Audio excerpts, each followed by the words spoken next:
global players find themselves ensnared within the realm of the online game lord, where various civilizations clash in a tumultuous struggle for supremacy. From civil officials and military generals to the Tang Dynasty's Mo Dao team, the 7,000 white robes, ninja warriors, Roman legions, medieval knights, Indian elephant, soldiers, and the iron cavalry of the steppes, a diverse array of factions vie for dominance. In the Eastern Han region, the protagonist yearns for a tranquil life of farming, only to discover a system of achievements awaiting him, with goals such as strategizing for Duduan, constructing the Great Wall, unifying the 13 provinces, and sealing the Wolf's residence. Unlocking achievements grants substantial rewards. Chapter 1. The World of Lords. Damn it. Why can't I log out of the game? Is this happening to you too? Is this some malice from the game company? In the Lord World, Eastern Han region, over 10 million players realize they are unable to log off. Trapped in this universe. Lord Online is a game that amalgamates all ancient civilizations, its expanse being tenfold that of the ordinary world.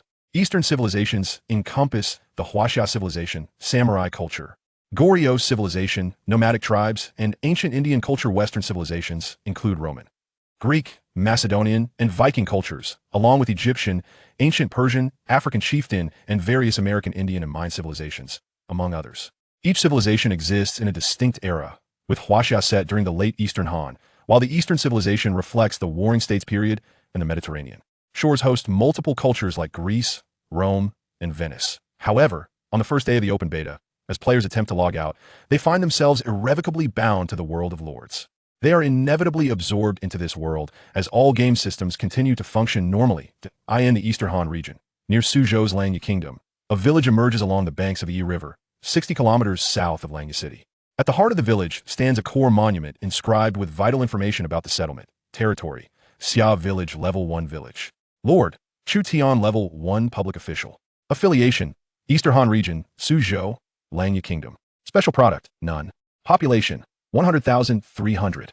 Public sentiment, 60. Law and order, 60. Prosperity, 1050.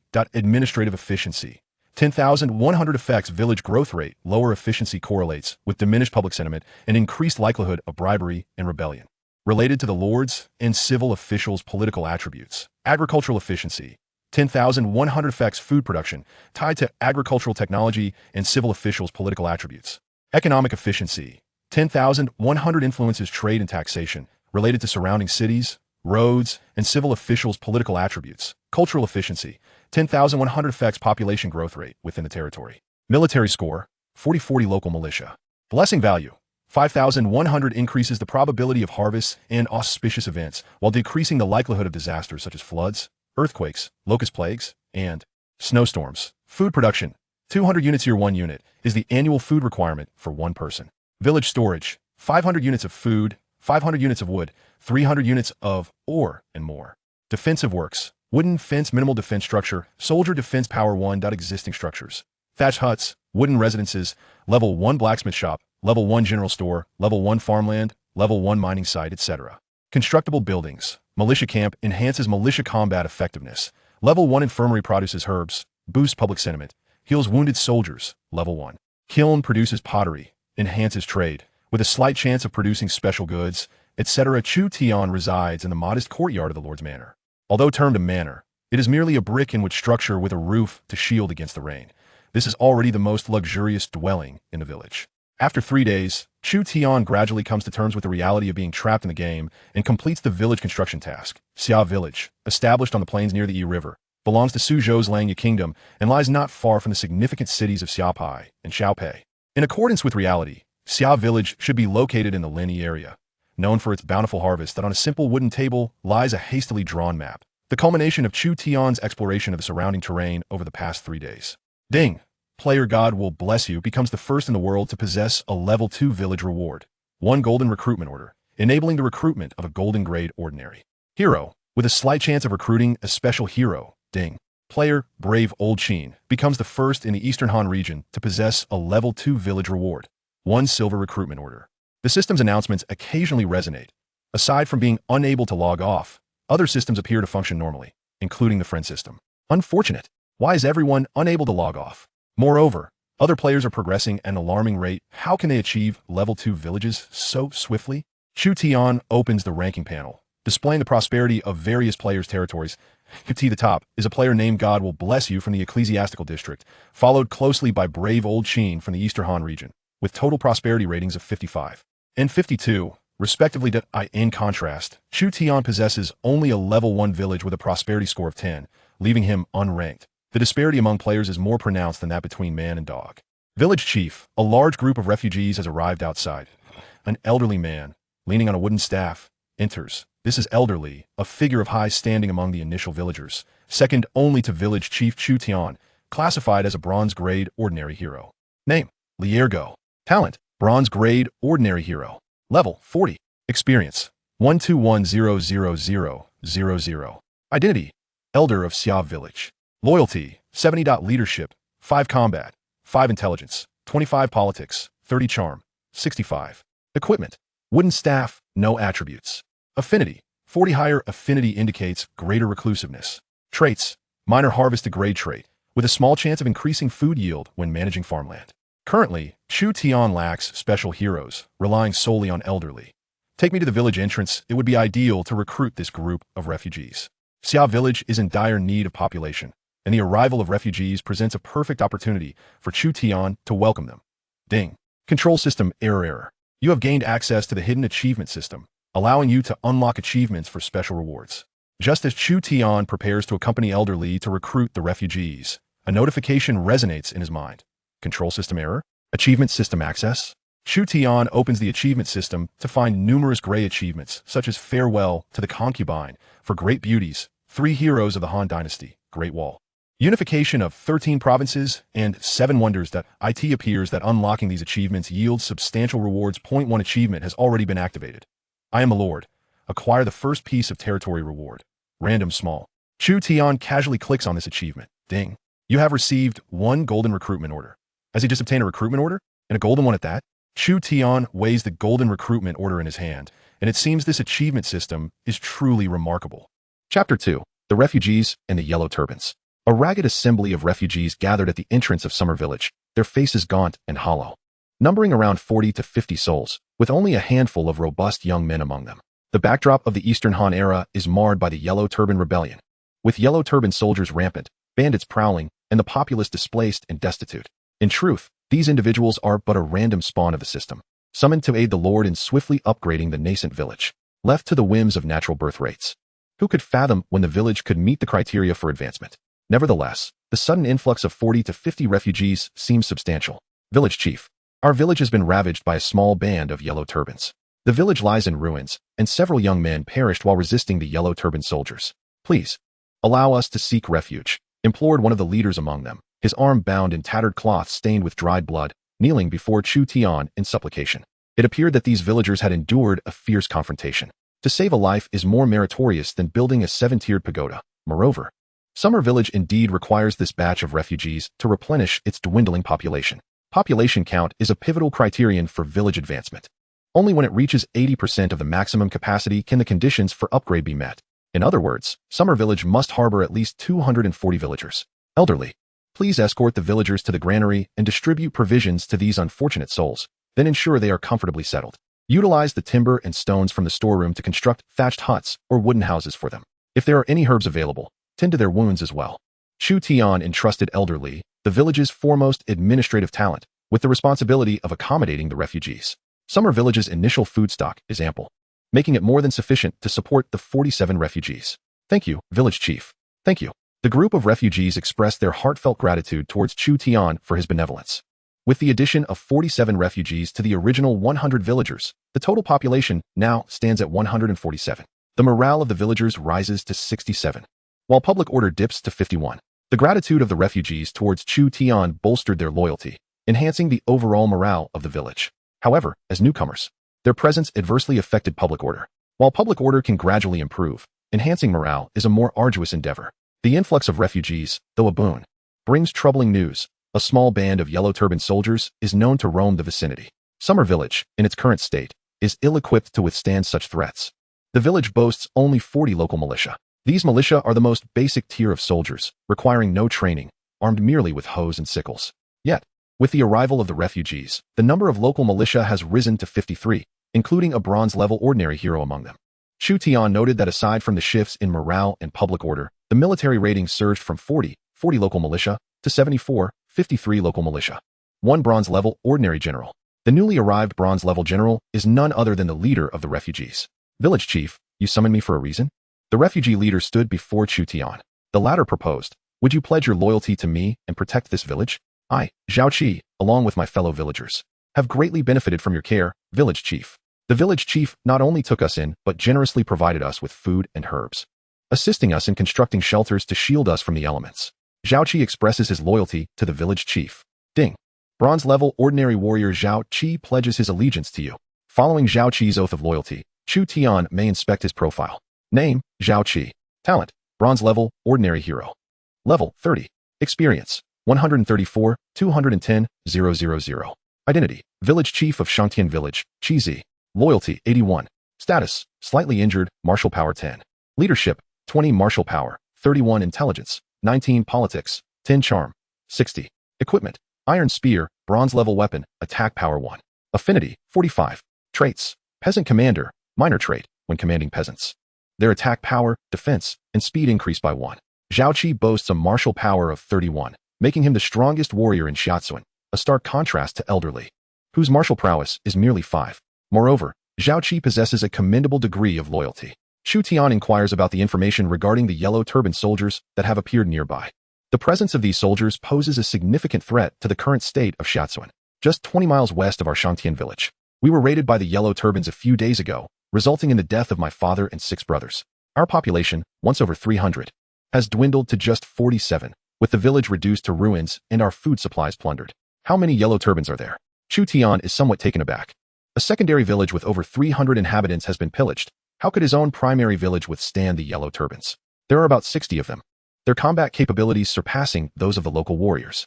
One of the yellow turban sub-leaders is particularly skilled, having slain several of our local fighters in quick succession. We fought valiantly, managing to kill a dozen or so yellow turbans, yet they still have approximately 40 remaining, with a yellow turban sub-leader and over 40 soldiers. While Xiaozuan has only Zhao Qi as a bronze-level warrior and 53 local fighters, the apparent numerical advantage is misleading. The ferocity and strength of the yellow turbans far exceed that of the local warriors, with the sub-leader being more formidable than Zhao Qi himself. A challenging foe indeed. From now on, you shall be responsible for training the local warriors. First, ensure your wounds are healed. Noticing Zhao Qi's injuries, Chu Tian understands the urgency, yet realizes that allowing him to recuperate is essential to enhance their chances against the yellow turbans. After Zhao Qi departs from the Lord's manor, Chu Tian frowns, contemplating how to defend against the imminent threat of the yellow turbans. There are 3 avenues to enhance the military rating of the territory. The first is to recruit soldiers, the second, to construct fortifications. Given the current scant population of Xiaozuan, recruiting anything beyond local warriors is unrealistic. The path of recruitment is thus impractical. Building fortifications is also an unfeasible option, as a primary village lacks substantial defensive structures. There exists merely a rudimentary wooden fence encircling the village, barely qualifying as the most basic form of defense. The third option would be to enlist powerful generals. In the early stages of the village's development, a formidable general, capable of single-handedly confronting 10 foes, played a significant role. As the later stages approached, he could even be recruited to lead legions. Chu Tian retrieved a golden-level recruitment order. The recruitment orders are categorized into bronze, silver, gold, platinum, and diamond levels, allowing one to enlist ordinary heroes randomly generated by the system, with a minuscule chance of summoning special heroes. In the Eastern Han region, the special heroes obtainable through recruitment orders include civil and military officials from dynasties other than the 3 kingdoms. Golden level recruitment order. It permits the recruitment of 1 ordinary hero of golden level, with a very slim chance of obtaining a special hero. Chapter 3. The first special hero. Ding. Consuming 1 golden level recruitment order, you have acquired the royal level general, Hua Mulan, who pledges allegiance. Ding. The achievement system for the 4 great heroines is activated. Collect all 4 heroines, Hua Mulan, Family Hua, Liang Hongyu, and Mu Guiying, to receive a special reward. Ding. With a royal level general guarding Xia village, the security rating has risen to 80 points, thereby increasing the people's morale to 75 points. Ding. The military rating of Xia village has been elevated to 520 points. A series of system notifications echoed, all stemming from Chu Tian's consumption of a single golden recruitment order. A royal level general. Chu Tian was profoundly astonished. The likelihood of summoning a random hero with a golden recruitment order is significantly higher, while the emergence of a special hero is akin to a blind cat stumbling upon a dead mouse. Ordinary heroes are classified into bronze, silver, gold, platinum, and diamond levels. corresponding to attribute caps of 49, 59, 69, 79, and 89 points respectively. Special heroes, in addition to these 5 tiers, include Royal, Imperial, and Saint levels, with attribute caps of 90, 95, and 100 points, respectively. This indicates that the martial prowess of the summoned Hua Mulan is capped between 90 and 95. Name, Hua Mulan. Talent, Royal level, Special hero. Level, 30 experience, 010000. Position, none. Identity, one of the 4 great heroines. Loyalty, 85. Status, healthy. Command, 70, cap, 87. Martial power, 81, cap, 95. Intelligence, 73, cap, 90. Politics, 27, cap, 45. Charm, 95. Equipment, Han-style ring sword, silver level weapon, attack power, 3, with a slight chance to cause bleeding. Exquisite leather armor, silver level armor, defense power, 3. Compatibility, 100, aloof. Affinity, 50. Characteristic 1, heroine, level characteristic, boosts our army's attack power by 25, morale decline rate by 50. Allied morale decline rate by 25. Characteristic 2, Great Wall Guardian, level characteristic, boosts our army's defense by 25, allied defense by 10. Specifically noted, derived from the Northern Way's victory over the Rurin, to protect home and country, not from. Special unit, can recruit Iron Eagle Scouts, Tier 6 Cavalry. Cap of 10,000, skills, elite reconnaissance, advanced archery, advanced gallop. Gazing at the attribute panel of the royal level General Hua Mulan, Chu Tian's eyes widened in astonishment. The disparity between a king-level general and a bronze-level general is starkly evident, a chasm as wide as heaven and earth. Mulan, at level 30, possesses a martial prowess of 81, which can ascend to an impressive 95, marking the pinnacle of king-level generals, approaching the realm of emperor-level warriors. A valiant general, adorned with a Han sword, stands before Chu Tian, exuding grace and valor. This humble soldier, Mulan, pays her respects to the Lord. There is no need for excessive formalities. Chu Tian realizes that acquiring a king-level general is already beyond his wildest dreams, especially considering the exceedingly low probability of recruiting special heroes with a golden recruitment order. Mulan's unique traits enable her legion to excel in both offense and defense, complemented by a leadership aura that bestows bonuses upon allied troops. Such a leadership aura is often deemed a divine skill, capable of both combat and support. However, her high compatibility seems to render her somewhat aloof and frosty. The concept of affection remains vague, as the panel fails to elucidate its specific purpose. Mulan commands a unique unit, the Tier 6 Iron Eagle Scouts. Yet, to recruit these scouts, a Tier 6 cavalry camp must be constructed, and currently, Summer Village lacks even a Tier 1 cavalry camp. Thus, Chu Tian must proceed gradually. The hero level cap for a lord is set at 100, allowing ample room for Mulan's advancement. Nevertheless, with a martial prowess of 81, as long as he avoids provoking large enemy forces, he seems poised to thrive in the early stages. In the waning days of the Eastern Han, a martial prowess of 81 categorizes one as a second-tier general, and with Mulan's eventual ascension to 95, she will rank among the elite. Regardless, the security of Summer Village is now assured, as Mulan's presence has dramatically elevated its military rating from 74 to 520. Summer Village now boasts a king-level general, a bronze-level general, and 53 local militia. Chu Tian leads Mulan to the open expanse of Summer Village, gathering the 53 local militia. Though referred to as militia, they are predominantly uninjured, able-bodied farmers of the village. Standing in the open, the 53 militia wield scythes, hoes, or butcher knives, appearing rather lacking in combat capability. Save for the bronze-level hero Zhao Qi, who possesses an iron spear. In the world of the Lord, one can observe the overall information of a troop. This ragtag militia can barely be classified as a troop, yet it holds its own data. Unit type, Summer Village Militia. Rank, Tier 1 Infantry. Number, 53. Average level, level 10, new recruits. Base attack power, 5, base defense power, 5, base speed, 5, moral, 60-100, in adverse conditions, morale decreases, diminishing combat effectiveness and leading to chaos. Skills, none. Traits, those who win the hearts of the people will gain the world, tiered trait, the higher the public sentiment, the stronger the combat strength. In summary, the combat strength of the militia is merely 5. Although the trait those who win the hearts of the people will gain the world sounds imposing, it remains a tiered trait of limited utility. Currently, this unit lacks a general, as a general can utilize their traits to enhance the troops' capabilities. Chu Tian may appoint either Mulan or Zhao Qi as the commander of the Summer Village Militia.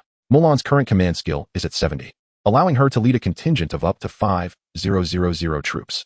Zhao Qi, the commander, possesses a leadership capacity of 20, which allows him to manage a troop of 200 soldiers. However, exceeding this limit means that any surplus soldiers will not benefit from the attributes conferred by their general. potentially diminishing the overall combat effectiveness of the troop. Initially, Chu Tian appointed Zhao Qi as the commander, activating Zhao Qi's unique characteristic, Rural Hero Commander, which altered the attributes of the Summer Village Militia to attack power, 5-1 defense power, 5-1 speed, 51. Subsequently, Chu Tian replaced him with Hua Mulan as the commander, triggering her unique characteristics, Heroine and Great Wall Defender, which transformed the militia's attributes to attack power, 5-125 defense power, 5-125 speed, 50 special effect, morale decline rate, 50. Upon a brief comparison, Chu Tian noted that Mulan's traits provided percentage-based bonuses, while Zhao Qi's offered fixed numerical augmentations, resulting in negligible differences in their contributions to the militia. In general, the higher the soldier's rank, the more advantageous the percentage bonuses become. However, as a first-tier troop, the fixed attack power of one effectively enhances their capability by 20. Moreover, Mulan possesses a unique effect that can reduce the speed at which troop morale declines, which, if utilized wisely, could be deemed a remarkable skill. Currently, as it is not the busy farming season, the villagers with knowledge of aquatic resources can engage in fishing, while those skilled with hunting bows shall accompany me on a hunt. The remaining villagers will stay behind with Zhao Qi to guard the village. Chu Tian resolved to utilize the guise of hunting to gain experience. Although personal attributes are not paramount for Lord players, enhancing them remains beneficial. Leadership affects troop quantity. Martial prowess can be wielded for combat or self-defense. Intelligence governs formations and strategist techniques, while politics influences various territorial bonuses. With Hua Mulan and a dozen hunters in tow, it seemed unlikely they would fall victim to wild creatures. Chapter 4. Other players' villages. The player has slain a level 7 mountain boar, gaining 20 experience points, 1 portion of wild boar meat, and 1 piece of boar hide. Congratulations, the player has reached level 10. Chu Tian, breathless, sat down upon the ground. The mountain boar proved to be a more formidable opponent than the wild wolf. He first loosed an arrow from his hunting bow, and then drew the iron sword strapped to his waist, engaging in a fierce struggle before finally vanquishing it. In contrast, Hua Mulan, who accompanied him on the hunt, effortlessly dispatched the low-level beasts near Summer Village with her broadsword, slaying a level 7 mountain boar with a single stroke. The disparity between ordinary players and extraordinary heroes is indeed vast. As Chu Tian leveled up, he also contributed to the village's food and material reserves. Wild beasts can yield meat, hides, and beast cores among other materials. Although it is merely a game, the peculiar design stipulates that beast-type monsters do not drop equipment, gold, or skill books. Such rewards are reserved for humanoid creatures. One should not underestimate the materials dropped by beasts. Some pelts and beast cores are exceedingly valuable and can be exchanged for currency. Speaking of trade, Chu Tian contemplated the nearby large cities. Summer Village is in proximity to Langya City, governed by the Su Province, as well as Donghai County and the state of Shuzhou. Naturally, the closest is Langya City, situated upstream along the Yihe River. Summer Village can undoubtedly leverage the river to engage in trade with Langya City, thereby enhancing its prosperity. The materials obtained from hunting can also be sold in Langya City, allowing one to exchange them for copper coins, which can then be utilized to purchase necessary items for the village. Chu Tian sat down on the ground, utterly fatigued. Players, heroes, and soldiers all possess a hidden attribute of stamina. Once depleted, one falls into a state of weakness, significantly diminishing combat prowess. Chu Tian opened his character panel. At level 10, the statistics appeared rather impressive. Name, Chu Tian. Title, First rank public officer, 20 level military rank system. Position, none level, 10 experience, 2,500 status, weak, combat power 50, command, 19 strength, 17 intelligence, 21 politics, 25 equipment, iron sword, bronze weapon, attack power 1, cloth garb, no attributes, skills, none traits, none special units, none. Upon reviewing his attributes and comparing them to those of Hua Mulan, a wave of sorrow washed over him, a sentiment that felt inescapable. Alas, comparison breeds discontent. The attribute allocation system in the Lord deviated significantly from the MMORPGs Chu Tian had previously encountered. In past games, players enjoyed the freedom to allocate their points at will. However, in the Lord, players must choose a growth direction. Upon leveling up, one might receive 1, 2, or even 3 or 4 attribute points, or, conversely, none at all. The outcome hinges on the player's chosen path and fortune. Among the growth directions available, Lord, Commander, Berserker, Strategist, Civil Servant, Assassin, Blacksmith, Chu Tian opted for the path of the Lord. This class boasts a balanced array of attributes. The Commander excels in leadership but lacks physical strength. The Berserker is formidable in combat, yet deficient in strategy and intelligence. The Strategist is intellectually gifted but weak in warfare. Although the Lord class offers a comprehensive attribute profile, it bears significant drawbacks, notably the absence of any particularly outstanding attributes. The restriction on free point allocation serves to prevent players from excessively stacking a single attribute. Imagine if one could raise their strength to 100 points. allowing them to duel with the likes of Elbu. Players can be quite unpredictable with their point distributions, akin to those who invest entirely in defense or evasion in various games. It is precisely because the system randomly allocates points based on the player's selected direction that exceptional heroes can surpass the majority of players. Players also possess means to alter their fates through treasures that grant additional attributes. Such coveted items often come with astronomical price tags, being rare commodities. As everyone aspires to transform into an all-encompassing hero superior to Zhou Yu in command, more formidable than Elbu in strength, more astute than Zhuge Liang in intelligence, and more politically adept than Sun Yu, Chu Tian merely cast a fleeting glance at his meager panel, contemplating how to acquire attribute-enhancing treasures once he ascends to the status of a Grand Lord. A dozen or so hunters accompanied Chu Tian, with Hua Mulan joining the hunt. They could collectively take down beasts of level 10 or below. The wildlife around Xia village generally ranged from levels 1 to 20. They procured a total of 10 portions of wild boar meat, 15 portions of wolf meat, 3 portions of deer meat, 12 portions of rabbit meat, along with various pelts. After a half-day of hunting in the nearby mountains and forests, they counted their spoils. In reality, such a bountiful harvest in merely half a day would be implausible. In the realm of the game, the dynamics shift dramatically. Without the respawn of these beasts, players find themselves unable to level up. Thus, a single hunting expedition can yield substantial rewards. Mulan has reached level 30, yet the experience gained from this hunt is insufficient for her advancement. Village Chief. There lies a village, exclaimed a hunter, standing atop a rocky hill, gesturing towards a small settlement approximately 5 miles north of Summer Village. Curiously, this area was previously barren land. Chu Tian squinted, suspecting that this suddenly materialized village was most likely established by other players. All participants are trapped in the world of the Lord, and following an initial wave of panic, they have come to accept this reality. Adventurous souls, or those wishing to rely on their own strength, tend to choose the path of a lord.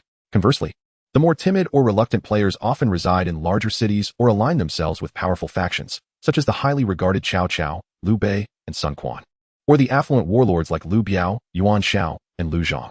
Due to the constraints imposed by the system, these factions have yet to exhibit ambitions of dominating the Central Plains. Otherwise, the player lords would not need to develop their territories. In the early stages, who could withstand the assaults of the warlords of the Three Kingdoms? Each state's lord is akin to a vassal of the provincial governor, with the governor of Shuzhou being Tao Qian.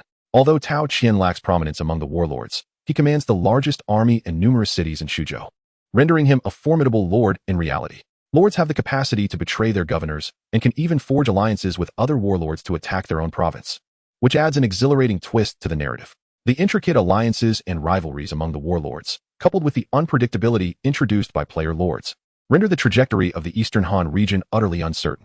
Could Cao Cao genuinely secure victory in the Battle of Guandu? Should all player lords side with Yuan Shao? It would surely compel the Chancellor Cao to retreat in disgrace. And what of Liu Bei? Perhaps a player could summon Zhuge Liang to the battlefield prematurely, leaving Liu Bei bereft of his strategist. In addition to the players from the Eastern Han region, other civilizations and their players could potentially enter this domain at any moment. The protective borders of each civilization last only for 1 year. After that period, free passage among regions will be permitted. Upon witnessing the villages of other players, Chu Tian could not help but ponder the future. Shaking his head, he reminded himself that he was merely a village chief of a level 1 settlement for now, rendering such distant thoughts unnecessary. Chapter 5. The Leaderboard. Upon returning to the village with his hunting party, Chu Tian was pleasantly surprised to find that the morale of the villagers had risen by 1 point, reaching a total of 76. This improvement was likely due to the provisions of meat the hunting team had provided, enhancing the villagers' satisfaction. During Chu Tian's half-day excursion, several displaced individuals had appeared in the vicinity, increasing the village's population to 163, including 61 militia members. The village's revenue is derived from taxation, currently set at a rate of 20, requiring the submission of either grain or coin. Summer Village's initial grain yield is 200 units annually, sufficient to sustain 200 individuals for a year. Thus, at a 20 tax rate, 40 units of grain must be remitted to the Lord. This grain serves as a resource that Chu Tian can allocate at his discretion, yet it is barely enough to sustain 40 soldiers. Fortunately, the militia does not require the Lord to provide sustenance or salaries. Otherwise, Chu Tian would struggle to support even his current militia force. Due to the influx of refugees, the previously idle arable land in the village has been put to use, resulting in an increase in yield. Numerous factors influence agriculture, and a dedicated agricultural panel exists. Territory, Summer Village. Cultivated land, 60. Idle land, 40. Base unit yield, 10, affected by geographical location, seed quality, and crop type. Production efficiency, 10100. Water management, 70,100, influenced by climate, rivers, and hydraulic projects. Soil fertility, 70,100. Fertility diminishes with each harvest and can be improved through fertilization and fallowing. Disasters, none. Bountiful harvest, none. Annual yield, 7,010, 101, 060703234. Annual tax revenue, 6468. Seeing the vacant arable land in the village took Chu Tian by surprise. Once the idle fields are fully cultivated, Summer Village will need to find ways to open up new farmland. The area around the Yi River is not lacking in plains. And with rivers flowing through, the soil and water conditions are excellent, making the reclamation of new farmland a relatively easy task. With only 65 units of grain collected in a year, it suggests that merely 65 professional soldiers could be sustained, not to mention the need to provide for himself and Hua Mulan. Chu Tian realized that neither he nor Hua Mulan produced grain. Hua Mulan, being a professional warrior, was not a mere militia member, and as a lord, it was unusual for him to engage in farming, which would only serve as a show of goodwill to win the hearts of the people. Thus, the current tax revenue could only sustain 63 professional soldiers.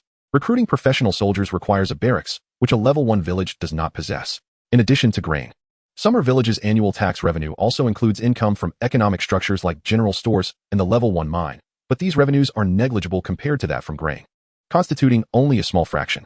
Unlike bustling commercial towns, the village's priority lies in arable land. The collected grain must be converted into copper coins, which are then used to purchase weapons, armor, war horses, and for other purposes. In this light, it appears that the grain collected by Summer Village is insufficient to support even 63 professional soldiers, as this does not account for the monthly salaries given to them. Chu Tian sold the meat he obtained from hunting to the villagers, earning several hundred copper coins as supplementary income. The hides from wild boars could be utilized to produce leather armor. Becoming a competent lord is no easy feat. The issue of finances alone is daunting. Chu Tian was troubled by the grain and money concerns while also contemplating the upgrade of Summer Village to a level 2 village. Several conditions must be met for this transition. The first condition is that the population must reach 80 of the limit, which equates to 240 villagers. The second condition requires the village's prosperity to reach 50. The third condition mandates that the people's sentiment exceeds 50, and the fourth condition necessitates that public order exceeds 50. Summer Village has already fulfilled the second, third, and fourth conditions. However, it still lacks 77 individuals to meet the first condition. As for the second condition regarding prosperity, Summer Village currently boasts a prosperity score of 5,550, which is quite extraordinary. Yet, how did Summer Village's prosperity reach such heights?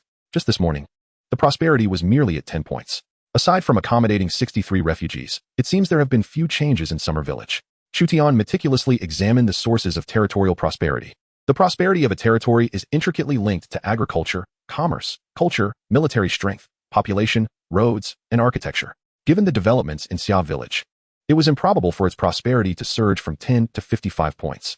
However, with the addition of Hua Mulan, the military rating of Xia Village skyrocketed, thereby indirectly enhancing its prosperity. In essence, if Chu Tian could manage to recruit an additional 77 refugees, Xia Village would ascend from a level 1 village to a level 2 village. Chu Tian's eyes sparkled with realization. He had not anticipated that a royal-level general could contribute to prosperity. This would save him considerable effort in the early stages. Refugees would occasionally appear near the village. And according to Chu Tian's calculations, it would take merely 2 or 3 days for Xia Village to meet the population requirements and smoothly elevate to a level 2 village. Chu Tian then inspected the player rankings. All systems within the game were functioning normally, including the ranking system. The top-ranked lord remained God bless you from the Papal District, boasting a total prosperity of 142. The second-ranked lord was brave old Qin from the Eastern Han District, who was significantly distanced from the first, with a total prosperity of 70. In third place was Nobunaga's ambition from the Warring States District, with a total prosperity of 67. Fourth was the leader of the Undying Army from the Persian District, with a total prosperity of 65. Fifth place was held by the Cyclopean Pirate from the Viking District, also with a total prosperity of 65. The lord from the Eastern Han District, I Just Want to Farm Well, ranked 786 with a total prosperity of 55. This player, known as I Just Want to Farm Well, was indeed Chu Tian himself. Thanks to a royal-level general, Chu Tian successfully entered the rankings, securing the 786th position. Was there an hero ranking as well? Chu Tian noticed that, in addition to the prosperity rankings, there existed a hero ranking based on the overall attributes of heroes. At the top was the royal special hero, Prince Edward, from the Papal District. The second position was held by Hua Mulan, the royal special hero from the Eastern Han District. In third place was the diamond-level special hero, Amakusa Shiro, from the Warring States District of Japan. With numerous lords around the world, others had also fortuitously acquired special heroes through recruitment orders. The first-ranked hero, Prince Edward, famously defeated approximately 40 000 French troops with a mere 10,000 English soldiers during the Battle of Crcy in the Hundred Years' War, suffering only a few hundred casualties while claiming the lives of thousands, solidifying the reputation of the English longbowmen. The third-ranked hero, Amakusa Shiro, was the leader of a rebel army during the Tokugawa shogunate, instigating the Shimabara Rebellion, during which the shogunate mobilized over 100,000 troops to besiege the rebels for months, suffering thousands of casualties before ultimately breaching the stronghold held by Amakusa Shiro. Chution harbored serious doubts that the first-ranked hero, Prince Edward, had been recruited by the player God Bless You from the Papal District. Otherwise, the disparity in territorial prosperity would not have widened so dramatically between the first and second places. There was no need to envy him, as Xia Village's heroes ranked second, surpassing countless other lords. Chution closed the rankings and turned his attention to the achievement system, where one of the achievements, for great heroines, had a completion rate of 25. In addition to this achievement, there were several others to pursue. However, the majority of achievements are exceedingly challenging to accomplish. For instance, the 7 wonders require the collection of the Great Pyramid of Giza, the Hanging Gardens of Babylon, the Temple of Artemis, the Statue of Zeus at Olympia, the Mausoleum at Halicarnassus, the Colossus of Rhodes, and the Lighthouse of Alexandria, 7 extraordinary edifices. This implies the necessity of conquering these locations. Chapter 6. The Yellow Turban Bandits have arrived. While patrolling the village, Chu Tian encountered the village elder, Li Ergu, and earnestly inquired, "Elder Li, does our village possess any skill books or divine weapons?" Elder Li furrowed his brow and pondered for a considerable time before slowly responding. "We do have a divine weapon in our village." Chu Tian's eyes sparkled with excitement. "Quickly, bring it forth." He had merely asked in passing, never expecting that the village would indeed possess a divine weapon. At present, Chu Tian lacked any skills and possessed only a bronze-grade iron sword. If the village had a divine weapon, it could potentially augment his martial prowess. Before long, Elder Li approached, dragging along a rusted iron sword, panting heavily. "This is the finest sword in our village. The best sword in the village is this." Chu Tian examined the sword's quality. Weapon, rusty fine iron longsword, silver grade. Condition, damaged. Only a silver grade, and it turned out to be a worthless sword. "Elder Li, perhaps we should preserve our village's finest sword as a treasured relic," Chu Tian suggested. In Summer Village, construction was underway to build thatched or wooden houses for the newly arrived refugees. Not only the refugees, but also the recruited Hua Mulan required a residence in Summer Village. Mulan's dwelling was situated adjacent to the Lord's mansion to prevent potential damage to the Lord's stone tablet. The type of house being constructed for Hua Mulan was a wooden one. After all, it would be inappropriate for a royal-level general to reside in a thatched hut. Constructing wooden houses necessitated the use of timber, and the villagers willingly assisted the valiant Hua Mulan in building these homes, thus eliminating the need for wages. On the 5th day, the population of Summer Village reached 200, still short by 40 individuals. Once the village upgraded to a level 2 settlement, Chu Tian contemplated a visit to the nearby Langya City. Langya City is a large stronghold and currently remains a neutral zone, maintained in order by the forces of the administrator of Shuzhou, Tao Qian. To procure supplies, a journey to Langya City would be essential. Chu Tian also wished to ascertain the status of other players. "Lord Village Chief, something terrible has occurred." "Something terrible?" Elder Li hurriedly rushed into the Lord's mansion, waking Chu Tian, who was reclining on his bed contemplating life. "Elder Li, what is the cause of such alarm?" "The Yellow Turban Soldiers. The Yellow Turban Soldiers have come.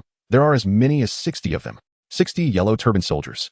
Chu Tian seized the iron sword from his bedside and hurriedly followed Elder Li to the village gate. The wooden gate was tightly shut, with 80 militia gathered behind the barricade. Mulan, who had temporarily taken command of the militia from the bronze-grade hero Zhao Qi, arranged the 80 militia into formation, with hunters flanking the sides and those wielding long spears, sickles, and hoes forming the central ranks. Although the barricade was merely a level 1 fortification, it still served as a defensive structure, providing an additional point of defense to the heroes and soldiers concealed behind it. Commander Hua Mulan. Troop, Shiatsuan Village Militia. Rank, 1st Tier Infantry. Number, 80. Average Proficiency, Rookie, 1. Morale, 71100. Attack Power, 5125. Defense Power, 51251. Speed, 50. Special Effect, Morale decreases at a rate of 50. Trait, He who wins the hearts of the people wins the world. Thanks to the bonuses from Hua Mulan and the Wooden Palisade, the defense of Shiatsuan Village Militia has astonishingly reached 725, while maintaining high morale over time. Outside the village gate, there stood 60 Yellow Turban Soldiers. These brigands had yellow headbands tied around their heads or shoulders, their faces fierce, likely having plundered the surrounding villages. Thus, the well-fed Yellow Turbans did not appear gaunt and emaciated. The foremost among them rode on warhorses. Warhorses are exceedingly costly. The scarcity of cavalry in the Central Plains is largely due to the high cost of training them. Chu Tian's eyes gleamed with greed at the sight of the steeds. Capturing these horses would be an excellent choice, whether for forming his own cavalry or selling them for a handsome sum of copper coins. A small yellow turban leader brandished a large, menacing sword, approaching within 100 paces of the village gate. Open the village gates and let us in, or we shall breach the village and leave not a single soul behind. The 60 yellow turban soldiers raised their assorted weapons and shouted in unison, "We will breach the village and leave nothing behind." The militia of Shiatsuan was drenched in sweat. They were mere farmers. Even the presence of a few fierce brigands was enough to instill fear in their hearts. "Do not fear, we can hold them off." Chu Tian encouraged the militia, having noted that the morale of the militia had plummeted from 71 to 67 after the yellow turbans displayed their might. This decline was mitigated by the heroic trait of Hua Mulan, which reduced morale loss by 50. Otherwise, their morale would have fallen to 63. As first-tier infantry, the militia's rapid decline in morale rendered them rather unreliable. Chu Tian turned to the bronze-tier hero. "Zhao Qi, did you not say that your Shangtian village had slain a dozen yellow turbans, leaving only around 40? Zhao Qi's palms were clammy. His strength paled in comparison to that of the yellow turban leader. After much effort to establish themselves in Shiatsuan, the yellow turbans had returned to assault the village. Chu Tian then glanced at the yellow turban leader, wondering whether this individual was a special hero or merely a randomly generated ordinary hero from the system. Prior to the public beta of Lord, Chu Tian had perused information about the Yellow Turban Army on the official forum. The Yellow Turban Army boasted several special heroes. Among the most renowned were the three brothers, General Zhang Jiao, General Zhang Bao, and General Zhang Liang, along with Guan Hai, Zhou Tsang, Liao Hua, and Pei Yuan Xiao. Among others, if the opponent were a special hero, it would be most fortuitous. Chu Tian inquired, "Who goes there?" The Yellow Turban leader retorted, "I am Xia Lao San of the Yellow Turban Army. Be sensible and hand over your food and women, or I shall bind you and drag you through the streets with my war horses." Upon catching sight of Hua Mulan behind the wooden palisade, the Yellow Turban leader's greed flared. "That young lady is quite attractive. Brothers, breach the village. The other women are for you. This one is mine. Seize the wealth, the provisions, and the women." The Yellow Turban soldiers shouted their somewhat cliché slogans, yet their morale soared. Nothing invigorates the Yellow Turban Army more than wealth and women. The small leader of the Yellow Turbans raised his ghostly blade high, leading 60 raucous soldiers to assault the village. They had no formation to speak of, nor did they require one. Their sheer combat prowess was sufficient to deal with mere village militia. "This woman is not someone you can contend with." Chu Tian shook his head. The royal-level warrior, Hua Mulan, gripped a hunting bow, aiming it at the small leader of the Yellow Turbans. With a might of 81 points, her bowstring quivered violently, on the verge of breaking due to her immense strength. A shot from a warrior of such caliber was no trifling matter. Chapter 7. Victorious over the Yellow Turbans. The 60 Yellow Turban soldiers clamored as they attacked the gates of Xia village. The militia retaliated with their hunting bows, wounding several Yellow Turban soldiers, though none were fatal. Among the Yellow Turbans, there were archers as well, who targeted the militia hiding behind the wooden barricades.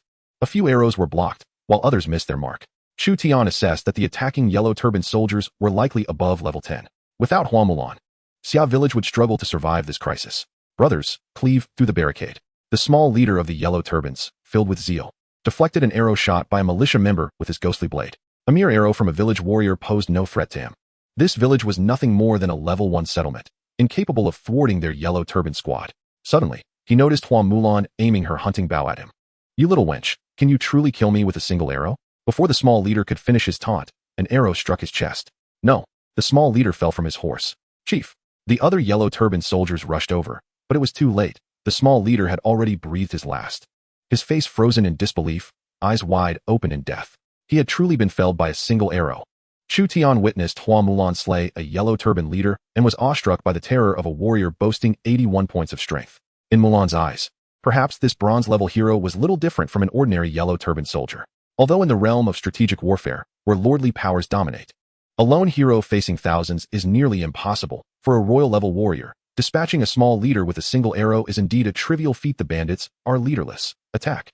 Zhao Qi, the bronze-level hero of Xia village, charged forth, harboring a deep-seated vendetta against this Yellow Turban squad. Hua Mulan aimed to shoot another arrow, but her strength was too great. The bronze-level hunting bow shattered into 2 pieces. Even Mulan was taken aback by the fragility of her weapon. Staring at the broken bow in her hands, somewhat dazed. "My lord, I have erred, resulting in the destruction of our equipment. A mere hunting bow is of little consequence." Mulan immediately assists Zhao Qi. As Chu Tian witnessed Zhao Qi's impulsive dash forward, he recognized that despite being a bronze-tier hero, the level 30 Zhao Qi was no match for the 60 Yellow Turban soldiers. Indeed, Hua Mulan unsheathed her silver-tier weapon, a gleaming Han sword, commanding the entire army to advance. Remarkably, she deftly orchestrated 80 of the most basic local militia as if they were a multitude of warriors. Leading these 80 brave souls, she proactively opened the village gates to launch an assault. Chu Tian drew the iron sword strapped to his waist, ready to engage in battle himself. With a current combat prowess of 17 points, he felt confident that defeating a yellow turban soldier would pose no challenge. The raucous militia, armed with an assortment of farming implements, clashed directly with the yellow turban bandits. The demise of a minor yellow turban leader significantly demoralized the troops. Although the morale of the enemy was invisible, Chu Tian could ascertain from their disarray that their morale had plummeted below 50. The lower the morale, the more susceptible they became to chaos, underscoring the importance of a commanding officer. During the Battle of Diaoyu City, the Mongolian Khan M. was mortally wounded by the Song army, leading to a retreat of the Mongolian forces and allowing the southern Song dynasty to endure. In the Battle of Oda Nobunaga personally led a surprise attack against the Imagawa army, resulting in the death of the Lord Imagawa Yoshimoto and the subsequent rise of the Oda clan. Deprived of their leader, the yellow turban soldiers lost the will to fight. Pursued relentlessly by a group of local militia wielding hoes and sickles, Chu Tian, brandishing his iron sword, squared off against a yellow turban soldier. As the large blade swung toward him, Chu Tian parried with his iron sword, sparks flying. Fortunately, he had attained level 10, otherwise, being dispatched by a single yellow turban soldier would have been quite embarrassing for him as the village chief. Chu Tian delivered a powerful kick, toppling the yellow turban soldier, and plunged his iron sword downward. The soldier desperately raised his large blade to block, exerting every ounce of strength to halt the sword's descent. Yet the iron blade pierced through his chest. You have slain a level 10 yellow turban soldier, earning 30 experience points. Defeating a level 10 foe had already drained a considerable amount of Chu Tian's stamina, and he resumed the chase alongside the militia. Hua Mulan led the charge with remarkable vigor, effortlessly dispatching a yellow turban soldier with a single stroke. The assailants from the yellow turban faction generally hovered around level 10, proving utterly incapable of resisting the might of the level 30 Mulan. Inspired by their leader, the militia's morale surged to an impressive 88. Small groups of militia collaborated, using their hoes and wooden sticks to eliminate a yellow turban soldier, relentlessly pursuing them for 3 miles, all panting heavily by the end. Chu Tian noted that pursuing the enemy for 3 miles while equipped and engaged in combat was far more exhausting than a typical long-distance run. Upon checking the morale of the militia, he was surprised to find it had reached 95. Shaking his head in resignation, he acknowledged that the militia could only thrive in favorable conditions. Once Xia village upgraded to a level 2 settlement, it would be necessary to begin recruiting professional soldiers. Ding! The achievement 10,000 slays has been unlocked. By defeating 10,000 enemies within a 5-level range, you will receive a special reward. Ding! The achievement subjugation of the yellow turbans has been unlocked. Eliminate 100,000 yellow turban soldiers for a special reward. Chu Tian and the militia settled on the ground to rest as the achievement system activated once more. Both achievements, 10,000 slays and subjugation of the yellow turbans, presented formidable challenges. In the quest known as Massacre of 10,000, Chu Tian is tasked with the formidable challenge of vanquishing 1,000 enemies through sheer martial prowess, with his current progress standing at 310,000. Meanwhile, in the campaign against the yellow turbans, Chu Tian and his troops are charged with the extermination of 100,000 foes, and their progress has reached an impressive 41,100,000. The arduous nature of these tasks weighs heavily upon him, as he contemplates the seemingly insurmountable milestones ahead. Achievements of higher tiers present ever greater challenges. Human adversaries are far more formidable than mere beasts and often come in swarms. The requirement that only enemies within a 5-level range count towards the achievement further complicates matters. After defeating a small contingent of yellow turban soldiers, Chu Tian ordered the battlefield to be cleared. This group had been plundering nearby villages, and thus, they were likely laden with copper coins, war horses, and iron implements, resources that had been unwittingly delivered to them. Is not the purpose of battle to acquire the resources one lacks? Surely, no lord would willingly engage in a losing venture. Unlike the out-of-breath local militia, Mulan retained a significant portion of her stamina, standing vigilantly, while the less formidable local fighters began to scavenge the battlefield for coins and equipment. All were strictly prohibited from hoarding any spoils. Chu Tian personally oversaw the cleanup of the battlefield by the villagers of Xia. He noted in addition to the Lord's log, Year 1 of the Lord's reign, May 5th. Battle of Xia Village, a resounding victory. Lord Chu Tian led 80 local militia, with Mulan as commander, courageously defeating the yellow turban forces, resulting in the death of their commander and inflicting injuries upon 16 or 17 of their number, with the remainder fleeing in disarray. He found himself somewhat speechless. The system's record seemed excessively grandiose, as if to suggest he had single-handedly triumphed over 10,000 yellow turbans. Chapter 8, Spoils of War. In Xia Village, we felled 41 yellow turban brigands, with the remaining foes fleeing in panic. The spoils included 4 war horses, 51 taels of silver, 15,417 copper coins, 17 swords, 20 polearms, 11 wooden bows, 5 wooden shields, and 7 sets of usable leather armor. Elderly was tasked with tallying the spoils, his face aglow with delight. This was indeed a rare victory, especially with the acquisition of 4 horses. It is worth noting that Xia village had previously possessed not a single warhorse. Aside from the 4 horses and a sum of money that pleased Chu Tian, he found the yellow turban soldiers to be rather impoverished, lacking even a single iron breastplate. Their best armor was merely leather, with most clad in simple cloth. The amount of money scavenged from their ranks was disappointingly meager. Logically, having raided neighboring villages, they should have amassed several hundred taels. The only explanation is that they must have hidden their plunder elsewhere. Had he known, he would have retained a captive. Elderly, how much would one such warhorse fetch if sold in Langya City? Chu Tian mused, still unfamiliar with the market values within the lord. As a crucial resource for training cavalry, warhorses must command a substantial price. These 4 horses, being the most ordinary of their kind, would likely sell for around 20,000 coins each. 20,000 coins. Chu Tian gasped. It seemed that only lords capable of sustaining cavalry could be deemed great lords. In the lord, 1 tael of silver equates to 1,000 coins, making a single ordinary warhorse equivalent to 20 taels of silver. In a word, exorbitantly expensive.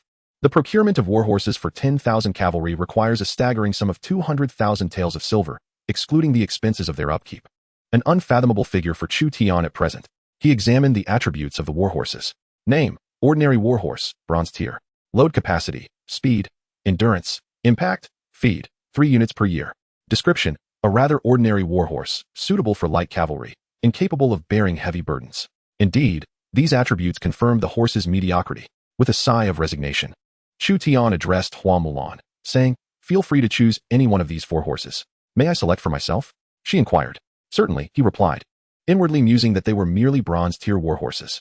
In short order, Hua Mulan chose a white horse. Chu Tian noted that her loyalty increased from 85 to 87, and her fondness rose from 50 to 51. He recalled having reviewed the official materials prior to the public test. Different heroes had distinct preferences for treasures, and bestowing the correct items would enhance loyalty, while the wrong ones could diminish it, thus preventing players from acting recklessly. It appeared that Hua Mulan clearly favored weaponry over adornments, suggesting that consistently gifting her equipment would bolster her loyalty.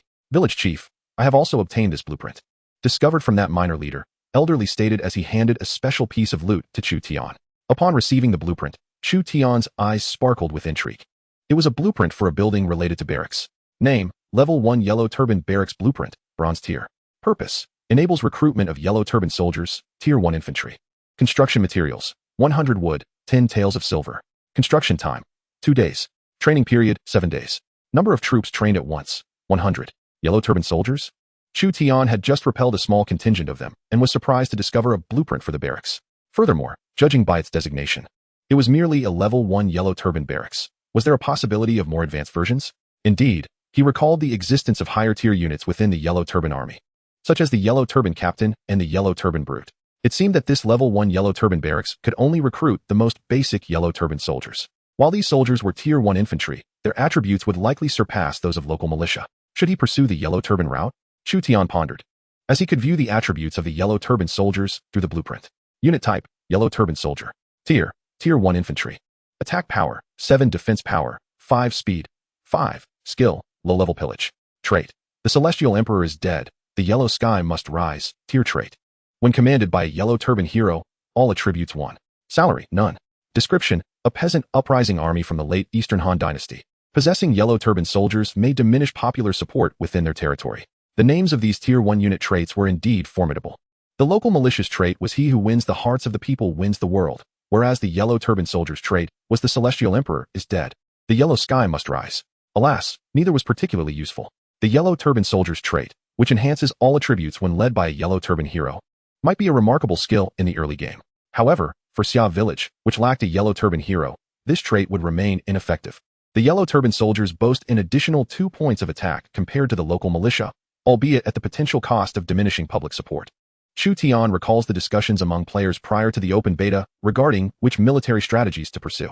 Various threads summarize distinct approaches. The Chaowei strategy advocates for a comprehensive development of all military units, ideal for players in the Central Plains. The Shuhan strategy emphasizes infantry while neglecting cavalry, a reluctant choice for those not situated in horsebreeding regions. The Eastern Wu strategy prioritizes naval forces and overlooks cavalry, making it the preferred option for players in the densely waterlogged southern areas. The prairie strategy focuses on cavalry tactics, assembling vast cavalry legions modeled after the Mongol Empire. Suitable for players in pastoral regions. There exists a rather peculiar approach, the peasant rebellion strategy, which involves an early surge of low-tier yellow turban soldiers. Recruiting yellow turban heroes and other peasant uprising leaders from different dynasties, such as Songjiang, Fangla, and the rebel leader Li Zicheng. While pursuing the peasant rebellion strategy is indeed a viable option, there appears to be little justification for embarking on such a perilous path, especially when developments in Xia village are promising. More often than not, peasant armies tend to collapse in the later stages or are annihilated by neighboring warlords. As the Shuzhou governor Tao Qian observes from Shuzhou, one might consider selling troops to other players, followed by purchasing a legitimate infantry camp blueprint at a premium in Langya City. Chu Tian resolves to pursue the path of righteousness, besides reaping tangible spoils of war.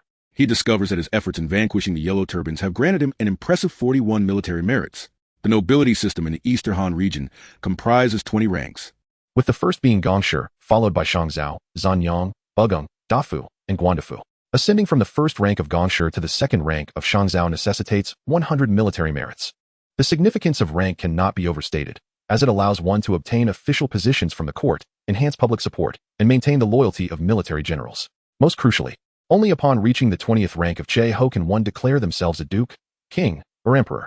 Chu Tian selects a steed for himself, intending to upgrade Xia village to a level 2 village before departing for Langya City to procure supplies, forging alliances with other villages along the way. Chapter 9. Level 2 Villages and Special Buildings on the 7th day in the World of Lord. Xia Village finally meets the population requirement of 240 villagers to upgrade from a level 1 to a level 2 village. Without hesitation, Chu Tian opts for the upgrade. The village trembles violently as its boundaries expand outward. Hua Mulan accompanies Chu Tian as his guard. Ding. Xia Village has upgraded to a level 2 village, acquiring the special buildings, level 1 medical hall, and level 1 celadone factory. Ding. The special talent system has been activated. When special talents are stationed in buildings other than residences, the effects of those buildings are enhanced. Chu Tian reviews the information regarding Xia Village. Territory, Xia Village, Level 2 Village. Lord, Chu Tian, Level 1 Gongshi. Affiliation, Eastern Han Region, Shuzhou, Langya Kingdom. Special Product, Course Celadone, Level Special Product. Population, 241,000. Public Support, 81. Public Order, 79. Prosperity, 71, 200. Administrative Efficiency, 10, 100. Agricultural Efficiency, 10, 100. Economic Efficiency, 10100. Cultural Efficiency, 11100. Military Rating, 562, 1 King Level Special Hero, 1 Bronze Hero, 102 Local Militia. Defensive Structures, Wooden Palisade. New Buildings, Level 1 Medical Pavilion, Level 1 Celadone Factory. The introduction of a medical pavilion and a celadone factory appears to be a random reward for upgrading the village. Furthermore, what does the special talent system entail? Chu Tian discovered an abundance of new content within the Level 2 village, largely due to the emergence of the special building, the celadone factory, marking the first appearance of a local specialty in Xia Village. A specialty is a unique product that can take various forms, specifically categorized into special crops, unique weapons, and so forth.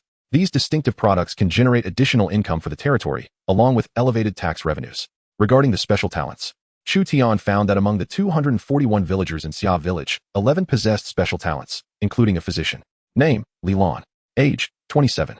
Level, 35. Leadership, 5. Strength, 7. Intelligence, 37. Politics, 10. Charm, 75. Occupation, junior physician. When stationed at the medical pavilion, the pavilion's effectiveness is enhanced by 3. Background, daughter of Elder Li from Xia Village. Endowed with a certain aptitude for herbal medicine, striving to become a mid-level physician. The role of special talents in relation to buildings is akin to that of generals within an army. It is surprising that Elder Li has a daughter endowed with special talents. Chu Tian is now contemplating ways to maximize the remaining labor value of Elder Li's family, enabling them to contribute significantly to the development of Xia Village. In addition to the junior physician, there are also 2 junior blacksmiths, 2 junior miners, 1 junior cook, 1 junior potter, 3 junior carpenters, and 1 junior tiler. Special talents resemble players who pursue a lifestyle profession, classified into junior, intermediate, senior, special, and saint levels, with varying benefits. A considerable number of players opt for lifestyle professions, as these skills yield a stable economic income that can be exchanged for Earth currency. However, all players are currently trapped in the Lord world, rendering Earth currency irrelevant. They must rely solely on their abilities to survive in this realm, utilizing the currency produced within it. Players engaged in lifestyle professions, akin to these special talents, provide services to various lords and chieftains. Chu Tian appointed these special talents from Xia Village to manage different buildings, the junior physician to the medical pavilion, the junior potter to the celadone factory, and the miners to their respective tasks. Lilan, the daughter of Elder Li, appears somewhat delicate, yet stands as the village's sole junior physician. Beyond her role, 2 villagers have sought Lilan's mentorship to become physician apprentices. The presence of these apprentices at the medical pavilion does not enhance its attributes. Yet their transition from commoners to physician apprentices signifies a completed vocational choice, allowing them the potential to advance to junior physicians in the future. Name: Level 1 Medical Pavilion. Owner: Chu Tian. Physicians: 12. Apprentices: 25. Operational efficiency: 45. Bonus: 3. Each month, a certain income is generated, correlated with the village's population. The recovery rate for the injured stands at 5, while the mortality rate among the injured is 1, and the non-natural death rate of the territorial population is 0. 5. The significance of the medical facility cannot be overstated. It not only contributes to economic revenue, but also reduces mortality rates, making it an essential structure that can preserve a considerable number of villagers and soldiers in the future. The prosperity of Summer Village has now reached 71. To elevate Summer Village to a level 3 settlement, one of the prerequisites is a prosperity rating of 200. Prosperity stems from various facets of the village, and mere natural growth will lead to a sluggish upgrade. Consequently, Chu Tian intends to journey to a nearby large city, the capital of the Lu Kingdom, Langya City. Zhuge Liang was born into a prestigious family in Lu Kingdom. At this moment, it is uncertain whether he remains in his homeland. Chu Tian is unaware, and presently, Zhuge Liang is merely a young child of a few years. He plans to procure architectural blueprints, particularly for infantry barracks, private schools, and level 2 mine blueprints, as many constructions are still lacking in the village. He also wishes to observe the progress of other players, as there may be opportunities to form alliances. Chu Tian has garnered over 60 taels of silver from vanquishing a small band of yellow turbans, and with the initial funds of 50 taels from Summer Village. He currently possesses a total of 110 taels, which should suffice to acquire several blueprints. The game lacks an auction house system. Otherwise, players could replenish resources without leaving their territories, which would severely disrupt the balance, negating the need for transport caravans.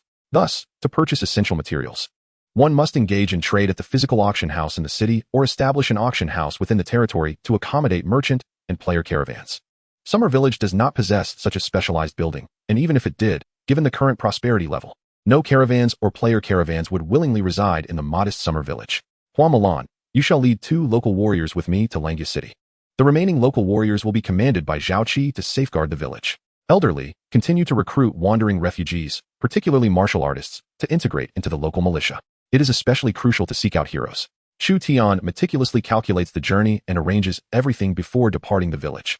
In the realm of the game, the varieties of grain, their growth durations, and irrigation requirements differ across locations. The area where Summer Village is situated is akin to the real-life region of Lini in Shandong, near the Yi River. According to the game's settings, Summer Village's primary crop is winter wheat, which is sown from late September to early October and matures by early June, necessitating the villagers to weed, mound soil, and eliminate pests in between. The game commenced on May 1st, and it is now May 7th, meaning the first harvest is imminent. If there aren't enough laborers at the time of harvest, the yield will diminish. Chapter 10, Alliance of 2 Villages. Currently, Summer Village possesses 4 warhorses, trophies acquired from defeating a small band of yellow turbans. As Chu Tian, filled with enthusiasm, dreams of galloping towards Langya City to procure supplies, reality proves to be harsh. Lacking equestrian skills, Chu Tian falls heavily from the horse. The surrounding local warriors glance around, feigning ignorance of their lord's dismal performance. Blasted, without skills, one cannot even ride a horse. Chu Tian found himself in a state of exasperation, his skill bar devoid of any abilities, particularly lacking in horsemanship. This predicament was akin to possessing a Rolls-Royce without the requisite driving license, while a humble steed was comparable to a Wuling Hongguang. Faced with a Wuling Hongguang, yet without a license, was he expected to traverse to Langya City on foot? Such a notion would undoubtedly hinder his progress. Observing Chu Tian's plight, Milan addressed him with a reassuring tone. My lord, there is no need for concern. What plan do you propose? Ding. The royal level special hero Mulan offers to impart advanced horsemanship. Will you accept? Accept. Chu Tian was taken aback, realizing that special heroes could bestow skills upon players. Yet, there must be stringent limitations. Regardless, with the opportunity to learn advanced horsemanship at hand, it would be foolish to decline. Mulan dedicated half a day to meticulously teaching him the art of riding. Ding. You have acquired advanced horsemanship, currently at level 1. Chu Tian examined his newly acquired skill. Name, Advanced Horsemanship, level 1. Proficiency, 0-100 effect, allows riding of mounts of diamond rank and below, significantly enhances combat power while mounted, with greater benefits at higher levels. A remarkable cavalry skill. Chu Tian could hardly believe that this ability, though not a direct offensive or defensive skill, 4 effects comparable to divine techniques. Ding. Your bond with Hero Mulan has deepened. Loyalty has risen to 88 points, and affection to 52 points. The system's notification left Chu Tian momentarily stunned. He had not anticipated that learning skills from a general could also strengthen their mutual rapport. This function resembled a hidden system of bonds. With the mastery of horsemanship, Chu Tian was finally ready to leave Xiaozuan atop a warhorse. There were 4 steeds available in the village, so he brought Mulan along with 2 local brave men to accompany him to Langya City. With Mulan and the 2 locals as escorts, Chu Tian felt assured against potential ambushes by bandits or wild beasts along the way. Langya City lay 60 kilometers from Xiaozuan, and with the aid of their horses, their journey would be swift. Approximately 5 kilometers north of Xiaozuan, they came upon a village, likely inhabited by other players. Chu Tian had previously discovered this settlement while hunting with a hunter from Xiaozuan, nestled between the 2 locations. Upon seeing 4 unfamiliar riders approach, the villagers erupted into chaos. A group of locals armed with sickles, hoes, and spears gathered at the village entrance, eyeing Chu Tian and his companions warily. A common warhorse was valued at 20,000 coins, far beyond the means of the average villager, leading them to suspect the presence of formidable individuals. Do not misunderstand. I am the village chief of Xiaozuan, located 5 kilometers to the south. Where might I find your village chief? Chu Tian called out, gripping the reins. Xiaozuan. So there exists a village by that name to our south. The village chief wishes to speak with you, a villager announced, bustling off to inform their leader. In short order, a village chief emerged, flanked by villagers who revered him, standing behind a wooden fence, cautiously meeting Chu Tian's gaze, evidently skeptical of his claims. To Chu Tian's surprise, the village chief was a female player. Despite the striking resemblance of players, Chu Tian found it relatively easy to discern their behaviors and mannerisms, allowing him to distinguish them from non-player characters. The female player, with a slender sword at her waist, inquired, "Who are you? Why have you come to our humble village of Xiaozhou?" Chu Tian, the village head of Xia village, noted that their settlement was merely 5 kilometers apart. Perhaps establishing diplomatic relations between our 2 villages could foster trade and subsequently enhance prosperity. After Xia village upgraded to a level 2 settlement, Chu Tian contemplated the necessity of advancing to a level 3 village. The prosperity requirement for such an upgrade is 200 points, and the benefits brought by Hua Mulan are no longer sufficient. Forming alliances with other villages would facilitate the circulation of goods. For instance, Xia village's specialty, rough green porcelain, could be sold to neighboring villages, thereby increasing economic prosperity and revenue. Trade is not a zero-sum game, but rather a mutually beneficial endeavor, as you surely understand. Chu Tian sought to persuade the leader of Xiaozhou village. If the counterpart were a player, they would likely grasp this concept. I am well aware of that. But how can I trust you? You possess warhorses, which could potentially threaten our village. These horses are spoils we seized from the Yellow Turbans. If you are hesitant to allow us entry, you may send someone to Xia village to negotiate an alliance. I recall that if an alliance is formed, our Xia village would be prohibited from launching an attack on Xiaozhou village. That should ease your concerns, wouldn't it? The female player bit her lip, and soon, Chu Tian received a system notification. The village head of Xiaozhou, Xia Tianliang, has sent you a friend request. Do you accept? Accept. Xiaozhou village has proposed a 12-month alliance negotiation with Xia village. Do you accept? Note, once an alliance is established, if either party breaks it during the alliance period, that party's public sentiment, security, blessing value, loyalty of generals, and lord's reputation will significantly decline. Furthermore, the first month of the alliance is non-negotiable. Accept. The village head of Xiaozhou was straightforward, directly proposing an alliance with Xia village. In the early stages, to counter banditry and promote village trade, as well as to collaborate on road construction, forming an alliance was indeed necessary. Following the alliance, it would be possible to sever ties, though such an action would entail certain costs. I merely wish to cultivate the land, remarked Xia Tianliang, chuckling at Chu Tian's earnestness. It was no wonder that this peculiar individual had proposed trade and alliances so soon after visiting Xiaozhou village. He, too, was a farmer at heart. The alliance, being second only to marriage, imposes certain restrictions on both parties, with the first month prohibiting any dissolution of relations, thus allowing for unconditional trust. You may enter. The wooden gate at the village's entrance swung open, and Chu Tian embarked on his inaugural visit to another player's village. Our Xiaozhou village has just upgraded to a level 2 settlement. Xia village should have already defeated small bands of yellow turbans and attained a level 2 status, correct? Xia Tianliang gazed enviously at the warhorses accompanying Chu Tian and his party, as a single ordinary warhorse is valued at 20 taels of silver. Turning her attention to Hua Mulan, she assumed she was also a player and sent a friend request. Strange. Xia Tianliang discovered she was unable to send a friend request. She is a hero, explained Chu Tian. The hero of Xia village seems rather formidable. Xia Tianliang scrutinized Hua Mulan closely. Lacking the status of Mulan's lord, she was unable to view Mulan's information. Your visit to our Xiaozhou village must not be solely for this purpose, correct? We are en route to Langya City to procure a batch of supplies, conveniently passing through here. Oh, Xia Tianliang's discerning gaze reveals a glimmer of shrewdness. Indeed, Xiaozhu village is in need of a substantial influx of provisions to elevate it to a level 3 village. There may be bandits along the road to Langya City, yet I have a silver-tier general under my command. Together, we should be able to reach Langya City safely. Chapter 11, Langya City. The specialty of our Xiaozhu village is silk. What is the specialty of Xia village? Celadon. Chu Tian explored the allied villages and was pleasantly surprised by the impressive development of Xiaozhu village, which boasts unique structures such as the rice shop and the pawn shop. With the alliance between the two villages, the villagers can mutually purchase each other's goods. Naturally, the lord may also choose to prohibit the export of certain items. Xiaozhu village primarily relies on militia, evidently lacking a professional infantry battalion. However, the village chief, Xia Tianliang, has constructed a militia camp. This camp cannot recruit new troop types, but with training, it can enhance the attributes of the militia, transforming them into elite militia. Xia Tianliang shared the attributes of these elite militia with Chu Tian. The militia camp can be built without blueprints, serving as an additional structure available to a level 1 village. Chu Tian intends to pursue a direct infantry route. Hence he did not construct a militia camp. Name, Elite Militia of Xiaozhu Village. Attack power, 6 defense power, 6 speed, 5. The militia camp offers a surprising boost of 1 to both attack and defense. Chu Tian recalls that the attributes of a level 1 yellow turban infantry camp are an attack of 7 and a defense of 5. The elite militia's attributes are remarkably similar to those of the yellow turbans. However, the elite militia has reached its peak, whereas the yellow turbans can still advance. Training elite militia requires time. Xiaozhu village possesses a silver-tier hero and 50 elite militia.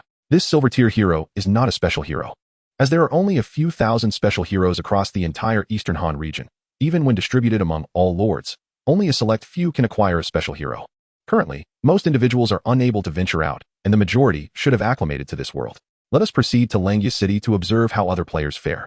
It is the first time for Chu Tian to encounter other player lords. Thus he and Xia Tianliang from Xiaozhu village set off for Langya City. Lacking warhorses, a scarce resource, the two villages merged into a small party, with warhorses carrying provisions and luggage while Chu Tian and his companions walked, battling monsters to gain experience on their way to Langya City. Xiaozhu village dispatched a silver-tier ordinary general along with 2 elite militia, combining with 4 from Xia village to form a party of 8. Halt! This mountain is mine, and this tree is mine, if you wish to. The bandit leader's proclamation was abruptly cut short as an arrow struck him down. Hua Mulan lowered her singlewood bow. Upon witnessing the Xia village hero slay a level 15 bandit leader with a single arrow, Xia Tianliang's eyes widened in astonishment. What caliber of warriors does your Xia village possess? Gold tier, Chu Tian casually replied with a level designation. Xia Tianliang expressed a hint of envy. I never imagined that within the realm of Langya, there truly exists a lord capable of recruiting gold-tier heroes. They must rank among the top 1,000 in the world, while my silver-tier hero was merely recruited from the commoners, not merely among the top 1,000. But even on the 7th day of the game's launch, Mulan remained steadfastly in second place on the global hero leaderboard, surpassed only by the heroic Edward the Black Prince from the Papal Domain. The 8-member squad charged boldly at the throngs of marauders, with Chu Tian mounted upon his steed, wielding his iron sword. With a single, decisive stroke, he sent blood splattering onto his visage, gravely injuring a level 10 bandit. Mastery of advanced horsemanship augmented Chu Tian's prowess while mounted, rendering cavalry a formidable threat to light infantry. Otherwise, the expense of a warhorse would not be so exorbitant. With 4 steeds and 2 heroes, Chu Tian and his companions effortlessly repelled the marauders. Following the demise of their small leader at the hands of Mulan, the marauders' morale plummeted, prompting their hasty retreat. Traversing the 60 kilometers from Xia village, through Little Zhu village, to Langya City, they encountered several small bands of marauders along the way, all of which were deftly neutralized. Xia village sought to transport its specialties and other goods to Langya City, necessitating the establishment of secure routes and the dispatch of local militia to escort the cargo. Chu Tian was not merely grinding experience points. He was also devising strategies to enhance the connectivity between Xia village and neighboring towns and villages. The road system in The Lord is of paramount importance, with Langya City being the largest nearby metropolis, classified as a large city with a prosperity rating exceeding 100,000. If the route between Xia village and Langya City were unobstructed, economic efficiency would undoubtedly improve. Upon arriving at Langya City, Chu Tian had ascended to level 15. Leadership, 25, strength, 23, intelligence, 27, politics, 30. His attributes were remarkably balanced, yet Chu Tian remained indifferent. As a lord, possessing ample territory and formidable heroes under his command rendered him virtually invincible. Langya City, a large metropolis, towered above Xia village, its walls rising 12 meters high, akin to a 4-story building in reality. Banners symbolizing the forces of the warlord Tao Qian from the Three Kingdoms era fluttered atop the city walls. At the city gate, A contingent of guards idly scrutinized the players entering and exiting the city. Chu Tian attempted to assess the attributes of the city guards. Name: Guard of Su Province. Langya City. Level: 50. Description: do not provoke me, lest you meet a most gruesome end. Apart from their level and name, Chu Tian could discern no further specifics regarding the guards' attributes. Yet the guards of Langya City boasted an astonishing level of 50. In a realm where players typically hovered around level 10, these level 50 sentinels were akin to giants. To besiege Langya City through the strength of players alone would be a task only feasible in the mid-game. To provoke a city at this early stage would be tantamount to courting death. The disparity in levels between a large city and a level 2 village was immense. Chu Tian, along with Xia Tianliang and Mulan, led their warhorses into Langya City, attracting the attention of the city guards. 2 guards, armed with long spears, approached to inquire, "Who are you?" "I am the village chief of Xia Village, and this is the village chief of Little Zhu Village." Chu Tian produced the village chief's insignia. After inspecting the insignia, the guards ceased their scrutiny. Recently, large bands of yellow turban marauders have appeared outside the city. You should exercise caution. Report any suspicious individuals to the authorities. Understood. Chu Tian noted this information and took heed. Xia Village was besieged by a small contingent of yellow turban soldiers. Chu Tian initially thought it was merely a test for the Lord, but it became evident that the attackers were a band of scattered warriors, with notable yellow turban generals lurking nearby, causing unease among the guards of Langya City. With a population numbering in the hundreds of thousands, Langya City was a thriving metropolis, 1,000 times larger than Xia Village. Chu Tian was the first to head to the auction house, seeking architectural blueprints to enhance the prosperity of the village. The Firewolf gang was recruiting players to strive together in these chaotic times. Lingyan Pavilion was enlisting various types of players, with a beautiful leader personally overseeing the guild.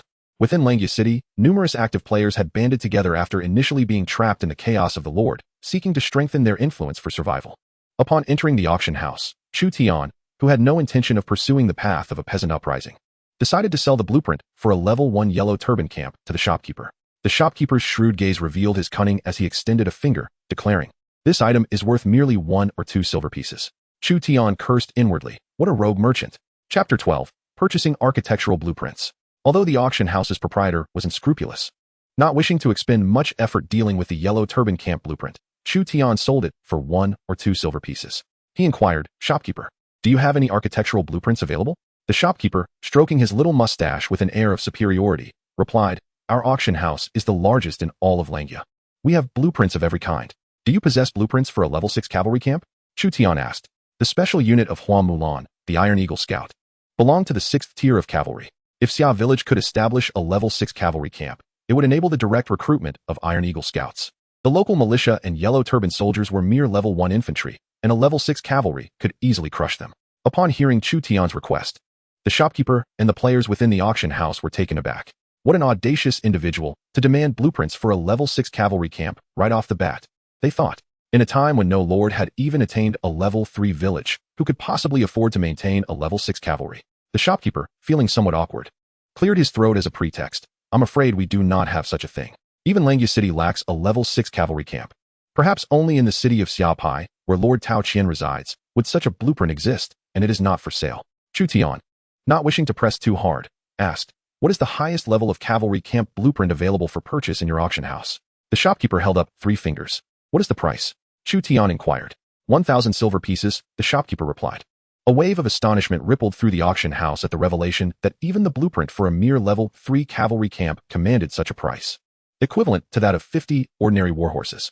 The shopkeeper, finally feeling a sense of pride, remarked, "Cavalry is not something an ordinary lord can afford to maintain." Chu Tian, however, remained undeterred. Without a cavalry camp blueprint, the warhorses of Xia Village would be rendered useless. What about the blueprints for a level 1 or level 2 cavalry camp? He pressed. The level 1 cavalry camp blueprint is priced at 20 silver pieces, while the level 2 cavalry camp blueprint costs 100 silver pieces. Expensive indeed. Chu Tian mused. The recruitment of cavalry has yet to commence. The mere schematics for a cavalry camp are exorbitantly priced. Not to mention the costs associated with constructing the camp, acquiring warhorses and equipment, as well as the monthly salaries. Unless situated in the vast grasslands, maintaining a cavalry is a costly endeavor. Chu Tian has accounted for the finances, leaving 50 taels of silver in the village. He has brought along some silver and a pouch of copper coins, and with the bounty acquired from vanquishing bandits along the way, along with the sale of a schematic for a yellow turban soldier camp, his total amounts to 101 taels of silver. The prospect of obtaining a level 2 cavalry camp schematic is bleak. Purchasing it would leave him with merely 1 tael of silver, insufficient for acquiring any other schematics. As for infantry camps, that is a different matter. Our auction house boasts schematics ranging from level 1 to level 3 infantry camps, and recently, there is even a level 4 infantry camp schematic available. The auction house has clearly marked prices. A level 1 infantry camp costs 5 taels of silver, a level 2 camp 25 taels, and a level 3 camp 250 taels. As for the level 4 camp, it commands a staggering 2,500 taels of silver, awarded to the highest bidder. The players present are utterly astonished.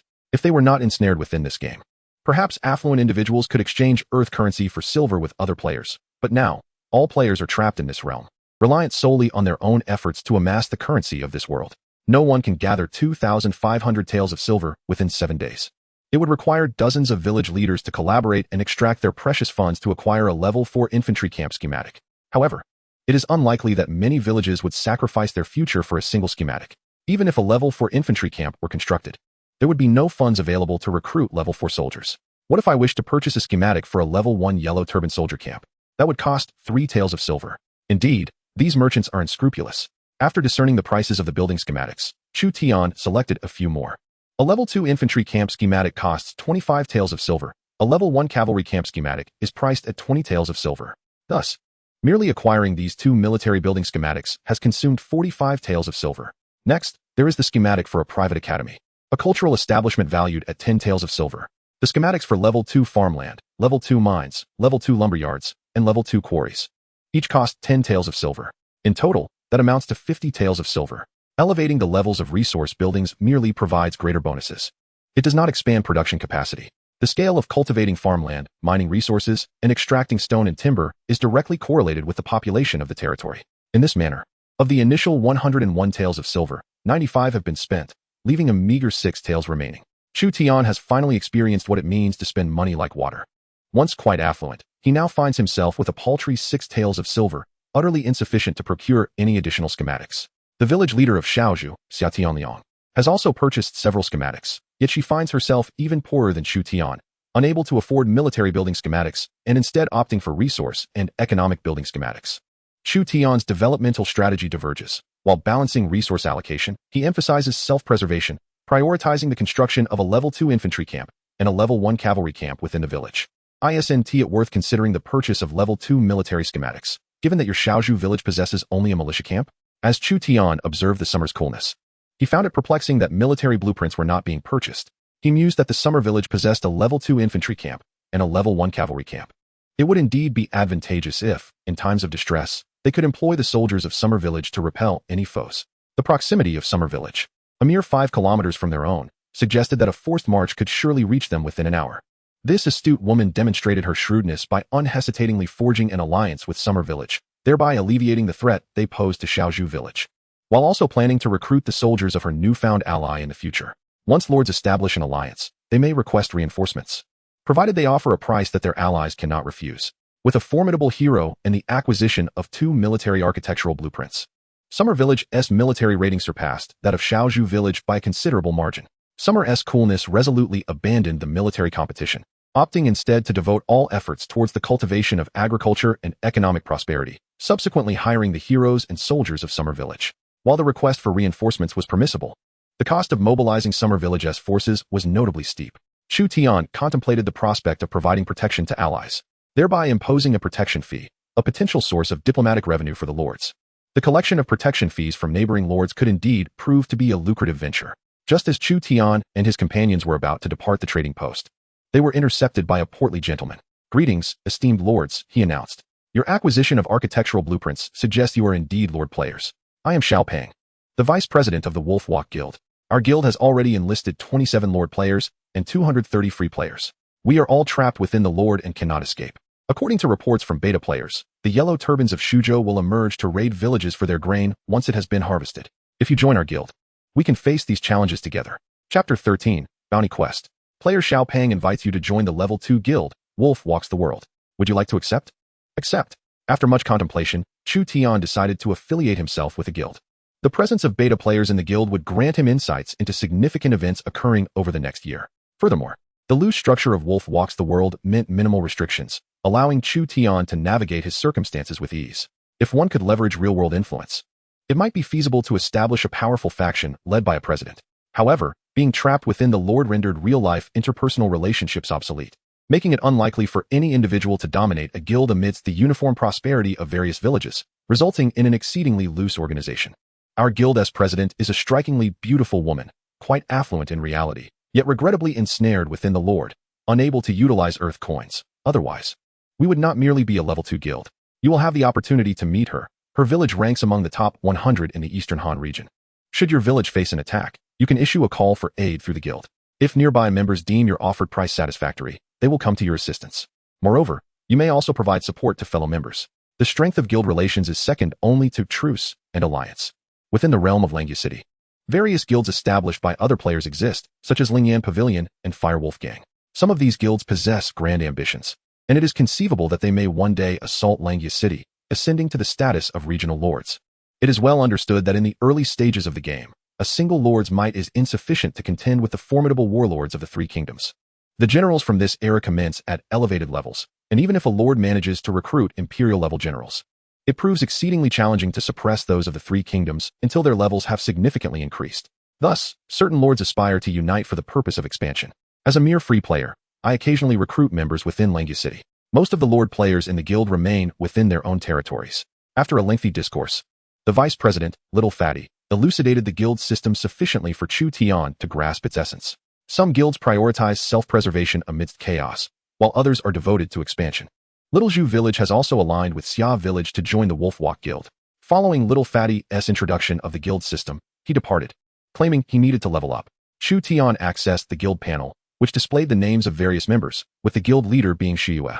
However, detailed information about other players was not accessible, a measure intended to prevent rival guilds from infiltrating and gathering intelligence. Only the guild leader and vice president are permitted to issue announcements. After obtaining the blueprints, Chu Tian seized the rare opportunity to wander around Langya City.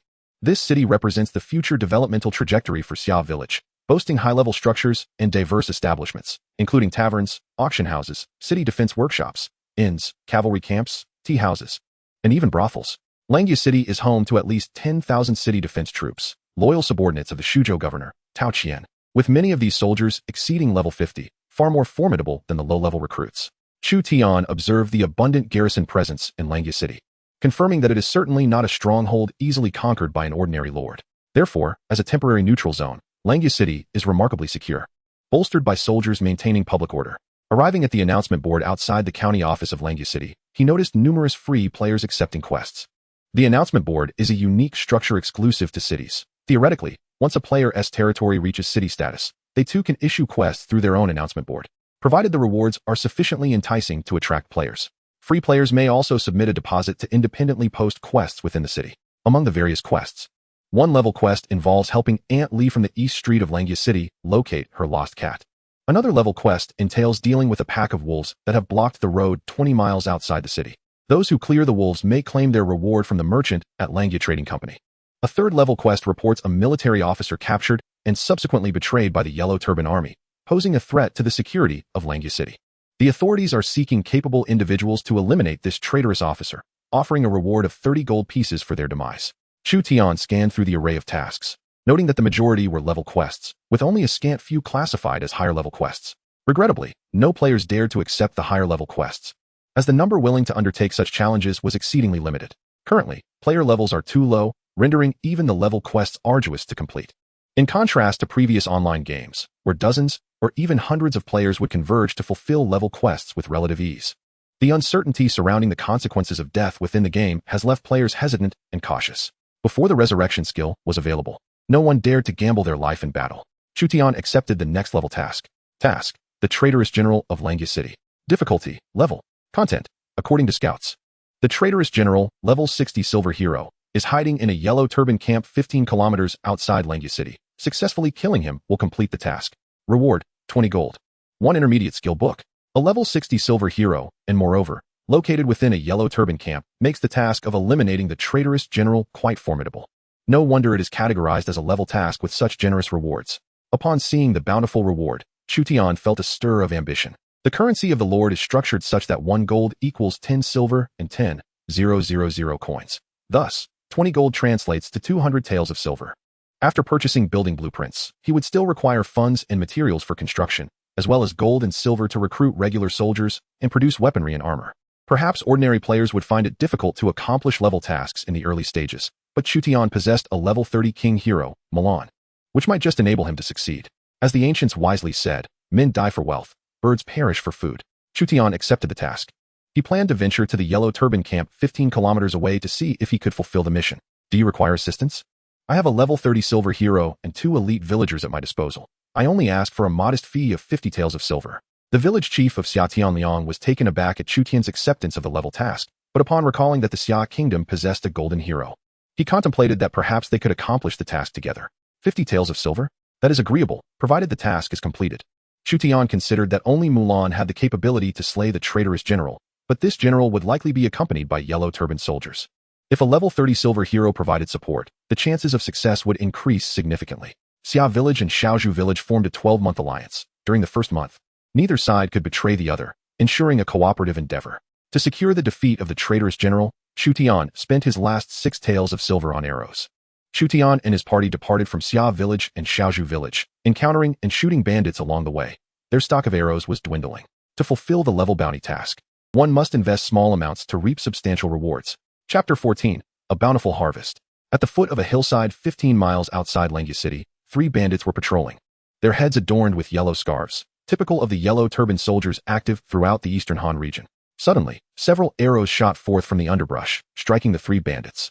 2 fell, while one, though wounded, attempted to flee. Another arrow flew in, finishing off the severely injured bandit. Player, you have slain a level 15 yellow turban soldier and earned 50 experience points. Chutian emerged from the thicket with a small team, scavenging the spoils from the fallen yellow turban bandits, gathering a total of 1 tael of silver and 152 copper coins. The small fry are indeed impoverished. Chutian assessed the loot. This meager bounty paled in comparison to the tens of taels of silver required for village development, merely a drop in the bucket.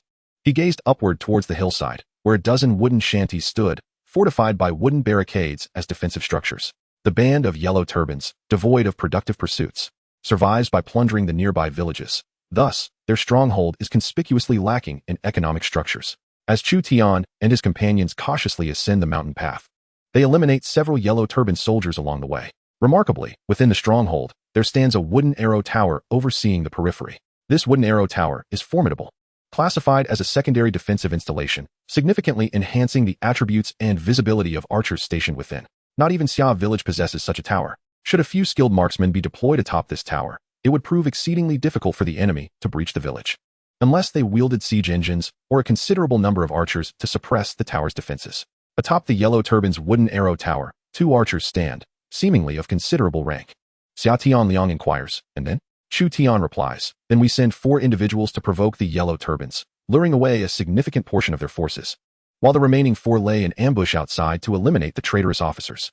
This strategy is known as drawing the tiger away from its mountain lair. While the plan is commendable, those who provoke the enemy may find themselves pursued by dozens, if not hundreds, of yellow turbans, leading to a high likelihood of demise. Let us not forget that we have 4 steeds.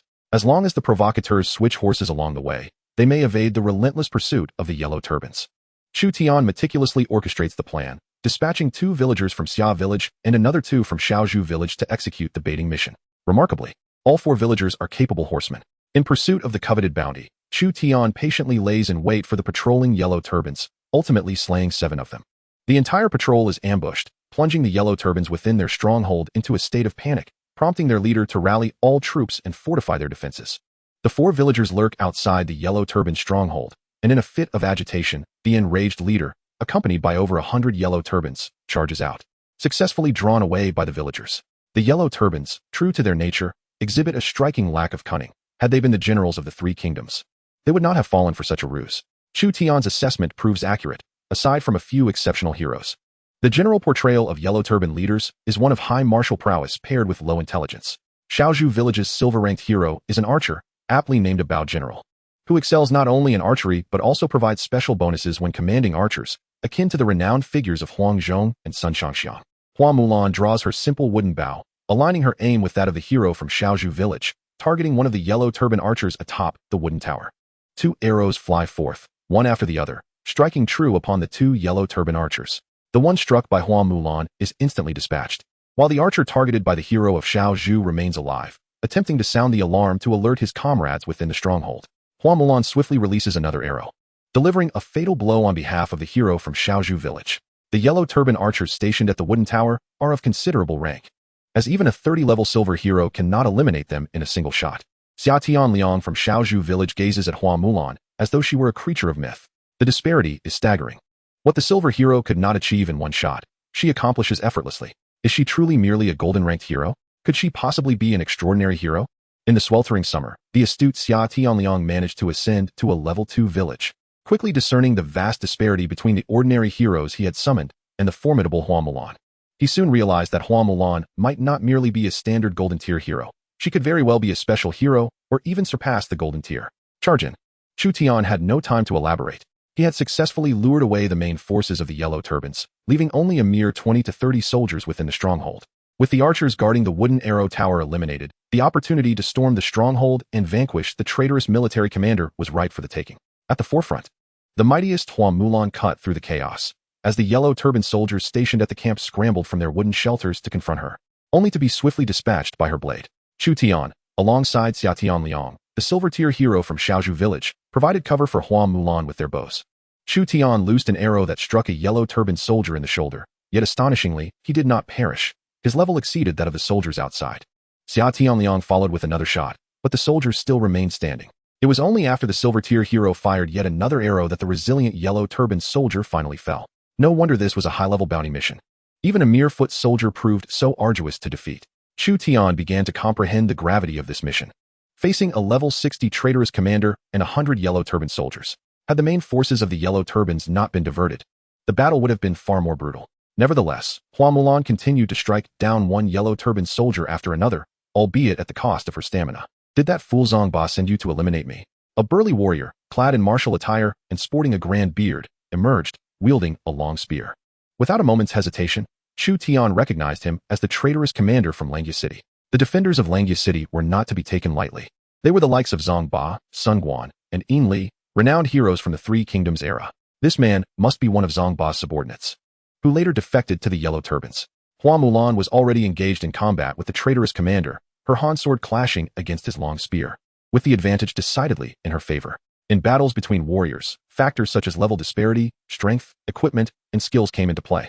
Although Hua Mulan was only level 30, her strength was an impressive 81 points, while the silver-tier traitorous commander, even at level 100, could barely reach 60 points in strength. The commander could only rely on his higher level to withstand Hua Mulan's onslaught.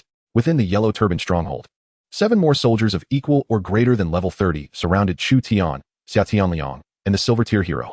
Only the silver-tier hero from Xiaozhu village possessed the capacity to contend with Yellow Turban soldiers of comparable level, yet facing 7 opponents proved overwhelming, making it difficult to protect the 2 less experienced village leaders. Stay behind me. The silver-tier hero attempted to fend off the 7 Yellow Turban soldiers, but 3 managed to break through his defenses and charge towards Chu Tian. As iron clashed against the Yellow Turban soldier's hefty blade, Chu Tian felt his arm go numb. The soldier's level surpassed his own, rendering him incapable of overcoming such a significant level disparity in battle. Suddenly, a stone flew through the air, striking the Yellow Turban soldier in the shoulder, causing him to stumble. Seizing the opportunity, Chu Tian lunged forward with his iron sword, delivering a series of swift thrusts. Player, you have slain a level 30 Yellow Turban soldier, earning 200 experience points. Ding. Congratulations, player, you have reached level 16. Indeed, these Yellow Turban soldiers were no ordinary foes. It was no wonder they proved so formidable.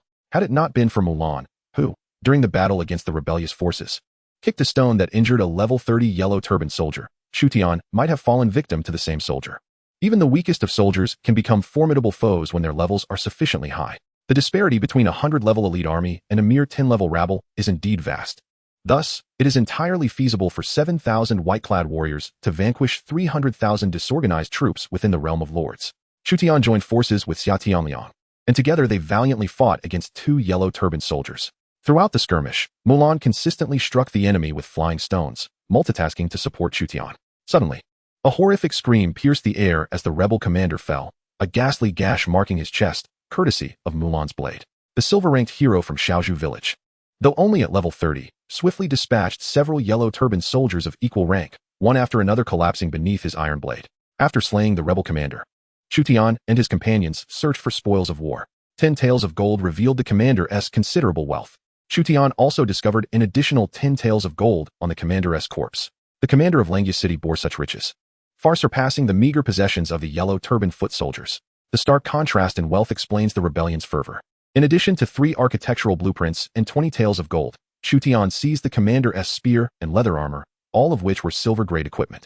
Mulan, Xiatianliang, and the silver-ranked hero from Shaozhou village burst into the yellow-turban stronghold's warehouse, where 2 treasure chests awaited them. Besides the chests, they found over 20 sets of leather armor and finely crafted weapons. Xiatianliang exclaimed, "We are about to strike it rich." Chutian hurriedly interjected, "We cannot carry all this. Let us take only the gold, silver, silver-grade equipment, and skill books." In Chapter 15, the blueprint for the Wooden Arrow Tower is revealed. After plundering the Yellow Turban's storeroom, Chutian promptly departed from the stronghold, feeling the weight of the gold and silver, along with 2 skill books, 3 architectural blueprints, 2 pieces of leather armor, a longsword, and a spear. In a sense, the act of killing and pillaging serves as a means for primitive capital accumulation, allowing for accelerated territorial development through war. Mulan, Xiatianliang, and the heroes of Shaozhou village similarly carried a bounty of spoils. "How do you propose we divide the loot?" Chutian inquired. This time, it was primarily your village's heroes who vanquished the rebel commander. "What you have scavenged belongs to you, while what I have gathered is mine." Chutian was direct and unambiguous, choosing not to quibble with Xiatianliang over the division of additional spoils. Without tangible benefits, other lords would not remain steadfast allies. Diplomacy, alongside agriculture, commerce, and military might, constitutes a vital aspect of lords, with the most representative example being the alliances formed during the spring and autumn and warring states periods. In this raid on the Yellow Turban stronghold, the true treasures Chutian acquired lay with the fallen rebel commander. As expected, Xiatianliang noticed Chutian's lack of petty concern over gains and losses, leading to a subtle shift in his mindset. Perhaps an alliance with Xia village could be a long-term benefit. Chutian remained oblivious to the shifting mentality of his allies as he examined the 3 architectural blueprints dropped by the rebel general of Langya City.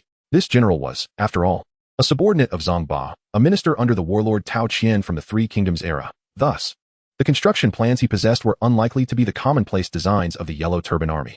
Name: Small Wooden Arrow Tower, Level 2 Fortification. Max Durability, 100.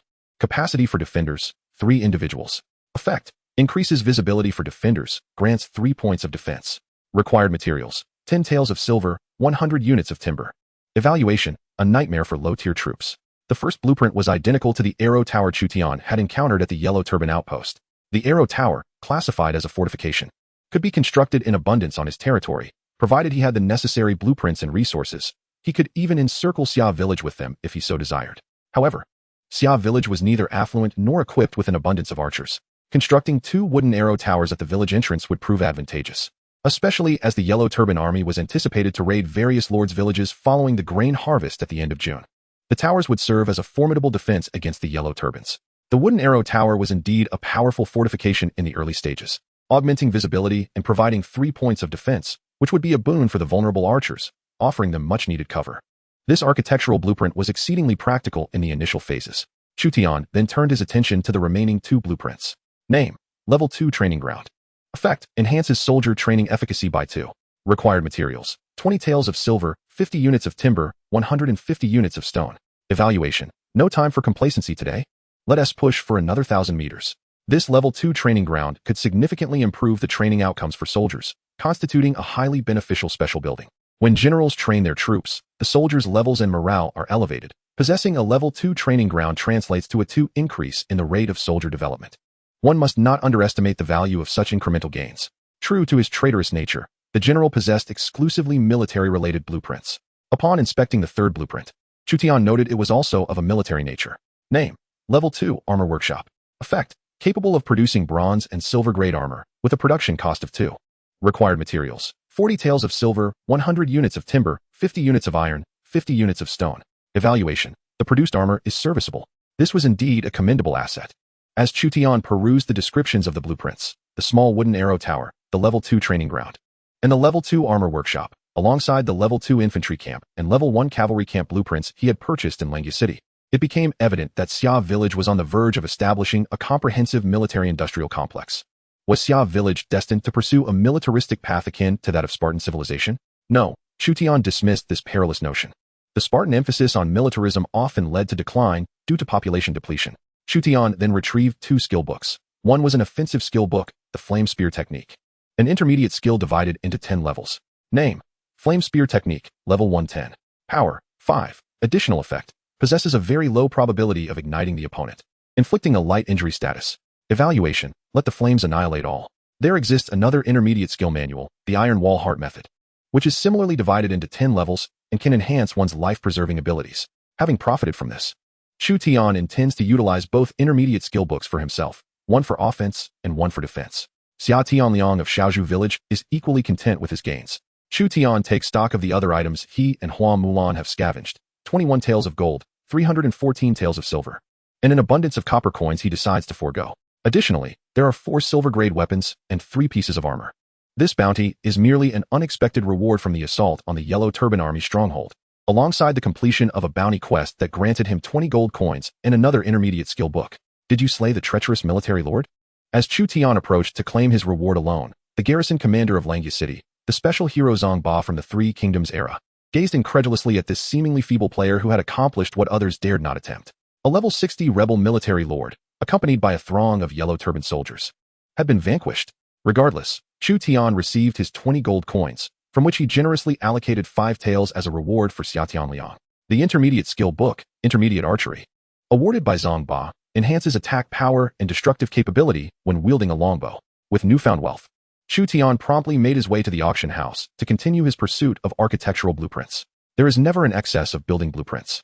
Only by swiftly enhancing the village's prosperity can they upgrade to a level 3 settlement. Shopkeeper, I return once more. Although the auction house in Langya City is operated by unscrupulous merchants, it boasts a comprehensive collection of building blueprints. Observing the small pouch of gold coins placed on the counter, the shopkeeper's face brightened as he rubbed his hands together. Ah, young sir, you have become our esteemed patron of late. Pray tell, what architectural blueprints are you seeking? Our auction house has recently acquired a small brothel blueprint for a mere 300 taels of silver. Would you be interested? Chapter 16. Return to Xia Village. I am a man of virtue. How could I possibly construct a brothel on my own territory? Perhaps sensing the disapproving gazes of the 2 women behind him, Chu Tian resolutely declined the shopkeeper's tempting proposition. While a brothel is an economic establishment that theoretically could yield substantial financial returns, its actual efficacy is uncertain, and it may even diminish the loyalty of female heroes and special talents. I have been around the block myself, but this brothel is not what you might envision. It is merely a place to listen to music and enjoy wine. What blueprints do you desire? Given that early-stage players deliberate for quite some time before purchasing even a second-level blueprint, Chu Tian is a rare major patron, and the shopkeeper's demeanor has noticeably improved. Such is the reality of commerce. Second-level blacksmith shop blueprints, second-level tailor shop blueprints, second-level medical clinic blueprints. Chu Tian possesses 36 taels of gold and 314 taels of silver, amounting to a total value of 674 taels of silver, allowing him to procure quite a few ordinary second-level blueprints. Suddenly, he recalled the Iha River adjacent to Xia Village. In reality, the river's basin spans 170,000 square kilometers, and with the expansion in Lord magnified tenfold, it translates to 170,000 square kilometers. Additionally, the river's cross-sectional depth has increased, capable of accommodating larger vessels. Do you have blueprints for a shipyard here? The blueprint for a first-level shipyard costs 50 taels of silver, while the blueprint for a second-level shipyard is priced at 250 taels. Determined, Chu Tian gritted his teeth and purchased a first-level shipyard blueprint, subsequently investing another 50 taels in a construction blueprint for a dock. In total, he spent 175 taels on 5 blueprints. Among them was a blueprint for a pig farm, which included the rudimentary skill of pig farming. Additionally, there were blueprints for siege machinery workshops, taverns, fish ponds, chicken farms, pavilions, and clock towers. The shopkeeper laid out dozens of blueprints, all depicting structures that were lacking in Xia Village. One cannot achieve greatness in a single gulp. The territory of Xia Village may not accommodate so many buildings, and the labor force might be insufficient. Therefore, careful selection of structures is imperative. For instance, the siege machinery workshop is of no use to the current Xia Village. Ladders, siege towers, and catapults are only necessary when attacking towns, as overpowering infantry suffices for raiding villages. Chu Tian opted for second-level blueprints for the pig farm, fish pond, and chicken farm, amounting to 60 taels of silver. He also selected a second-level tavern, which cost 100 taels. The tavern blueprint was the most expensive, valued at 100 taels, as it came with the coveted local specialty, rice wine, bringing economic benefits and increasing the likelihood of attracting special talents and ordinary heroes. However, the scarcity of special heroes would render the tavern ineffective in recruiting them, should he successfully establish the tavern. Xia Village would boast both crude porcelain and rice wine as unique products, enhancing its prosperity. He also requested blueprints for a trading house, a convoy station, a mulberry garden, and a pawnshop. Xia Tian's summer in the little cottage village acquired a batch of economically oriented architectural blueprints, suggesting that little cottage village aims to develop into a commercial town, prioritizing commerce over military might. Chu Tian was unconcerned with how other lords developed. The lack of military development in little cottage village was beneficial for Xia village, alleviating any potential threats. Chu Tian received 3 skill books related to daily life: basic pig farming, basic fish farming, and basic chicken farming, which were included with his blueprint purchases. He casually glanced at one of the skill book descriptions. Name: basic pig farming. Effect: while managing a pig farm, pork yield is 2. And the probability of swine fever is 0. 5. Evaluation: pig farming, from novice to wealth. Though Chu Tian was reluctant to learn, he could not deny the practicality of this skill book. It would benefit special talents in agriculture or players who chose the advanced farmer path in the game lord. Would there indeed be players selecting the farmer direction? Quite possibly. Wherever there is demand, a market exists. One can never predict players' intentions. To fulfill a level quest, night fell, and Chu Tian and his companions found a tavern in Langya City to stay for the night. The passage of time in Lord mirrors that of the real world. A standard room costs 200 coins, and the prices in Langya City are indeed steep. Lord players may reside in their territories, while free players must purchase houses in Langya City or other cities. Chu Tian pondered the exorbitant prices. It seems that real estate in Lord is equally lucrative. Inferior residences are priced at 5 taels of silver, ordinary ones at 20 taels, while superior abodes command 100 taels, and luxurious estates can exceed 1,000. Xia Tianliang has thoroughly inquired about the property market in Langya City. Should there be 10,000 players residing in Langya City, a minimum profit of 50,000 taels of silver could be amassed. Moreover, given the player's nature, it is certain they would not settle for inferior homes, but rather aspire to superior ones, thus potentially yielding 1 million taels of silver. Chu Tian reflects on the exorbitant profits of real estate and cannot help but envy the city lord, Zongba. He contemplates the construction of opulent residences once Xia village expands into a town. During the journey, they occasionally encounter bandits, who shoot them down. In the meantime, 2 achievements are noted: Massacre of Thousands with a completion of 3,510,000 and Subjugation of the Yellow Turbans with a completion of 112,100,000. The completion of both achievement tasks appears to be a distant prospect. Should our humble Xia village face an enemy assault, it is hoped that Xia village can extend appropriate assistance, and of course, I am willing to pay the price. The unsettling news of a potential surge of yellow turban soldiers following the harvest of wheat is quite disconcerting. Xia Tianliang, leading a warhorse, bids farewell to Chu Tian and his companions at the entrance of Xiaozhu village. This horse, an ordinary war steed acquired from Langya City, cost 23 taels of silver. Everyone is trapped in this situation. If help is possible, it must be offered. Village chief, where are you headed? To Xiaozhu village to purchase silk. Given the proximity of the 2 villages, they may very well be adjacent once upgraded to a town. Chu Tian shakes his head, choosing not to dwell on future matters. The immediate priority is to establish various facilities and harvest grain to counter the potential onslaught of the yellow turbans that may plunder the village post-harvest. Such a number? Chu Tian recalls that when he departed, there were only about 240 individuals, and within mere days, Elder Li has welcomed over 100 refugees. In addition to Elder Li and Zhao Qi, there is a silver-tier ordinary warrior among them. Chapter 17. Grand Construction. I am Wu Shang, a martial artist since childhood, wandering from place to place. Upon encountering the talented individuals and fertile lands of your village, I have resolved to settle here. During Chu Tian's absence from Xia village, a new ordinary hero has emerged, perhaps out of concern that the Lord would be unable to withstand the large forces of the yellow turbans after the grain harvest. A silver-tier hero has appeared in Xia village. Name: Wu Shang. Talent: silver-tier, ordinary hero. Level: 40. Experience: 5, 842, 100. 000. Identity: descendant of the wandering knights of the warring states. Loyalty: 70. Leadership: 17. Martial power: 45. Intelligence: 24. Politics: 11. Charisma: 61. Equipment: refined longsword, silver-tier weapon. Attack power: 3, with a very small probability of causing armor-piercing effect. Leather armor, bronze-tier armor, defense power 1. Affinity: 20 traits. Heir of a noble family, minor trait. Increases the speed at which the territory attracts refugees. This hero is martial-oriented and ill-suited for leading troops into battle. However, the trait heir of a noble family can indeed expedite the village's efforts in attracting refugees.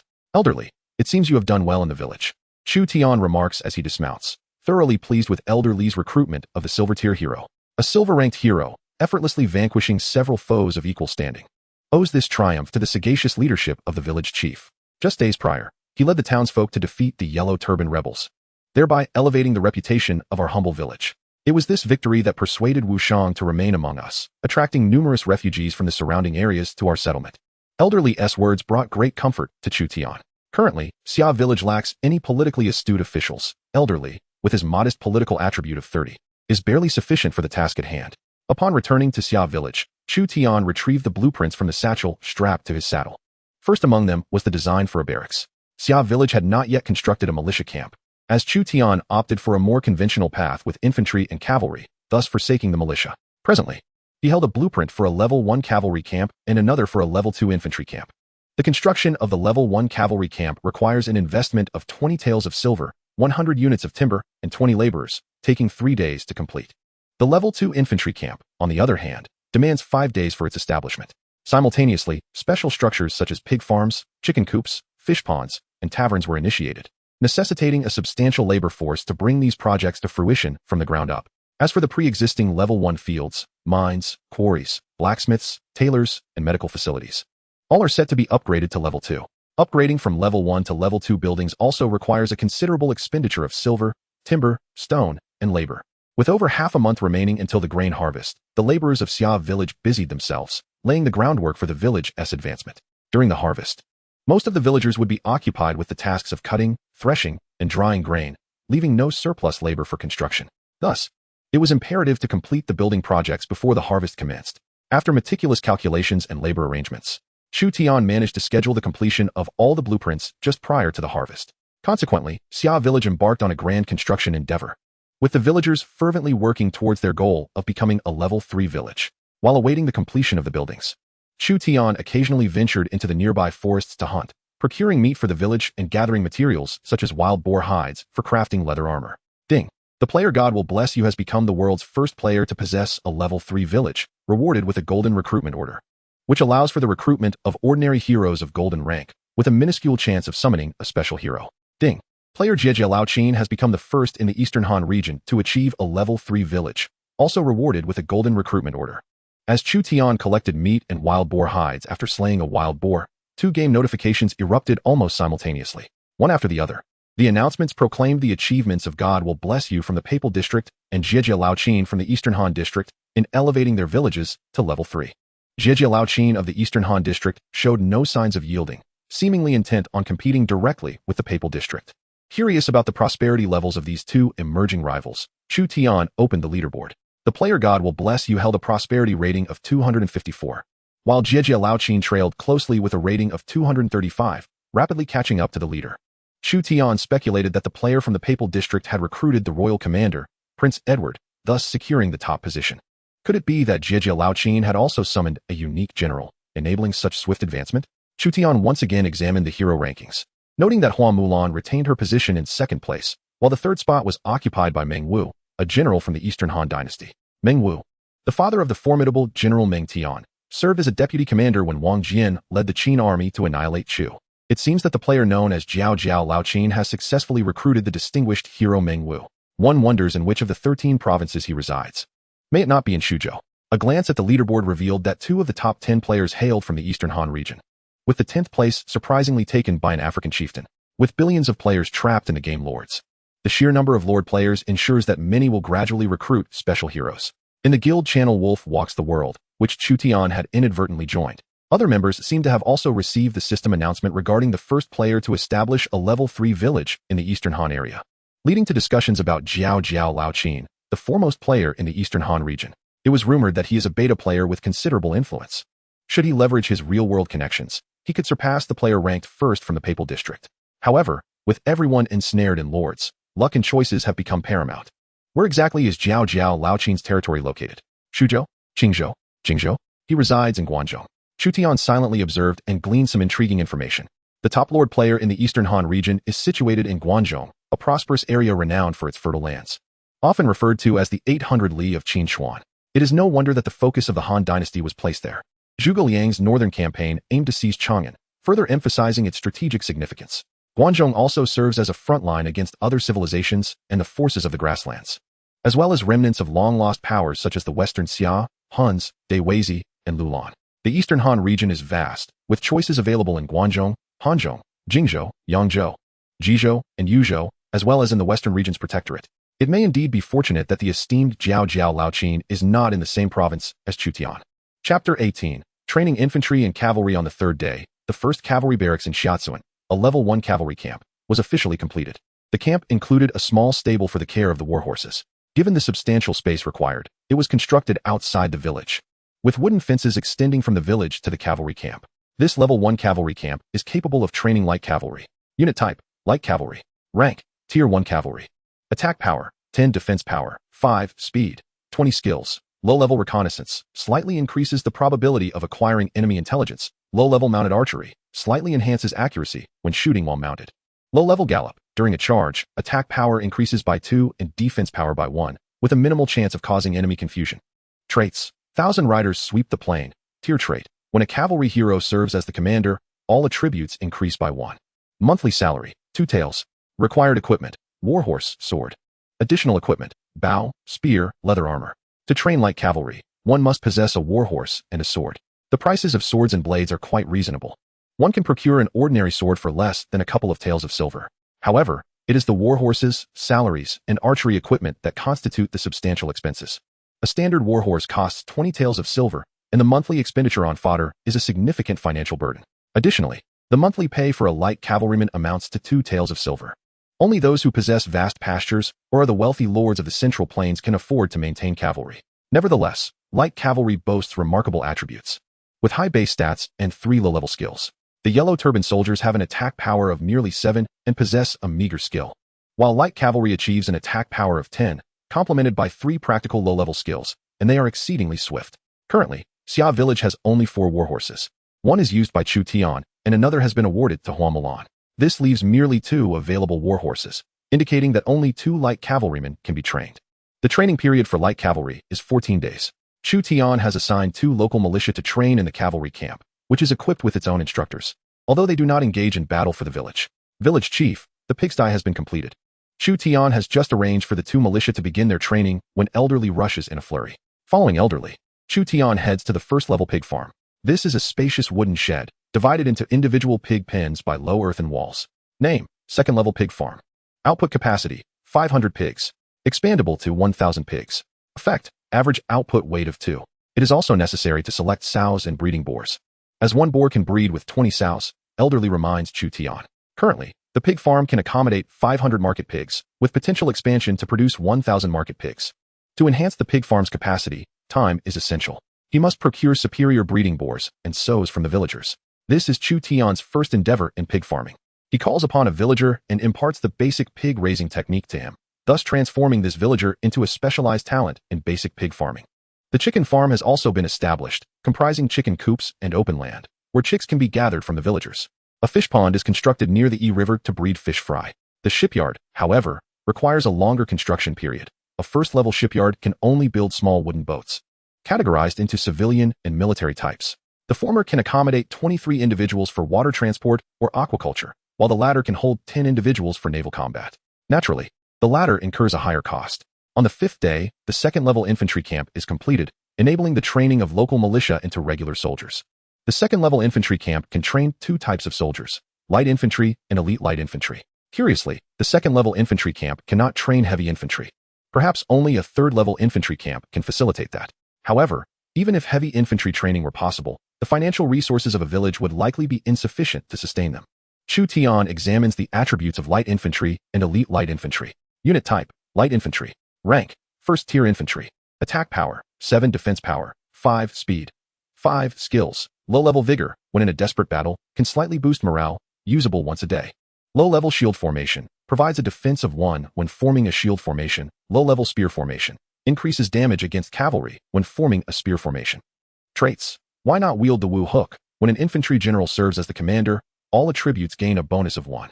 Military salary, 1 tael per month. Required equipment, sword or spear. Additional equipment, bow, leather armor, shield. The base attributes of light infantry are akin to those of the Yellow Turban soldiers, yet they possess 3 low-level skills, making them decidedly more practical in actual combat scenarios. The Yellow Turban soldiers remain mere brigands, while the light infantry have ascended to the status of official troops. Elite light infantry belong to the second tier of infantry, boasting an attack power of 9, defense of 6, and speed of 6, equipped with intermediate vigor, low-level shield formation, and low-level spear formation skills, sharing the same traits as light infantry. As for the salary of elite light infantry, it amounts to 1 tael and 500 coins, equivalent to the cost of 15 light infantry. If finances are ample but the population sparse, opting for elite light infantry poses no issue. Conversely, if funds are limited and there is an abundance of youthful labor, light infantry appears to be the more economical choice. After a moment of contemplation, Chu Tian chose to recruit 50 robust villagers and train them into elite light infantry, committing to an annual salary of 900 taels of silver. 50 elite light infantry are sufficient to vanquish 200 regional militia of the same level, as they are professional soldiers. Once the militia's morale is shattered, they will retreat in disarray. Thus, Xia village now boasts 2 light cavalry, 50 elite light infantry, and a contingent of local militia. Presently, Xia village cannot sustain such a number of elites, yet in anticipation of the impending Yellow Turban uprising next month, Chu Tian decides to bolster his forces. If military salaries cannot be met, resorting to plundering the Yellow Turban soldiers becomes a necessity. As all constructions reach completion, the prosperity of Xia village surged to 213 points, meeting the conditions for upgrading to a level 3 village. Ding. Eastern Han District System Announcement. At the end of June in the first year of the Lord's calendar, the activities of the Yellow Turbans are about to commence, with large contingents of Yellow Turban soldiers roaming, pillaging food, and leaving a desolate landscape. All lords are urged to prepare, utilizing their strength and wisdom to protect their villages and populace. Ding. Eastern Han District System Announcement. This serves as a prelude to the epic battle of the Yellow Turban Rebellion, establishing a national leaderboard, state leaderboard, and county leaderboard. Slaying Yellow Turban soldiers and their leaders will yield points. The top 100 lords on each leaderboard will receive bountiful rewards. Just as Chu Tian was about to review the conditions for upgrading a level 2 village to a level 3 village, the system announcement interrupted him. Originally intended to eliminate a batch of weaker lords, this event has become perilous for all players trapped in Lord, as some may fall victim to the Yellow Turban soldiers. The blacksmith shop forges weapons, the armor workshop crafts leather armor and wooden shields, the medical clinic stockpiles herbs, and everyone is fervently harvesting wheat. Chu Tian immediately mobilized the entire labor force of the village. Chapter 19. The Food Crisis. The fields outside Xia village shimmered with golden grains. As the village chief, Chu Tian led by example, rallying numerous villagers to the fields to hastily gather the harvest. Even the village chief personally toils in the fields, along with valiant figures such as Hua Mulan, Elderly, Zhao Qi, and Wu Shang, as well as the soldiers, all striving to harvest crops before the onset of chaos brought by the Yellow Turbans. In an era dominated by cold weapons, while the troops may not be ready for battle, the provision of sustenance is paramount. Without ample food, soldiers lack the strength to fight. Within the realm of leadership, the morale of the troops holds significant importance. Demoralized soldiers may choose to flee or even revolt. History bears witness to countless armies that have met defeat due to starvation. Harvesting crops with a sickle is no less laborious than engaging in combat. After half a day of harvesting, Chu Tian felt utterly exhausted. At this moment, other lords in Shuzhou were likely leading their villagers in the same endeavor of gathering crops. Village chief, it's time for noodles, said Li Lan, the daughter of Elderly, as she presented a bowl of noodles to Chu Tian. Thank you, he replied, bemused by her persistent politeness. Li Lan couldn't help but smile. The women and girls of Xia village were busy preparing cool water and flour, while everyone took a break to eat in the fields. The plight of the farmers is not to be underestimated. As the village chief, Chu Tian personally harvested wheat and guided the raising of pigs, chickens, and fish, all while ensuring public safety and the satisfaction of the villagers, truly experiencing the hardships of farming. During his respite, he took the opportunity to examine the conditions required for Xia village to upgrade to a level 3 village. The prerequisites for this advancement were not overly daunting. First, prosperity must reach 200. Second, public sentiment and security must each be at 70. Third, the number of special buildings must not be fewer than 10. Fourth, military rating must be no less than 400. Fifth, the population must exceed 800. Xia village had already met the first 4 criteria, but was still slightly lacking in the fifth. A village of 800 inhabitants could no longer be deemed small. Upon upgrading to a level 3 village, it would be recognized as a large settlement. The grain collected by Xia village could sustain a few cavalry and 50 elite infantry without issue. It was said that above the elite infantry were the Tier 3 infantry of Shuzhou, which possessed an official designation. Currently, the only individual in Xia village qualified to serve as the commander was Hua Mulan, whose 25 attack and defense bonus was quite substantial. Alas, these crops were sown last year. With the village expanding, I urge you, village chief, to keep a close eye on our grain reserves. Should the need arise, we may have to procure grain externally. Elderly approached, leaning on his wooden staff, to impart a crucial warning about the potential food crisis facing Xia village. The initial grain supply was 500 units, sufficient for the annual needs of 500 individuals, more than ample for the village's initial population of 100. However, with the population now nearing 800, the remaining grain would only sustain them for about half a year. Moreover, during wartime, soldiers consumed food at double the usual rate to replenish their strength. The issue of sustenance posed a formidable challenge. To accumulate grain and delay the rise to power is not merely a slogan, he reflected. In times of turmoil, food can be directly equated to wealth.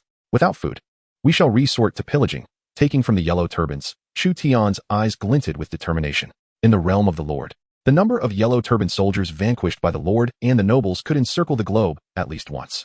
To refrain from seizing the yellow turban soldiers' provisions would be to unjustly exploit the bounty of the heavens. Additionally, one could commandeer their gold and silver, subsequently engaging in trade with Langya City to procure surplus grain from the hands of the city lord, Zongba. In times devoid of conflict between the player lord and the nobles, the player lord is entirely capable of conducting trade with the nobles in a conventional manner. Upon hearing Chu Tian's alarming rhetoric, Elderly wiped the cold sweat from his brow, realizing that his village chief resembled the yellow turban soldiers even more than they did. Had it not been for the necessity of establishing a solid territorial foundation and the unavailability of the function to occupy other lords' domains, Chu Tian would have led a band of soldiers from the village to plunder. Suddenly, Chu Tian recalled that a mere 5 kilometers away lay Xiaozhu village, home to economic establishments such as rice shops, trading houses, and escort agencies, which seemingly allowed direct procurement of grain from Langya City, provided one possessed sufficient funds. Chu Tian approached the village chief of Xiaozhu to request the use of her facilities. No problem, but standard fees will apply. The advantages of their alliance became evident. Akin to 2 villages thriving simultaneously, each fulfilling the other's needs, this is the essence of trade. Chu Tian continued to immerse himself in the harvest of crops. The yield of the harvest is not calculated based on the panel's grain income, but rather on the actual output of the seeds planted in October, which could yield a bountiful harvest or face calamities such as locusts or drought. As the saying goes, you reap what you sow, and the following year's harvest hinges on this year's efforts. The singularity of grain crops necessitates the diversification of crop varieties and the cultivation of superior strains. After a long day of toil, Chu Tian encountered several issues along the way. Currently, the primary crops in Xia village are wheat and vegetables. The setting of the Eastern Han region in the Lord lacks crops from the age of exploration, such as corn, paddy rice, and sweet potatoes. Likewise, the Papal region and the Eastern Japan region do not feature these crops. However, the Eastern Han region boasts its own unique crops, such as tea. The exchange of special products from different civilizational zones will only be possible after the borders of these zones are opened. Nevertheless, seeds for crops like rapeseed and yam can still be acquired from Langya City. As the village chief, Chu Tian must seek ways to diversify the menu for himself and the villagers. The harvest of wheat is merely the beginning. It must also be dried and stored. Xia village is equipped with a granary, a self-contained structure that can be expanded or upgraded without the need for blueprints. Theoretically, a level 2 village could construct a fully upgraded granary, though it is unlikely any lord would invest substantial resources in such an endeavor in the early stages. Without grain, even the grandest granary proves futile. Time gradually approaches the day when a formidable host of yellow turban soldiers will emerge. This appearance of the Yellow Turban Army serves merely as a prelude to the epic battle of the Yellow Turban Rebellion. As for the epic battle of the Yellow Turban Rebellion in the Eastern Han region, based on information gleaned by Chu Tian within the guild, it is a formidable challenge, requiring a decisive confrontation against the Yellow Turban Army led by special heroes such as Zhang Jiao, Zhang Bao, and Zhang Liang. Of course, the rewards are substantial, and there lies the potential to recruit special heroes from the Yellow Turban faction. Prior to this, Chu Tian resolves to elevate Xia village to a level 3 village while simultaneously constructing defensive works. The foundational defensive structures of level 1 and level 2 villages consist of wooden palisades, whereas level 3 villages can replace wooden palisades with a combination of earthen walls and wooden barriers for enhanced fortification. Chu Tian still had the architectural blueprints for wooden arrow towers, plundered from the rebel army's leader, yet to be utilized. If the objective were merely to defend the village, it would suffice to set traps for hunting in the vicinity. The combination of wooden arrow towers and hunting traps would surely pose a formidable challenge to any yellow turban soldiers attempting to assault Xia village. However, defense alone would not suffice. An offensive strategy was imperative. Only by eliminating as many yellow turban soldiers as possible could he accrue greater merit.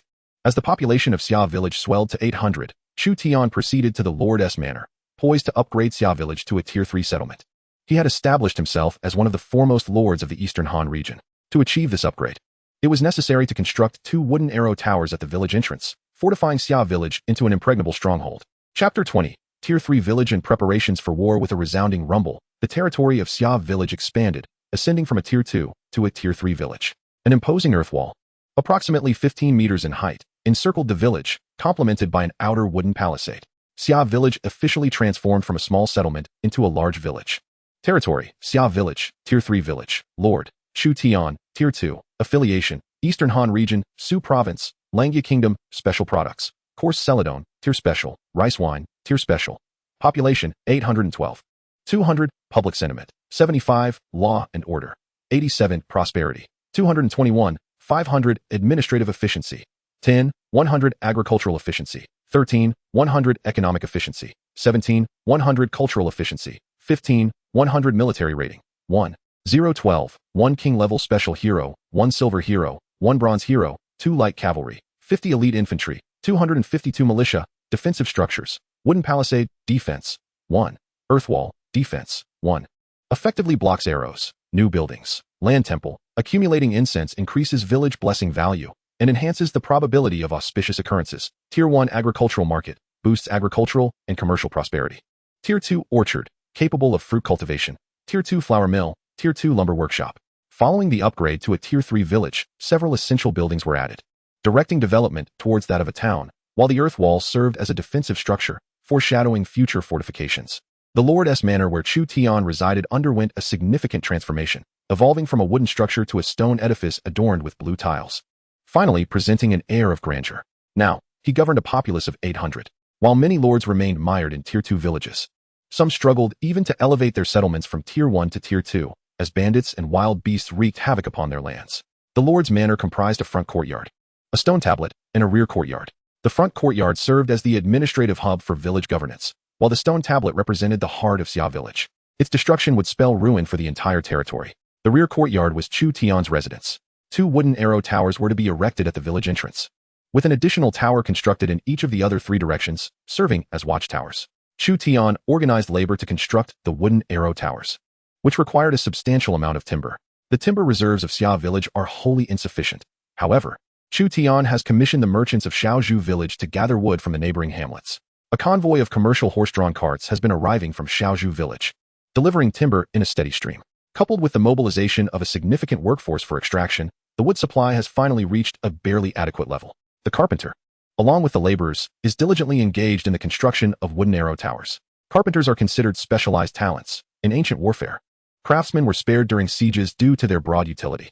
The hunters of Xia village have set traps around the outskirts of the village. Should the yellow turban soldiers inadvertently step into these snares, they may sustain injuries or even meet their demise. Zhao Qi reports progress to Chu Tian. Aside from the village entrance, where traps are not laid to ensure the flow of people and goods, 253 traps have been established outside the earthen walls.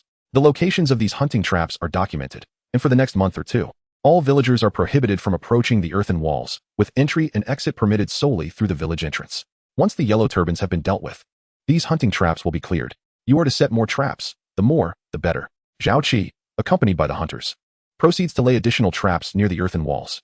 The advantage of hunting traps lies in the fact that they require no resources, merely the investment of labor. However, the downside is that it would be impractical to fill the village entrance with traps. Furthermore, should the Yellow Turban Army concentrate their assault on a specific location, they could employ sheer numbers to dismantle those traps. Hua Mulan is training the elite infantry of Xia village at the secondary training grounds. A contingent of soldiers wields long spears, broadswords, or iron swords as their weaponry, while a few soldiers have donned the scarce leather armor. The majority remain clad in simple cloth attire. The newly recruited soldiers will enhance their levels through prolonged training and combat, gradually evolving into a seasoned fighting force. Having slain numerous Yellow Turban soldiers and rebel commanders, Hua Mulan has ascended from level 30 to level 32.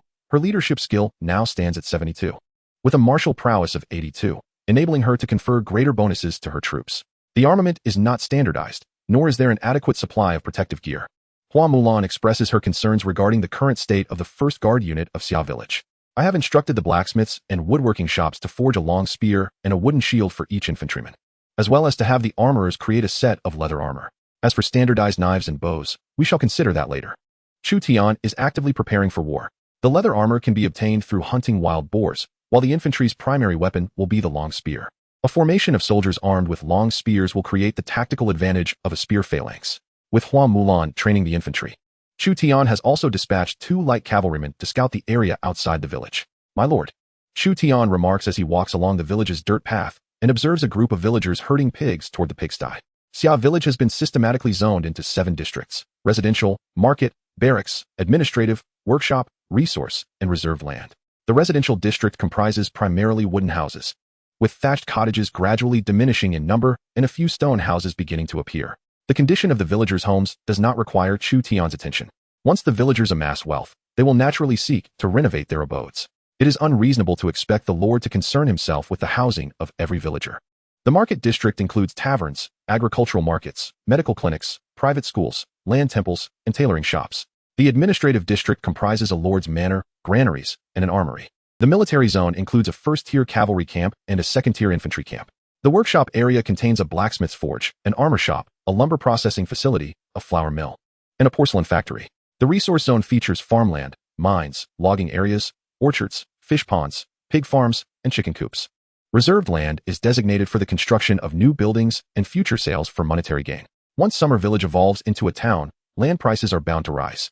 As the population and infrastructure of Summer Village gradually expand, its development is steadily gaining momentum. Currently, Summer Village has established a grass hall, capable of accommodating up to 50 children, thereby enhancing the cultural efficiency of the territory. Chu Tian has selected a teacher from among the refugees to serve as the instructor at the grass hall. Additionally, the grass hall possesses a hidden effect. When these children reach adulthood, their attributes will surpass those of common villagers. The aroma of rice wine wafts from the tavern, with the distillation taking place in the tavern's backyard, producing rice wine that can be sold to neighboring villages. A light cavalryman from Summer Village gallops down the rural dirt road, kicking up clouds of dust. Upon entering the village, the cavalryman catches the astonished gaze of the villagers as he dismounts and urgently approaches Chu Tian, village chief. A large troop of yellow turbans has appeared outside the village, and several settlements have already been plundered. Chu Tian feels an immediate sense of foreboding. This time, the yellow turbans are far more formidable than the previous 60 soldiers, boasting higher levels of skill. Should they succeed in vanquishing the yellow turbans, they might ascend the leaderboard and potentially receive substantial rewards. Chapter 21. The Catastrophe of the Yellow Turbans, Part 1. Eastern Han District Announcement. In the 6th month of the Lord's calendar, the yellow turbans have arisen, with bandits across various regions rallying to pillage villages. The Han court summons all lords to defend their territories and resist the yellow turbans. Eastern Han District Announcement. The following areas have been cited with yellow turban heroes. All lords are urged to exercise utmost caution. Ji Provinces Zhangjiao, Zhangliang, and Zhangbao. Qing Provinces Guanhai. Yu Provinces Cheng Yuanji and Dengmao. Su Provinces Zhangkai. Yen Provinces Bokai. Yu Provinces Lu Bai, He, and Gongdu. Slaying special yellow turban heroes will grant additional points and unique rewards. Fallen special yellow turban heroes can be summoned in the future through recruitment orders. Upon the issuance of the system announcement, players in the Eastern Han District were thrown into a frenzy. Even the internal testers were taken aback. They had anticipated only a higher-level group of yellow turban soldiers emerging to raid supplies, but instead, a multitude of special yellow turban heroes had appeared, leaving early players in a precarious position. Madness, sheer madness. Chu Tian, who was diligently preparing for battle in Summer Village, was equally stunned upon hearing the announcement. The movements of the Yellow Turbans were merely a prelude to the epic campaign of the Yellow Turban Rebellion, and yet it was already so exhilarating. With all Yellow Turban heroes emerging in mass, the lords of Ji Province faced the greatest pressure, likely to encounter the illustrious Zhang Jiao leading the Yellow Turbans. However, even if it were not Zhang Jiao, other Yellow Turban heroes would prove formidable adversaries. Due to the nature of the three kingdoms, heroes possess exceptionally high levels. For instance, the current Hua Mulan is level 32, while Zhang Jiao, as a faction leader, begins at level 80. If the prelude event is this challenging, how arduous must the epic campaign be? Su Province Announcement. The heavens have perished, the yellow sky shall rise. The commander of the Yellow Turban Army, Zhang Kai, rallied an army of 100,000 yellow turbans to invade Su Province. The lords of Su Province are urged to defend their territories as circumstances permit.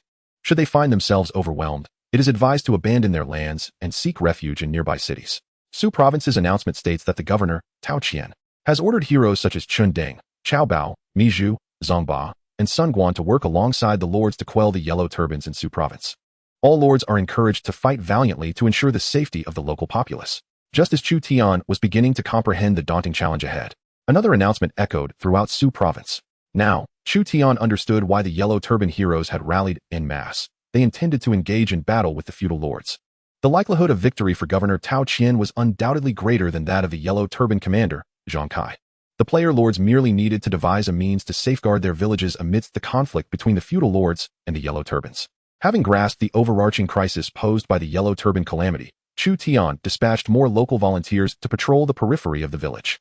Should any yellow turban forces approach Xiaozuan, they would ring bells and beat drums to prepare the village for combat. After several days of construction, 5 rudimentary wooden arrow towers had been erected, each standing at 4 meters and quite impressive. Each tower could accommodate 3 archers, and since Shiatsuan lacked professional archers, local volunteers equipped with bows were stationed atop the towers to keep watch. The rampant presence of the Yellow Turbans had caused a slowdown in the construction efforts across various villages, with most suffering attacks from the Yellow Turban army, albeit varying in scale. The villagers of Shiatsuan seemed to sense the looming crisis, their spirits fraught with anxiety.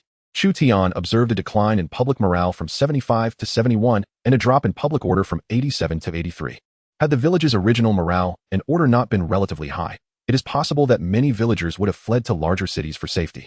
Larger cities typically boast special heroes and elite soldiers to defend their walls, rendering them nearly impervious to Yellow Turban assaults.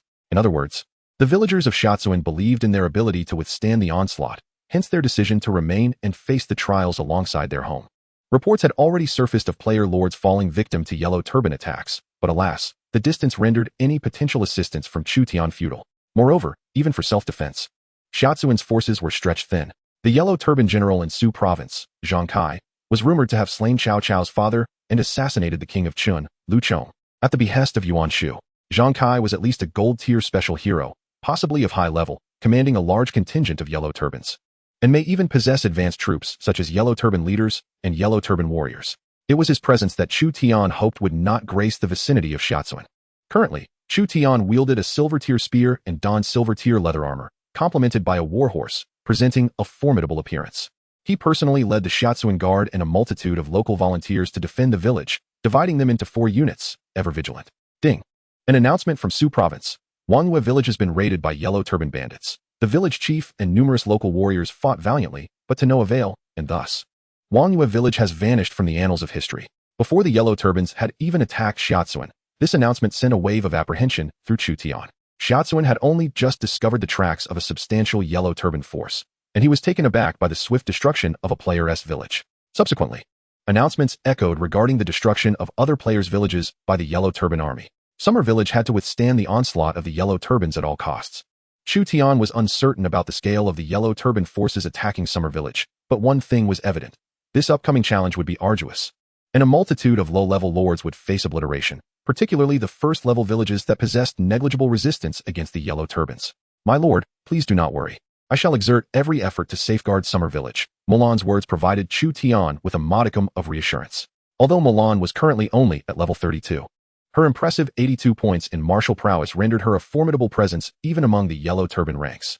If even he, with Mulan at his side, could not fend off the Yellow Turbans, how many players in the Eastern Han region could withstand their might? With this thought, Chu Tian felt considerably lighter. Unless Zhang Kai, the principal commander of the Yellow Turban forces in Shuzhou, were to lead his main contingent near Langia, surely fortune would not be so cruel? Chu Tian shook his head. Shuzhou was vast, encompassing over 60 counties, and the territory of the lords had expanded tenfold. Thus the area of Shuzhou exceeded 1 million square kilometers. Such a colossal expanse, while much of it comprised desolate wilderness, made it unlikely for Zhang Kai to appear near Langia. Yellow Turban army. The sound of a gong from the arrow tower jolted Chu Tian from his thoughts. All personnel, assemble. Chu Tian climbed the wooden ladder to the arrow tower himself. The vantage point afforded a broader view. On the horizon, he spied 200 bandits donning yellow headbands, fierce and menacing, accompanied by 20 cavalrymen mounted on warhorses. 200 Yellow Turban soldiers of a higher level than the militia of Summer Village, alongside 20 cavalry. What lord could possibly withstand such a force? Chu Tian felt a pang of regret for upgrading to a third-level village. The scale of the Yellow Turban assault was evidently correlated with the level of the village. A third-level village now faced an attack from over 200 Yellow Turban soldiers. Chapter 22. The Yellow Turban Catastrophe, Part 2. My goodness, over 200 Yellow Turban soldiers. Quickly, shut the village gates. The villagers of Summer gathered anxiously at the village entrance, armed with kitchen knives, sickles, and hoes. This battle could determine the fate of both Summer Village and its inhabitants. Mulan led 50 elite light infantry, all equipped with spears, shields, and leather armor. The arrival of this elite force at the village entrance significantly eased the villagers' worries. Thanks to Mulan's training, the average level of Summer Village's light infantry had risen to level 20. Unit type, Elite Light Infantry of Summer Village. Tier, Second Tier Infantry. Number of soldiers, 50. Average level, level 20, new recruits. Attack power, 9122512225. Defense power, 6111595. Speed, 6. Moral, 80100. Skills, intermediate charge, low-level shield formation, low-level spear formation. Traits, why not wield a Wu hook? When an infantry commander serves as the main general, all attributes increase by 1. Armed with a spear, a wooden shield, and leather armor, augmented by a formidable 25-point attack and defense bonus from Hua Mulan. This elite light infantry's attributes have become remarkably impressive. Capable of withstanding the cavalry's charge with their spear formation, Hua Mulan, characterized as a cavalry commander, would bestow even greater bonuses while leading her troops. Presently, the only hero available to Xia Village is Hua Mulan. In truth, the silver-tier hero Wu Shang and the bronze-tier hero Zhao Qi are also commendable, though they pale in comparison to the exceptional royal-tier heroes. Descending from the wooden arrow tower, Chu Tian surveyed the elite forces of Xia Village. 50 elite light infantry constituted the mainstay against the Yellow Turban Army, supported by 300 local militia. Ultimately, the strength of a single individual, even one as capable as Hua Mulan, is limited. The villagers of Xia Village, this is the moment that determines your fate. Grasp your weapons and defend your homeland. Chu Tian inspired the crowd, their morale slightly elevated. At the village entrance, 20 Yellow Turban cavalrymen formed a line, with a hero from the Yellow Turban faction standing prominently in the center, accompanied by a diverse array of Yellow Turban soldiers behind them. Upon noticing the two 4-meter-high wooden arrow towers at the village gate, the Yellow Turban leader's pupils constricted. A village fortified with arrow towers is not easily subdued. Open the gates and surrender, and I may spare your lives. The Yellow Turban leader brandished his long polearm, which measured a full 2 meters in length. In response, an arrow was loosed, and he quickly deflected it with his massive blade. If it is war they seek, let it be so. Without further ado, Chu Tian clutched his simple wooden bow, lamenting the loss of the arrow he had just shot, worth 50 coins, now destroyed. The Yellow Turban leader gestured for 4 of his soldiers to advance and probe the defenses. The 4 Yellow Turban soldiers split into different paths, attempting to scale the earthen walls. Suddenly, the ground gave way beneath one, who fell into a hunting trap, pierced fatally by the sharp bamboo stakes within. The hunting traps were not the only hindrance to the Yellow Turban soldiers. The archers of Xia Village also played a crucial role, as several arrows shot from the village struck down a Yellow Turban soldier. The leader's brow furrowed deeper, faced with the seemingly impenetrable defenses of Xia Village. He was at a loss as to how to proceed. With archers present, it was challenging to clear the hunting traps. Villagers, it seems the Yellow Turban army intends to directly assault the village gate. Prepare the archers stationed at the wooden arrow towers.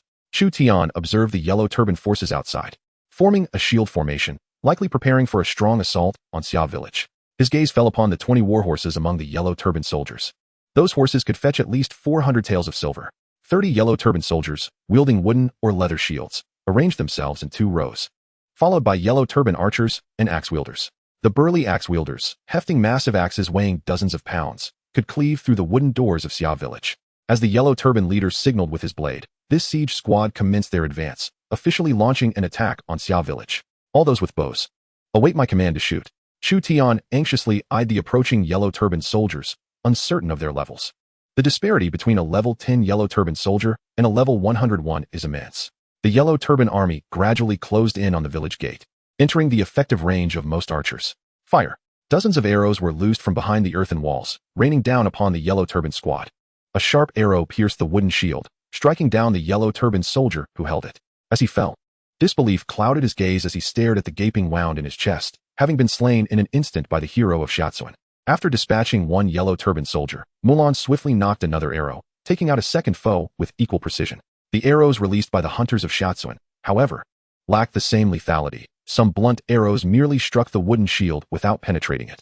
The Yellow Turban squad was now within a mere 100 meters of the village gates, and after a few rounds of arrows, they reached the entrance.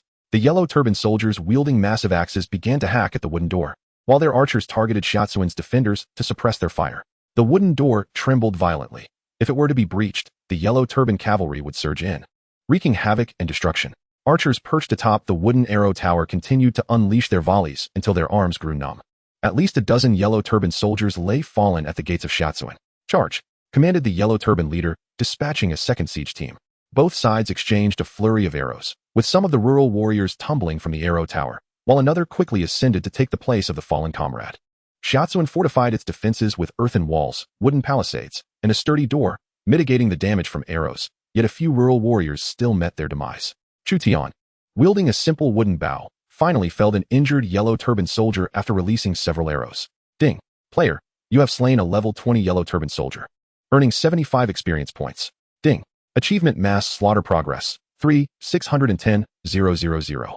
A level 20 Yellow Turban soldier? Chu Tian felt a chill run down his spine upon realizing the foe's level. The average level of Xiaozuan's warriors hovered around 15, with even the elite infantry barely reaching level 20. The mounted Yellow Turban soldiers were likely of an even higher caliber. Concentrate your fire on the axe wielders. Chu Tian recognized the significant threat posed by the yellow turban axemen to the village gate and focused his efforts on them. The giant axe struck the wooden door, sending splinters flying. Brothers, prepare to storm the village, seize the gold and grain. The yellow turban leader, brandishing a large blade, witnessed the imminent breach of the wooden door by two siege teams, with 20 yellow turban cavalry poised for a charge, their steeds restless and snorting. After sacrificing 30 of his men, the yellow turbans finally succeeded in demolishing the wooden door. With a final push from the third squad, they forced the door open. Kill. The yellow turban leader led the cavalry in a charge, and the few archers of Shatsuan had no time to react as the cavalrymen, wielding their great swords, burst through the entrance. For the player lords within the Eastern Han territory, cavalry were nearly invincible in the early stages. Once the city gates fell, a tide of cavalry would flood in, leading to the swift downfall of the stronghold. The yellow turban leader could already envision the flames consuming Shatsuan. However, behind the wooden door stood not panicked villagers, but a formation of elite infantry wielding long spears. Long spear formation, charge. Milan, having switched to a red tassel spear, led 50 of Shatsuan's elite warriors, armed with long spears and leather shields, into the fray. The yellow turban leader swung his large blade, but Mulan deflected the blow and countered with a thrust, sending the leader tumbling. In a flash, a dagger appeared in Mulan's left hand, and with a swift strike, she silenced the yellow turban leader in mere moments. 50 elite infantry advanced with their pikes thrusting forward, causing the yellow turban cavalry to falter and fall. Villagers, counterattack. Capture their steeds. The ordinary heroes, Chu Tian and Wu Shang, led 300 local warriors armed with a variety of weapons to confront the yellow turban infantry at the village gates, engaging in fierce combat that stained the entrance with blood. Chapter 23, The Catastrophe of the Yellow Turbans, Part 3. Ding. Player, you have slain a level 20 yellow turban soldier and gained 75 experience points. Ding. Achievement Massacre of Thousands completion, 3,710,000. Ding. Player, you have slain a level 20 yellow turban soldier and gained 75 experience points. Chu Tian's blood surged with fervor, despite his modest combat prowess of just over 20. He charged forward with the local militia, driving the yellow turban army from the village entrance to beyond, leaving a trail of fallen foes in his wake. With the death of their leader, the morale of the yellow turban forces plummeted, leading to their disarray. A blade struck Chu Tian's leather armor, leaving a deep gash and inflicting intense pain. Even though the pain sensation in the game lord had been significantly dulled, it still pierced deeply, nearly costing him his life at the hands of the yellow turbans. Village chief, are you alright? A long sword pierced the chest of a yellow turban soldier, as Wu Shang, the roving hero of the warring states, dispatched the enemy. I will not perish. Chu Tian assessed his condition, realizing he had sustained serious injuries. His attributes stood at a mere 80, and his combat strength had dwindled to a pitiful single-digit figure, compounded by a bleeding effect. Li Lan, come quickly to stop the chief's bleeding. I'm here. Li Lan rushed to Chu Tian's side, her wooden medicine box in tow. She opened it, utilizing hemostatic herbs to tend to his wounds and wrap them in bandages. Zhao Qi had also been injured. The bronze-tier hero Zhao Qi suffered wounds in his battle against the yellow turbans. What began as a small skirmish escalated into a chaotic melee, resulting in at least 80 yellow turban soldiers perishing in Xia village, while the remaining forces fled in disarray. Thanks to the ministrations of healer Li Lan, Chu Tian's condition did not worsen. In Lord, scars would not remain, for that would be overly cruel to male players with obsessive tendencies or female players who valued beauty. We have captured 11 warhorses and 23 yellow turban soldiers. The spoils include 10 taels of gold, 237 taels of silver, over 10,000 copper coins, and hundreds of weapons, along with a special architectural blueprint. Elderly reported the battle's outcome to Chu Tian, his expression betraying a hint of excitement. For Xia village, this was a victory worthy of being chronicled in the Lord's Journal. Although they had only eliminated 80 yellow turbans and captured 23, the implications were significant. In Lord, there are various methods to deal with prisoners of war, ranging from lenient to severe, release, enlistment, enslavement, or execution. Lacking manpower, Chu Tian opted for the enslavement of these 23 yellow turban soldiers. In addition to the normal population, Xia village now had 23 laborers who would engage in logging, mining, and agricultural activities. Unlike free citizens, nearly all of the labor produced by these laborers would belong to the Lord. In other words, these captives represented free labor, provided their basic needs were met. The drawback of choosing enslavement was a potential decline in village security, as laborers posed a risk of rebellion. However, if he were to enlist these yellow turbans directly, the villagers, who had just formed enmity with them, would undoubtedly lose faith in their leader. Chu Tian took possession of the special architectural blueprints scavenged from the leader of the yellow turbans, discovering that it was a schematic for a secondary prison cell, perfectly suited for detaining captured yellow turban soldiers, subsequently enslaving them for labor. The prospect of profiting from warfare appeared far more appealing. as Chutian surveyed the heap of weapons, gold, and silver coins strewn across the ground. He couldn't help but reflect on the Mongol Empire, which had thrived through relentless conquests, expanding its influence like a snowball. There were inherent disadvantages to prioritizing military prowess while undervaluing agriculture and commerce. A single defeat could precipitate a swift economic collapse across the vast territories, leading to rapid defection and fragmentation. Chutian instructed the villagers to care for the precious warhorses, allocating bows and arrows to the elite infantry. The front line was tasked with repelling enemy advances, while the rear engaged in range combat. A total of 4 elite infantry and 35 local militia had perished, with many others sustaining injuries. Hua Mulan reported to Chutian the losses suffered by Shiatsuan in this battle, noting an almost catastrophic casualty ratio of 110. The spear-wielding troops, led by Hua Mulan, had valiantly withstood the charge of 20 Yellow Turban cavalry, suffering only 4 casualties, starkly contrasting the heavy losses incurred by the local militia. The level disparity, 15 for the militia versus 20 for the Yellow Turbans, was evident. The philosophy of elite troops was vividly illustrated in the Lord. A well-trained battalion, seasoned by numerous battles, would naturally possess higher levels, and their morale would diminish slowly. In contrast, fresh recruits were prone to a rapid decline in morale, leading to swift disintegration. Furthermore, the presence of a capable commander hero was invaluable. Hua Mulan, being a combat-oriented hero, still contributed a commendable 25 bonus, underscoring her significance. To soothe the families of the fallen militia, Chutian decided to reduce their future tax burdens. He realized that even in victory, public sentiment was inevitably affected. If a household lost its able-bodied men, financial strain would dampen morale. Alas, calamities of nature and man. When would peace be restored to the realm? Elderly sighed, expressing his intention to console these bereaved families. Elderly set forth to ease the concerns of the populace, while his daughter, Li Lan, along with physicians and apprentices, attended to the wounded militia, restoring their combat readiness. Thanks to the treatment, Chutian's condition improved from severe to moderate injuries. The discrepancies between the Lord and reality were apparent. A wound as grievous as Chutian's, sustained in full armor, would likely confine him to bed for a year and a half in real life, with the Yellow Turbans poised to strike again at any moment. The villagers of Shiatsuan worked tirelessly to rebuild the wooden gate at the village entrance while simultaneously burying the dead. The confiscated weapons and bows were distributed among the infantry and militia of Shiatsuan to bolster their combat effectiveness. That afternoon, although no Yellow Turbans attacked, Chutian received a plea for assistance from Xiaozhu village. Lacking a professional military camp, they had only a militia, which might not withstand the Yellow Turbans as effectively as Shiatsuan had. The recent heavy losses of the local militia underscored their questionable combat capability, and Xiaozhu village did not possess a royal hero. Indeed, the military rating provided by Hua Mulan alone accounted for half of Shiatsuan's military strength. As neighboring allies, they were willing to pay for the deployment of Shiatsuan's forces as reinforcements. With only 5 kilometers separating the two villages, a forced march would enable swift arrival. Zhao Qi, Wu Shang, you two shall lead the militia in a steadfast defense of our village. Do not engage in battle. Mulan, we shall lead the infantry to provide assistance. Upon learning of his allies' plight, Chutian promptly accounted for his soldiers and set forth to aid Xiaozhu village. This was not solely due to Xiaozhu village's willingness to offer compensation, but also because Chutian harbored ulterior motives. Once the ability to conquer other players' territories was unlocked, Xiaozhu village, located a mere 5 kilometers from Shiatsuan, was likely to become a vassal of Shiatsuan, or even merge with it. Should Xiaozhu village be destroyed now, the hundreds of villagers, rice shops, trading houses, and mulberry fields would be a grievous loss.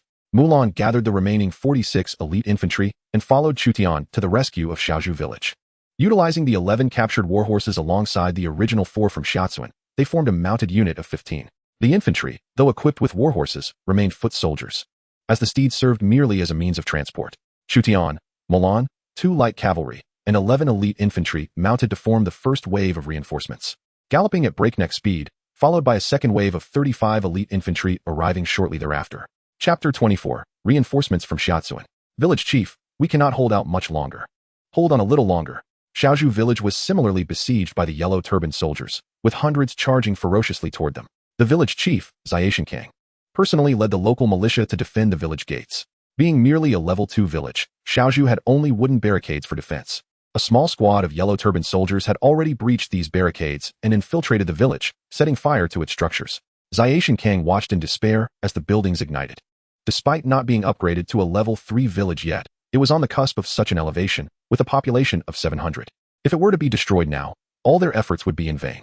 Brothers, charge into the village. A dozen Yellow Turban cavalry surged forward, their wicked blades cleaving down, slaughtering the local militia that defended against them. The silver-tier hero of Xiaozhu found himself in a dire struggle, using his bow to take down a Yellow Turban cavalryman. Yet, two more yellow turban riders thundered toward him, their blades descending upon the silver tier hero. Protect the village chief. 20 elite militia members shielded Zaishin Kang, as the villagers, with high morale, rushed to the aid of their leader.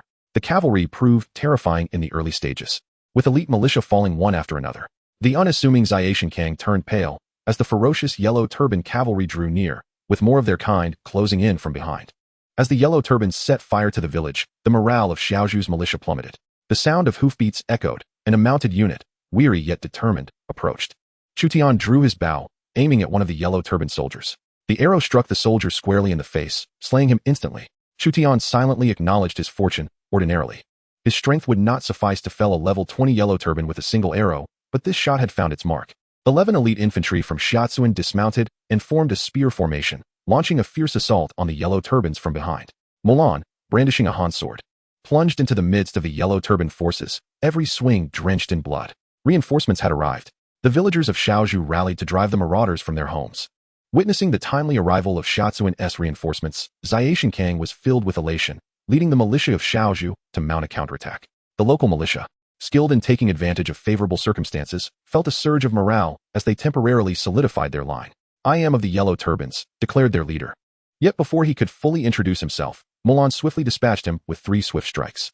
Over 100 yellow turban soldiers, caught off guard by a coordinated assault, were utterly routed, fleeing in disarray. Amidst the chaos of battle, a second reinforcement squad of 35 elite infantry from Xia village arrived, plunging into the fray and decisively annihilating the yellow turbans that had dared to assault Xiaozhu village. Approximately 150 yellow turban soldiers had attacked, yet only about 30 managed to escape, with the remainder falling victim to the encirclement of the allied forces.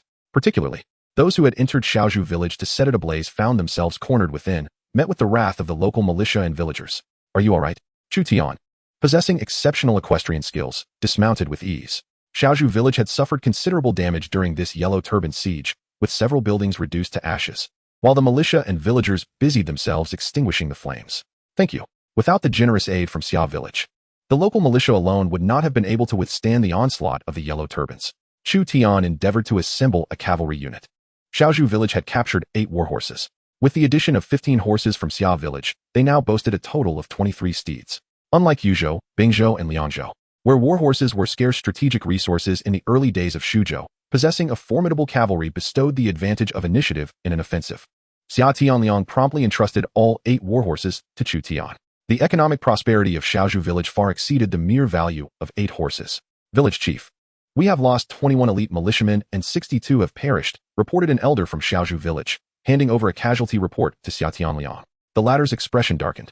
The militia constituted the village's labor force. The loss of 83 personnel was a grievous blow, inevitably hindering Xiaozhu village's progress towards upgrading to a level 3 village. "I will devise a way to comfort the families of the fallen and address the population concerns," he assured. Xia Tianliang lightly bit his thin lip, aware that as village chief, he must confront various crises threatening their territory. Fortunately, the buildings destroyed were residential, sparing economic structures from harm. Xiaozhu village's developmental trajectory aimed at becoming a commercial hub, prioritizing trade over military might, and might even exceed Xia village in monthly income from copper coins. "Our score stands at 104 points. What about yours?" Xia Tianliang reminded Chu Tian of an important matter. Preoccupied with eradicating the yellow turbans threatening both villages, Chu Tian had yet to assess his own score. This yellow turban calamity was a unique event in the Eastern Han region, featuring a leaderboard based on points accumulated. Killing a level 10 yellow turban granted 1 point, while slaying a level 15 yielded 15 points, and a level 20 brought in 2 points. The points earned from defeating a yellow turban hero were proportional to the hero's level and rank. The kills made by the Lord's subordinates and soldiers also contributed to the Lord's total score, 312 points. Chu Tian was astonished.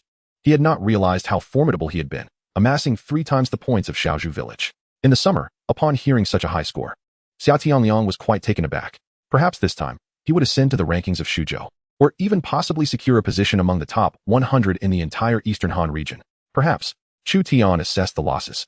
In his efforts to rescue the villagers of Xiaozhu village, 4 elite infantrymen from Xia village had perished, while the others bore injuries. Yet, Xia village still retained its capacity for combat. Perhaps our Xiaozhu village could assist you in your pursuit of the rankings. We have 200 local heroes who could form a coalition with Xia village to sweep away the surrounding yellow turban soldiers. What say you? Upon learning of Chu Tian's impressive score, Xia Tianliang's eyes glimmered with contemplation, resolved to aid Xia village in their ascent.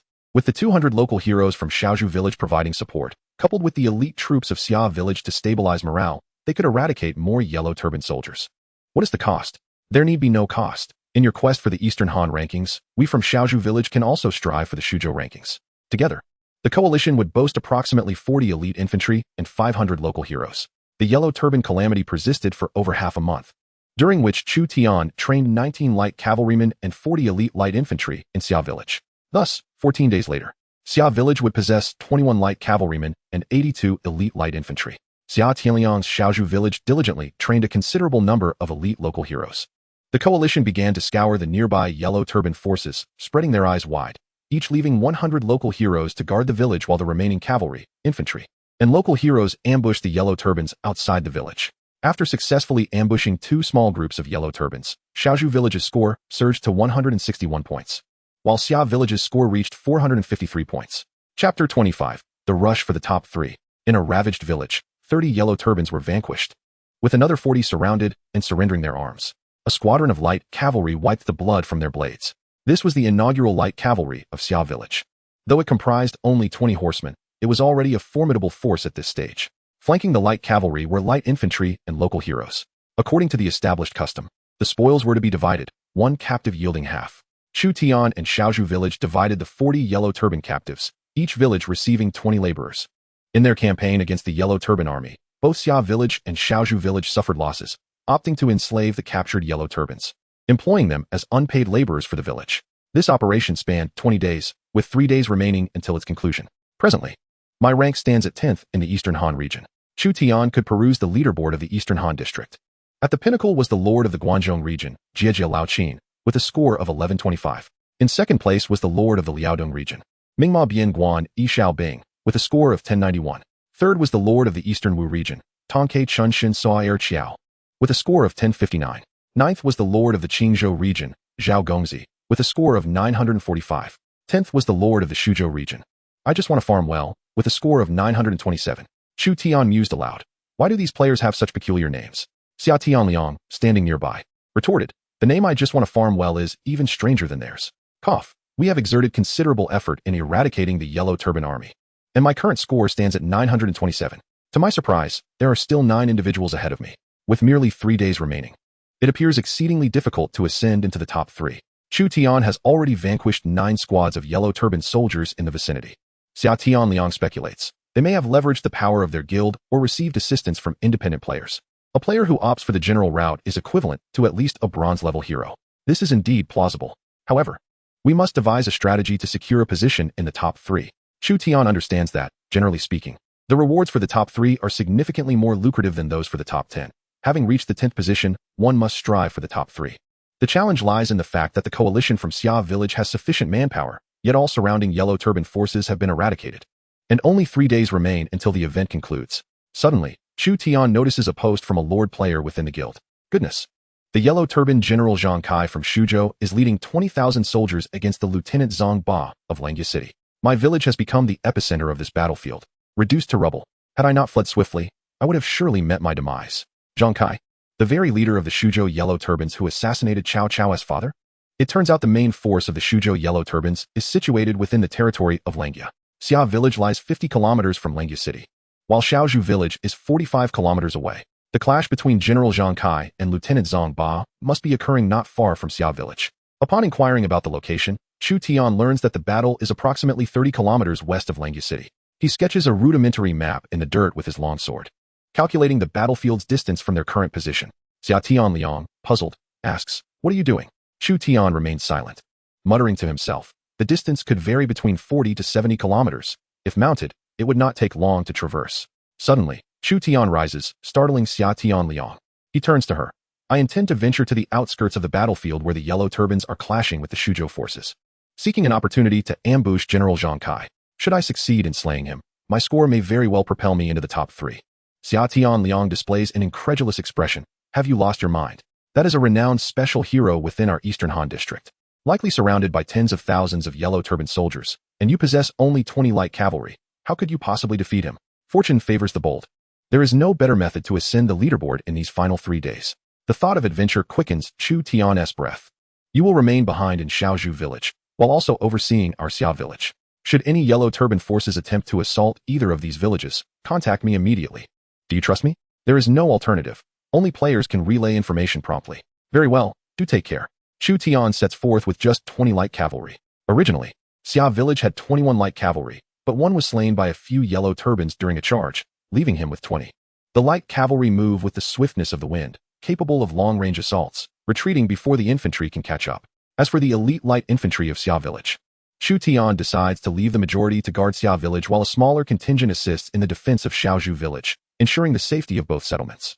This marks the second departure of Chu Tian from Xia village, embarking on a perilous expedition near Langya city, with the formidable target of the Yellow Turban General, Zhang Kai. The risks are exceedingly high. Chu Tian harbors the hope that by the time he reaches the battlefield, Zhang Ba will have already vanquished the Yellow Turbans, allowing him to seize the opportunity amid the chaos. He contemplates that with merely 20 light cavalry, it is virtually impossible to confront the 2,000 Yellow Turban soldiers head-on. Only after the Yellow Turbans are defeated does he stand a chance to lead his cavalry to eliminate Zhang Kai amidst the tumult. The assassination of this unique Yellow Turban hero promises substantial rewards and points. Zhang Ba is already a notable general from the late Eastern Han period, and his triumph over Zhang Kai seems assured. Onward, Chu Tian, along with Hua Mulan and the 20 light cavalry, departs this place, marching in a general direction. Numerous lords' villages surround Langya city, also known as Kaiyang City, which was a considerable stronghold during the late Eastern Han period. Thus, many players have established villages nearby. For who would wish to settle in the remote mountains? Establishing a village in such isolation signifies a near-total lack of external trade. Due to the Yellow Turban calamity, approximately 70% of the villages outside Langya city have been decimated, with many weaker lords eliminated, leaving only the more powerful ones. These survivors instinctively close their village gates upon seeing a troop of light cavalry passing by. Chu Tian pays no heed to these lords, as they may very well become adversaries once the feature for interlord warfare is activated. In the vicinity of the battlefield, one can expect to encounter scattered mercenaries. After marching 60 kilometers, fatigue besets both men and horses, and the number of Yellow Turban soldiers around them suddenly swells. This contingent of Yellow Turbans wails in despair, their bodies bearing wounds, indicating that they are near the battlefield. Hua Mulan captures one of the Yellow Turban soldiers, casting him to the ground. The terrified soldier hastily pleads for mercy. "Spare me, my lord. I have an elderly father of 80 at home," and Chu Tian, mounted on his steed, looks down imperiously and admonishes, "Enough with the trivialities. Where is your general, Zhang Kai? Our general has been defeated, and the officials are pursuing him. He has fled westward towards the village with his loyal troops." Chapter 26, The Slaying of the Yellow Turban Hero. A small squadron of cavalry gallops past, and several Yellow Turban soldiers, caught off guard, are dispatched by their sabers. Within the village, a burly Yellow Turban commander, accompanied by a throng of soldiers, pillages with fervor, urging, "Quickly, or the officials will be upon us." As the Yellow Turbans ransack the village located to the west of the battlefield, a sentry rushes in, exclaiming, "General, the officials are attacking. Retreat," shouts Zhang Kai, the scarred Yellow Turban commander, hastily leading his troops away from the village. The sound of hooves echoes, sending the surrounding Yellow Turbans into a state of panic. The soldiers of Shuzhou possess higher ranks, and the Yellow Turbans suffered a crushing defeat in their skirmishes with them. While Zhang Ba and Sun Guan continue their pursuit, an arrow flies, striking down a Yellow Turban soldier beside Zhang Kai, further amplifying the terror. The disheartened Yellow Turbans scatter in all directions, leaving Zhang Kai with only a handful of his men. He scrambles out of the village in utter disarray. On horseback, Chu Tian gazed indifferently at the fleeing Yellow Turban soldiers emerging from the village. Among them was a scarred, injured commander, likely Zhang Kai, the general of the Yellow Turbans in Shuzhou.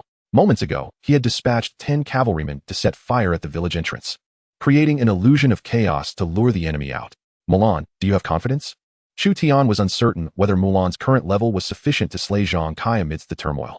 If they were of equal rank, it would pose no issue. However, due to the Eastern Han's protective measures for the strategists and warriors of the Three Kingdoms, their initial levels were significantly elevated. Otherwise, a multitude of warriors from other dynasties could easily overpower lesser lords like Kong Rong and Zhang Lu. "I shall give it a try." Mulan drew her sharp Han sword and charged directly at Zhang Kai.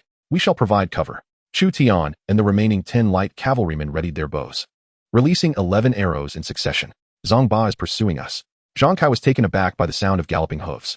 A warhorse charged forth, with a female warrior brandishing her sharp Han sword, swiftly dispatching 3 or 4 Yellow Turban soldiers before cleaving towards Zhang Kai. Alarmed, Zhang Kai blocked Mulan's sword with his large blade. The clash of steel-ignited sparks. Mulan, atop her steed, held a vantage point over Zhang Kai, who, without a horse, found himself at a disadvantage, desperately struggling to defend himself. As he parried Mulan's strike, his arm trembled. Her strength surpassed his own. Your subordinates lack a warrior of your caliber. Who are you? Zhang Kai. Not only inferior in strength to Mulan, but also injured in the melee with Zhongba's forces, could only adopt a defensive stance. Fool, why aren't you lending a hand? This woman is remarkably strong. Zhang Kai called out to the surrounding yellow turban soldiers, including the towering yellow turban long infantry wielding their lengthy blades. A dozen yellow turbans and their long infantry surrounded Mulan. The ordinary yellow turban soldiers posed little threat to her, yet the long infantry, being genuine third-tier soldiers, could disrupt Mulan's assault and, in numbers, even pose a lethal threat to a royal-level warrior. Xiao Bao of the Shuzhou governor's faction is here. Show no mercy to the yellow turbans. With a combat power barely exceeding 20, Chu Tian had no choice but to use Tao Qian as a shield, impersonating Xiao Bao as he charged forward. The troops from Xiaopei have also arrived. We must flee. As anticipated, aside from Zhang Kai's few loyal guards, the other yellow turbans, having just faced defeat and demoralized, scattered like frightened birds upon seeing their long infantry. Chu Tian and his 10 cavalrymen rushed to alleviate the pressure on Mulan. Watch out, my lord. One light cavalryman shielded Chu Tian just as the long infantry's blade descended. The cavalrymen fought valiantly to block the strike, barely managing to withstand the assault due to Mulan's support. These long infantry soldiers were indeed formidable. 1, 2, 3 light cavalrymen fell to the high-level long infantry. Even a warhorse struck by the long blade would perish. Chu Tian's heart bled. Each warhorse and cavalryman was a costly investment. Do not be deceived by the ease with which Hua Mulan dispatched the yellow turban leader. The cavalry of Shatsuan fared far worse. The yellow turban leaders accompanying Zhang Kong were the elite of the elite, likely around level 50, posing a catastrophic threat to the level 20 cavalry of Shatsuan, especially given the losses incurred even with Hua Mulan's assistance. 10 cavalry were slain by just a few third-tier yellow turban leaders, leaving Chu Tian in a precarious situation. At that moment, the 10 cavalry who had set fire at the village gates rushed to his aid, positioning themselves before him to buy precious time for Hua Mulan. Hua Mulan, hurry! Chu Tian could only place his hopes on her, for she was the only one capable of vanquishing Zhang Kong. Ding! Congratulations, player! Your royal general, Hua Mulan, has successfully slain the golden-level special hero Zhang Kong, level 70, of the yellow turban faction, earning 1,000 points. This announcement echoed after 12 cavalry from Shatsuan had fallen.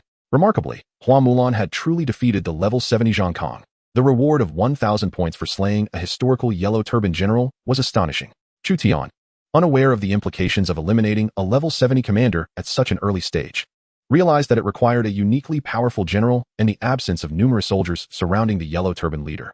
In summary, this rapid assault relied equally on luck and strength. With Zhang Kang's demise, the remaining yellow turban soldiers and leaders were compelled to retreat in disarray. Chu Tian scavenged 2 blueprints and Zhang Kang's weapon from his corpse, though the armor had been destroyed by Hua Mulan. Without the luxury of examining the attributes of the blueprints, Chu Tian hastily tucked them into his clothing. In addition to the blueprints and weapon, he discovered a skill book and 20 taels of gold. It seemed Zhang Kong had deemed it cumbersome to carry excessive gold. Otherwise, Chu Tian would never have believed that a yellow turban commander possessed merely 20 taels of gold. Other spoils were found on the corpses of the yellow turban soldiers and leaders, but Chu Tian was reluctant to linger, as Hua Mulan had sustained injuries in her cross-level battle against Zhang Kong. Reports indicated that the yellow turban army, personally led by Zhang Kong, numbered 20,000, having lost thousands in the fierce battle against Zhongba, suggesting that thousands of yellow turban soldiers remained in flight nearby. Regrettably, we must retreat. Chu Tian had initially set out with 20 cavalry, but now only 8 remained. Heartbroken, he had no choice but to withdraw, and the morale of the remaining 8 cavalry plummeted to 30 points. Continuing the fight would lead to their collapse. The first assault of the cavalry from Shatsuan resulted in a staggering 60 casualty rate. First, in the Su province region, I merely wished to cultivate the land, with 2,020 points. Second, in the Guangzhou region, the player known as Brave Old Qin possessed 1,299 points. Third, in the Liaodong region, a small soldier from the end of the Ming held 1,234 points. Chapter 27, The Rise to Fame. Who is the player currently in first place? Why did their score suddenly surge by 1,000 points? In the Eastern Han region, Guangzhou, the player Brave Old Qin, who had initially ranked first, was left perplexed. A player named I Just Want to Farm Well, who had ranked 10th, had inexplicably leaped to first place within the last 2 or 3 days, leaving all other players astonished. In an instant, the leading position changed hands, with the score surpassing the second-place contender by a staggering 700 points. A robust warrior stood beside the valiant Old Qin. This was Meng Wu, the father of the special hero Meng Tian summoned by players from the Eastern Han region. Despite possessing a formidable general, Old Qin lacked the fortune of Chu Tian, who employed a cavalry raid but encountered Zhang Kai, who had scant loyal troops. The Guangzhou region was also plagued by the Yellow Turban Army, where the Yellow Turban leaders were flanked by hundreds, if not thousands, of elite Yellow Turban soldiers. along with the formidable Yellow Turban Chief. It seemed almost impossible to eliminate a Yellow Turban leader without facing dire consequences, for otherwise, the reward would not be a generous 1,000 points. Should anyone manage to slay the Zhang Jiao trio during this event, the points awarded would undoubtedly exceed 1,000. With merely 2 days remaining, it was improbable to catch up to the first place. The best one could hope for was to secure second place. In Shuzhou, I simply wish to cultivate my land. Perhaps one day we may become rivals. Regrettably, you are in Shuzhou, while I am in Guangzhou. And I hope you can endure until that time. Old Qin glanced at the leaderboard, committing the peculiar name of the player to memory, who recognizes, I just want to farm well. If no unforeseen circumstances arise, this individual is destined to claim the top spot. With only 2 days left, unless a stroke of fortune befalls another player, none could hope to surpass him. The Shuzhou region now boasts a new lord. He might well become the most prominent lord in Shuzhou. Currently, his territory ranks 23rd in Shuzhou. I am increasingly curious about the reward for first place. This event differs from the beta test, with rewards shrouded in mystery. Suddenly, players throughout the Eastern Han region were stirred. The Yellow Turban event is exclusive to the Eastern Han region, with other civilizations hosting their own events, such as the Ikki Uprising in the Eastern Japan region and the Crusades in the Papal region. Thus, all players from the Eastern Han region focused their attention on their civilization's leaderboard. Near Xiaopei in Shuzhou, a female lord noticed the player occupying the first position and frowned slightly. Was not I just want to farm while a member of her guild? Other guild members also recognized that the top player belonged to their guild, a rather low-key member who had remained almost silent. Could it be that a small guild such as theirs could harbor a player ranked first in points? It was inconceivable, and the guild leader's ranking was also commendable. Positioned 77th in the Eastern Han region, suddenly thrust into the spotlight, Chu Tian received dozens of inquiries, all eager to ascertain the location of his territory. Chu Tian was examining the attributes of 2 blueprints, salvaged from Zhang Kai, and evidently of considerable quality. One was the construction blueprint for a Tier 3 infantry camp, the elite Yellow Turban camp. This elite camp could recruit Tier 3 infantry, the Yellow Turban Chief, an advanced unit among the Yellow Turban soldiers. Selected from the best of the best. Unit type, Yellow Turban Chief. Rank, Tier 3 infantry. Attack power, 11. Defense power, 5. Speed, 6. Skills, intermediate plunder. Low-level frenzy. A fervent belief temporarily enhances combat strength, but morale significantly declines once the frenzy subsides. Characteristic 1. The heavens have perished, and the yellow sky shall rise. When the Yellow Turban heroes assume command, all attributes increase by 1. Characteristic 2. Banditry. The loyalty of the populace decreases, and public order declines. Military salary, none. Prerequisite. A 10 chance for Yellow Turban soldiers above level 30 to advance to Yellow Turban leaders. Is it possible to have Tier 3 infantry without military salary? Chu Tian examined the attributes of the Yellow Turban leaders, whose offensive capabilities surpassed those of elite infantry and light cavalry. Yet, this is not the most crucial aspect. The paramount factor is that Yellow Turban leaders do not require military salary, as long as they are well fed, making them exceptionally suitable for a strategy focused on overwhelming numbers. In other words, Yellow Turban soldiers and Yellow Turban leaders can be recruited as long as there is food available. 1/10 of the Yellow Turban soldiers at level 30 and above can advance to Yellow Turban leaders through elite Yellow Turban camps. However, the inherent characteristic of the Yellow Turban leaders, which reduces the loyalty of the populace and diminishes public order, is both endearing and frustrating. Additionally, a rather fatal limitation exists. Only 10 of Yellow Turban soldiers can advance to Yellow Turban leaders after reaching level 30, implying that to recruit 100 Yellow Turban leaders, one must have 1,000 Yellow Turban soldiers and train them to above level 30. The strategy of overwhelming numbers does not seem suitable for me. Chu Tian decided against the elite Yellow Turban camp. He perceived this as a potential trap. The allure of high attributes and the absence of military salary for Yellow Turban leaders would be irresistible to ordinary players, leading them to adopt a strategy reliant on plunder, likely resulting in a military-dominated territory. Chu Tian preferred a more stable approach, pursuing the path of accumulating grain and gradually establishing his reign. The second blueprint was for a level 4 fish market, an economic building blueprint. Upon acquiring this blueprint, Chu Tian found himself momentarily stunned. The highest building in Xia village was merely a level 2 structure, while a level 4 economic building was typically found only in towns. Logically, as long as one possesses the building blueprint and meets the construction requirements, even a village could erect a level 4 fish market. Xia village, located near the Iho River, had its river basin expanded tenfold within the realm of lords, and the wide river surface could indeed support the development of freshwater fishery and aquaculture. Establishing a fish market would also attract villagers from nearby settlements for trade. He stored away the 2 building blueprints and found a high-level skill book. Name, 100 Steps to Piercing Yang, 110. Grade, Advanced Archery. Power, 10. Accompanying effect, significantly increases accuracy, making it easier to hit the enemy's vital points. Evaluation, Chu possesses the skill of Yang Yanji, an adept archer who can shoot a willow leaf from 100 paces, hitting it with every shot. The sight of this advanced skill book left Chu Tian as astonished as he was upon discovering the level 4 building blueprint. Advanced skill books are coveted items for free players. Their value is easily understood when measured by price. In Langya City, a low-level skill book ranges from 1 to 10 taels, while a medium-level skill book can cost between 10 to 100 taels. As for an advanced skill book, it is priceless.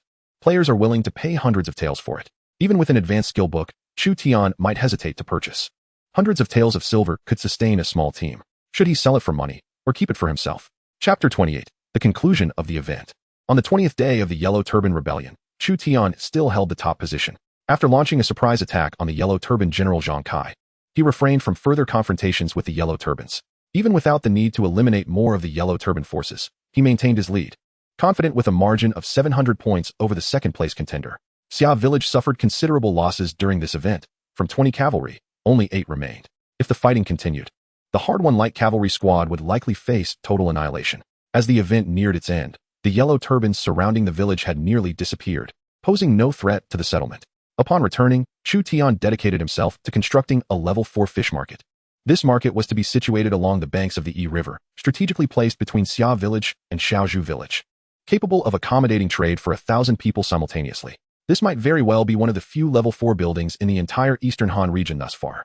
Name: Level 4 Fish Market. Description: a trading venue for aquatic products. It can only be established within 10 kilometers of a river or the sea. Effects: generates tax revenue, increases the influx of migrants, enhances public morale, and boosts trade influence. Prerequisite buildings: Level 2 shipyard or above, Level 2 dock or above. Construction requirements: 1,000 taels of silver, 1,000 units of timber, 200 units of stone. Upon witnessing the potential benefits of the Level 4 fish market, Chu Tian felt a surge of desire. Unfortunately, the prerequisites of a Level 2 shipyard and a Level 2 dock hindered immediate construction, and the requirement of an additional 1,000 units of timber seemed rather excessive. To celebrate their survival through the crisis, Xia Village held a bonfire party on the last day of the Yellow Turban Rebellion, bringing out their reserves of wild boar meat and locally brewed rice wine to rejoice as a community. The spoils garnered by Chu Tian during his campaign against the Yellow Turbans were considerable, and distributing a portion of the wild boar meat and rice wine seemed insignificant by comparison.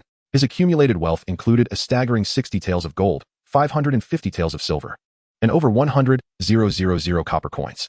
The equipment he acquired consisted of 1 piece of golden grade armor, 23 pieces of silver grade, and 527 pieces of bronze grade.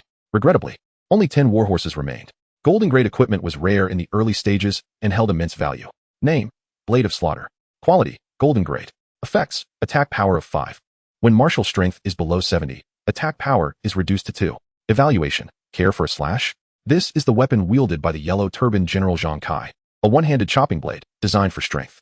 With no better options available, Chu Tian had no choice but to equip the Blade of Slaughter. At this moment, through his engagements with the Yellow Turban Army, Chu Tian's rank had risen to 3rd class Zanyao. Once he attains a rank of 20, he will officially be able to establish his own territory and be conferred titles such as Duke or King. Name: Chu Tian.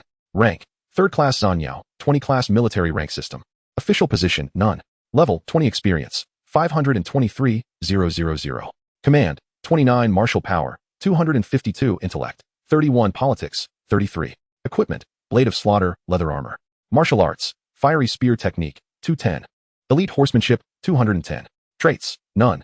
Special units: none. Chu Tian discovered a discord between his equipment and the skills of the fiery gun technique. Wielding a great sword rendered him incapable of utilizing gun-related abilities. Should free players witness Chu Tian's blatant squandering of such resources, they would surely lament the wasted potential. Golden grade equipment. Fetching bids of several hundred taels of silver was being reluctantly employed by Chu Tian. As for the sole advanced skill book he acquired, a shot through 100 paces, he generously bestowed it upon his subordinate, Hua Mulan. The advanced archery skill held little immediate value for him, whereas Mulan could unleash a barrage of headshots after learning it. Was the Lord truly willing to bestow such a precious skill book upon a subordinate? It would be far more advantageous for him to learn it himself. Upon receiving the advanced skill book, Mulan's loyalty surged to 90 points, and her affinity increased to 57 points. Loyalty and affinity are distinct concepts. One pertains to allegiance, while the other relates to personal rapport. Does our humble village not receive any additional rewards for our contributions in this event? Xia Tianliang led the heroes and elders of their village to the celebration in Xia Village. Upon witnessing Chu Tian's lavish gift of an advanced skill book to his subordinate, he couldn't help but jest. Do you wish for a reward as well? Then this skill book is yours. Chu Tian handed a skill book to Xia Tianliang, who, Upon inspecting the cover, discovered it was a low-grade life skill book titled Postpartum Care for Sows. Name: Postpartum Care for Sows. Quality: low-grade life skill. Effect: reduces the probability of illness in sows at the pig farm by 5. Xia Tianliang was speechless, yet accepted the book, realizing it could be useful for their future pig farm or could be sold for a few taels of silver. What is the ranking of our village in the Shuzhou district? Although they could not enter the Shuzhou leaderboard, Xia village ranked 72nd in the rankings of the Langya Kingdom, which still offered rewards. This event featured 3 leaderboards: national, provincial, and county, with rewards for players in each. If a player appeared on all 3 leaderboards, they would receive the most substantial reward among them. In other words, Chu Tian could only claim the reward for being first in the Eastern Han district, unable to receive the rewards for first place in either Shuzhou or Langya. However, the reward for first in the Eastern Han district would undoubtedly exceed those of the latter 2. Xia village pursued a commercial town direction, with soldiers composed solely of local militia, thus placing 72nd in the Langya Kingdom and unable to enter the Shuzhou leaderboard. Even if Chu Tian wished to assist, he was powerless.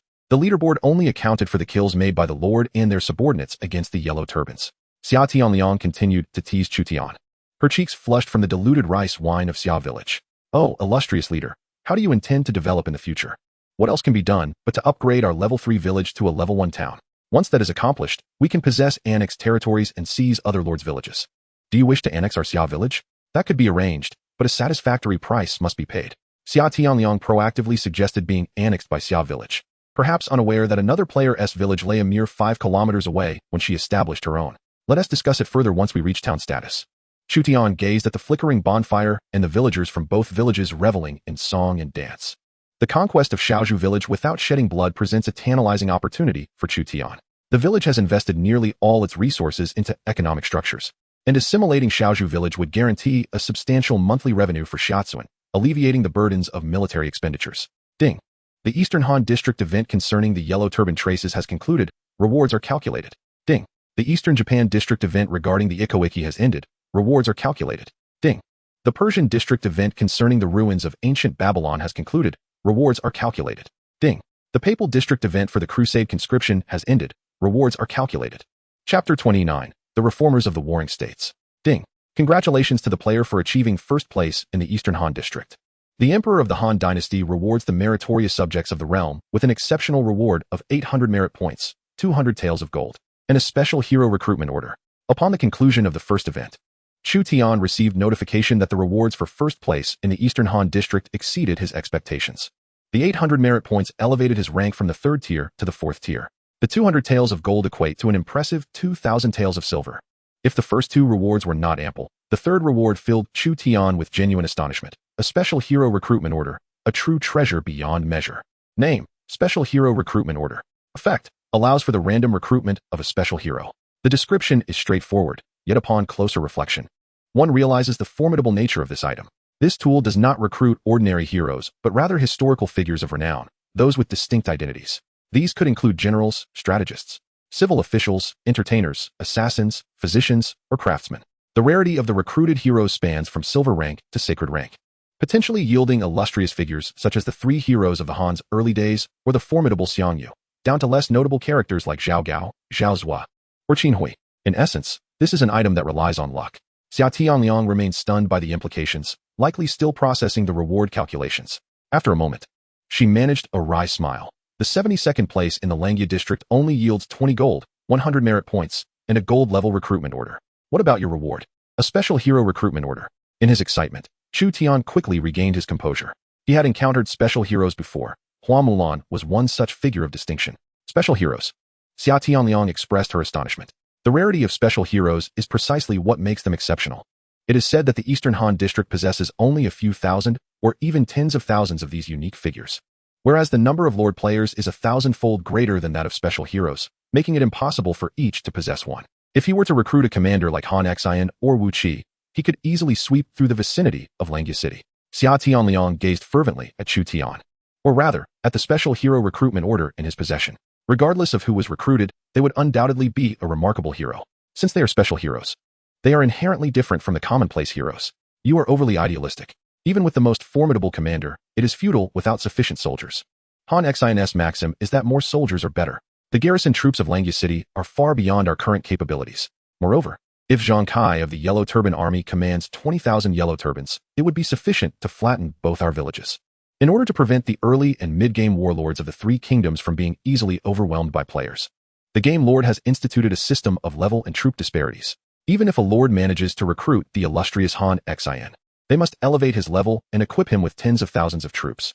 The optimal strategy for player lords during the early to mid-game is not to provoke the warlords of the Three Kingdoms, but rather to annex surrounding lords, participate in epic battles, and amass strength, waiting until they possess the capability to confront the warlords.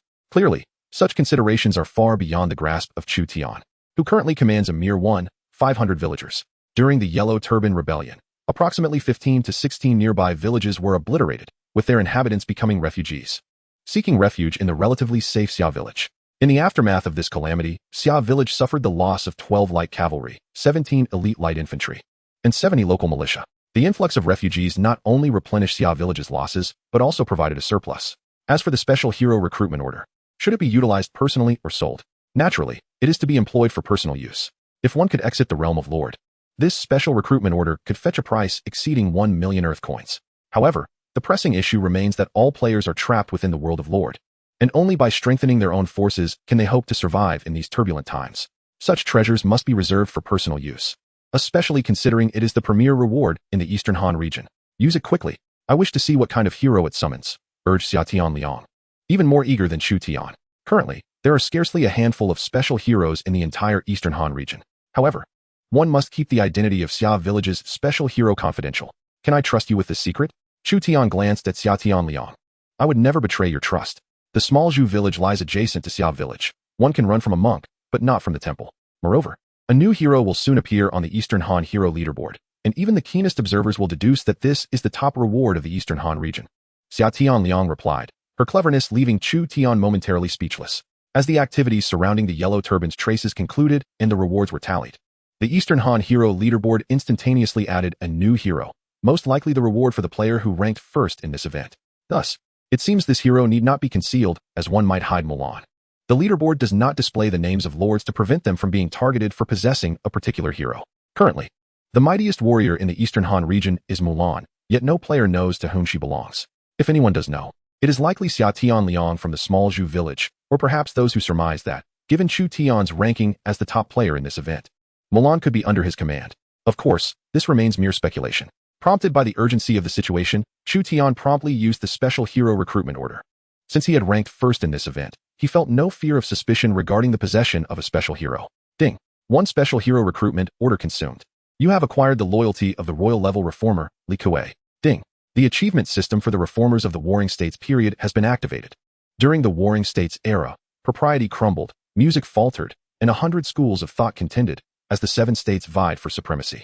In pursuit of wealth and military strength, the talents of the 7 states strove with great fervor, gathering the 7 reformers of the Warring States period: Li Kuei of Wei, Wu Qi of Chu, Shang Yang of Qin, Xin Buhai of Han, Zhou Ji of Qi, Zhao Wuling Wang, who advocated for the adoption of barbarian attire and cavalry, and Lu Yi of Yin, will yield a special reward. Chu Tian was utterly bewildered. An imperial-level civil servant? Furthermore, there existed a particularly arduous achievement tier, the reformers of the Warring States. This accomplishment necessitated the collection of 7 illustrious figures from that era. While it is true that the Han Chancellor Xin Buhai may not be widely recognized, Wu Qi, Li Kuei, Shang Yang, Zhao Wuling Wang with his horse riding and archery reforms, and even Zhou Ji are all figures familiar from textbooks. To say nothing of gathering all 7 exceptional heroes, even the mere presence of Wu Qi would leave Chu Tian laughing in his dreams. A civil servant appeared in Xiaozuan. Bowing to Chu Tian, I am Li Kuei, paying my respects to my lord. No need for such formalities, Chu Tian replied, thoroughly pleased with Li Kuei's arrival. How could he not be? This was the Chancellor of Wei, who had significantly contributed to its ascendance as a dominant power in the early Warring States. In the realm of lords, the imperial rating was the highest commendation for Li Kuei's reforms. Consequently, one could surmise that Li Kuei's political attributes would be exceptionally high. After all, Lords is a game world, where the contributions of heroes are paramount. To maintain balance across various regions and prevent the powerful civilizations, such as the Eastern Han, from overwhelming the weaker ones, like the Eastern Isles and Goryeo. The data for certain lesser civilizations' military generals might be artificially inflated. Chu Tian examined Li Kuei's panel. Chapter 30, The Civil Servant Li Kuei. Upon reviewing Li Kuei's attributes, Chu Tian was astounded. Name, Li Kuei, talent, Imperial level civil servant, level, 30 experience, 0100000. Official title, non-identity, legalist of the warring states, loyalty, 80, status, healthy leadership, 54, maximum 67, martial power, 30, maximum 45, intelligence, 75, maximum 80, politics, 85, maximum 97, charisma, 85, techniques, none, compatibility, 53, favorability, 50, characteristic 1, agricultural efficiency, level characteristic. When overseeing agriculture, territory's grain output increases by 30.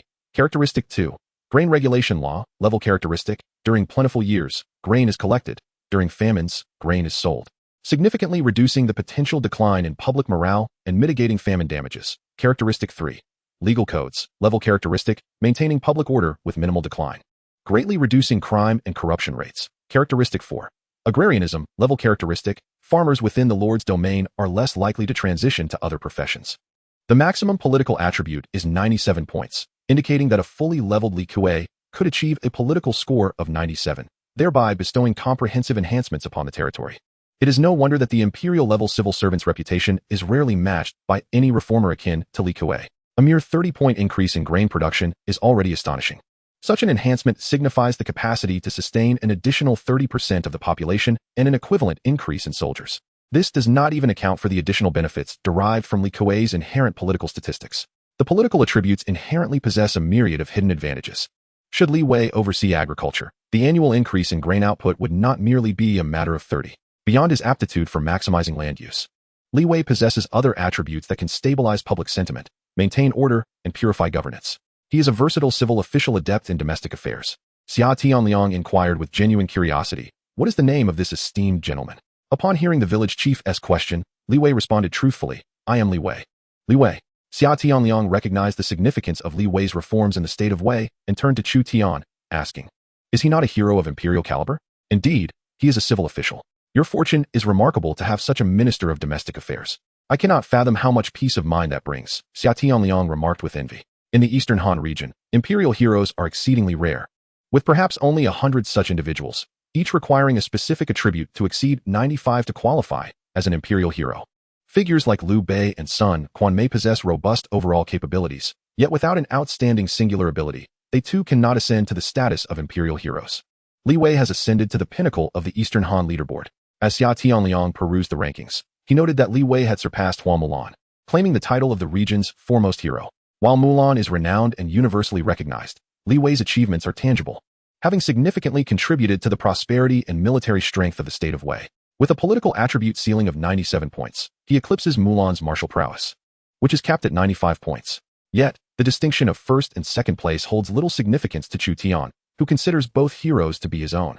He observed that General Meng Wu of the Qin state occupies the third position, while the fourth is held by the Ming dynasty's military figure, Zhu Dasho. Chu Tian pondered which lord had claimed Zhu Dasho as their vassal. Zhu Dasho, a Ming military officer who later defected to serve as a general under the Qing, is unlikely to possess high loyalty within the game, suggesting that becoming his lord may entail considerable challenges, including the need to guard against potential treachery. Generally, a loyalty rating above 70 is deemed reliable, with those surpassing 80 unlikely to betray, and ratings above 90 indicating either sworn brothers or long-serving ministers. Attaining a loyalty of 100 requires bonds akin to those of Liu, Guan, and Zhang, or connections similar to those of Sun Tzu and Zhou Yu, or even marital ties. The world leaderboard has seen an increase in heroes, likely due to the first-ranked lords in other regions receiving special hero recruitment orders. Li Wei stands first, followed by Edward, the Black Prince, and Hua Mulan in third place. However, the leaderboard presents certain limitations, primarily evaluating single attributes. Chu Tian speculated that the Black Prince, nestled between the two Eastern Han heroes, has a command ceiling of 96. If his martial prowess is equally formidable, he would represent a fearsome commander from the Papal region. It is infuriating that the Westerners have bestowed such elevated command attributes upon Edward. The rankings serve merely as a reference. The actual efficacy and application of heroes depends significantly on the lords themselves. In fourth place is a hero from the Dashi region, the Arab Empire. Though Chu Tian was not privy to specific details of their accomplishments, most lords in the Eastern Han are primarily interested in the Eastern continent, showing little enthusiasm for the complex names and factions of the Western continent, such as ancient Persia, ancient Egypt, tribal kingdoms in Africa, or the Arab Empire. I wish to commission the merchant caravan from Shaozhou village to procure a second-level shipyard blueprint, a second-level dock blueprint, and acquire 1,000 units of timber and 1,000 units of grain from Langya City. Without hesitation, Tian engages the caravan from Xiaozhu village, which stands to benefit from a service fee, an equitable exchange indeed. Some are cool. Though puzzled by Tian's need for such a substantial quantity of timber and grain, is still willing to lend the caravan services. Tian's intent in purchasing the blueprints and timber is to construct a 4th-level fish market, while the significant grain requirement stems from the village's depleting reserves. Strained by an influx of refugees, the next harvest of staple crops will not occur until the following year. And Tian cannot help but envy regions where multiple harvests are possible within a single year. What is this fellow up to? Does anyone recognize the leading hero? Which lord's champion hails from the Eastern Han region? Hero Li Kuei of the Eastern Han, having leveraged his singular political prowess to eclipse the Black Prince, stirred a considerable uproar in the realm of lords, prompting inquiries from players across other civilizations. Upon learning that Li Kuei is a hero of internal affairs, they collectively exhaled in relief. In the collective subconscious, the threat posed by military commanders is paramount. Had it been a general with a command value of 97, the pressure on surrounding lesser civilizations such as the Eastern Japan, Goryeo, and Annam regions would have been overwhelming. Yet it is only Tian who perceives the extraordinary nature of Li Kuei's 30 grain production bonus. Early resources are crucial for territorial development. In the future, you shall assume the role of Xia Village's agricultural officer, overseeing both the granary and public order. Given Xia Village's modest size, Tian refrains from establishing a complex administrative structure, relying instead on a handful of minor officials, who are hardly regarded as exceptional talents, to manage the village. To set up a tri-ministry system for a 1,500-strong village would render the administration unwieldy. Li Kuei must concurrently manage agriculture, justice, and the village granary. This allocation of responsibilities ensures that all talents are utilized effectively, rather than Tian being unable to afford salaries. As for the commerce of Xia Village, due to Li Kuei's inclination towards agrarianism, Tian has not assigned him to oversee trade and the treasury. The village still requires a commercial expert. In ancient times, civil officials emphasized agrarian interests over commerce, making the recruitment of business talents exceedingly difficult. Chapter 31, Household Registration. Xia Village has once again found tranquility following the calamity of the Yellow Turbans. The public sentiment and order within the village have declined due to the influx of numerous outsiders. Currently, the public sentiment stands at 75 and the order at 73. Theoretically, as long as both sentiment and order remain sufficiently robust, with Li Kuei supervising justice, it is unlikely for them to further deteriorate.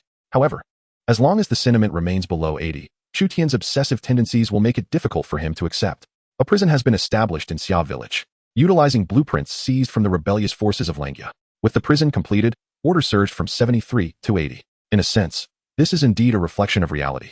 Even in areas with simple customs, the presence of a law enforcement agency is essential for maintaining order. Aside from the busy agricultural seasons, Li Kuei must manage public order while also overseeing extensive construction projects within the village. Since being recruited by Tian, Li Kuei, holding multiple positions, has felt utterly drained. Yet his presence has significantly enhanced the operational efficiency of Xia Village. During the procurement of materials by the merchant caravan from Xiaozhu village to Langya city and nearby settlements, Tian undertakes the vital task of household registration in Xia Village. Initially, Xia Village boasted only 100 villagers, comprising fewer than 30 households. But now it has burgeoned to over 1,500 residents, all hailing from surrounding villages. Following the devastation wrought by the Yellow Turban Rebellion, most nearby villages have been obliterated, making Xia Village one of the few remaining settlements within a 30-mile radius. The influx of refugees from various villages has formed small factions within Xia Village, posing a considerable challenge to public order. To ensure the village's long-term development and organize labor for production, it is imperative for Tian to complete the registration of all villagers. Li Kuei, accompanied by 4 elite foot soldiers and 2 literate clerks, conducts a meticulous household survey, with elderly, adept at engaging with the villagers, soothing their concerns. The administrative body of the Lord's Manor comprises primarily the chief scribe, the household registrar, the agricultural officer, the engineering officer, the warehouse manager, the market officer, and the judicial officer. The chief scribe manages documentation, assists Tian in issuing orders and posting announcements, as it would be impractical for Tian to handwrite every notification. The household registrar oversees records of names, marriages, sacrifices, and celebrations. The agricultural officer promotes farming and sericulture, preemptively addressing natural disasters and man-made calamities while also monitoring soil fertility, irrigation, and locust plagues. The engineering officer supervises construction. The warehouse manager oversees storage. The market officer collects commercial taxes and land rents, and the judicial officer manages justice, prisons, and public security, currently recruiting 20 local militia as temporary constables. This constitutes the simplest administrative framework for Xia Village. A settlement of 1,500 cannot sustain an unwieldy bureaucracy. A few streamlined offices suffice for the village's normal operations. and the presence of too many officials would render Xia village incapable of supporting their salaries. Moreover, Chu Tian must also provide for an army, which is not included in the administrative apparatus but is directly under his control.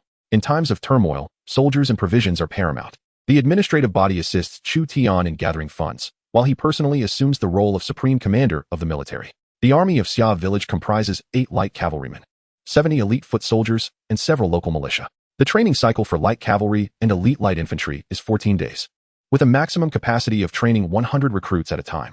Thus, Chu Tian can easily conduct urgent training for additional infantry before any major conflict, alleviating the need for immediate military expansion. The true challenge lies in procuring war horses, each ordinary steed requiring 20 taels of silver, with 200 taels of gold. One could acquire a maximum of 100 horses, which would be difficult to sustain. "Good sir, from which village do you hail?" Li Kuei inquired, holding a ledger in his left hand and a brush in his right. A minister capable of serving as a chancellor of a nation finds himself performing the duties of a village scribe, which could be considered a diminishment of his talents. Nevertheless, Li Kuei diligently fulfills his responsibilities, tirelessly and without complaint. "We are humble scholars, and these are my 2 sons.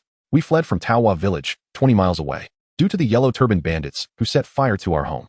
We are grateful that Xia village has taken us in. Please state your names, ages, professions, and whether you have any surviving relatives." "Very well, I am Wang Sanju." Li Kuei recorded the information of this household in the registry.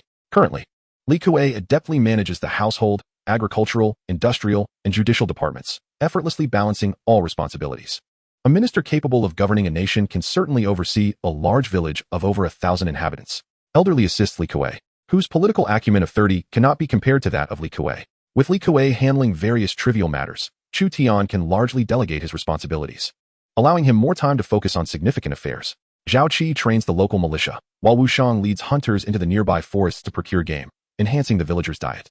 The adequacy of provisions and the frequency of meat consumption, whether every 10 days or half a month, are crucial factors that influence the people's sentiments. The finest light cavalry and infantry are entrusted to Hua Mulan for training. Soldiers gain experience through daily drills, and this experience correlates with the training grounds level and the general's commanding attributes. These attributes not only affect the number of troops commanded, but also influence the speed of their training. For instance, if Cao Cao and Jian Wei simultaneously train a cavalry unit with an average level of 10, after a year, Cao Cao's cavalry may reach an average level of 50, while Jian Wei's could only attain 30. I have commissioned the merchant convoy from Shaozhou village to procure 22 war horses. Once they arrive, we will have 30 cavalrymen and 70 elite infantry, maintaining a stable civilian military ratio of 115. In the event of war, with a preparation time of merely half a month, we can swiftly train an additional 100 elite infantry, raising the ratio to 175. While Hua Mulan takes a break, Chu Tian discusses the military situation of Xia village with her. Maintaining the ratio of 115 is no small feat, as professional soldiers occupy the most vigorous labor force. They need not engage in manual labor, but dedicate their days to training and elevating their levels. The recruitment of soldiers is contingent upon the Lord's discretion. My subordinates may lack expertise in internal governance, yet they will not retreat an inch in battle. Hua Mulan, however, shows little interest in administrative affairs. While the martial generals charge into the fray, the lords and civil officials are burdened with the daunting logistics of recruiting soldiers, sourcing provisions, paying wages, and managing transportation of supplies. Li Kuei devoted 3 days to thoroughly investigate all villagers. "Village chief," he reported, "as per your instructions, I have conducted a household registration of everyone in the village. There are 479 households, comprising 625 able-bodied men aged from 15 to 60 and 963 women, children, and the elderly. Women can also participate in weaving, farming, animal husbandry, and fishing. Presently, there are 112 individuals with special talents in the village, including teachers, skilled farmers, rangers, physicians, blacksmiths, brewers, pig farmers, and dancers." Even dancers? Chu Tian was taken aback by Li Kuei's report, realizing that true talent often resides among the common folk. A small village like Xia actually boasts 112 individuals with unique skills. Li Kuei nodded earnestly. "Indeed. Bring them to see me. My lord, you must be a wise ruler and cannot coerce the village women," Li Kuei cautioned. "I merely wish to see what purpose the dancers serve." Chu Tian was surprised by Li Kuei's forthrightness, as he proved to be a loyal and candid minister. Soon, 2 dancers were brought before Chu Tian, both of whom were quite lovely. "Village women Xiao Zhu and Xiao Qing, at your service, village chief." Chu Tian summoned them primarily to assess their attributes. He casually glanced at Xiao Qing's profile. Name, Xiao Qing. Age, 17. Level, 25. Leadership, 10. Martial power, 10. Intelligence, 47. Politics, 10. Charm, 75. Occupation, Intermediate dancer, when residing in the entertainment district or brothel, enhances the effectiveness of these establishments by 5. Skills. Basic encouragement, slightly boosts the morale of troops within the territory. Intermediate melody, slightly increases the probability of attracting exceptional talents to the territory. Chu Tian was taken aback by the benefits derived from her occupation. Chapter 32. One should never neglect education in poverty. No wonder our village of Xia had quite a number of exceptional talents. It turns out the dancers contributed significantly. Chu Tian realized he had underestimated the impact of the occupations represented by these exceptional talents. Such occupations provide unique enhancements to the territory or its buildings, and these individuals greatly contribute to the village of Xia. The entertainment district within the domain resembles the courtesans of the Tang dynasty, teaching performing arts and music, akin to a royal music ensemble. Though not of high status, it is far from being a disreputable institution. Rather, it is quite respectable and can bring substantial benefits to the territory. You may rest assured and reside comfortably in Xia village. Although there is currently no entertainment district in the village, the Lord's Manor will soon announce subsidies for unemployed exceptional talents, allowing all such individuals to apply for support. To retain intermediate exceptional talents, Chu Tian even implemented measures akin to those in reality. In the absence of suitable special buildings, subsidies could be provided to support their livelihoods. Each household has its own income. Those without income risk becoming wanderers or beggars once more. Allowing 2 intermediate exceptional talents to become destitute would indeed be a failure on the part of the Lord. Upon learning of the preferential treatment for exceptional talents, both Xiaozhu and Xiaoqing were moved. If this were the case, the village chief truly seeks talented individuals. Those who could transition to become dancers understood this principle well. Chu Tian calculated that there were 112 exceptional talents in the village, most of whom were already engaged in various occupations such as farming, medicine, mining, woodworking, and tavern work. There were few exceptional talents like the 2 before him who had yet to find suitable employment. By providing a modest monthly subsidy, he could retain them. Their inherent abilities would contribute to the prosperity of Xia village. Chu Tian wished to maximize their potential. Xiaoqing smiled and said, "Lord, we are at your service." He instructed the 2 to apply for the subsidy. Subsequently, he approached Li Kuei to distribute subsidies for all registered exceptional talents who lacked suitable employment. The amount of the subsidy was related to the tier of the exceptional talent, with intermediates receiving a higher sum. According to Li Kuei's statistics, there were a total of 17 exceptional talents still without work. After all, Xia village is not a town, and many facilities are still lacking. It was prudent to invest a small sum now for future planning, ensuring their retention. This strategy proved effective, as these talents expressed their gratitude towards Chu Tian and settled happily in Xia village. The population registration has unveiled numerous issues. In addition to the challenge of unemployed specialized talents, there is the matter of children's education. In Xia village, there are over 300 children under the age of 15, of which approximately 150 are of school age. Yet a single grass hall can only accommodate 50 students. Consequently, Chu Tian has arranged for the construction of 2 additional grass halls. The grass hall serves as the most rudimentary cultural institution. It can operate with just 1 teacher, fostering a sense of community. Graduates from the grass hall have a higher probability of becoming specialized talents. The duration for students to graduate from the grass hall can range from 2 to 6 years, representing a long-term investment. For the sustainable development of the territory, Chu Tian must continually cultivate talent. Moreover, those nurtured within the territory tend to exhibit greater loyalty to their lord, reducing the risk of loss. The funding for the grass hall primarily covers the teacher's salary and the cost of educational materials. A junior teacher's salary is approximately 2 taels of silver per month, sufficient to instruct 50 students. The educational materials are kept simple, utilizing inexpensive brushes and paper. Due to financial constraints, Chu Tian has not implemented compulsory education. Instead, he charges each student an annual fee of 1 tael of silver to offset the grass hall's expenses. 1 tael of silver? That 1 ti do. If you post such a notice, your policy will face resistance. Xia Tianliang from Xia village, upon hearing Chu Tian's idea of charging tuition, shook his head repeatedly, suggesting that the notice should instead state a fee of 2 taels of silver per year. Isn't that rather unscrupulous? He remarked. Please listen to me patiently.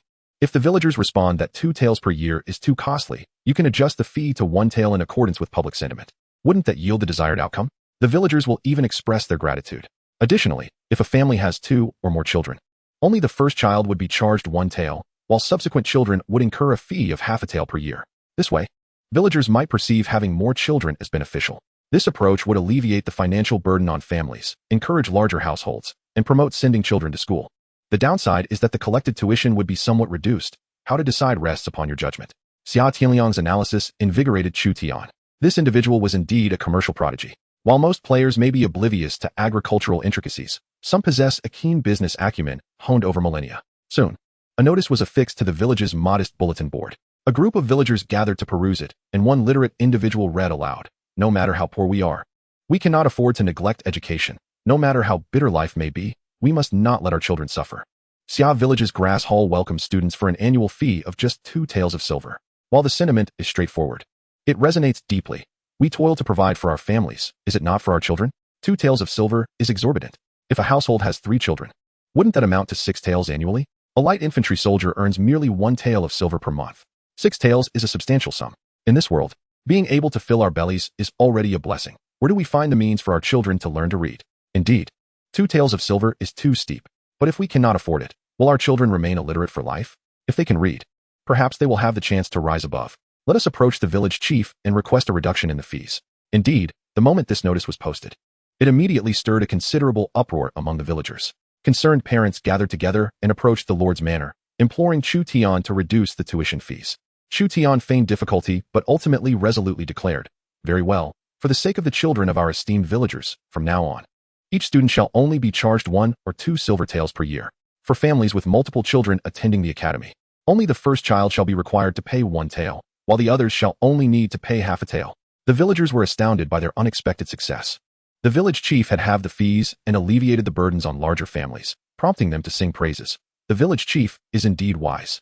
Chu Tian, with heartfelt sincerity, added, "The hearts of parents are truly pitiable. Rest assured, in the future, candidates for official positions will be prioritized based on literacy." His suggestion that the children emerging from the academy might one day become officials further invigorated the villagers, who were eager to send their children to the academy, hopeful that they might eventually become scholars. Chapter 33, The Secondary Shipyard. A merchant convoy arrived in Xia Village, bringing with it a substantial supply of timber and grain. This convoy, hailing from Shaozhou Village, had been commissioned by Chu Tian to gather the necessary resources for Xia Village. Thanks to Chu Tian's commission, the size of Shaozhou Village's convoy had grown, now comprising 30 horses. The horses utilized by the convoy differed from the war horses used by cavalry, being somewhat less expensive. The convoy leader dismounted from the carriage and visited Chu Tian at the Lord's manor. "Thank you for your hard work. How is your village chief faring?" Chu Tian welcomed the leader of the Shaozhou Village convoy, who was also an exceptional businessman. "Our village chief has recently been busy expanding the mulberry cultivation and constructing a textile workshop.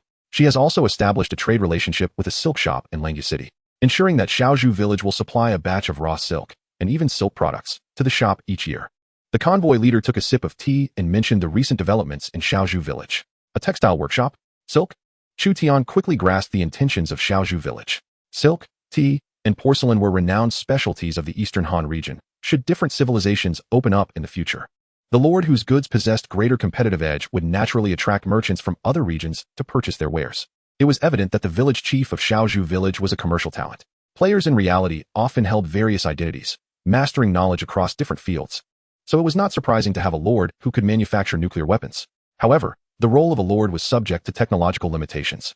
Items exceeding the established parameters would automatically become ineffective. Chu Tian's thoughts wandered. Then the convoy leader produced 2 blueprints from his breast pocket. "Here are the 2 blueprints you requested me to acquire. The blueprints for the secondary shipyard and the secondary dock. The subsequent timber and grain will be procured from nearby villages. Our convoy merely earns a modest profit for our efforts." Chu Tian accepted the 2 blueprints, having expended a considerable amount of gold and silver for their acquisition. The blueprint for the secondary shipyard cost 250 silver taels and came with 2 shipbuilding skill books to prevent a scarcity of shipwrights in the village. Skilled shipwrights, especially those capable of constructing advanced vessels such as warships and large ships, were indeed rare among the exceptional talents. The blueprint for a secondary dock costs 150 taels of silver and can accommodate several small vessels, yet it is inadequate for medium to large warships, cargo ships, or ocean-going vessels. Such blueprints are exclusively available for purchase in Langya City. Your efforts are truly appreciated. Chu Tian's ultimate goal in constructing these 2 edifices is to establish a 4th-tier fish market. This market has the potential to generate substantial tax revenue, making it a highly beneficial construction for Chu Tian, who is perpetually in need of funds. As the saying goes, one thrives by utilizing the resources at hand. Given that Xia Village is situated near the Yi River, it can effectively leverage the freshwater fish resources and transportation advantages offered by the river. I am merely striving to provide for my family. Thus, if the village chief has work to offer, I would be immensely grateful for the opportunity. I shall promptly transport the timber. The caravan leader visited for only a brief moment before hastily departing to gather supplies. Upon receiving 2 blueprints, Chu Tian immediately instructed Li Kuei to mobilize resources for the construction of a secondary shipyard and secondary port. Xia Village already boasts a primary shipyard and a primary dock. With the new secondary blueprints, expansion on the existing structures will be required, consuming fewer materials than constructing anew. The secondary shipyard will allow for a broader variety of vessels to be built, including small wooden paddle boats, scout ships, small fishing boats, and small cargo vessels. The small wooden paddle boat is a civilian rowing vessel suitable for travel on water, as well as for fishing, transporting goods, or engaging in combat. Though it has limited capacity and virtually no defensive capabilities, the small fishing boat is designed for civilian use, ideal for rivers and lakes, enhancing fishing efficiency. The small cargo vessel is a civilian transport ship with a net load of under 10 tons, suitable for transporting grain and other materials. The first 3 types of vessels are classified as civilian craft, meaning villagers can place orders at the shipyard for the production of small wooden boats, fishing boats, or cargo vessels. As long as the shipyard is not currently constructing military vessels, it typically accepts villagers' orders, generating income. The scout ship, which is part of the military vessel category, is a new addition offered by the secondary shipyard. The term scout ship is derived from ancient records, referring to small vessels designated for reconnaissance and patrol duties, also known as sentry boats. Name: scout ship, sentry boat. Tier: secondary vessel. Length: 114 meters. Width: 243 meters. Cost: 10 taels of silver. Configuration: single mast, 1 rudder, 8 oars, no bulwarks. Once the secondary shipyard is completed, a sentry boat will be constructed. Currently, Chu Tian lacks the resources to support a formidable naval force. Even a single scout ship requires 8 sailors. The combat capability of the scout ship is minimal. For rowing vessels, to ensure speed, the number of sailors typically exceeds that of soldiers. Thus, a scout ship, apart from its sailors, will likely accommodate only a few soldiers. The construction of a scout ship is essential, as Xia Village's proximity to the Yi River necessitates a vessel for patrolling the nearby waters. In the game lore, the Yi River spans an area of 170,000 square kilometers, and some independent players have discovered water forts along the major rivers during their explorations. Consequently, Chu Tian must remain vigilant against potential threats originating from the Yi River. Additionally, naval warfare is a significant facet of the game lore. For the lords of the Eastern Han region, while battles on the Yangtze River are undoubtedly crucial, most of their focus remains on land. However, for certain civilizations, such as the Viking pirate territories, the Venetian merchant zones, and the Papal States, naval combat takes precedence. Chu Tian has already begun training sailors, recognizing that if different civilizations open up, a formidable navy will be essential for conquest. The construction of the secondary shipyard will require time. So Chu Tian has enlisted 2 carpenters, providing them with the relevant skills manuals to transition into shipwrights. Simultaneously, he has ordered the recruitment of 8 water-savvy commoners to become sailors. Thus, the village of Xia has established its first naval force, comprising 8 sailors, each with a combat capability of merely 5. Xuzhou and Qingzhou are coastal provinces, rich in deep-water harbors, particularly the Qingdao area of Jiaozhou Bay. Chu Tian has calculated that the actual distance between Langya City and Jiaozhou Bay is approximately 250 kilometers. In lore, the territory has expanded tenfold. Disregarding the curvature of 3-dimensional space, this is equivalent to an extension of the edges by 316 times, resulting in a linear distance increase of 447 times. In lore, the distance between Langya and Jiaozhou Bay is roughly 1,100 kilometers, far too distant. Chu Tian shook his head, dismissing thoughts of such remoteness. As Xia Village currently lacks the capacity to construct warships. True warships are not mere scouts, but include vessels such as the Zhuoku, Mengtsong, Doujian, and Luchuan. The Zhuoku can only be constructed at a level 3 shipyard and requires intermediate shipwrights, while the Mengtsong, Doujian, and Luchuan necessitate even higher-level shipyards and craftsmen. Chapter 34, Water Bandits. 10 kilometers south of Xia Village, near the Yi River. Several players are being pursued by water bandits. The bandits bear terrifying scars on their faces, brandishing iron blades as they attack. The 2 players standing in front struggle immensely. Archers, fire your arrows. We can't hold them off any longer. The players, beset by the onslaught of the bandits, urgently call for assistance from their comrades behind. A few arrows sail through the air, aimed at the bandits. A handful of pitiful arrows won't claim my life. One bandit scoffs, swatting away the arrows and delivering a brutal blow to a player's shoulder. The player screams in agony, hastily retrieving a healing potion. The bandit wastes no time, striking again, and the player collapses, breathless. Retreat. We cannot match the water bandits. The team leader, clutching his bow, grits his teeth. The bandits are of a much higher level, and their group of players, around level 20, stands no chance against the formidable foes, resulting in the loss of one comrade. As the bandits pursue them, a chaotic melee ensues, leaving many players wounded. Damn it, they are too strong. The player squad fights while retreating, barely escaping 2 kilometers before the bandits seem unwilling to stray too far from the water and cease their pursuit. The atmosphere within the entire squad is somber. Unable to exit the game and lacking resurrection skills, they remain uncertain if death at the hands of the bandits is permanent. The squad leader appears somewhat disheveled. It is all my fault for provoking the water bandits. They must be at least level 30 or even 40. With my current strength at 35, I could not slay a single bandit. The wooden boat has been seized by water bandits, prompting us to seek refuge and supplies in a nearby village, where my supply of hemostatic medicine has been exhausted. There exists a perilous water stronghold nearby. Might there be a village in the vicinity? Perhaps. This group of players is retreating northward. To the north lies Xia village. The secondary shipyard has been established, complete with a wooden dock along the Iha River, capable of producing vessels under 20 meters in length. 2 shipwrights and a dozen skilled craftsmen, including carpenters and painters, labor at the shipyard. In addition to timber, materials such as tung oil, hemp rope, sturdy sails, and iron nails are required. The shipwright has compiled a list of raw materials necessary for constructing patrol boats. Upon seeing the extensive list, Chu Tian felt a headache coming on and decided to commission a merchant convoy to gather the necessary supplies. Ultimately, Xia village is merely a large tertiary village. While it could potentially produce all required materials if dedicated to shipbuilding, it is regrettably not specialized in wooden boat production, necessitating the purchase of many materials, such as tung oil. The Jiangdong and Jingzhou regions likely have lords who specialize in shipbuilding, but for me, possessing a modicum of shipbuilding capability suffices. Chu Tian continued to engage the merchant convoy from Shaozhou village to procure the materials, while inspecting the shipyard with 2 soldiers. Elderly rushed over in a state of urgency, leaning on his wooden staff and coughing incessantly. Elderly, the yellow turban bandits have fully retreated, and the village is secure. What brings you such distress? A group of outsiders has arrived in the village. What is so peculiar about that? The outsiders elderly referred to are simply free players. In the Eastern Han region, these players can advance to roles such as generals, strategists, scholars, assassins, blacksmiths, and poets. For elderly, players are an integral part of this world, thus nothing seems amiss. He merely refers to them as outsiders. Chu Tian was not surprised by the presence of free players in Xia village, as there are millions of players trapped within lords.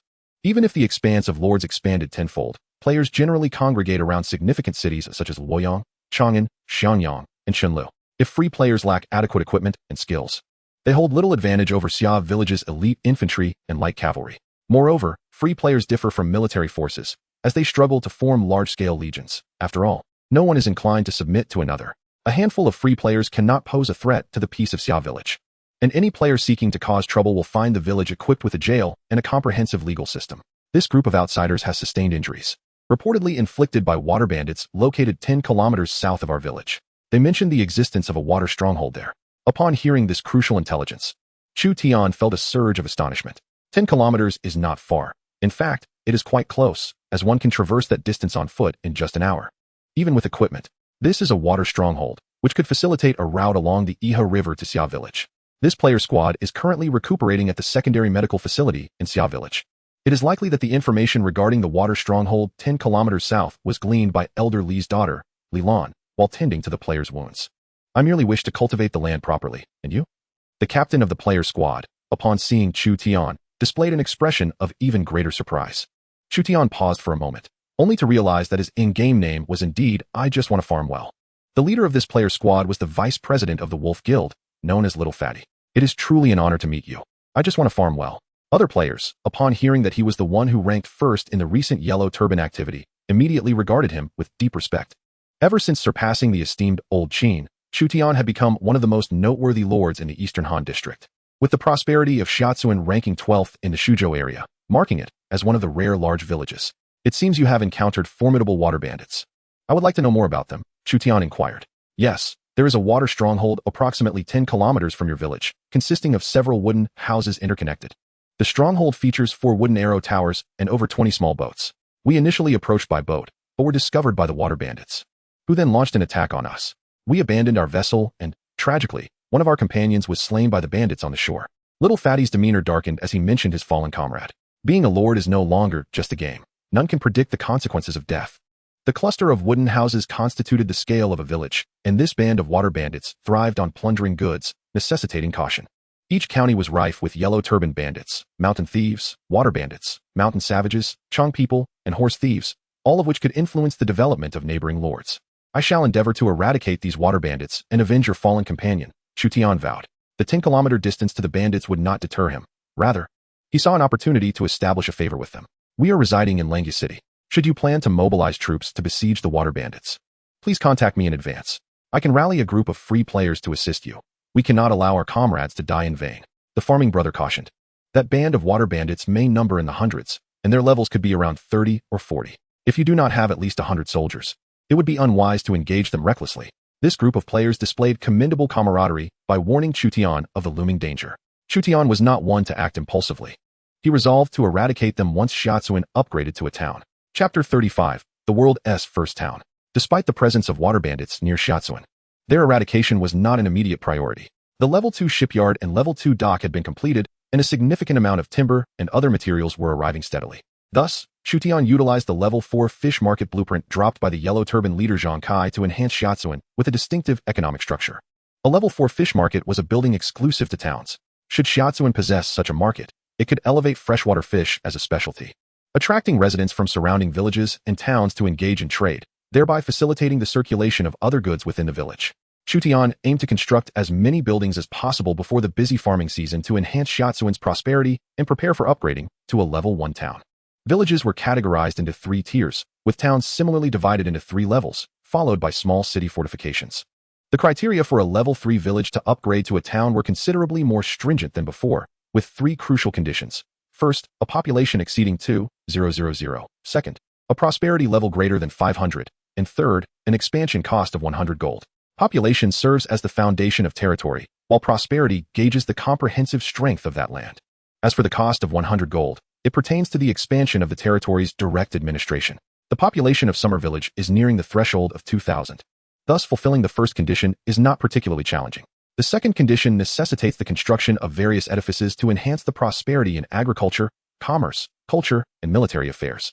Currently, the prosperity of Summer Village has reached 407, and it is anticipated that the completion of a Level 4 fish market will bring prosperity close to 500.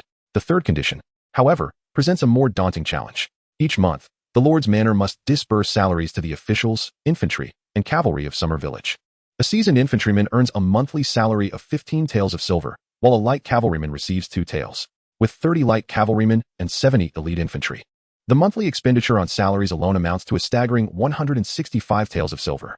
This does not account for the salaries of notable generals such as Hua Mulan, Wu Shang, and Zhao Qi. Additionally, the officials of Summer Village collectively receive a monthly salary of 100 taels of silver.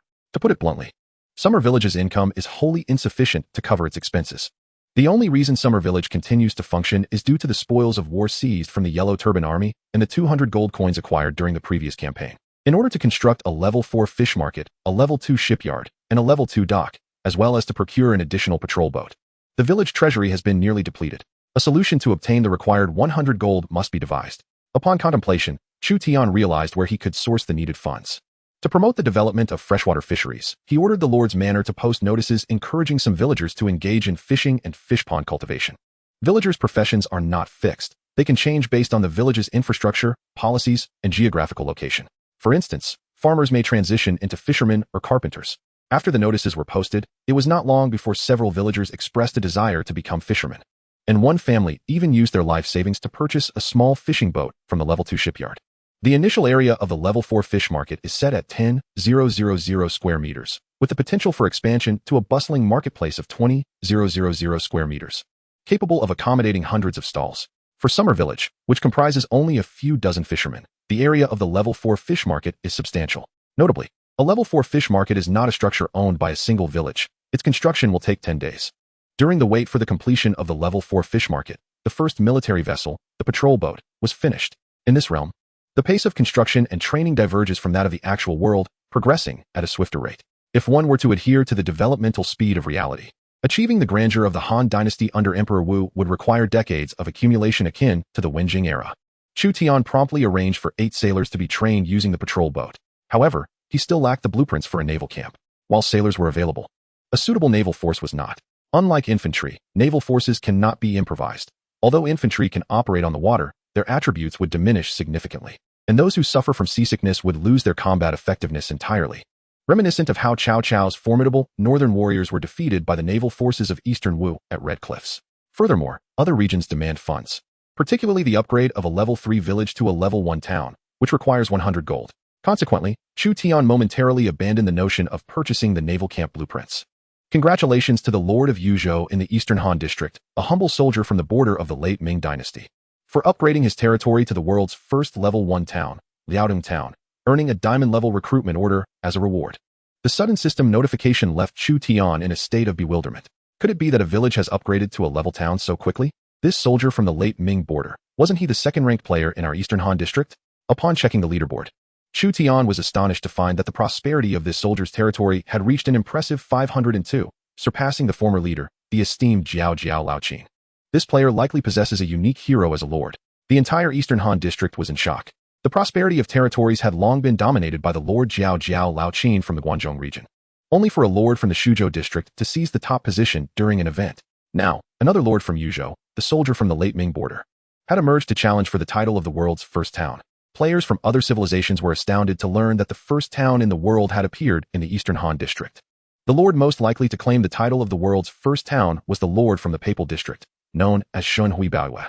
Yet, the honor of the world's first town was snatched away by a lord from the Eastern Han district. The title of the world's first hero also belonged to the Eastern Han district. Such strength demonstrated by the Eastern Han district suggests that once they enter the era of city-states, their internal strife will be intensely fierce. The surrounding regions, including the Eastern Japan district, Goryeo district, Annan district, and India district, are bound to face misfortune. Players from the papal district lamented the situation. In Yuzhou, Liaodong County, under the jurisdiction of Xiangping County, a lord led 200 cavalry and 100 players to raid a nearby small nomadic tribe. The light cavalry charged into the tribe, cutting down a dozen or so herders who attempted to resist, their blood staining the blades of their sabers. The remaining herders became captives. The president of the Yanqi Guild, carrying a golden longbow, declared, "While you strive for the title of the foremost lord, I shall aim for the top guild. Let us collaborate harmoniously." In Chapter 36, the farmer reaps what he sows. It became evident that the Eastern Han district harbored hidden talents, with everyone eager to compete for supremacy. Chu Tian was slightly shaken. The number of lord players in the Eastern Han district was vast, and competition was exceptionally fierce. With 13 states in the Eastern Han district, even the remote regions of Jiaozhou and the Western Protectorate boasted a multitude of lords. Since the Qin dynasty, the rallying cry of Chunsheng and Wu Guang had been, "Do nobles and ministers not come from the common folk?" In the Eastern Han district, a prevalent truth is that those with the mightiest fists dictate the rules, qualifying them to hunt for supremacy in the Central Plains. Furthermore, the Eastern Han district is the largest, enhancing the likelihood of significant lords emerging. Regions like Yuzhou, Liangzhou, Bingzhou, and Guangzhou are renowned for their excellent horse breeding capabilities, granting lords in these areas a substantial advantage in their early stages. Chu Tian observed that half of the top 10 lords in the Eastern Han district hailed from horse breeding states, indicating that these lords likely possessed a considerable number of cavalry. The power of cavalry in the age of cold weapons is indisputable. The emergence of the world's first town in the Eastern Han district presented a dual-edged sword for Chu Tian. On one hand, it signified an elevation of the district's overall strength, while on the other, it meant that the soldier from the late Ming border might become a formidable adversary in the future. A lord from Yuzhou, commanding the horse-breeding land of Liaodong. Once he gains control over the 16 states of Yin and Yun, will find few lords capable of standing in his way upon entering the Central Plains. However, Chu Tian remained unperturbed. In the early stages, lords were as numerous as the blades of grass, and the disparity between the first tier and the subsequent lords was hardly discernible. Xia village was on the verge of upgrading to a town. "My lord, with the increase in the village population, the quantity of arable land is woefully inadequate. I beseech you to issue an order to cultivate new farmland, ensuring its completion before the sowing season in October, so that we may secure sufficient grain for the coming year." Li Kuei, the agricultural officer, interrupted Chu Tian's contemplation of other lords. Aspirations must exist. Yet the immediate concern was sustenance. The issue of grain once again confronted Chu Tian, as Xia village's current farmland was insufficient. How much gold and silver would be required for the cultivation of new fields? The vast expanse of uncultivated plains outside the village required no monetary compensation for land acquisition. As for labor, dispossessed individuals could be employed. The newly cultivated fields would be granted to them for future cultivation, thus eliminating the need for financial remuneration. The sole expenditure would be for procuring a quantity of iron tools, such as axes and hoes, necessary for clearing weeds and trees. Additionally, it was imperative to organize the villagers to channel water from the Yi River to the newly cultivated fields and to dig wells. The area of newly cultivated farmland should exceed the immediate requirements to accommodate future population growth. Implementing a rotation farming system necessitated additional land to prevent adverse effects on annual yields. Each year, half of the fields would be allocated for production, while the other half would lie fallow. "This is the map I have prepared after surveying the nearby lands," Li Kuei stated, presenting a detailed outline of potential farmland. As the agricultural officer, he exhibited remarkable diligence, having prepared the map without needing specific instruction from Chu Tian. Taking the map into his possession, Chu Tian noted the vast expanse of cultivable land beyond Xia village, with virtually no pressure on land use. It was anticipated that concerns regarding land availability would only arise upon reaching city status. Organize the villagers without farmland to commence the cultivation of new fields. Every cultivator deserves their own land. Moreover, temporarily prohibit land transactions to retain the farmers on their plots. After weighing the options, Chu Tian decided to enforce a ban on land sales in the initial phase to ensure a bountiful grain harvest for the following year. Understood. Li Kuei replied before departing to recruit villagers eager to cultivate land but lacking their own, proceeding according to the locations indicated on the map. Soon, Xia Village initiated an agricultural policy that ensured every cultivator possesses their own land. The ownership of the newly cultivated fields would reside with the lord's estate. If a family farmed a particular plot for over 5 years, they would be granted perpetual rights to its use, provided they did not alter its intended agricultural purpose. The lord's estate would not transfer these usage rights to other farmers. Approximately 200 villagers followed Li Kuei to clear land before the sowing season in October, armed with hoes, axes, and shovels, filled with fervor and high spirits. The newly cultivated fields would eventually become their own, and naturally, they poured their hearts into the endeavor. Although the nominal ownership of these fields belonged to the lord's estate, such ownership existed primarily for the collection of land taxes, prohibition of land sales, and the future compensated requisition of land. Beyond this, the fields bore little difference from their own. In summary, as long as the farmers paid their rent on time, they could cultivate the land indefinitely. The population of Xia Village gradually ascended to 2,000 individuals, and the village's prosperity flourished due to the cultivation of new farmland. As the labor force in the lumberyards, quarries, and mines increased, the scale of these resource structures expanded correspondingly. At last, the level 4 fish market was completed, resulting in a remarkable 50-point increase in the prosperity of Summer Village. The current prosperity stood at 504, with a population of 2021. With the completion of the level 4 fish market, Summer Village now ranked among the top 10 in prosperity among the villages of Shuzhou. The conditions regarding public sentiment, law and order, and special buildings were largely fulfilled, leaving only a mere 100 gold as the final requirement.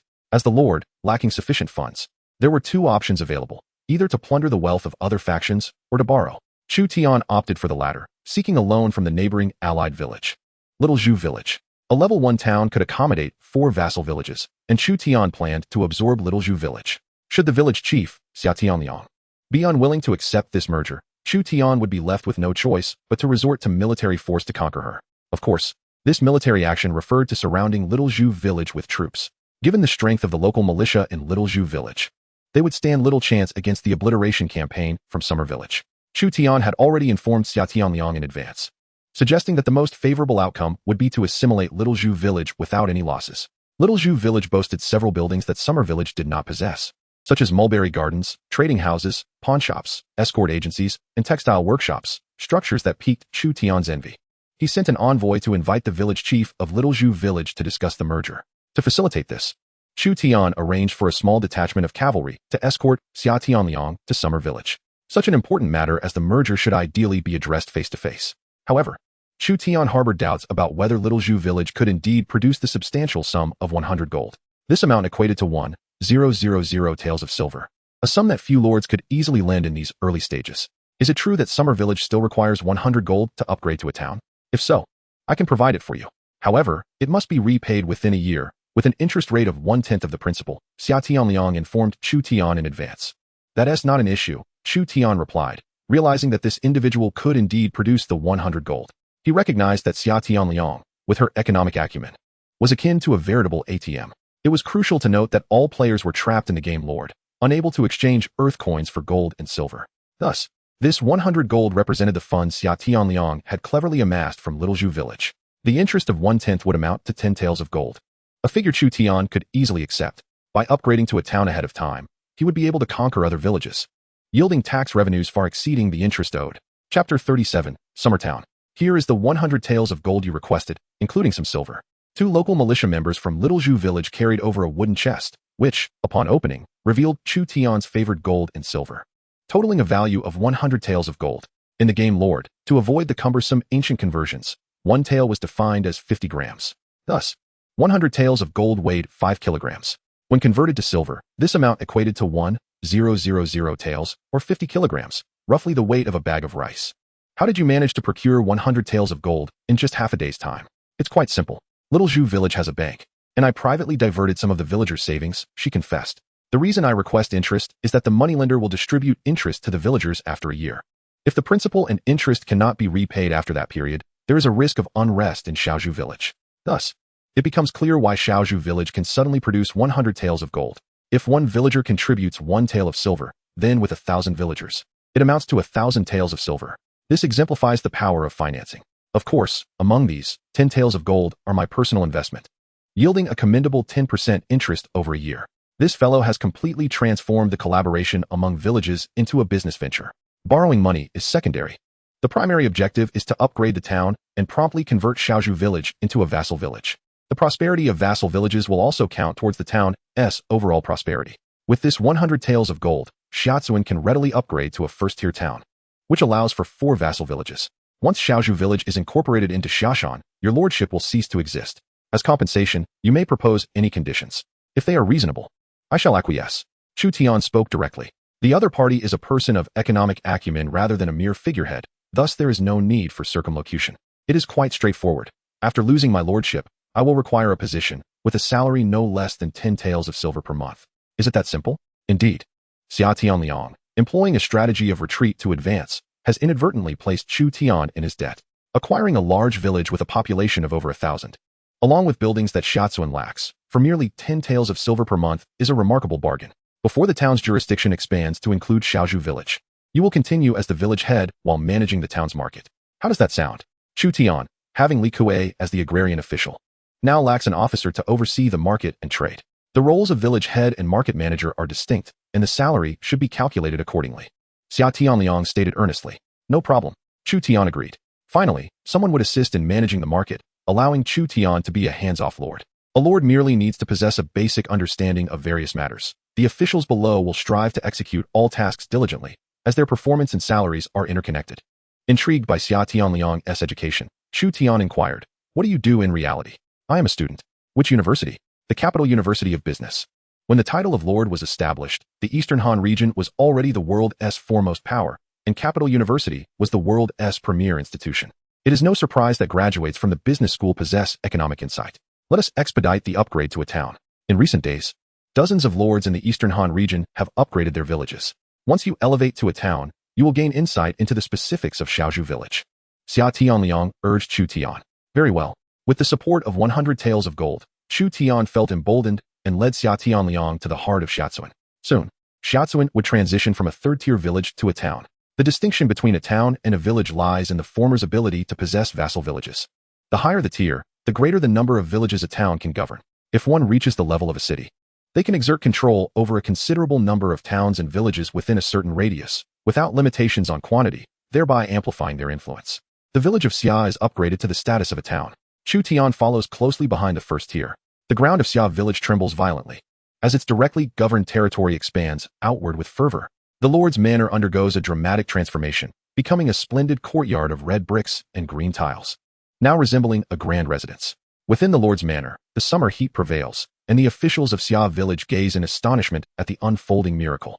The lord's estate achieves a level of grandeur befitting a town, standing in stark contrast to ordinary dwellings. The lord's stone tablet becomes more robust, requiring considerable time to damage it. Ding. Congratulations, player. You have become the 52nd lord in the Eastern Han district to possess a level 1 town, receiving a golden recruitment order as a reward. Ding. After evaluation, your town's development direction is established as a military stronghold, granting you special buildings, a level 2 armory, and a level 3 archery camp. Ding. The achievement system for the series Heroes of Turbulent Times is activated. The achievement County Chief is unlocked. Control a county within 2 years to receive a special reward. The achievement Prefect of a Commandery is unlocked.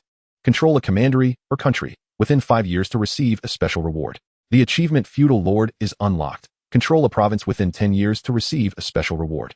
The achievement Dividing the World is unlocked. Control 4 provinces within 20 years to receive a special reward. The achievement Unifying 13 Provinces is unlocked. Unify the Eastern Han district with no time limit to receive a special reward. As Xia village ascends to a level 1 town, Chu Tian has yet to scrutinize the attributes of the town before a cascade of achievement tasks is unveiled. These tasks are exceedingly challenging. The simplest achievement is that of a county chief. A county in the Eastern Han district is no small area. The Su province governs 5 commanderies, Donghai, Guangling, and the states of Xiapi, Langia, and Pingsheng, with Langia comprising 13 counties. What does this entail? The area of a county can range from thousands to tens of thousands of square kilometers, and even a single county can stretch to 100,000 square kilometers. It cannot be overstated that the Eastern Han District is remarkably vast. Its territory spans 25 times that of the Eastern Japan District, 33 times that of the Annam District, and 44 times that of the Goryeo District. A single large province can rival an entire civilization district. Regardless, this series of achievement tasks is profoundly arduous. Not to mention that occupying a county in Su Province would surely provoke the governor, Tao Qian, particularly angering the powerful Zhang Ba, who controls Langya. The achievement tasks are undoubtedly more challenging than others. It is said that after a year, apart from the opening of the civilization district's borders, the various lords of the three kingdoms will officially emerge. Currently, lords within their respective territories are considered allies, but this may change after a year. Chutian Su Province is relatively safe, while those within the realms of Yuan Shao, Chao Chao, Liu Bei, and Sun Jian will face hellish difficulties. For the time being, Chu Tian chooses to disregard the exceedingly challenging achievement tasks and instead inspects the attributes of Xia Town, planning to transform Xia Village into a vassal village. Chapter 38, The First Vassal Village. Territory, Xia Town, Level 1 Town. Lord, Chu Tian. Affiliation, Eastern Han District, Shuzhou, Langya Kingdom. Special products, coarse celadone, tier special product. Rice wine, tier special product. Iha River freshwater fish, tier special product. Population, 20, 215, 000. Public sentiment, 79. Public security, 81. Prosperity level, 5, 343, 000. Administrative efficiency, 15. 100. Agricultural efficiency, 31, 100. Economic efficiency, 19, 100. Cultural efficiency, 17, 100. Military rating, 1, 652. City defense works, low-level rammed earth wall, height, 45 meters. Base thickness, 5 meters. Soldiers stationed on the wall possess a defensive capability of 2, effectively mitigating damage from arrows. Newly constructed buildings. Level 2 armory, stores weapons, armor, siege equipment, and city defense apparatus, reducing weapon damage rates. Level 3 archery camp, capable of recruiting professional archers. Vassal villages, 04. Due to the high military rating of Shiatsuan, it was designated as a military stronghold by the system, resulting in the addition of 2 military-related structures. Unexpectedly, an archery camp dedicated to recruiting professional archers has emerged. At a tier level of 3, infantry trained in the infantry camp can also wield bows, akin to infantry engaging in naval combat, albeit with diminished attributes. Similarly, archers can engage in close combat, though their combat effectiveness pales in comparison to that of infantry. The blueprints for the level 3 archery camp are valued at no less than 100 taels of silver, and construction materials and costs have been spared. Presently, the weapons and food of Shiatsuan are stored in a single warehouse. However, a dedicated armory will soon be established. Although Chu Tian initially did not aspire to pursue a Spartan-style militarization, the necessity of self-preservation in tumultuous times compelled him to possess a formidable force. Ding, my lord. I merely wish to cultivate the land. Thus I present a request for territorial merger. Your territory, Shiatsuan, will become a vassal village of Xia Town, and you will forfeit your lordship. Please deliberate the consequences carefully before making a decision. Xia Tianliang received Chu Tian's request for territorial merger. Acceptance. Ding. You have lost the territory of Shiatsuan. Please reselect your growth direction. Civil servant direction. Xia Tianliang relinquished his lordship and opted to become a civil servant specializing in domestic affairs. The greatest beneficiary of this transition was Chu Tian, who acquired an intact level 3 village. The development of Shiatsuan has proven unexpectedly promising. Territory, Shiatsuan, level 3 village. Lord, Chu Tian. Affiliation, Xia Town. Special products, high-quality raw silk, tier special product, high-quality silk, tier special product, Shandong garlic, tier special product, coarse copper mirror, tier special product. Population, 17, 212, 000. Public sentiment, 82. Public security, 70. Prosperity level, 491, 500. Administrative efficiency, 13, 100. Agricultural efficiency, 17, 100. Economic efficiency, 35, 100. Cultural efficiency, 15, 100. Military rating, 895. Blessing value, 10, 100. City defense works, wooden palisade, earthen wall. Existing buildings, level 3 rice shop, level 2 pawn shop, level 2 money exchange, level 3 trading house. Level 3 mulberry garden, level 2 textile workshop. Shaozhou village emphasizes economic development, while Xiaotown focuses on military and agricultural growth, creating a perfect complementarity. Although Shaozhou village lacks formidable military strength, its prosperity, bolstered by economic advancement, closely follows that of Xiaotown. Particularly surprising to Chu Tian was the existence of unique local specialties in Xia village. Raw silk and silk products represent an inexhaustible source of wealth. The financing capabilities of the money exchange and the procurement abilities of the trading house further stimulate the village's economic growth. Shaozhou village is on the verge of upgrading to a town, yet unexpectedly, you are willing to merge with us at Xia Town. which took Chu Tian aback. The development of Xiaozhu village is undeniably impressive. Xia Tianliang shrugged in resignation. No matter how prosperous the economy, without sufficient military strength for self-defense, one risks being swallowed by others. The Song dynasty boasted commercial prosperity, yet it was still bullied by the Jin, Liao, Yuan, and even the Western Xia.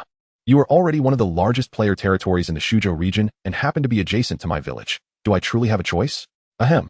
Listening to this, Chu Tian felt as though he were a villain, preying upon neighboring villages. In reality, the probability of peaceful annexation with other lords is quite low. Xiaozhu village had no means of resistance, thus accepting the merger. Should they encounter ambitious lords in the future, it is likely they would resort to hostility or forge alliances. The annexation of Xiaozhu village brings immense benefits, elevating Xia Town's overall prosperity to 1025, placing it third in Shuzhou. Had the previous two lords not possessed multiple vassal villages, the ranking might have been even higher. The lordship of Xiaozhu village also changed hands, from Xia Tianliang to Chu Tian, who appointed Xia Tianliang as the village chief. Now, Chu Tian could directly intervene in the development of Xiaozhu village or guide Xia Tianliang's strategic direction, akin to appointing a military commander. After all, no lord can attend to every piece of territory. If one were to be involved in every matter, they might meet a fate akin to Zhuge Liang, who perished before achieving victory. Xia Tianliang teased intentionally. Xiaozhu village will contribute 100 able-bodied men, and I aim to train them all as professional soldiers. For the first time, Chu Tian issued orders to a vassal village. My lord, why the need for such a military buildup?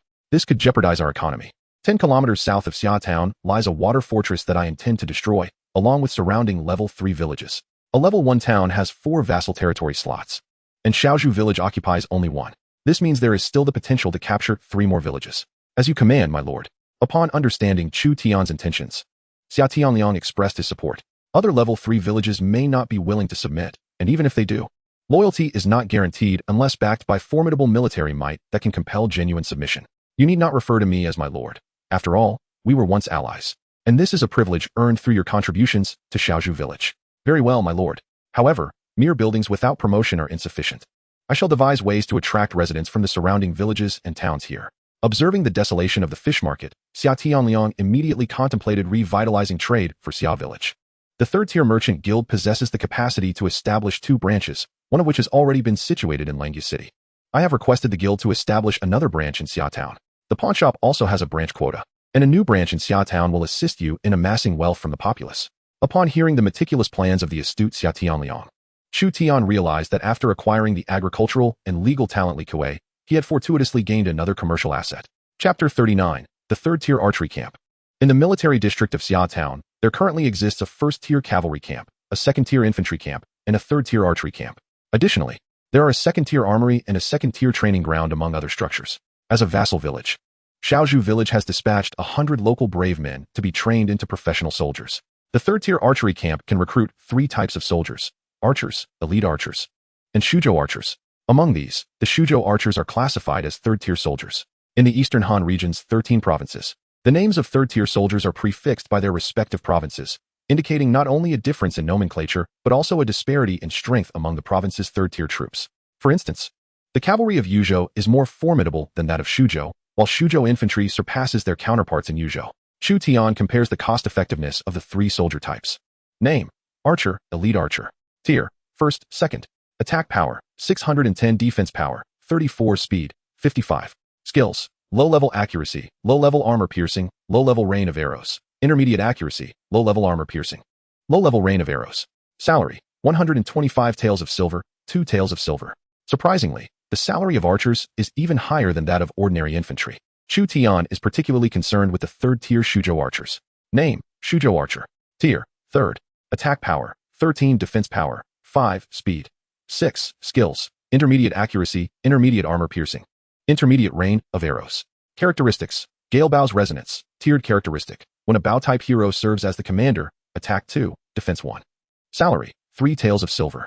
Required equipment: bow and arrow. Additional equipment: sword, leather armor, light armor. Training period: 30 days. When labor is scarce in the village, Chu Tian tends to favor the recruitment of higher-tier soldiers. Although the monthly salary for higher-tier soldiers is greater, they occupy the same labor capacity as lower-tier soldiers. The training duration for the Shuzhou archers appears somewhat prolonged, requiring 30 days to produce the first batch. Chu Tian arranged for 50 local brave men to undergo training at the third-tier archery camp, transitioning them directly to Shuzhou archers. despite his already considerable debts. Chu Tian is unperturbed by the prospect of expanding his forces, believing that by utilizing the military to annex surrounding villages, he can alleviate his financial burdens through warfare. Consequently, he also trains an additional 50 elite light infantry. The training period for elite light infantry is half a month. Thus, in 1 month's time, he will have 30 light cavalry, 50 Shuzhou archers, and 120 elite light infantry. The soldiers of Xia Village are all conventional troops. Special troop types generally possess tiers higher than 3rd tier, though there are also lower-tier special troops such as the Yellow Turban Soldiers or peasant armies. The presence of Hua Mulan would unlock the 6th-tier special cavalry, the Iron Eagle Scouts, yet the prerequisite is to possess a 6th-tier cavalry camp within the territory. In the entirety of Shuzhou, it seems that only Xiapi possesses a 6th-tier cavalry battalion. As August approaches, one wonders whether it will be timely to eradicate the water bandits after the Shuzhou archers complete their training. Chu Tian realizes he must secure 4 vassal villages and eliminate the threats posed by mountain bandits and water pirates before the sowing season in October. The month of October heralds the onset of the epic battle events, the first of which in the Eastern Han region is the most renowned Yellow Turban Rebellion. During this event, various lords will be transported to the battlefield where the Eastern Han troops confront the Yellow Turban army, facing heroes like Zhang Jiao and a multitude of Yellow Turban soldiers. There may also be interconnected battles between different civilizations. Even the internal testers within the guild remain oblivious to the specifics of these interconnected battles, relying solely on conjecture. For instance, there could be crusade battles between the Papal region and the Egyptian region, Mamluk Sultanate, as well as conflicts from the Sui and Tang dynasties against Goguryeo between the Eastern Han and Goryeo regions, and the Imjin War between the Eastern Han and the Eastern Japan regions. Chu Tian recalls that he still possesses an unused golden recruitment order, a reward obtained upon upgrading to a town. This golden recruitment order has the potential to summon ordinary heroes of golden quality and carries an exceedingly slim chance of acquiring a historical hero. Might he summon another historical hero? Previously, he had used a golden recruitment order to recruit Hua Mulan, and now he finds himself filled with anticipation. Ding! 1 golden recruitment order consumed. Congratulations, you have acquired the golden tier General Lu Sandao, who pledges allegiance. An ordinary general wielding a large blade materializes. Upon hearing the name Lu Sandao, Chu Tian immediately recognizes that this is not a historical hero, but rather a hero randomly generated by the system. The theoretical probability of summoning a historical hero using a golden recruitment order is lower than winning the lottery. In the Eastern Han region, there may be hundreds or even thousands of lords who possess silver and golden recruitment orders, yet the number of historical heroes summoned through these orders is exceedingly rare.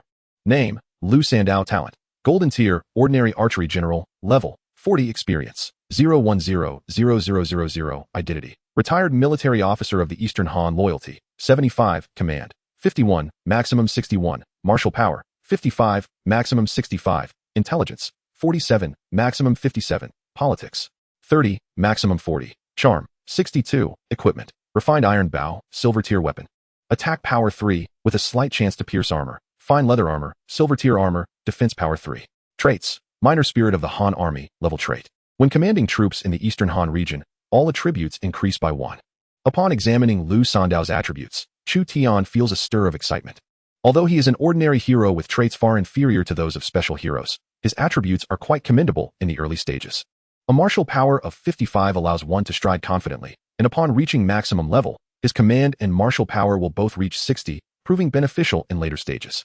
Furthermore, the trait, minor spirit of the Han army, provides a slight boost to all attributes when commanding any unit from the Eastern Han region, rendering it a practical feature. It is just opportune for Lu Sandao to lead a contingent of archers from Shuzhou, with the addition of a formidable general. Chu Tian contemplated the conquest of the surrounding level 3 villages. He summoned Hua Mulan, a cavalry commander who led the scant 30 light cavalry of Xia Village. Upon her arrival at the lord's residence, with a Han sword elegantly hung at her waist, she inquired, "What are your orders, my lord?" "You shall lead a detachment of cavalry to scout the villages within a 40-mile radius, paying particular attention to the locations of the level 3 villages." Understood. A small squadron of light cavalry, under Hua Mulan's command, departed from Xia Town in search of potential targets for attack. Chu Tian perused Hua Mulan's attributes. She had reached level 36, with a commanding skill of 75, martial prowess of 84, and intelligence of 78, allowing her to traverse the vicinity of Xia Town with relative ease. Recently, she had been training the light cavalry, whose average level stood at 30. Heroes Wu Shang and Zhao Qi were respectively training elite infantry and local militia, with the elite infantry averaging a level of 25 and the local militia averaging 17. The average level of a troop reflects its overall prowess. The adage to raise an army for 1,000 days, only to use it for an hour, underscores the critical importance of regular training. The efficiency of training is closely tied to the commander's leadership.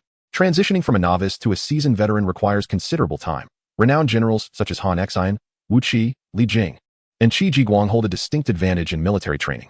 In addition to training, engaging in warfare provides invaluable experience, transforming soldiers into battle-hardened veterans. The immediate objective is to conquer the nearby villages, followed by the eradication of water bandits. At this juncture, Elder Li hurriedly approached Chu Tian, visibly anxious, stating, "My lord, a miner has arrived in our town, claiming to have discovered a gold mine in a nearby village." Chapter 40, the Level 3 Gold Mine. I hail from Shangbi Village. Located 25 miles away. While mining, we stumbled upon gold dust. Initially, our village chief forbade us from disclosing this information, but a band of marauders attacked our village, seizing control and forcing our chief to flee to Langya City. A miner accompanied Elder Li to the Lord's residence to disclose the location of the gold mine. Special resources are of paramount importance in Lord. As the saying goes, one lives off the mountains if one relies on them, and off the waters if one depends on them. Special resources can include pastures, gold mines, silver mines, copper mines, iron mines, hot springs, sulfur, fishing grounds, and so forth. The mining site in Xiaotown relies on a level 1 iron mine, while resources such as copper, silver, and gold mines are exceedingly rarer. Upon hearing of the gold mine's existence, Chu Tian promptly summoned the miner to meet him. However, with the gold mine in Shangbi village now under marauder control, acquiring it would not prove to be an easy task. The village chief of Shangbi is also a lord but lacks the capacity to repel the marauders. Innocent men suffer for possessing precious things. How many marauders are there? There are about 40 to 50, each mounted on a horse. Our chief organized 200 local militia but was defeated by the marauders. Elderly, please prepare accommodations for this brother, and we shall require his guidance to Shangbi village. Chu Tian, having gathered insights regarding the gold mine, instructed Elderly to take the miner below. With the strength of a level 1 town, Xiaotown should be capable of dispatching the 40 to 50 marauders. To his astonishment, there lay a small gold mine nearby, the grade of which remained uncertain. Chu Tian felt an eager anticipation. The level of special resources was also classified into 10 tiers, with higher levels indicating greater abundance. Drawing upon previously gathered intelligence and Mulan's reconnaissance over the past 3 days, Chu Tian meticulously crafted a map of the vicinity around Xiaotown. Presently, there were 7 Grade 3 villages and 19 Grade 2 villages discovered surrounding Xiaotown, with Shangbi village being one of the latter. Initially, Chu Tian intended to annex the Grade 3 villages. However, the emergence of the gold mine necessitated a re-evaluation of his strategy. A Grade 2 village endowed with a gold mine appeared far more enticing than an ordinary Grade 3 village. All light cavalry and infantry, assemble. The second batch of light infantry and the Shuzhou archers were still in training. Chu Tian believed that a contingent of 30 light cavalry and 70 elite infantry, supplemented by Generals Mulan, Lu Sandao, and Wu Shang, should suffice to vanquish the bandits. In the training grounds of Xiaotown, 3 ranks of light cavalry and 7 ranks of infantry stood assembled, presenting a formidable sight. Most of the bows had been allocated for training the Shuzhou archers, leaving fewer than 30 infantry armed with bows, while the remainder wielded iron spears and wooden shields. Let us embark, targeting Shangbi village, 25 miles hence. Chu Tian departed Xiaotown with 100 professional soldiers, marching unrelentingly towards Shangbi village. The miners of Shangbi village, guiding the way, displayed signs of apprehension. Mayor, the adversaries are fierce bandits. Can you truly drive them away? Have faith in us, brother. A squad of soldiers has come to besiege us. How could the soldiers arrive so swiftly? It must be that someone who fled has alerted them. Boss, what shall we do? The wind is fierce, retreat. Yet, the soldiers had blocked the entrance. The bandit leader was taken aback. Shangbi village possessed but one gate, surrounded by wooden palisades. They could potentially vault over the fence to escape, but their steeds could not leap the walls. Without their horses, how could they continue their lives as bandits? As the bandits reached the village entrance, they beheld approximately 100 soldiers sealing off their escape route. These were not the soldiers of Langya City, but merely the soldiers of local lords. Defeat them. The bandit leader, driven by the lure of the gold mine, felt emboldened. With 40 to 50 bandits, they might indeed fend off 100 soldiers, especially those of a minor lord. Brothers, drive back the enemies, and everyone shall be rewarded. The bandit leader charged forth with 46 of his men towards the Xiaotown squad stationed outside the village. Kill. The bandits brandished their sabers, their spirits buoyed by the promise of rewards. In their eyes, the soldiers of these minor lords appeared to be easily vanquished. However, reality soon unveiled the stark contrast between professional soldiers and mere local militia. 40 infantrymen formed a spear wall with their long spears and shields, while 30 archers positioned themselves behind. 15 cavalrymen flanked each side. Loose arrows. Dozens of arrows were released, striking down several bandits in succession. Mulan took aim directly at the bandit leader. Guided by instinct, he instinctively swayed to the right, only to feel a sharp pain in his shoulder as the force of the arrow nearly unseated him from his mount. The newly recruited elite general, Lu Sandao, is also a master archer. With a single arrow, he struck a bandit in the throat. The ordinary bandit, clearly inferior to their leader, succumbed immediately upon receiving such a fatal blow. Bandits, akin to cavalry, possess remarkable speed when they charge, reaching the Xiaotown squad in mere moments. The bandits were met with 2 rows of long spears, resembling a hedgehog, which pierced the bandits mounted on their steeds. The first line of infantry faced the onslaught of the charging horses, with several soldiers falling to the bandits' blades, but fortunately, the second line of infantry was able to hold the line just in time. Hua Mulan, Lu Sandao, and the infantry in the rear equipped themselves with melee weapons, dispatching a dozen bandits. The bandit leader was ultimately struck down by Hua Mulan's lance, realizing only in his dying moments that he had provoked no ordinary lord. Seeing the tide turning, the remaining bandits hastily fled. Leave none alive. Chu Tian, envious of the warhorses ridden by the bandits, commanded the light cavalry to pursue them. Without the light cavalry, Chu Tian would have been powerless to prevent the bandits' escape. However, with them at his disposal, he could relentlessly hunt down the retreating foes and expand his victory. The skirmish at Shangbi village concluded swiftly. Despite the bandits' considerable prowess, Xiaotown's forces, despite being outnumbered, suffered the loss of 9 infantrymen while the bandits lost 16. During the pursuit, Xiaotown's cavalry claimed 5 more bandit lives, while the remaining bandits scattered in disarray. The might of the cavalry charge proved formidable indeed. Chu Tian lamented the loss of his infantry, yet death is an inevitable consequence of warfare. The rise of one general often comes at the cost of many lives. The spoils of victory amounted to 14 taels of gold, along with a mid-level skill book, and most importantly, 12 captured warhorses. Take me to your mines, Chu Tian commanded. After driving off the bandits, he followed the miners to the Shangbi village mine. Ding! Congratulations. Player, you have discovered a level 3 gold mine with unknown reserves and extraction difficulty. Upon arriving at the mine, Chu Tian was soon alerted to the discovery of a level 3 gold mine. A level 1 iron mine suffices to meet the annual demands of a level 1 town, so the yield from a level 3 gold mine is expected to be substantial. Shangbi village lies approximately 125 kilometers from Xiaotown. To exploit this gold mine sustainably, a garrison must be stationed here. Chapter 41, The Gold Mine Incident. Luck alone is insufficient. Strength is paramount. In Chu Tian's view, only those with virtue, strength, are entitled to the gold mine. The village chief of Shangbi, who first discovered the gold mine, could not retain it and subsequently fell to the bandits. Now it had come into Chu Tian's possession, confirming the existence of a gold mine in Shangbi village. Chu Tian led his soldiers into the village. Thank you, my lord, for saving us. The villagers of Shangbi welcomed him with open arms, as Chu Tian, in a sense, had indeed rescued them in pursuit of the gold mine. Upon hearing that Shangbi village had been occupied by bandits, I felt a deep sense of empathy and was unable to rest. Thus I hastened to your aid. It is a relief to see all of you safe. Chu Tian, with unabashed sincerity, comforted the villagers, evoking even greater gratitude from them. The bandits had refrained from damaging the village's stone tablet, likely intending to utilize the villagers for mining. Chu Tian opted to occupy Shangbi village, transforming this level 2 village into a vassal of Xiaotown. The occupation of a level 2 village required merely 2 hours, and Chu Tian soon beheld the information regarding Shangbi village. Territory, Shangbi village, secondary village, lord, Chu Tian affiliation, Xiaotown special products, inferior gold, or level. Hawthorne, level special product, population, 5, 171,000 public sentiment, 90 public order, 55 facilities, level 3 mining site, level 2 blacksmith shop, militia camp.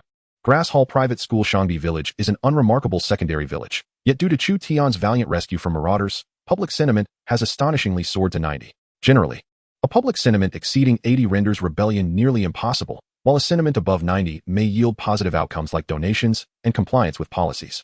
Upon reviewing the talents of Shangbi village, Chu Tian discovered a silver-level administrator, Elder Zhang, possessing a political attribute of 47, barely adequate for the role.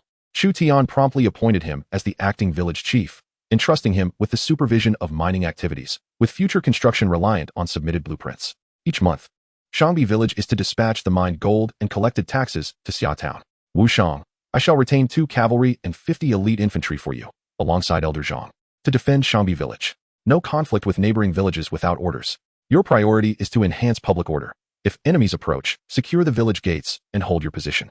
Additionally, send cavalry to Xiaotown for urgent assistance. Understood. Chu Tian designated the silver-level ranger Wu Shang as the garrison commander of Shangbi village, lamenting the scarcity of capable talents. While the likes of Li Kuei and Hua Mulan showcased heroes with attributes exceeding 80, the current pool of gold and silver-level generals appeared rather lackluster in comparison. In truth, most village chiefs still relied on silver or even bronze-level generals and officials, with gold-level warriors being exceedingly rare.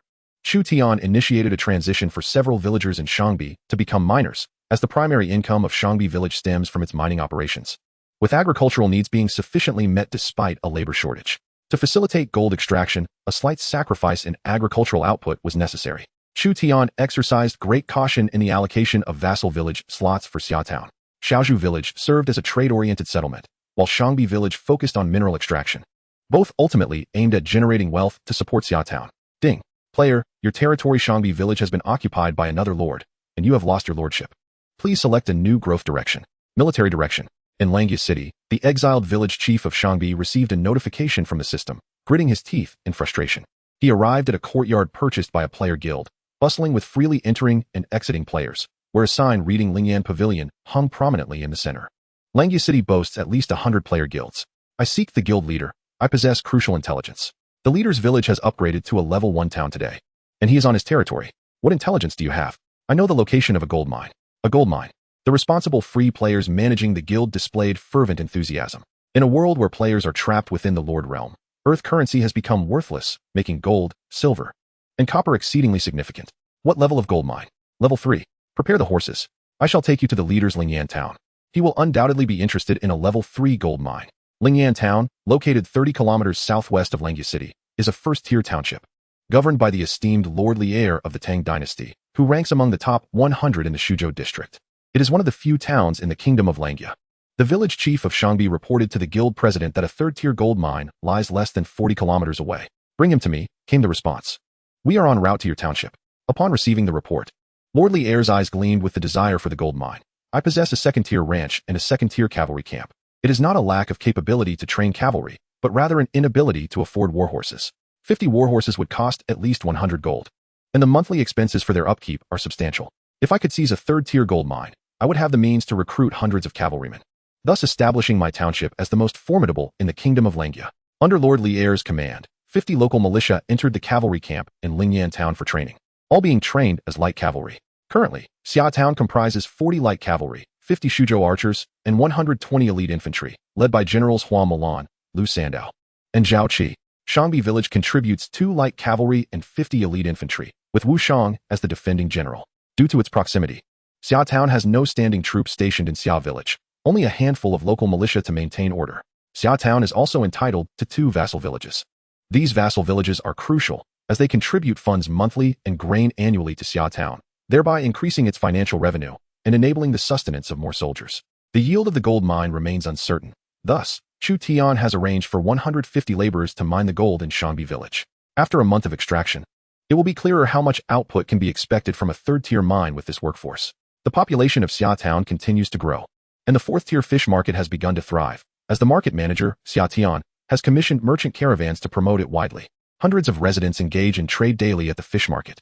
The agricultural officer Li Kuei has led the townsfolk in cultivating a new expanse of farmland outside the town in preparation for sowing in October. By the end of August, the Shuzhou archers have finally completed their training. A squad of Shuzhou archers stands in formation at the training ground, clad in leather armor, bows in their right hands, and quivers on their backs. Each quiver holds 20 to 30 arrows, costing approximately 1 or 2 taels of silver. Cultivating an elite squad of archers is quite an expensive endeavor. Near the water fortress, there lies a third-tier village, if it can be captured. Control over the water fortress can be established, allowing for the future establishment of a naval base there. Chu Tian has not forgotten that Xia village boasts a formidable naval force of 8 sailors. One must dare to dream. Who knows? Perhaps one day he might ride horses along the Yangtze River?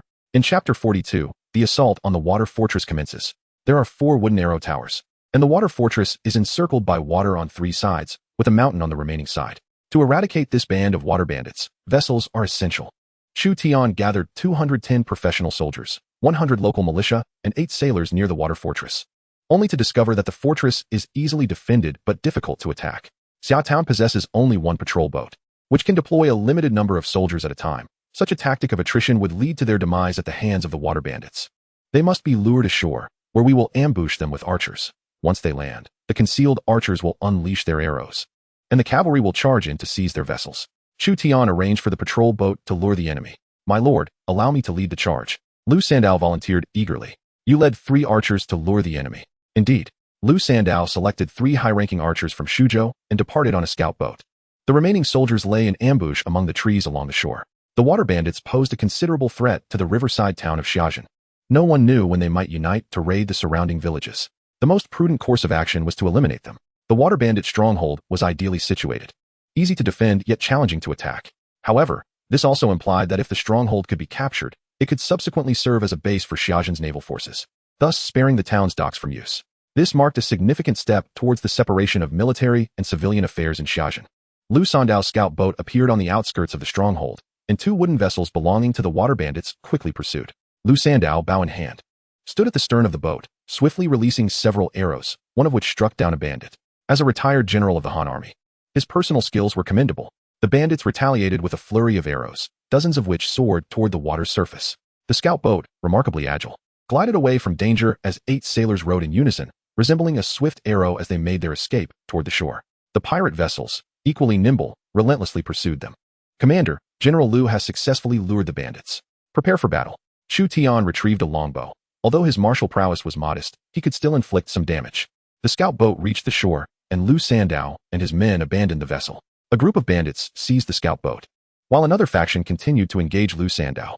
Suddenly, arrows rained down from the hidden ambush on the shore, dozens of arrows striking down a cluster of bandits. The projectiles penetrated their bodies, and several bandits fell lifelessly to the ground. The attackers were elite archers from Shuzhou, classified as Tier 3 soldiers. Not good, we've been deceived. Brothers, retreat. The bandits, realizing the ambush, reacted swiftly, attempting to escape. The longbow in Mulan's hands was drawn taut, the silver-grade weapon straining under the pressure of her might. Threatening to snap, arrows flew like meteors, and a minor bandit leader aboard the ship fell in response. The water bandits, now leaderless, descended into chaos. The sound of galloping hooves on the shore serving as their death knell. Light cavalry rapidly approached the shore, dismounting to charge the pirate vessel. Seizing the opportunity, Lu Sandao counterattacked, striving to capture the pirate ship before it could flee, while slaying the bandits was secondary. The primary focus was to seize the vessel and assault the stronghold. Mulan employed the advanced skill 1 arrow, 1 kill, granted by Chu Tian, continuously eliminating bandits, effectively dispatching one with each arrow. However, even a martial general faced limitations in stamina. After successive shots, her arm began to ache. Soon, nearly 20 bandits lay slain across the 2 pirate ships, with a few escaping by leaping into the river.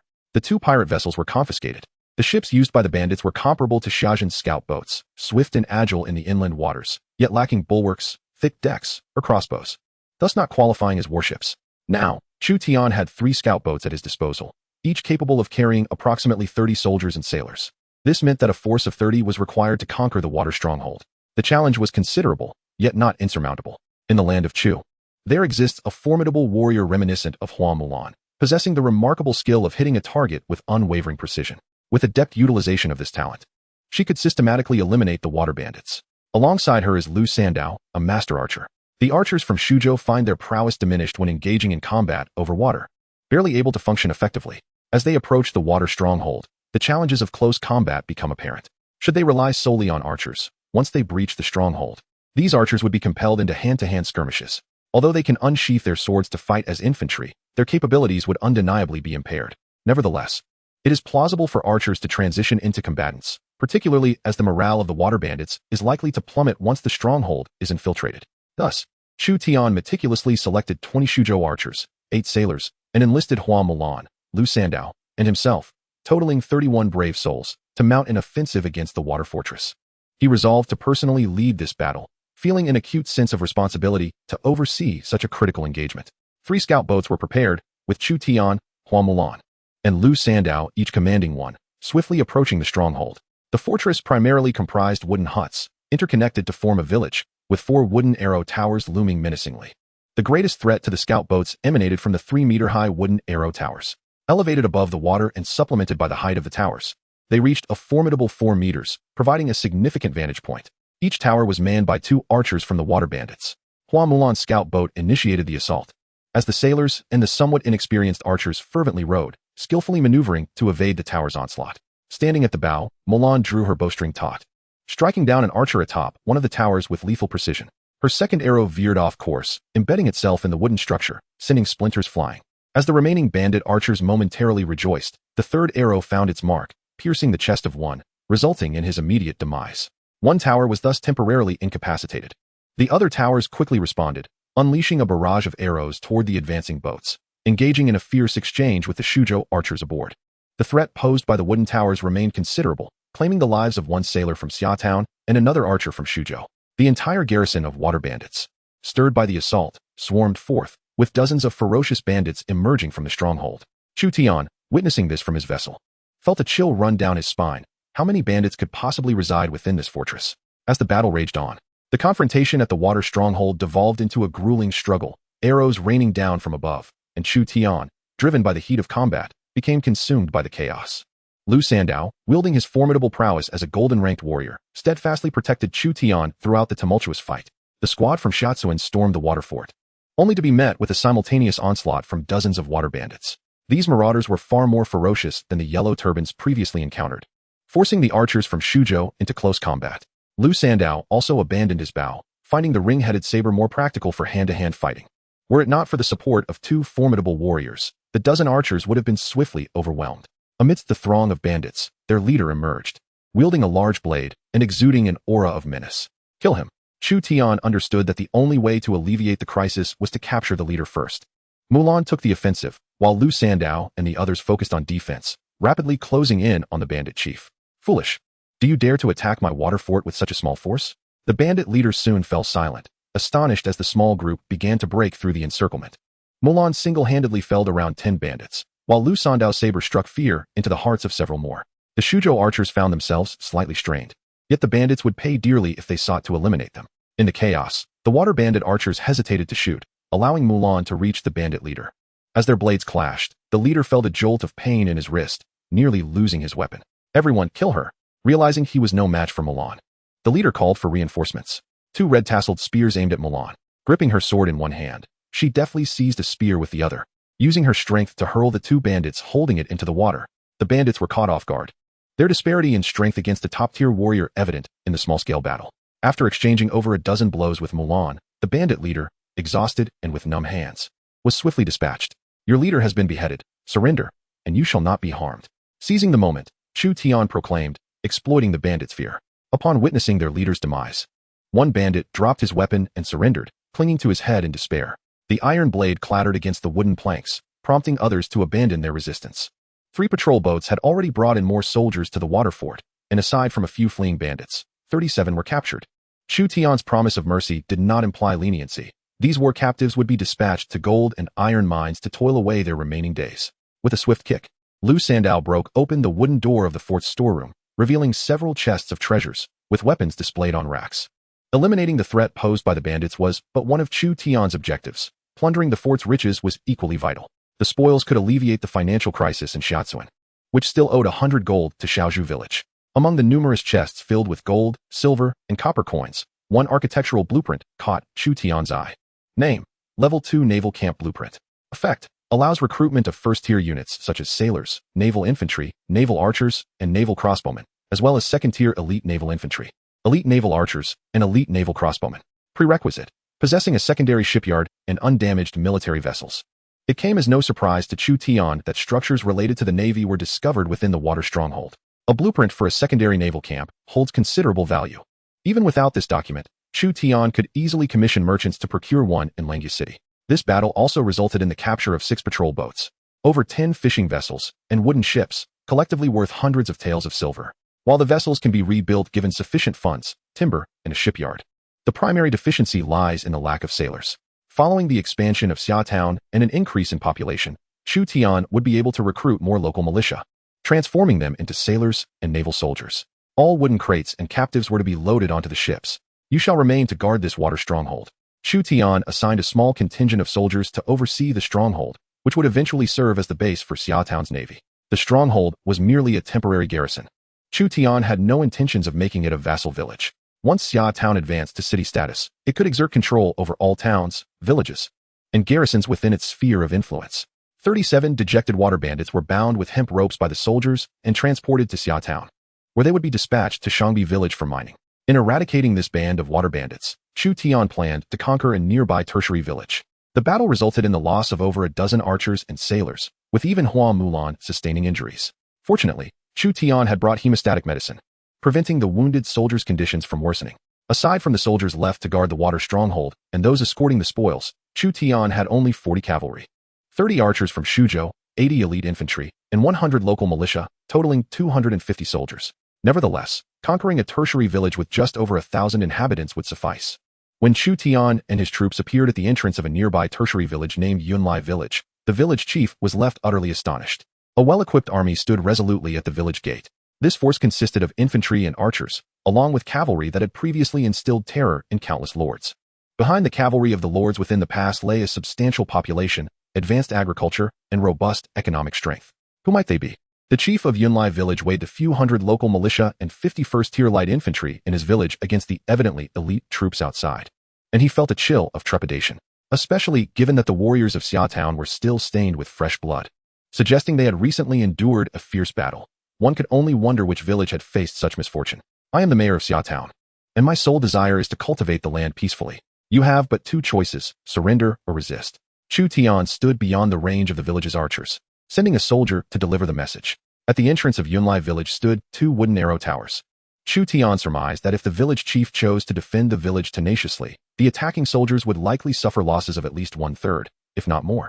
Considering Yunlai village's population exceeded 1,000, Chu Tian even contemplated summoning all local militia from Xia Town, Shaozhou village, and Shangbi village to encircle Yunlai village.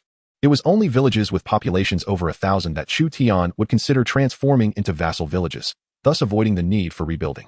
Last time, I ranked first in activities, yet all I desire is to cultivate the land. It appears your territory lies nearby. The village chief of Yunlai was evidently well acquainted with Chu Tian's game, exclaiming in surprise. It became clear that he had achieved a certain notoriety. Chu Tian felt a twinge of guilt, recognizing that he was indeed asserting dominance over the weaker. The conflicts among lords resembled a predatory hierarchy, larger fish devouring the smaller, and the smaller fish preying on the shrimp.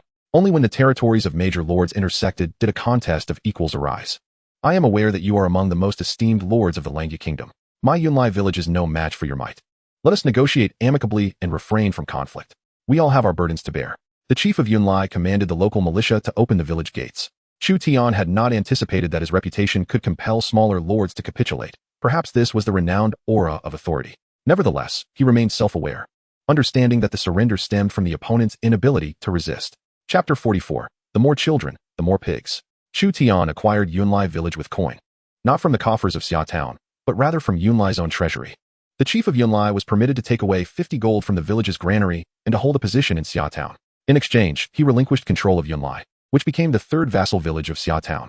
Yunlai village boasted a population of 1,458, with a focus on agriculture, featuring Tier 3 farmlands, a rice mill, a well, and a Tier 1 reservoir. Prior to his decision to attack Yunlai, Chu Tian had carefully considered the need for a dedicated grain-producing vassal village. Thus, among the Tier 3 villages near Xia Town, he specifically selected Yunlai.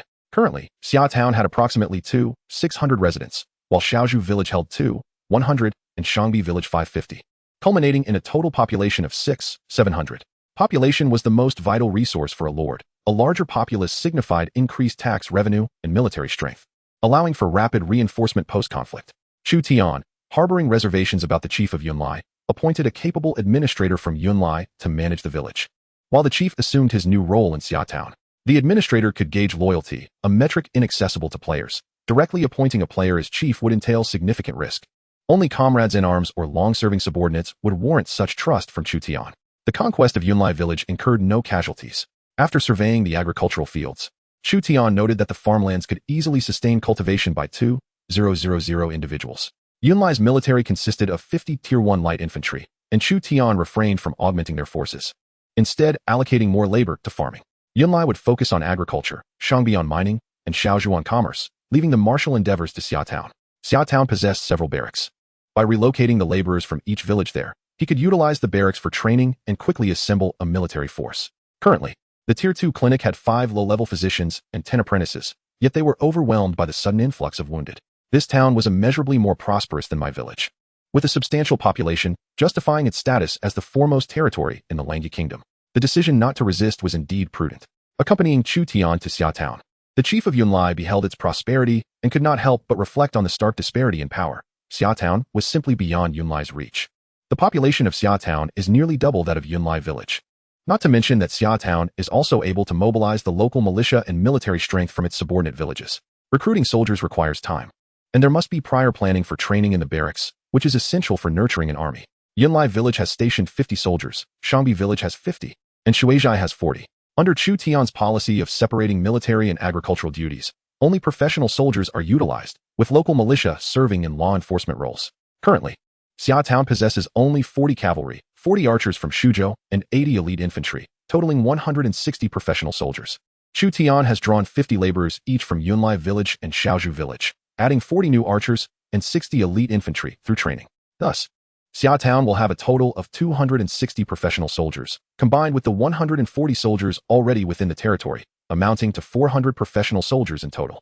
With a population of 700 supporting 400 professional soldiers, including 40 warhorses, this ratio is rather extravagant. Ultimately, the issue remains that the population is insufficient. Chu Tian summoned Li Kuei to draft a notice, as his own calligraphy was rather unrefined. The notice stated that in any household under our jurisdiction, if there are more than 2 children, they would be eligible for a tax reduction. Additionally, the Lord's Manor would consider providing childbirth subsidies for newborns based on circumstances.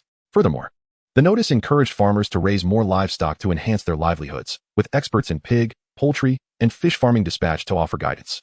The title of the notice read, "To prosper, first build roads, have more children, and raise more pigs." Upon hearing the content Chu Tian wanted for the notice, Li Kuei was momentarily taken aback. Such a policy is strikingly straightforward, devoid of any superfluous embellishments. The more children one has, the less tax they pay. The Lord's Manor would also intervene in population growth and livestock farming. There was no need for refinement. It was to be published as is. Chu Tian contemplated that the positive impact of future population growth could offset the negative effects of the current tax reductions. He was betting on the future. In the early stages, warfare could be sustained through the spoils of battle, but eventually, the competition would hinge on population and territorial strength. Moreover, as the population increases, household expenditures would rise as well. While the population tax may diminish, the increase in populace would stimulate consumption, thus raising consumption tax, with one increasing and the other decreasing. It is possible that the total tax revenue for the Lord's Manor would not decline. Thus, a notice was posted on the bulletin board in Xia Town. Is there anyone literate who can tell us what the government notice states? It read, "To prosper, first build roads, have more children, and raise more pigs." If a household has 3 or more children, they are eligible for a tax reduction. Such a fortunate circumstance. Many families meeting the criteria were overjoyed at the prospect of tax reductions. Meanwhile, those with only 1 or 2 children felt a twinge of envy, as tax relief was a coveted dream. An increase in population signifies an increase in labor within each household, leading to greater family income and aiding in fulfilling the government's military requisitions. For instance, if a household has 3 males and 1 is conscripted, 2 remain to work, ensuring the family line continues. Now, with the incentive of tax reduction and childbirth subsidies for having more children, the situation appears advantageous. Furthermore, should livestock be raised at home, the government provides personnel for guidance. Farmers who rear pigs are rewarded with manuals on pig husbandry. The townsfolk watching were taken aback, clearly astonished by how Chu Tian utilized the plundered wealth to invigorate industry and foster economic development. Population policies and breeding strategies swiftly reached Xiaozhu village, Shangbai village, and Yunlai village via the swift cavalry. Consequently, Xiaozhen and its 3 vassal villages began to implement the new policies. Chu Tian is indeed a clever individual. Upon receiving notification, Xia Tianliang, the village chief of Xiaozhu village, understood that as a vassal, she must enforce the edicts of the Lord's Manor. Naturally, should she harbor discontent, she could also provide suggestions to Chu Tian. Encouraging procreation, Chu Tian's policies will significantly elevate the birth rate in Xiaozhen in the future. The private academy in Xiaozhen, with its policy of reducing enrollment fees for second children, also promotes childbirth. In this world, bustling with activity, all seek profit. In this realm of commotion, all strive for gain. Since ancient times, deep affections cannot be retained. Only strategies can win hearts. After instituting the tax reduction for childbirth, the populace's support for Chu Tian and Xiaozhen surged once more.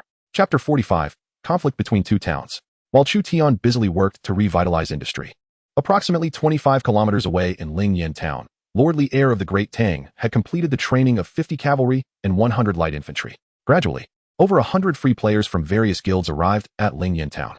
Our objective this time is the Tier 3 gold mine in Shangbai village. This village may have already fallen under the control of a formidable lord. Nevertheless, we must seize the Tier 3 gold mine. Investing 100 laborers in the mine yields at least 30 taels of gold monthly. Increasing the labor force would result in an even greater quantity of gold. With this wealth and the presence of a Tier 2 ranch in my town, Lingyan Pavilion shall rise to become the greatest power in the kingdom of Langya. We must expand our territory swiftly before the Shuzhou inspector Tao Qian becomes active. Lordly heir surveyed the assembled guild members, confident that with his available forces and the multitude of free players, they could capture the Tier 3 gold mine. Onward. The coalition of Lingyan Pavilion. consisting of 50 light cavalry, 100 light infantry, 100 free players, and 300 local militia, set forth towards Shangbai village. Unbeknownst to Chu Tian, his vassal villages were soon to be eyed by other lords, for at that moment, he was inspecting the farmlands with Li Kuei. Li Kuei organized a group of displaced individuals to channel water from the Yi River to the newly cultivated fields, while also excavating drainage ditches and wells. Chu Tian was aware of the strong nitrogen-fixing capabilities of the root nodules of leguminous plants. In addition to soybeans, he also considered planting peanuts and other oil crops. Soybeans are native to the Eastern Han region, while peanuts and corn belong to other civilizations. Even the crucial Chanchao rice for the Eastern Han region is found in Annam. With 7 to 8 months remaining until the opening of the civilized regions, acquiring seeds for these crops is impossible. Even when the civilized regions do open, both parties' merchants must traverse the vast ocean to transport goods. Shaojin and its vassal villages implemented a rotation system of wheat and soybeans. Lord Mayor. The farmers in the fields are clearing weeds and meticulously tilling the soil. Upon seeing Lord Chu Tian and the agricultural officer Li Kuei inspecting the farmlands, they all greeted them warmly. Currently, Chu Tian frequently inspects the farmlands, but once he ascends to the city, it is likely he will no longer have the time to personally tend to the fields. The farmlands are, of course, situated outside the town, which is encircled by modest earthen walls. During the Three Kingdoms period, the total length of the walls in the city of Yi, belonging to the Chao Wei, measured a mere 103 kilometers. Generally speaking, administrative, commercial, and residential structures necessitate the protection of city walls, while expansively cultivated farmlands, orchards, and mines lie beyond the town's confines. With a burgeoning population, it is even conceivable for new market districts to emerge outside the walls. A swift steed thundered down the rural path, its rider shouting, "Clear the way, everyone!" The farmers on the dirt road hastily moved aside. Chu Tian furrowed his brow and said to the accompanying Hua Mulan, "Stop him." Mulan positioned herself in the path, compelling the galloping horseman to rein in his mount.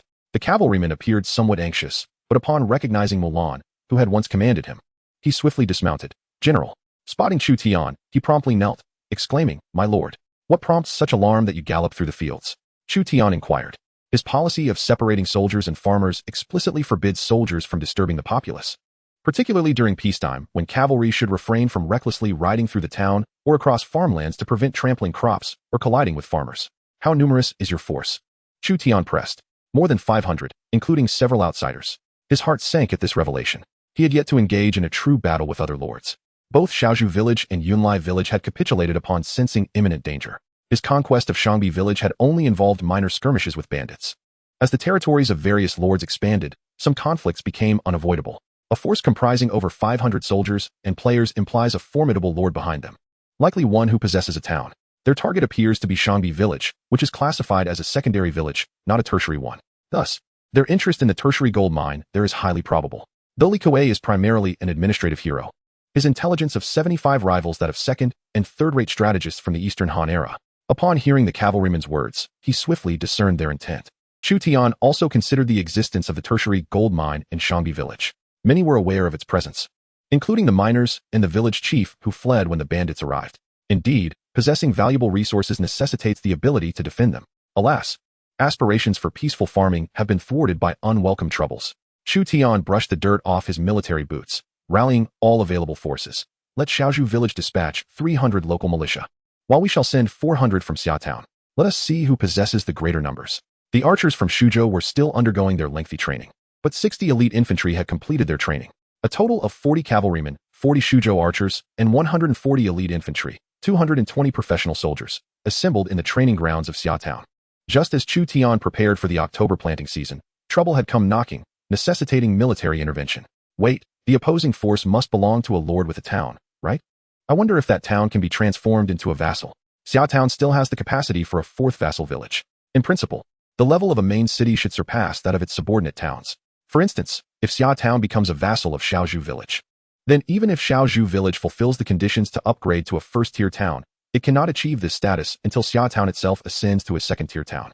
Chu Tian is uncertain whether it is possible to annex a first-tier town. Should it be feasible to merge towns of equal rank, Xiaotown's strength would undoubtedly ascend to new heights. The town's mayor and the local militia, incensed by reports of enemy incursions, are eager to engage in combat before the busy farming season. Elderly has organized 400 local militia with an average level of around 20. Although the combat prowess of the militia is rather unimpressive, their sheer numbers present an intimidating sight. Chu Tian appoints the bronze-tier hero Zhao Qi to lead the militia, whose trait, Militia Commander Small, grants a modest boost of 1 to all attributes of the militia, rendering it a minor yet effective skill in the early stages. Hua Mulan commands Xiaotown's most valued 40 light cavalry, and her contribution of a 25-point attack and defense bonus allows the first-tier light cavalry to operate at the level of elite second-tier cavalry. Lu Sandao leads 40 archers from Shuzhou with the Bao-focused commander and his trait, Han Army Spirit Small, providing a double bonus to the archers. As for the elite infantry, Chu Tian himself takes command. Though he lacks any trait bonuses, the inherent attributes of the elite infantry are already commendable. Should the adversary choose to retreat, all would be well. However, if they opt for battle, they shall be vanquished and their territory annexed. As Chu Tian ponders, he leads Xiaotown's 220 professional soldiers and 400 local militia out of the town. Ding. Announcement for the Eastern Han District. Attention all players in the Eastern Han District. The first epic battle, the Yellow Turban Rebellion, will commence on the 1st of December in the first year of the Lord's Chronicle. All lords and free players are advised to prepare in advance. Just as Chu Tian steps half a pace out of Xiaotown, he receives a startling announcement. The timing for the inaugural epic battle has been confirmed, granting him 2.5 months for preparation. Chapter 46. The Lords of the Eastern Han District. The first epic battle in the Eastern Han District. Countless lords and free players are stirred. The previous activities surrounding the Yellow Turban were merely a prelude to the impending epic battle. The rewards for the epic battle are immensely generous. Lords and free players participating in the epic battle from various provinces will be gathered on a larger battlefield and offered the choice of allegiance. They may join the imperial forces of the Han court or align with the Yellow Turban army led by the Zhangjiao brothers. While it appears to be an even contest, one must consider that the Han court boasts formidable figures such as the three heroes of the late Han, Lu Ji, Huang Fusong, and Zhu Jun, alongside renowned warlords like Liu Bei, Cao Cao, Sun Jian, and Dong Zhuo. It is indeed difficult to envision how the Yellow Turban army could overturn such a formidable situation. After all, the Yellow Turban army has antagonized not only the Han court, but also the aristocratic families and lords of various provinces. No landowner would willingly allow a band of peasants to rise above them. The previous event led me, hailing from Shuzhou, to focus solely on agriculture and seize first place. This time, I shall claim the top spot once more. 2.5 months is ample time to establish a level 4 infantry camp and train the first batch of heavy infantry. In the Guangzhou region, near the city of Chang'an, the Lord Jijia Laoqin is supervising carpenters in the construction of a level 4 infantry camp. The prelude to the Yellow Turban Rebellion saw the first prize for tracking down the Yellow Turbans, which rightfully belonged to him, snatched away by Chu Tian, leaving the old Qin, renowned for his valor, with a lingering discontent. General Meng Wu of Qin led a contingent of infantry to vanquish a band of mountain bandits, capturing dozens of them and training them as heavy infantry. In Yuzhou, Liaodong County, Xiangping, hundreds of cavalry seized a tribal stronghold, securing the status of the 4th vassal village. The Lord, a mere soldier at the border during the late Ming, had already ascended to become the most formidable player lord recognized in Xiangping, instilling fear among the cavalry under his command. The Yellow Turban Rebellion? This was destined to be the climactic confrontation between the Han court and the Yellow Turban army. It was rumored that the Han court dispatched troops in 3 divisions to assault the Yellow Turbans. Liu Bei followed Lu Ji, Cao Cao aligned with Huang Fusong, and Sun Jian accompanied Zhu Jun, presented with the opportunity to encounter the legendary heroes of the 3 kingdoms. Which faction of the Han court should I join? Or perhaps the Yellow Turbans are not an option. To attain a position within the Han court, I might have to confront Gongsun Zan, Gongsun Du, and Lu Yu in the name of the court. I cannot choose the Yellow Turbans. The eyes of the soldier at the border reflected the flames of battle, a testament to the conflagration ignited by the assault on the nomadic tribes. In Shuxian, Lujian County, Yangzhou, Lord Tong Ke-chun had already assembled a naval force exceeding 300 men, including 2 warships and numerous patrol boats, currently engaged in combat with water bandits. Suddenly, he heard the system announcement from the Eastern Han region, causing him to momentarily falter in his archery. Yet, he quickly regained his composure and shot down a water bandit. The archers aboard the 2 warships unleashed a volley of arrows, suppressing the bandits, and soon the water stronghold fell. Regrettably, the main battleground of the Yellow Turban Rebellion lay in the north. My naval forces would prove inconsequential.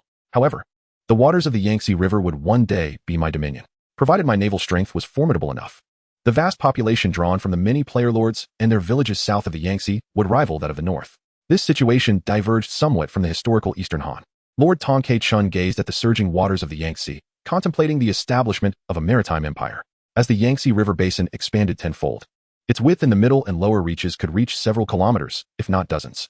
Without a capable navy, crossing the Yangtze would be an insurmountable challenge. Was the first epic battle finally about to commence? Intriguing. Did you deliver the gold and silver to the provincial government? And what was the outcome? Never mind. Let us reserve the wealth to develop our town. Once our settlement achieves city status, should we acquire 1 or 2 historical generals? The aristocratic families of Shu would no longer dare to underestimate us. Instead, they would seek our favor. In the Chengdu plain of Izhou, a lord dispatched his subordinates to bribe the officials of the Izhou government, only to be met with a closed door. The aristocratic families of Izhou held the early lords in utter disdain. In their eyes, these lords were merely outsiders with a modicum of power, vastly overshadowed by the aristocratic families that commanded the military of Shu. In the Hanzhong plain, a lord was recruiting refugees, having joined Zhang Lu's 5 pecks of rice sect, which granted him an advantage in attracting the populace, resulting in a larger population than that of other regional lords. In Jingzhou, a lord successfully befriended the warrior Kai Zhong of the Kai family and paid a visit to them. He was suddenly informed of the Yellow Turban Rebellion, momentarily taken aback. Yet he continued to greet Kai Zhong with a smile. Although the Kai family in Jingzhou may not boast first-rate talents, they wield significant influence in the northern region. In the northern part of Qingzhou, several player guilds have gathered in Yingling County to prepare for the Yellow Turban Rebellion. Young Master Zhao, as a participant during the internal testing phase, did you activate the epic campaign at that time? No, only a scant amount of information was released on the forums. It is said that players can choose between 2 major factions and 3 battlefields, resulting in 6 possible combinations. It appears that we will only receive more detailed announcements before the event commences. Not every player may have the courage to partake in this venture, as they will face the true elite of the Yellow Turban Army, even with the Han Court's officials serving as the main force. Who among the players would dare to charge to the front? Such an act could be fatal. While the leaders of several player guilds brewed tea, they discussed the inaugural epic campaign. The rewards for this campaign are undoubtedly substantial, yet fraught with peril. Some players may prefer to remain in the safety of neutral cities or quietly expand their territories rather than take risks. Only those with ambition and a penchant for adventure would engage in such a grand conflict. What was the first epic campaign in other civilization zones? Do you know any lords from those regions? Indeed, I do. The first epic campaign in the Eastern Japan zone was the Battle of Okahazama, involving the warlord Oda Nobunaga and the daimyo Imagawa Yoshimoto. Originally, it was meant to be a scenario where Nobunaga, with fewer forces, could achieve victory over the greater numbers. But given the support from players in the Eastern Japan zone, it may turn into a case of the strong overpowering the weak, devoid of suspense. In the Papal region, it was the Spartacus uprising during ancient Roman times, while in the Goryeo zone, it was the unification of the 3 Han. Not only the lords and free players of the Eastern Han zone, but those from other civilizations were also stirred at the same time. Each civilization zone possesses its own epic campaigns, and all ambitious lords are preparing for battle. Currently, friction is emerging between various lords, with many lesser lords being absorbed or annihilated by the more powerful ones, intensifying the competition for the epic campaigns. The guilds in the northern part of Qingzhou are well informed, and they are monitoring the situation in other civilization zones. Young Master Zhao, your town in Yingling County is the largest in our North Sea Kingdom. It is possible that you may become the most prominent lord in the kingdom. However, it seems there are many formidable lords in the southern part of our North Sea Kingdom, in Langia. As long as I have your support, conquering the North Sea Kingdom and even advancing southward to Langia will pose no challenge. Chapter 47, Strength in Numbers. The lords of the Eastern Han Zone are eagerly preparing for the first epic campaign, while Chu Tian is still en route to Shibi Village. The decisive battle between the Han Court and the Yellow Turban Army is set for December, and it is currently mid-September. Thus, Chu Tian still has time to build his territory and train his troops before the epic campaign commences. He aims to upgrade to a level 2 town as swiftly as possible. This way, once the epic campaign concludes, he can strive for a level 3 town or even a level 1 city. The first lord to upgrade to a city will likely receive generous rewards. Chu Tian's strategy is straightforward. Upgrade to a level 2 town before the epic campaign, then prepare earnestly for battle, aiming for the title of the world's leading city. The lords in the regions beyond the pass possess numerous pastures, granting them a cavalry advantage, yet the population remains in favor of the regions within the pass. My lord, we are on the verge of reaching Shangbi Village. I implore you to allow me to lead the cavalry ahead for reconnaissance. Instead of contemplating matters 2 months hence, it would be prudent to first address the troubles posed by the gold mines in Shangbi Village. In preparation for the impending Yellow Turban Rebellion, Chu Tian has already entertained the notion of conquering towns of similar rank. The subjugation of a town would effectively double one's territory. Shangbi Village, with its modest population of 500, has seen an influx of captives and laborers from other villages, drawn in to serve as miners due to the demands of gold extraction, resulting in a current population of 700. The village is defended by the silver-ranked hero Wu Shang, alongside 51st-tier light infantrymen and 200 local militia. At the entrance of Shangbi Village stand 2 wooden arrow towers. Wu Shang is deeply troubled. He is not a seasoned general, and his forces are insufficient. The combat efficacy of the ordinary light infantry is only marginally superior to that of the militia. The encroaching enemy numbers over 500, including more than 100 armed with various weapons, whose individual combat prowess undoubtedly surpasses that of comparable first-tier troops, with a disparity of 200 against 500. And the village's defenses being rudimentary, consisting only of wooden palisades, the threat is grave. Wushang, unable to set hunting traps around the village in the face of the imminent assault, realizes that the enemy can easily breach the wooden barriers and invade the village.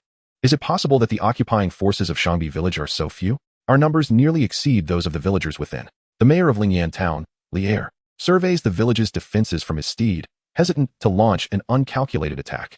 You shall lead the light infantry and militia into the fray, Lier commands a silver-ranked general. Though he has brought along over 100 free players, their courage to charge forward is not guaranteed, as they value their lives far more than professional soldiers. Armed with a red tassel spear, the general from Lingyan town leads 100 light infantrymen and 300 militia in a formal assault on Shangbi village. The 400 soldiers appear imposing against the backdrop of the 700 villagers, effectively blocking the village entrance. The front line of light infantry raises shields and brandishes broadswords, advancing steadily. In the middle, archers equipped with longbows are poised to suppress the 2 wooden arrow towers and the defenders stationed at the village gate. Fortunately, the narrow terrain at the village entrance prevents the enemy from fully deploying their forces, allowing only dozens to engage at a time. Wushang personally stands atop the wooden arrow tower, loosing arrows at the advancing enemy, and 1 light infantryman falls beneath his shot. However, the sheer number of assailants is overwhelming, with light cavalry and foreign troops positioned as reserves behind them. It is exceedingly difficult to maintain the defense of Shangbi village with such scant forces. Had a scholarly general or strategist been in charge of Shangbi village, perhaps they would have employed cunning or subterfuge to delay the enemy while awaiting reinforcements from Xia town. Yet, Wushang's intellect is limited, and his mind is solely occupied with the directive to hold the village at all costs. Both sides are locked in a stalemate at the village gate. The 50 light infantrymen of Shangbi take cover behind the wooden palisade, utilizing bows and long spears to thwart the foes attempting to breach the village. Seal the village gate. Under the guidance of Elder Zhang from Shangbi village, the villagers begin to transport timber and stones from the storeroom to barricade the entrance, preventing the enemy from easily entering the village. The villagers of Shangbi village, having witnessed Chu Tian's resolute expulsion of the bandits, have united in unwavering loyalty, their morale soaring to an impressive 90 points. At this juncture, not only will they refrain from rebellion, but they will also actively assist the garrison in repelling the enemy. This illustrates why certain ancient cities prefer death over surrender. The tenacity displayed by the villagers is remarkable. In a previous conquest of a level 3 village, the effort required was far less arduous. Li heir of the Tang dynasty, upon noticing the stalemate in the assault, displayed signs of impatience. With the strength of a level 1 town, failing to conquer even a level 2 village would lead to a significant loss of face, causing discontent among the members of the guild. Rangers scale the adjacent wooden fence and infiltrate the village. The proceeds from the gold mine will be partially shared with you. Li heir promised a small team of freelance players from the Lingyan Pavilion. The Rangers of the Eastern Han region are akin to the assassins who traversed the states during the Warring States period, possessing formidable individual combat skills. They correspond to the ninjas and ronin of the Eastern Japan region, yet they exhibit significant differences. Upon hearing of the potential profits from the gold mine, approximately 20 freelance players brandished their longswords, led by their captain, and vaulted over the wooden fence into the village. The local militia defending Shangbi village became aware of this small squad, but found themselves unable to withstand the onslaught of well-equipped players who had already mastered several skills. My lord, a group of outsiders has infiltrated the village and set fire to it. Shangbi village cannot possibly hold. Elder Zhang reported to Wushang, the defender of the village. Wushang, feeling a sense of urgency, replied, I will confront them. Although Wushang was a silver-level ranger, the situation was grim as he faced a coordinated assault from several players. The moment he departed from the wooden arrow tower, the offensive at the village entrance intensified. The village's fall seemed imminent. A satisfied smile finally graced Li heir's face. The level 3 gold mine was within his grasp, and he intended to summon thousands of laborers to extract its riches. Just as the coalition from Lingyan town prepared to mount a concerted attack on Shangbi village, a small cavalry unit emerged at the edge of the battlefield, instilling unease among the coalition forces. Commander, reinforcements for Shangbi village have arrived. The scouts from Lingyan town were astute. The cavalry spotted near Shangbi village was likely the anticipated reinforcements. A wave of commotion rippled through the coalition. Those cavalry and freelance players yet to engage in the assault involuntarily turned to glance backward, witnessing a martial general leading 30 to 40 light cavalrymen, posing a severe threat to the coalition's rear. Only 40 light cavalrymen. There is no need for panic. Li heir attempted to reassure himself, though a growing sense of unease gnawed at him, as they were likely not merely 40 light cavalrymen. From the horizon, nearly 200 infantry and archers emerged, heightening the tension within the coalition, which began to falter in formation. Steady. We outnumber them. Victory is not beyond our reach. Li heir exerted himself to maintain the coalition's formation, acutely aware of the significance of formation in the age of cold weapons. However, despair soon enveloped him as, Behind the roughly 200 professional soldiers, a throng of local militia appeared, brandishing flags and rallying cries. Chu Tian, mounted upon his war steed, positioned himself at the heart of the army. This time, he had summoned 400 local valiant fighters from Xia Town, 300 from Xiaozhu village, and another 300 from Yunlai village, totaling 1,000 men. These brave souls momentarily set aside their daily toils, grasping their long spears, hoes, and kitchen knives, to lend their support to Shangbi village, aiming to overwhelm their foes with sheer numbers. Chapter 48, Our Surrender. The coalition forces at Lingyan Town found themselves encircled by double the number of troops, causing the free players among them to quail in fear. Despite being mere first-tier troops, the overwhelming presence of local valiant fighters instilled a sense of dread. Apart from the leading lords ranked at the forefront of the Eastern Han district, no one could assemble an army of over 1,000 men. President, what shall we do now? Members of Lingyan Pavilion unanimously turned their gazes toward the heir of the Tang dynasty. They found themselves in a precarious situation, caught between the defensive forces of Shangbai village and the coalition of Xia Town, teetering on the brink of disaster. Most of them are local valiant fighters. We need not fear defeat. If we can vanquish their smaller contingents, these valiant fighters will scatter without a fight. Li Er, having risen from a first-tier village to a first-tier town, understood that local fighters thrived only in favorable circumstances, and their morale could easily crumble with a shift in fortune. Yet their numbers were daunting, and injuries among his brothers were inevitable. Who could fathom the consequences of death? Players from Lingyan Pavilion, valuing their lives, hesitated to engage in combat. The specter of true death lingered, making them reluctant to risk their virtual existence. Chu Tian sent forth a light cavalryman to deliver an ultimatum. You have invaded our territory and face two choices: surrender or engage us in battle. Upon hearing the cavalryman's proclamation, the coalition forces at Lingyan Town were thrown into further disarray. The enemy clearly sought to capture them. What if we simply surrender? Li Er of the Tang dynasty was evidently reluctant to concede. The forces he brought to Lingyan Town did not represent the full strength of Lingyan Pavilion. He had refrained from summoning other lord players from the guild, choosing instead to bring merely free players, whom he could easily placate with a sum of gold. Primarily, he had never anticipated that the lord who occupied Shangbai village would possess the capacity to rally over 1,000 soldiers and local valiant fighters. Had he known of such strength beforehand, he would never have approached Shangbai village with a mere 500 men, nor would he have entertained the thought of assaulting it. Could it be that the coalition was formed by other guilds of the Lengya kingdom? Perhaps several major lords from their guild had joined forces. However, this seemed unlikely. A coalition of several prominent lords would not operate with such efficiency, and it was improbable that they would be fortuitously positioned nearby. You have 15 minutes to deliberate. Should you exceed this time, we shall commence our assault. All free players who surrender shall face no repercussions. As the members of Lingyan Pavilion found themselves engulfed in indecision, Chu Tian issued his final ultimatum. The frequency of clashes with other lords would only escalate, and he knew he had to act decisively to avoid being constrained. He also extended a path of retreat to the free players. Our reinforcements have arrived. In stark contrast to the panic of the coalition forces at Lingyan Pavilion, the morale of Shangbai village surged, ready to defend the village entrance and prepare for a coordinated strike against the forces of Lingyan Town. Time was running out for the coalition at Lingyan Town. Within the realm of the Lingyan Pavilion, players found themselves ensnared in a dire predicament, embroiled in a fierce dispute that saw the emergence of two factions, the proponents of battle and the advocates of surrender, neither side willing to yield. The illustriously heir of the Tang dynasty remained resolute in his refusal to relinquish his status as lord. My lord, it appears that some among them are reluctant to capitulate. Lu Sandao, keenly observing the movements of the allied forces at Lingyan Town, noted a small cavalry unit assembling, signaling that the coalition would not acquiesce easily. Follow my command. Archers, prepare to unleash your arrows. Infantry, form a phalanx to obstruct their retreat, while the cavalry shall pursue. Chu Tian gritted his teeth, aware that once hostilities commenced, he would inevitably be drawn into conflicts with other lords, with the outcome uncertain. Tensions had already escalated among neighboring lords, each eager to engulf the other for personal gain. Li Er devised a strategy wherein the light infantry and local militia of Lingyan Town would serve as expendable assets, while his cavalry and the battle-hungry players would lie in wait for the opportune moment. Should the militia of Xia Town clash with the expendable forces of Lingyan, they could exploit their steeds to launch a charge, easily breaching the coalition's lines. While Li Er's plan was commendable, he was blissfully unaware that the archers of Xia Town were of the third tier, led by the formidable golden tier archer Lu Sandao. Unit type, Shuzhou archers. Rank, third tier archers. Number, 40. Average level, 25. Attack power, 131. Longbow bonus, 2. Unit trait bonus, 1. Lu Sandao bonus, 17. Defense power, 51. Leather armor bonus, 1. Unit trait bonus, 1. Lu Sandao bonus, 5. Mulan's ally bonus, 85. Speed, 6-1. Lu Sandao bonus. Morale, 85-100. Skills, intermediate accuracy, intermediate armor piercing, intermediate rain of arrows. Traits: Gale strengthened bow resonance. Tier trait: when an archer hero leads, attack 2, defense 1. A distinguished commander can fully exploit the potential of their army, while a poor leader, regardless of the strength of their forces, may still face defeat.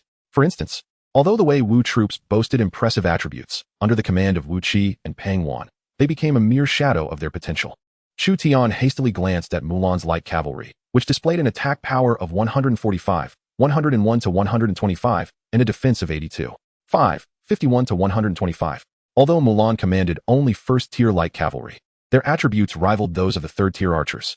In contrast, Chu Tian's second-tier elite light infantry exhibited an attack power of 10, 9 to 1, and a defense of 76, 61 to 106, rendering them inferior to Mulan's forces.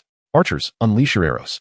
The 40 Shuzhou archers loosed a volley, felling the front line of Lingyan town's militia in droves. The first-tier militia, tasked with maintaining peace and security, were rendered mere fodder before Lu Sandao's Shuzhou archers. Even the light infantry succumbed to the rain of arrows. Li Er, witnessing the demise of his troops under the onslaught of the archers, felt a pang of anguish. This was a force he had painstakingly assembled, comprising the most vital laborers of Lingyan town, now perishing in a futile struggle, leaving the town grievously weakened. Brothers, let us break through. Li Er of the Tang dynasty led 50 light cavalrymen, followed by a multitude of free players, into a fierce charge, while the remaining players, those inclined to surrender, remained frozen in place, paralyzed by fear. To mitigate his losses, Li Er positioned the light cavalry at the forefront. Confronting them was the phalanx of long spears from Xia Town, bolstered by the elite light infantry, whose second-tier status provided them with significant advantages, causing the cavalry to falter. Mulan, commanding her own light cavalry, refrained from initiating an attack at first. Instead, after her forces clashed head-on with the opposing cavalry, she led her troops in a flanking maneuver against the free players, ruthlessly advancing upon them. In her eyes, the foreign players were no different from other soldiers, and she showed no mercy. The silver-ranked general of Lingyan town, loyal yet desperate, attempted to intercept Mulan as she charged forth. The red tassel spear lunged toward Mulan, but she caught it barehanded, yanking the silver-ranked general from his mount. Before he could comprehend the turn of events, he found himself plummeting to the ground. Enough. I surrender. We surrender. The resolve of the main faction players had reached its breaking point, with at least 100 soldiers and militia from Lingyan town slain, while Xia Town still had 1,000 militia yet to engage. This was no fair duel. It was a one-sided massacre. Chapter 49, Control of Lingyan town. To his astonishment, Chu Tian never imagined he would personally capture over 100 players, who now sat weaponless, heads clutched in despair upon the ground. Among these captives was the mayor of Lingyan town.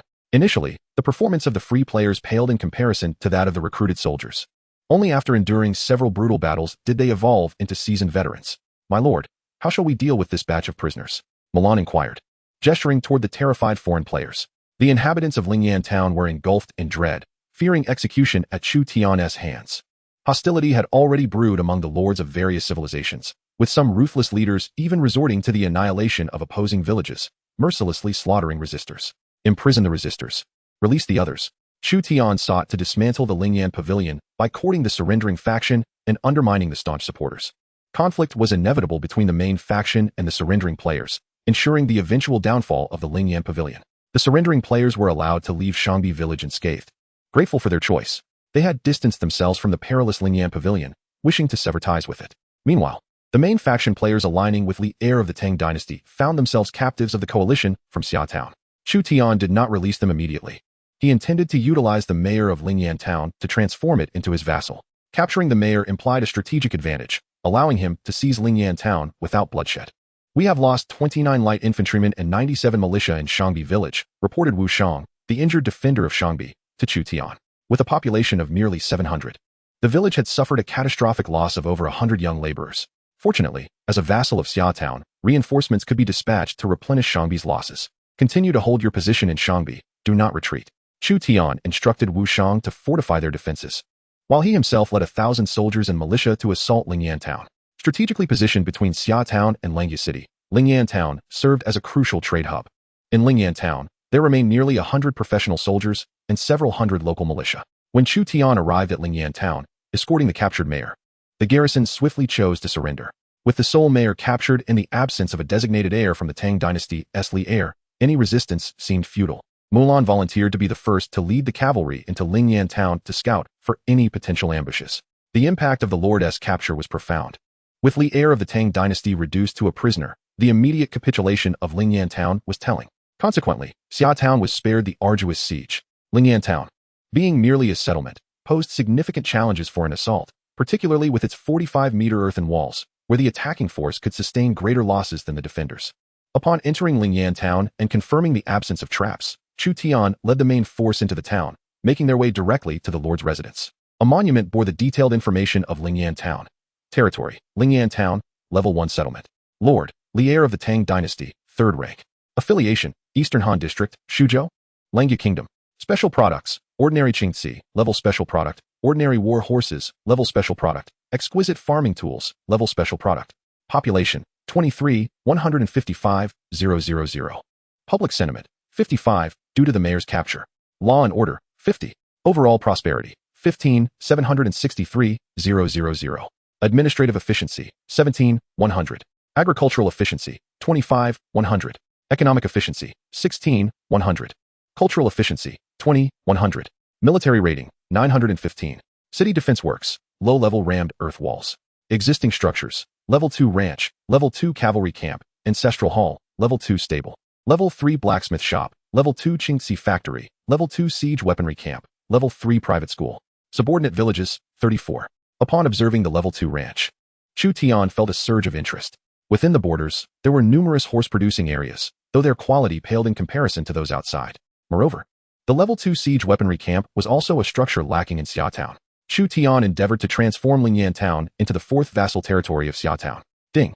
Player, your main city level is insufficient. Indeed, Xia Town is a Level 1 settlement, as is Lingyan Town, making it impossible for Xia Town to annex Lingyan Town. It appeared that ascending to a Level 2 settlement swiftly was the only path to convert a Level 1 settlement into a vassal. Chu Tian had anticipated this outcome. Thus it was no surprise. To absorb Lingyan Town, a rapid advancement to a Level 2 settlement was imperative. Upgrading from a Level 1 to a Level 2 settlement required a population of 4,000, a figure Xia Town had yet to attain. To expedite population growth, besides recruiting nearby refugees, there existed a more direct and ruthless approach: population plundering. When Xiao Qiao was unable to defeat Liu Bei in Hanzhong, he resorted to relocating the local populace, leaving Liu Bei to grapple with a demographic deficit. Surrounding Xia Town were several player-lord-controlled villages. While these could not be conquered, they could be destroyed, with their inhabitants forcibly relocated to Xia Town. The question arose: who would be dispatched to coldly execute this task? This task is likely to be entrusted to Mulan, who will conquer nearby villages and seize their populations. Let me go? Protested Li heir of the Tang Dynasty. Chu Tian disregarded his protests. It was only after capturing Li heir that he realized the latter was the president of a guild named Lingyan Pavilion in the Kingdom of Langya. Before merging Lingyan Town, he would not allow the Lingyan Pavilion a chance to revive. The guild possessed at least dozens of minor lords, who united formed a considerable force. However, as long as Chu Tian held Li heir captive, the Lingyan Pavilion would soon disband due to its leaderless state, or other members might rise to power. Under Chu Tian's directive, Lingyan Town continued to function. The soldiers of Lingyan Town were disarmed and fully controlled by the soldiers of Xia Town. This was perhaps a method of leveraging the lords to command the town. Come with me. Chu Tian summoned Mulan into the room. You shall lead the cavalry to raid the nearby villages and drive all the inhabitants to Xia Town. This task is under my orders, so you need not bear any psychological burden. Simply execute the command. These small villages are in proximity to our town, and eventually, when our town becomes a city, they will be absorbed into us. Do you understand? Chu Tian himself bore little psychological burden, yet he was still concerned about the loyalty of the military commanders. Some would have no qualms about committing atrocities, while others, possessing a strong sense of justice, might be reluctant to engage in such actions. Mulan merely nodded, understood. During Chu Tian's control of Lingyan Town, Mulan led a small group of cavalry away from Lingyan Town, following Chu Tian's instructions to raid the nearby villages. While Chu Tian was assaulting the secondary town of Xia, he visited the secondary pasture of Lingyan Town to assess its condition. The significance of the secondary pasture was second only to that of a tertiary gold mine. The number of ordinary war horses seized from the cavalry of Lingyan Town reached as many as 60. In the early stages, warfare facilitated capital accumulation. However, the inhabitants of Lingyan Town seemed to harbor little goodwill towards me. Chapter 50. The Plunder of Populations. Village Chief. A group of cavalry has stormed in. You must flee. Panic gripped a secondary village as the light cavalry of Xia forcibly breached the village gate, and a silver-rank commander fell beneath their blades. The light cavalry of Xia surged towards the lord's manor of the secondary village, while the village chief had already taken advantage of the chaos to escape. Mulan dismounted and led her soldiers to dismantle the stone tablet of the secondary village. The destruction of the tablet signified that the village would soon fall into desolation. Mulan directed the cavalry to herd the hundreds of villagers towards Xia Town. The upgrade of Xia Town required a population increase, and Mulan's mission was to raid and rapidly boost the town's populace. Previously, due to a lack of military strength, Chu Tian could only await the slow influx of refugees into the village. Once the town reached its level, the default rules of the game had changed. Raiding the surrounding populace was evidently much quicker than passively waiting for refugees to appear. It was not only the Eastern Han district. Lords from other civilizations similarly devoured the smaller lords in their vicinity.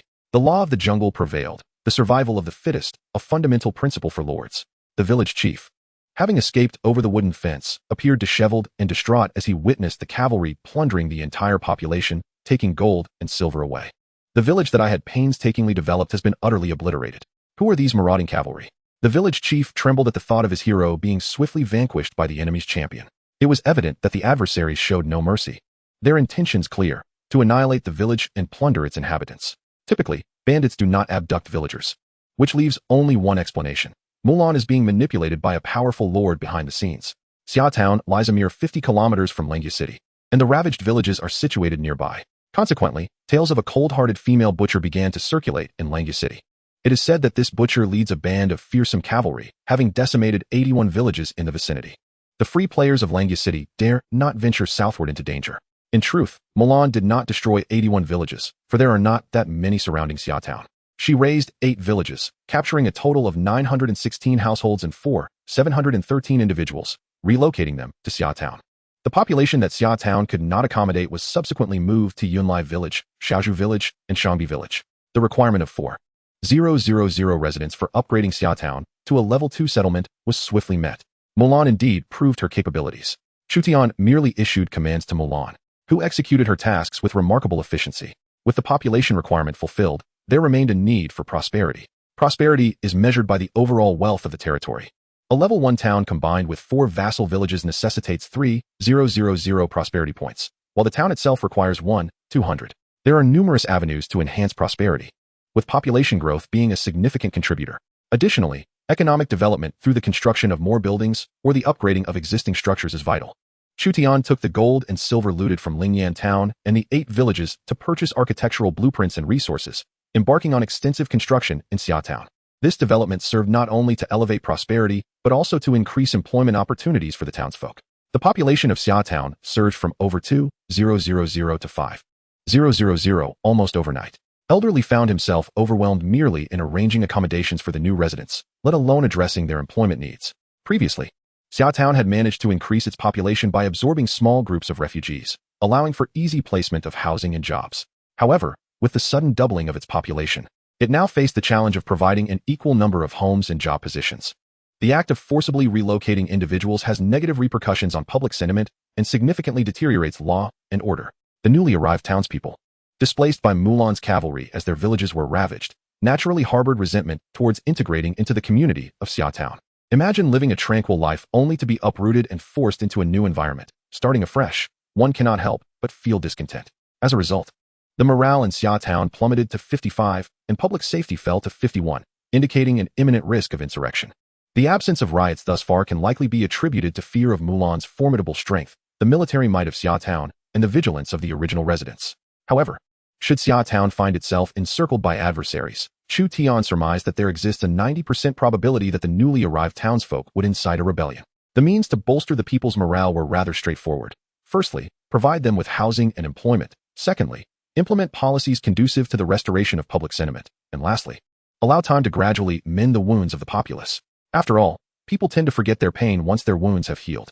The Merchant Guild of Xia Village established a branch in Xia Town, enhancing its prosperity. Chu Tian could directly commission the guild to procure architectural blueprints from Langya City. He elevated resources such as farmland, mines, quarries, and lumber yards to level 3, subsequently upgrading economic structures like the Celadon factory, orchards, pig farms, chicken coops, and fish ponds. Alongside military edifices including an armory, a level 3 training ground, which augmented soldiers' training experience, a level 3 infantry camp, and a level 2 naval camp, culminating in cultural establishments like private schools and land temples. The entirety of Xia Town transformed into a bustling construction site, with hundreds of households and numerous large structures expanding, teeming with carpenters, stonemasons, and itinerant laborers. The sole Minister of Internal Affairs, Li Kuei, found himself exceedingly occupied, diligently distributing newly cultivated lands to the incoming townsfolk. The policy of those who cultivate shall have their land significantly contributed to restoring public sentiment, which rose from 55 to 61. Chu Tian was overwhelmed, burdened with an array of responsibilities, controlling Lingyan town, upgrading structures, constructing new edifices, urging farmers to sow, and managing vassal villages. The influx of population in the vassal villages similarly led to a decline in public morale. Should this situation remain unaddressed, the villagers might resort to seizing their leaders and clamoring, "Do nobles not possess the same courage?" These matters pertain to internal governance. And in preparation for the impending epic battle, Chu Tian also needed to contemplate military training. Recruiting soldiers and training them were two distinct concepts. The recruits would initially be at level 10, with the potential to train up to level 100, distinguishing new recruits from seasoned veterans. Chu Tian proceeded to the residence of Hua Mulan next door, where the sound of water being drawn was audible. When Hua Mulan emerged, her long hair was damp, indicating she had just bathed. Upon noticing Chu Tian's arrival, she hurriedly wiped her hair with a towel, appearing somewhat flustered. "My lord, if you need someone, just call for me. I shall form a light cavalry unit of 100, and the task of training them shall be entrusted to you. In 2 months, their average level must reach 35. Chapter 51, October Sowing. Very well, no problem, Hua Mulan acquiesced. Chu Tian had initially intended to recruit second-tier cavalry, as Lingyan town possessed a second-tier cavalry camp. Unfortunately, since Lingyan town had not yet become a vassal, Xia town could not utilize the second-tier cavalry camp. Forcing the issue would mean the recruited cavalry would belong to the Tang dynasty under Li Er rather than to him. The quality requirements for warhorses suitable for second-tier cavalry were also considerably higher, and regarding heavy cavalry, the weight of their armor exceeded what ordinary warhorses could endure. Until better steeds were available, Chu Tian opted to recruit first-tier light cavalry equipped with standard warhorses. All warhorses were centralized in Xia town, for in tumultuous times, they were as precious as gold and silver, classified as strategic resources. 60 light cavalry soldiers were undergoing training in the cavalry camp of Xia town, with a training duration of 14 days, coinciding perfectly with the expansion of the second-tier training ground to a third-tier facility, which would also require half a month. Once the light cavalry emerges, they will transition to the third-level training grounds, under the guidance of the cavalry instructor, Hua Mulan. Early October marks the wheat sowing season in the Iha River region. In Xia town, over 3,000 residents are farmers, all engaged in the planting process. The newly cultivated fields, initiated by Li Kuei and his band of displaced individuals, have finally begun to bear fruit, allowing the newly settled townsfolk to sow directly in these fertile lands. Lingyan town is renowned for its exquisite agricultural tools, and during their conquest, Chu Tian seized a batch of superior farming implements, prioritizing their use for Xia town. Xia town is the cornerstone of Chu Tian's endeavors, making its effective management paramount. In the fields, several oxen pull seed drills, with farmers trailing behind. The seed drill, an agricultural invention from the Western Han Dynasty, consists of 3 drilling legs equipped with 3 furrowers, designed to create furrows for sowing in well-prepared soil. Should the harvest be bountiful next year, Xia town alone could supply grain for 10,000 people. Li Kuei is imbued with confidence. His expertise enables farmers to maximize land use, enhancing grain yield by 30%, thus justifying his assurance. Chu Tian merely nods, understanding the significance of agriculture, yet he may lack knowledge regarding seed selection and sowing techniques, tasks that Li Kuei diligently oversees. Chu Tian is not required to engage in the actual labor of farming. His role is to issue commands, resolve conflicts, and await the forthcoming harvest. Nevertheless, his policies are intrinsically linked to the yield of the next year. A humble wooden shed stands at the edge of the fields, where a minor clerk, affiliated with Xia Town's land office, dozes inside. Upon the arrival of his superior and the lord, Li Kuei clears his throat, prompting the clerk to rouse himself. "My lord." Chu Tian cast a glance at the notices affixed to the shed, which proclaimed the rental of agricultural tools. This summer, Xia Tian of Xia village ingeniously proposed that farmers lacking equipment could apply to the lord's manor for the rental of farming oxen and superior tools, with the stipulation that they would surrender a greater portion of the harvest to the lord's manor the following year. This arrangement bears resemblance to a form of credit consumption, albeit with historical precedents in ancient times. Farmers equipped with tools can cultivate larger tracts of land, thus accommodating the increased yield they are expected to provide. The authorities are unperturbed by the prospect of these farmers fleeing, as they have firmly established their roots in this land. Li Kuei earnestly inquires about the status of the lord's oxen. Have all the farming oxen been rented out? The clerk promptly affirms. All the oxen have been leased. The most sought after are the oxen, followed by the seed drills and hoes. Chu Tian silently absorbs the discussions of the land office officials regarding such mundane matters, recognizing the value in learning from them. The lord's oxen are acquired through warfare and trade, by attacking neighboring villages or purchasing them from various towns. For farmers, oxen are of utmost importance, as the ancients wisely stated. To have land without oxen is akin to possessing a boat without oars. One cannot navigate. Xiaotown enforces stringent protections for its oxen and horses, meting out severe penalties for those who attempt to sell or slaughter these animals, 100 strokes of the rod and fines for first offenders, with repeat transgressors facing exile to work in the mines. In addition to the rental of tools, the Lord's Manor has organized a group of special talents, including Xiao Zhu and Xiao Lu, who have yet to find work, to establish temporary tea stalls in the fields and construction sites, fostering goodwill among the populace. The hearts of the people have gradually flourished due to these modest measures. The public sentiment and security are equally essential conditions for upgrading to a secondary town. Gazing upon the expanse, one sees naught but the farmlands of Xiaotown. My lord, it is time for tea. The dancer, Xiao Lu, acquainted with Chu Tian, was assisting at a temporary tea stall near the fields. Upon noticing Chu Tian's arrival for an inspection, she graciously extended an invitation to him and his entourage to join her at the tea stall. Special talents without employment receive a temporary stipend from the Lord's Manor each month, thereby fostering gratitude among individuals like Xiao Zhu and Xiao Lu towards Chu Tian. Aware of the Lord's requests, they promptly stepped forward to help rally the people's support. Once we upgrade to a secondary town, I shall construct a music hall in Xiaotown, providing you all with employment, Chu Tian expressed, showing particular concern for these special talents, as they could bestow unique benefits upon Xiaotown. Cultural edifices such as music halls are not merely optional. They stabilize public sentiment, augment population, tax revenue, and prosperity. Thank you, my lord. Xiao Zhu and Xiao Lu exchanged glances, elated. Employment at the music hall represented their best opportunity, with benefits far superior to those in brothels. The music hall within the Lord's domain, when fully upgraded, would transform into a court music hall, epitomizing the pinnacle of music and dance in the Eastern Han region. Chu Tian harbored plans to recruit exceptional women of historical talent, directing them to the court music hall. In short, each unique hero within the Lord's domain serves a distinct purpose, never merely ornamental. Even figures like Lu Shan and Hu Hai possess their own characteristics. Recently, Chu Tian has remained in Xiaotown, overseeing the development of various vassal villages from afar. Once Xiaotown upgrades to a secondary town, its vassal villages will be eligible to elevate to primary towns. For instance, Xiaozhu Village, under the management of Xiaotian Liang, has long met the criteria for such an upgrade. Yunlai Village, designated as an agricultural village, is also advancing towards becoming a primary agricultural town. Shangbi Village, a mining village, is on the cusp of upgrading to a tertiary village. Each day, a substantial amount of stone and timber is transported to Xiaotown, where buildings rise from the ground or are expanded upon existing foundations, with prosperity rapidly approaching that of a secondary town.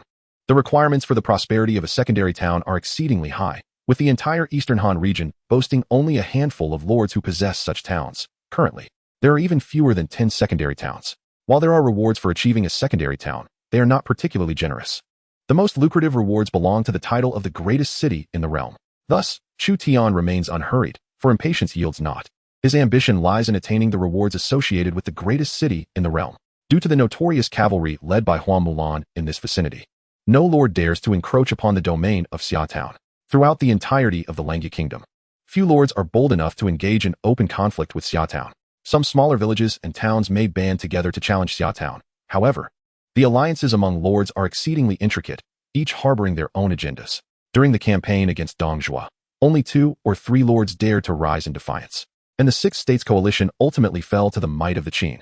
Finally, in November, as the secondary naval camp, tertiary training grounds, and tertiary pig farms were successively completed, public sentiment and security were restored, and Xiaotown met all conditions for upgrading to a secondary town. Chapter 52. The Secondary Town. Chu Tian stood before the stone monument of the Lord's Manor, upgrading Xiaotown to a secondary level. Although the criteria for a secondary town were more intricate, requiring the establishment of vassal villages, Chu Tian endeavored to meet the conditions for this elevation before the inaugural epic battle. Upon the upgrade of your town, the jurisdiction will extend to the nearby tertiary village of Xiaozhu Village, allowing you to choose to merge, demolish, or bypass it. After opting to elevate Xiaotown, Chu Tian faced yet another decision. When Xia Village was upgraded to a primary town, it did not directly border Xiaozhu Village. However, with further expansion of Xiaotown, the inevitable challenge of territorial amalgamation arose. Chu Tian transformed Xiaozhu Village into a district of Xiaotown, thereby eradicating the existence of Xiaozhu Village. The boundaries of Xiaotown began to expand along the Iha River, extending northward to encompass Xiaozhu Village, thus forming a larger settlement. Territory: Xiaotown, Secondary Town. Lord: Chu Tian. Affiliation: Eastern Han District, Suzhou, Langya Kingdom. Special products: Coarse Celadone, level special product. Coarse Copper Mirror, level special product. Rice Wine, level special product. Iha River Freshwater Fish, level special product. Shandong Garlic, level special product. High Quality Raw Silk, level special product. High Quality Silk, level special product. Premium Indigo, level special product. Population, 802. 110,000. Public sentiment, 75. Public security, 78. Prosperity, 31, 078,000. Administrative efficiency, 21, 100. Agricultural efficiency, 34, 100. Economic efficiency, 36, 100. Cultural efficiency, 24, 100. City defense works, intermediate rammed earth walls, height, 54 meters, base thickness, 65 meters. Soldiers on the walls have a defense rating of 2, effectively mitigating damage from arrows. New buildings, secondary guild hall, increases the probability of merchants and caravans residing in the territory. Tertiary post station, increases the speed of information transmission. Vassal villages, 26, Shangbi village. Yunlai village. Chutian was somewhat taken aback, for the annexation of Xiaozhou village significantly enhanced the overall economic efficiency of Xia town, with the population surging to 8,000, thereby satisfying the population requirement for upgrading to a tertiary town.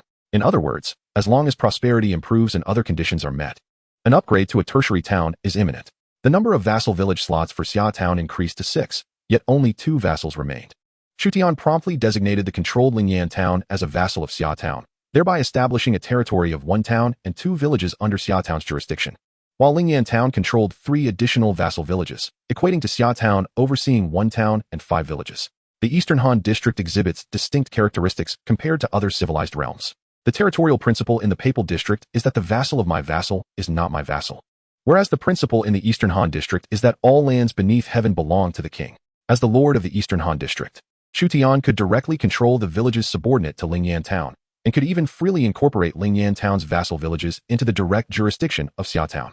In essence, the governance styles across different civilized districts vary, influencing the degree of control over vassals.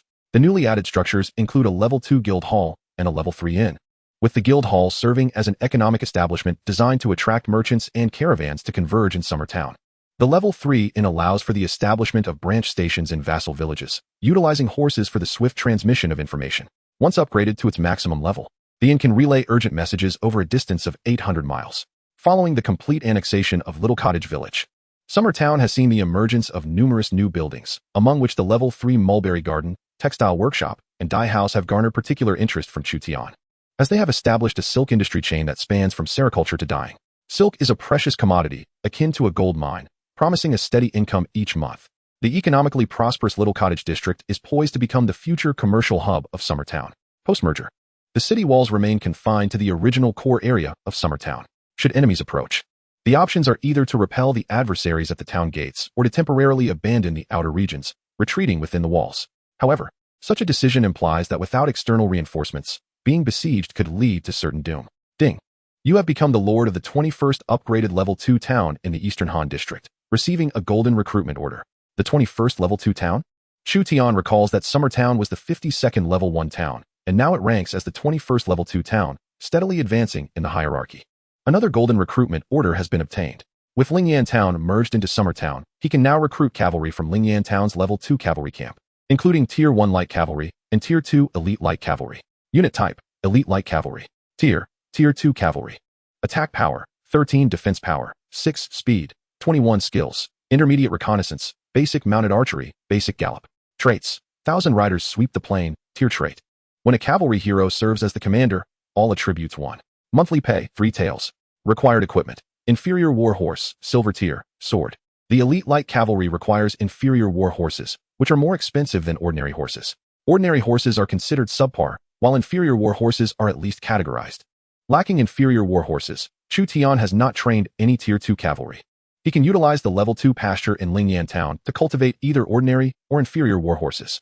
The combined population of Summer Town, Yunlai Village, and Shangbi Village is 110,000, along with the 6,000 residents of Lingyan Town and 3 vassal villages, totaling 170,000 individuals. Based on a ratio of 117, Chutian believes he can comfortably support 1,000 professional soldiers. In the inaugural epic battle, the Yellow Turban Rebellion, a lord capable of deploying 1,000 professional soldiers would already be considered a major lord, a rarity indeed. Cavalry cannot be equated with infantry or archers. The cost of maintaining a cavalry unit could suffice to support several infantrymen. Ding. The achievement system for Prosperous Nation and Strong Army has been activated. You have completed the sub-branch achievement of having 3,000 households, earning a blueprint for the Loyalty and Righteousness Shrine, level 5. As Chutian browsed through the achievement tasks, He noted that one of the series of achievements was to strengthen the nation and its military, with the first task already completed during the village's establishment, and having 3,000 households is one of the subsequent tasks.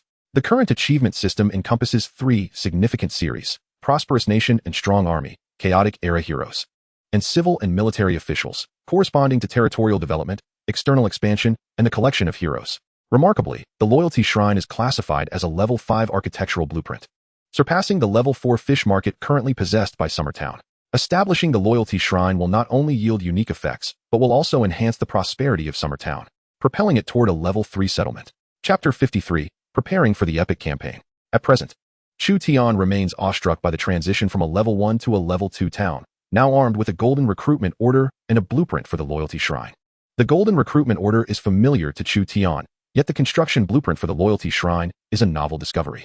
Name: Loyalty Shrine Level. Level 5 Military and Cultural Building. Effects: troop morale in the affiliated town increases, the negative impact of soldier casualties on territory diminishes, and town blessing value is enhanced. The effects are straightforward, yet Chu Tian recognizes the allure of the 3 benefits the loyalty shrine provides. Firstly, troop morale within the town will rise. Morale is paramount in Lord, as any decline can severely impair combat effectiveness, potentially leading to disarray or betrayal.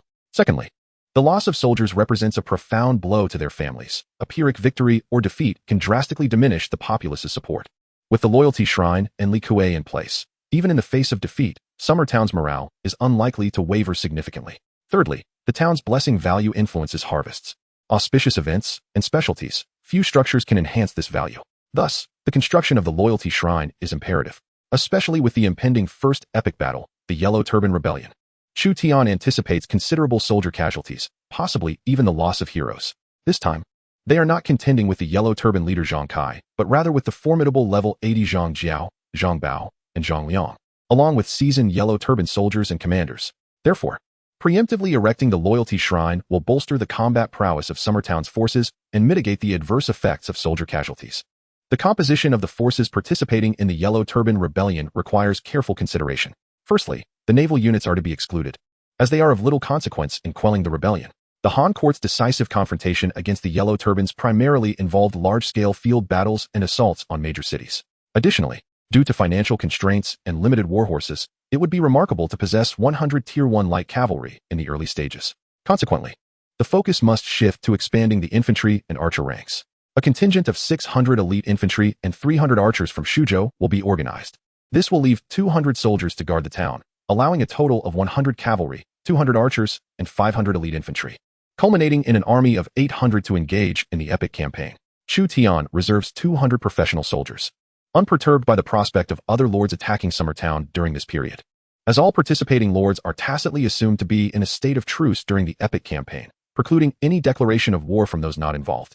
To retain a force of 200 professional soldiers solely to deter marauding horse thieves, mountain bandits, and water pirates from attacking the town, it is evident that the number of lords capable of deploying an army of 800 in the entire Eastern Han region is exceedingly limited. This figure pertains strictly to professional soldiers. Should one consider the 800 local militia, numerous lords could muster such forces. However, no one would dare to engage the ferocious Yellow Turban army with mere local militia. The local militia serve as the labor force of the territory. Without such labor, there can be no productivity. Deploying these inadequately trained individuals in battle would likely yield fewer achievements than the losses incurred. A single battle could obliterate the future of an entire town. Thus, Chu Tian has instituted a policy of separating military and agricultural duties. Professional soldiers occupy only 1 unit of the population, yet wield far greater combat prowess, and even in the event of their deaths, the impact on the territory is significantly less than the ramifications of numerous local militia casualties. Once the sowing season concludes, a portion of the agricultural laborers is released. Following his strategic plan, Chu Tian begins to draft laborers from various villages and towns to undergo training at the barracks in Xia Town or Lingyan Town. All lords are engaged in intense preparations for the imminent epic battle. From September to December, the territorial outlines of various lords gradually take shape, establishing their own vassals. Some lords have even initiated village and town warfare, mutually annexing each other to bolster their own strength. Chu Tian is also expanding aggressively. He dispatches the mightiest general of Xia Town, Hua Mulan, to lead the existing troops in sweeping through the surrounding villages, integrating them into Xia Town's jurisdiction. With Xia Town having established complete control over Lingyan Town and possessing 3 vassal territories, there remain 3 vacant territorial slots. Lingyan Town, classified as a primary town, has 3 vassal villages and 1 vacant territory slot. Chu Tian instructs Hua Mulan to seize the nearby tertiary villages and convert them into vassal territories. Due to the presence of towns like Xia Town, Lingyan Town, and Langya City, which rapidly absorb the surrounding refugee population, it becomes exceedingly challenging for the nearby tertiary villages to gather sufficient inhabitants to upgrade to town status. It is not that the village heads of these tertiary villages lack competence. Rather, they find themselves trapped between Xia Town and Lingyan Town, hindering their development. They also lack the military strength that Xia Town possesses to raid for population. Their only fate is one of conquest, surrender, or the breach of their villages. The territories of Xia Town and Lingyan Town, with a combined population of 170,000, are certainly beyond the capacity of a tertiary village with merely 700 inhabitants to contend with. The development of territories resembles a snowball effect, growing ever larger. The adage "the strong grow stronger while the weak grow weaker" holds true. It is indeed a formidable challenge for the weak to triumph over the strong. The battles of Chibi and Feishui serve as paradigms of the weak overcoming the strong. Yet the disparity between the weaker and stronger parties is not overly pronounced. A territory with 170,000 inhabitants starkly contrasts with a tertiary village consisting of 700, marking a tenfold disparity in strength. While Hua Mulan embarks on campaigns against the nearby villages, Chu Tian remains in Xia Town, striving to conquer a tertiary town, ultimately aspiring to establish the world's foremost city. Initially, it was no small feat for Xia Town to catch up to the leading town of Liaodong in the eastern Han region. However, upon absorbing the small village of Shaozhou, which is classified as a primary town, Xia Town now possesses the potential to rival Liaodong. The annexation of Shaozhou directly adds 3,000 inhabitants to Xia Town, along with a plethora of economic structures, specialty products, and an increase in the prosperity of the main city. If it were not for the proximity of Shaozhou village to Xia Town, it would remain merely a vassal settlement, incapable of being integrated into the main city. Now, Xia Town possesses both the resources and the opportunity to pursue Liaodong Town. Consequently, Chu Tian diligently oversees the development of the principal town. The conquest of the surrounding tertiary villages by Hua Mulan is aimed at augmenting the overall prosperity of the territory. Simultaneously, Chu Tian establishes relay stations in the vassal towns and issues edicts to spur significant construction in various vassal villages. He also possesses a golden recruitment order. Given the exceedingly low probability of recruiting historical heroes with this golden order, Chu Tian, having been among the top 100 lords to upgrade to a secondary town in the Eastern Han district, has acquired a golden level recruitment order. This order has a substantial chance of summoning ordinary heroes and a minimal chance of summoning historical heroes. With Hua Mulan and Li Kuei in his ranks, Chu Tian's standards have become somewhat discerning, rendering him less concerned about the golden level recruitment order. What piques his interest more is the historical hero recruitment order. Ding. Consuming one golden level recruitment order, you have gained the allegiance of the king level commander Zhou Yafu. Ah, indeed an ordinary hero. Chu Tian's eyes widened in realization. It is Zhou Yafu who quelled the Seven Kingdoms Rebellion during the Western Han Dynasty. Chapter 54, The Great Han Zhou Yafu. A king-level commander materializes in the Lord's manner, distinguished by his well-defined features and a sword at his waist.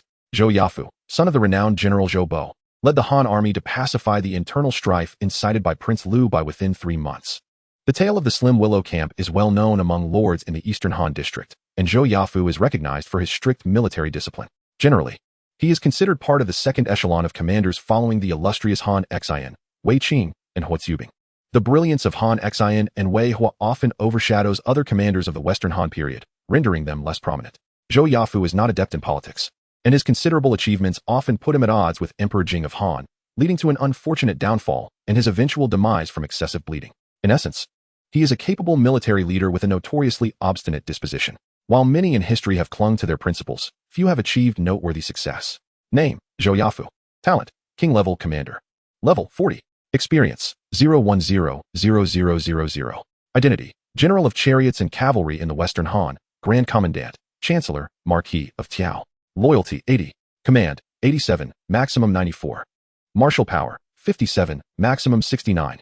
Intelligence: 70, maximum 71. Politics: 31, maximum 39. Charm: 51. Compatibility: 155, stubborn. Favorability: 50. Equipment: refined Han sword, quality leather armor. Trait 1. Military discipline, level trait, reduces morale decline speed by 50, making troops less prone to chaos during ambushes, fire attacks, water assaults, encirclements, and other adverse situations. Trait 2. Disruption of supplies, level trait, significantly increases the success rate of dispatching elite troops to sever enemy supply lines. Trait 3. Stronghold, level trait, increases own troops attack by 10, defense by 30. Special troops. The fine Willow Camp Han army can be recruited, 6th-tier infantry of the Han dynasty. With a maximum limit of 10,000. Chu Tian cast a glance at the initial attributes of Zhou Yafu, with a commanding score reaching 94. He is nearing the status of an imperial commander, though overshadowed by the brilliance of Wei Qing and Hu Zubing. He is a Han general adept in defense and severing supply lines. Having emerged victorious during the pacification of the Seven Kingdoms by employing tactics of purging the wilderness and cutting off enemy supplies.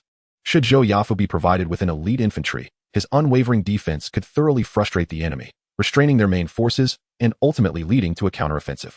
However, Zhou Yafu seems somewhat obstinate. Having such a subordinate is a double-edged sword. Mulan's demeanor is aloof and reticent, making her slightly easier to engage with than Zhou Yafu's stubborn nature. In Chu Tian's perspective, every hero, warrior, and scholar has their role, contingent upon the Lord's ability to utilize them. In the future, he intends for Zhou Yafu to temporarily command the infantry of Xiaotown, excluding him from any political affairs to avoid unnecessary complications. In addition to his policy of separating military and agricultural affairs, Chu Tian deliberately implements a separation of military and political powers, ensuring that generals do not hold positions as internal ministers.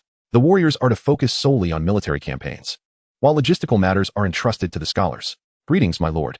Upon his recruitment, Zhou Yafu proactively bowed to Chu Tian, recognizing him as his sovereign. I will arrange for a wooden house to be constructed near the level 3 training ground. You shall reside there for the time being. Xiaotown is currently recruiting a significant number of elite light infantry, with an expectation to amass 600 by December. The training of these infantry will be entrusted to you. Chu Tian briefly outlined the situation before appointing Zhou Yafu as the commander of Xiaotown's infantry. A general of the Han's cavalry can effortlessly train 600 infantry. Zhou Yafu's recruitment was an unexpected boon for Chu Tian's plans. With a general specializing in infantry at his disposal, he certainly intends to integrate Zhou Yafu into the forces participating in the Yellow Turban Rebellion. The prospect of a Western Han commander facing the Yellow Turban Army at the twilight of the Eastern Han is intriguing to Chu Tian. With Zhou Yafu at level 40 and a commanding score of 87, he likely surpasses all heroes within the Yellow Turban faction. Zhou Yafu's weakness lies in his low martial prowess, and the forces he can command in Xiaotown are limited. We need not be at the forefront. The main forces of the Han court will hold the line, so there is little concern. Chu Tian awaits the arrival of December, while simultaneously developing his territory and striving to elevate to a level 3 town. Mulan's light cavalry continues to scour the nearby villages surrounding our village. Other hamlets have either been occupied or destroyed. Remaining here would be tantamount to seeking death. The lord of a level 3 village, accompanied by several players, plundered his own village's storerooms and fled under the cover of night to the neutral city of Langya. The minor lords near Xiaotown and Lingyan town tremble at the mention of Mulan's cavalry. They find themselves devoid of refuge, powerless to resist the horsemen, and can only choose to flee. Yunlai village, the third vassal village of Xiaotown, officially upgraded to a level 1 town after Mulan relocated a considerable population there.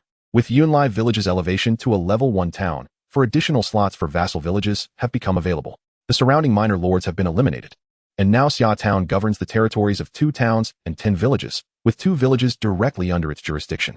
Chu Tian has emerged as the prominent lord of the Chaoyang region in the Langya kingdom. The population directly or indirectly controlled by Xiaotown has reached as many as 5,000 households, amounting to over 20,000 individuals. As a major lord, conquering a few minor lords requires merely the dispatch of a general along with a small contingent of troops. General Hua Mulan, having worked diligently, receives a monthly stipend increased by 5 taels, along with a reward of 30 acres of fertile land. Chu Tian understands the necessity of rewarding merit and punishing transgressions to win the hearts of his people. Hua Mulan shakes her head, stating that she lacks the energy to manage 30 acres of land. In response, he offers an additional 5 taels to her salary. Currently, Hua Mulan's remuneration stands at 5 taels of silver per month, which, with the additional 10 taels, totals 15 taels, equivalent to the salary of 15 first-tier infantry soldiers. Providing a royal-level warrior with 15 taels of silver is remarkably economical. Indeed, other lords would eagerly offer 15 taels of gold to entice Hua Mulan to their ranks. Particularly within the realm of the lords, the significance of special heroes is magnified beyond that of reality. Aside from the composed Zhou Yafu, the other warriors of Xiaotown display fervor in their gazes. After all, achieving great feats and receiving titles is the dream of every battlefield warrior. Chu Tian raises a toast to Hua Mulan, expressing hope for her continued efforts. With a resolute gleam in her eyes, Hua Mulan proclaims, "Wherever the sword points, Mulan will face death without hesitation." Just as Chu Tian was about to articulate further thoughts, an announcement from the Eastern Han region suddenly reverberated. Ding! Attention all players in the Eastern Han region. The first epic battle, the Yellow Turban Rebellion, will officially commence in 7 days. All players wishing to participate in this epic battle must register, select their faction, and choose their battlefield. Players are prompted to select a faction, to join the Han court and support the Han dynasty, or to align with the Yellow Turban Army, declaring, "Are not lords and nobles merely men?" Chapter 55, Choosing a Faction. Naturally, the choice is to support the Han dynasty. Chu Tian retains a favorable disposition towards the Han, feeling compelled to prolong its existence. Although he sometimes desires to experience the thrill of being a peasant rebel, the opportunity for all players is singular, necessitating a cautious decision. The Han dynasty has not yet met its demise, and its forces, led against the Yellow Turban Army, include the three heroes of the late Han, Huang Fusang, Zhu Jun, and Lu Ji, as well as the yet-to-emerge warlords Cao Cao, Liu Bei, and Sun Jian, who all partake in this campaign. Moreover, the legitimacy of the Han court is paramount. Should one secure military merit through this battle, the potential to attain an official position would enable a rightful claim to engage in conquests and forge alliances with the local gentry of the Eastern Han region. Warlords like Cao Cao, Liu Bei, and Sun Jian have previously aligned with the Han court, leveraging the chaos of the Yellow Turban Rebellion to gain renown. After selecting the Han faction, Chu Tian faces a second choice. Players must now choose a battlefield. This epic battle is divided into three major fronts. The first battlefield is in the Jiulu County, where the Han army, under the command of General Lu Ji, assaults the city of Guangzhou. Held by the Yellow Turban leader Zhang Jiao, Lu Ji's pupil, Liu Bei, leads the valiant warriors Guan Yu and Zhang Fei into battle. The second battlefield is in the Yingchuan County, where General Huang Fusang defends Changxi City against the siege laid by the Yellow Turban commander Bo Kai, with the cavalry commander Cao Cao dispatched for reinforcement.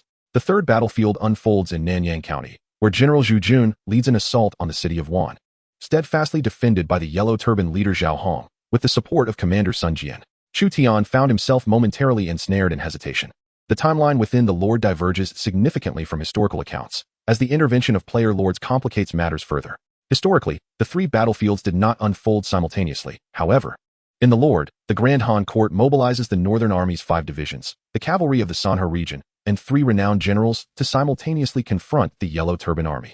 Various lords and free players may choose to engage in any of the battlefields and align with any faction, resulting in a total of 6 possible combinations. The outcomes of these campaigns could profoundly influence the future of the Eastern Han Court, the various warlords, and the Yellow Turban Army.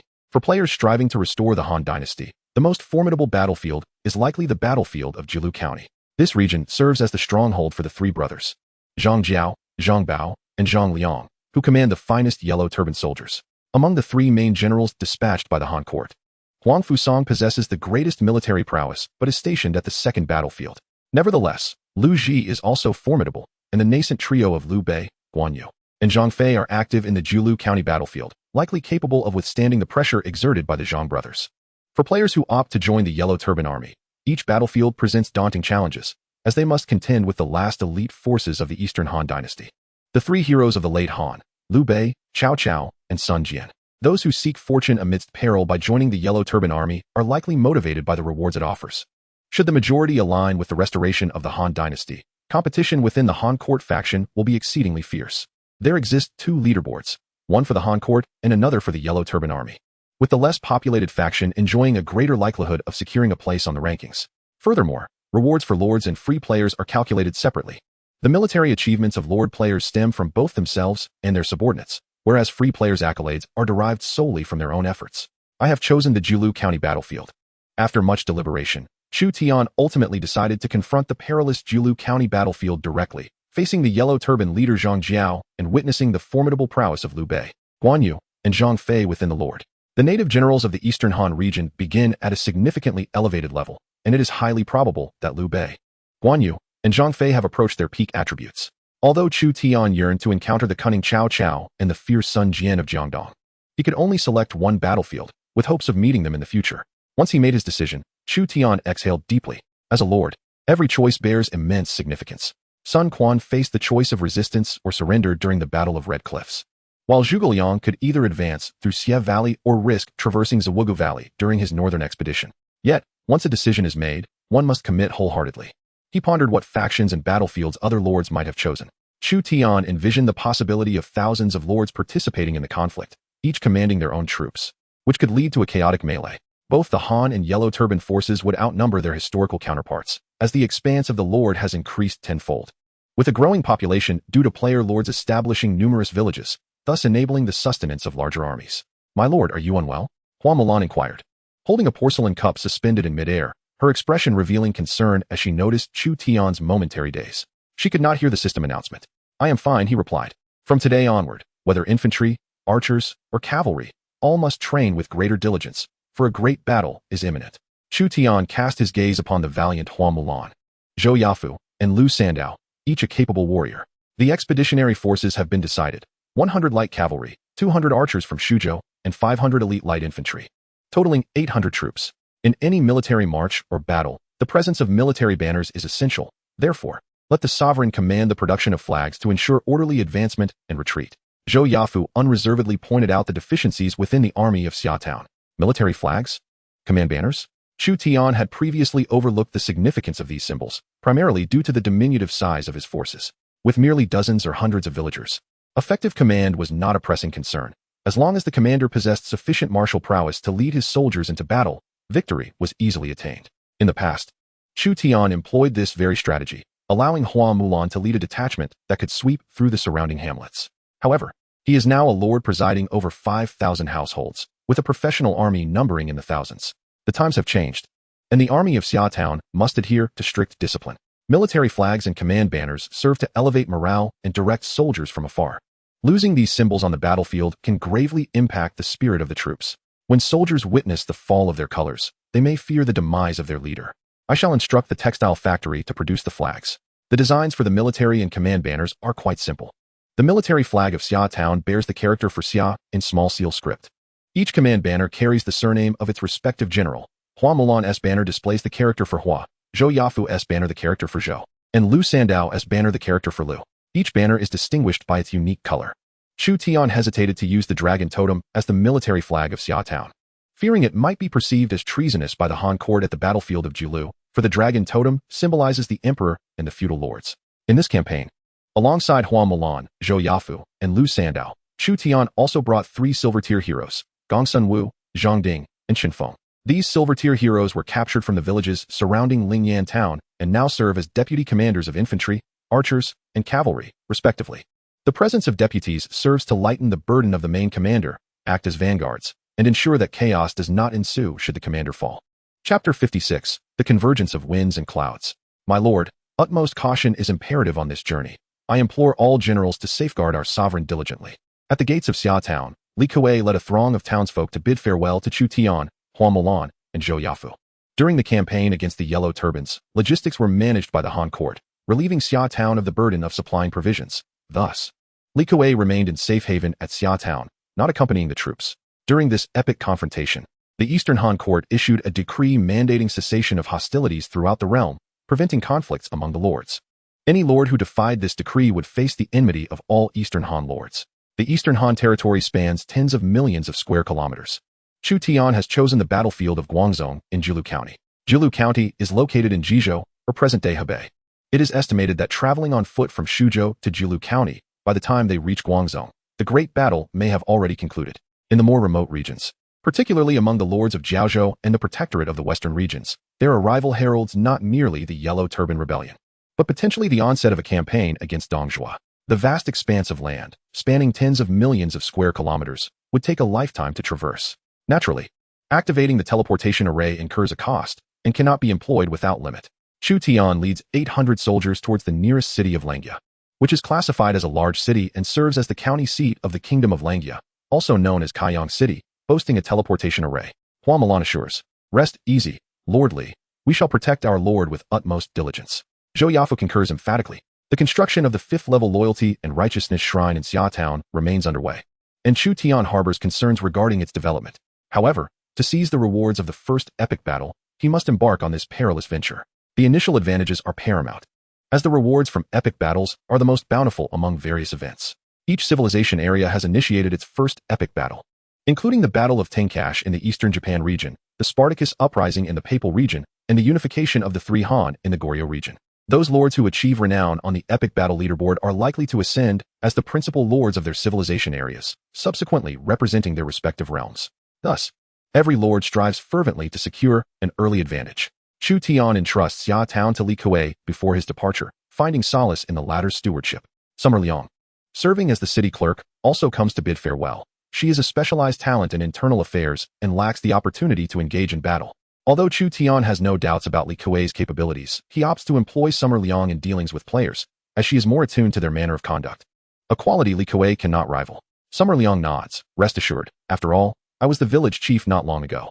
If I fall in battle this time, you shall inherit Xia Town. Chu Tian designates Summer Liang, also a player, as the heir. He prepares for the worst, contemplating what would become of Xia Town in the event of his demise. He is reluctant to see the town he has painstakingly established reduced to ruins. Li Kuei, being a civil official, is ill-suited to assume lordship, and there are no other candidates available. Unbeknownst to Chu Tian, his casual remark inadvertently strengthens Summer Liang's loyalty. The journey commences. Chu Tian, accompanied by 800 soldiers, sets forth, with the banners of Xia Town, Hua Mulan, Zhou Yafu, and Lu Sandao billowing as they march along the banks of the Yi River toward Langya City in the north. In Yuzhou's Liaodong County, a small contingent of Yuzhou cavalry advances swiftly towards Xiangping City.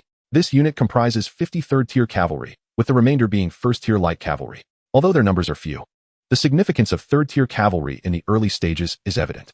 Gallant old Qin, I have chosen the battlefield of Jilu County. Which battlefield have you selected? Let us see who claims the first victory this time. A soldier of the late Ming dynasty exudes determination, accompanied by the Marshal General Zhu Dasho of the Ming dynasty. In the Guanzhong Plain, a squad of heavy infantry marches toward the county city. This team of heavy infantry is clad in fine armor, wielding 4 5-meter-long spears. A stark contrast to the lightly armored foot soldiers clad in cloth and leather. In the Eastern Han region, the esteemed lord known as the Gallant Qin leads a formidable heavy infantry squad.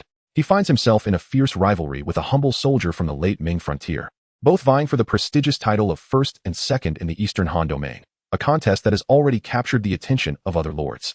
The top position remains precariously balanced between them, with Qin presiding over the foremost village and the soldier governing the leading town, a geographical correlation that underscores their competition.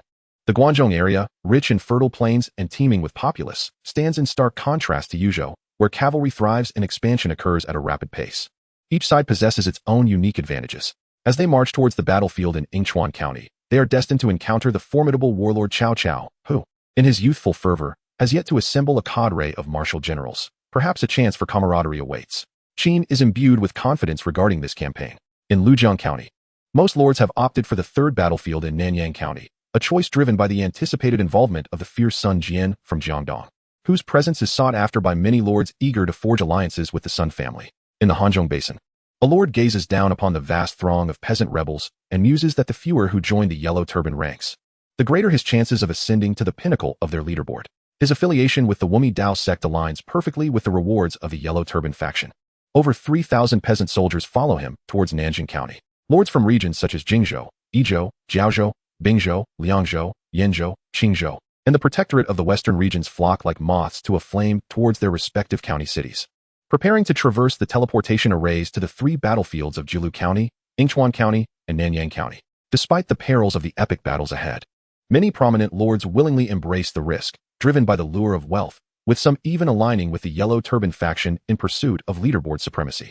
Choosing to join the Yellow Turbans does not inherently spell danger. As long as they can endure for a month until the conflict concludes, rewards await them. When Chu Tian arrives at Langya City with his contingent of 800 soldiers, he finds the city teeming with people. The lords of Langya and free players can only utilize Langya City for teleportation. In this neutral stronghold, both lords and free players refrain from causing disturbances, ensuring a semblance of safety. The arrival of Chu Tian and his 800 soldiers stirs a palpable excitement among the lords and free players within Langya City. The normally reclusive, prominent lords of Langya emerge from their concealment. Chapter 57, The Battlefield of Jilu County. At least 100 lords affiliated with Langya have congregated in the city, alongside dozens of free players from various guilds. While the player base in Langya exceeds 100,000, not all dare to partake in the treacherous epic battles, with the potential for fatal consequences looming large. All must maintain silence. Those who defy this order shall face execution. The guards of Langya City uphold the peace. The expansion of player-lord factions and the rising levels of free players increasingly threaten existing powers. Were it not for the current lack of desire for expansion among the factions, many lords would be facing imminent peril. Chu Tian's 800 soldiers stand out conspicuously among the players and lords, particularly the 100 cavalry from Xia Town, a rarity in Langya, where few lords command such a formidable cavalry force. Each warhorse is worth at least 200 gold pieces. Aside from 100 light cavalry, Xia Town also boasts 200 third-tier archers from Shuzhou and 500 elite infantry. These soldiers are equipped with armaments seized from various villages and towns. as well as weapons and leather armor, leather shields, and wooden shields produced by Xiaotown utilizing iron, ore, leather, and timber. Leading the formation is a robust cavalryman brandishing the banner of Xiaotown. Upon witnessing the imposing army of Xiaotown, other lords instinctively draw back to the sides.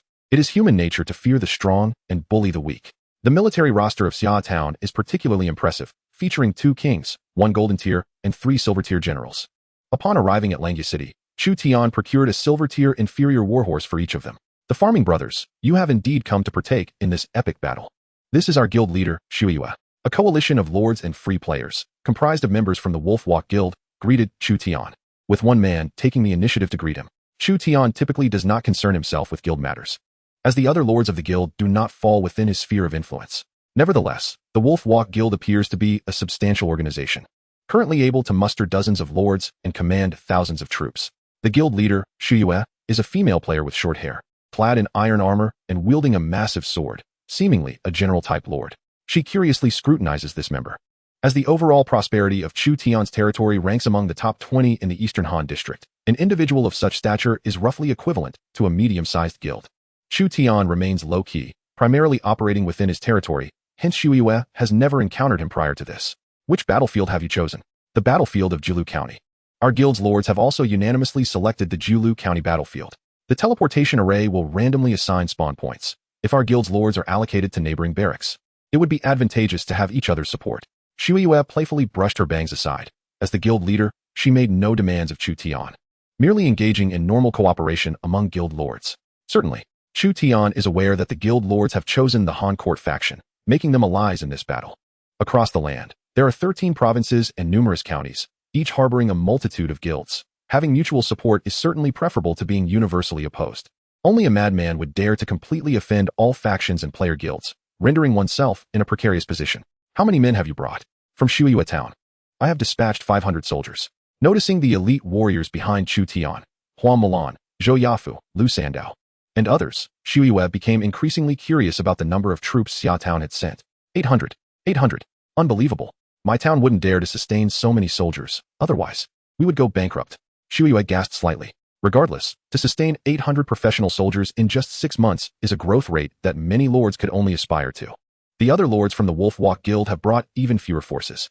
Lords with 200 to 300 professional soldiers are already considered major lords in Langya, while smaller lords may only command a few dozen or 100 professional soldiers. In this campaign, numerous guilds have chosen to partake in the struggle, with many potentially aligning themselves with the Yellow Turban Army. The uncertainty looms over how many will meet their demise this time.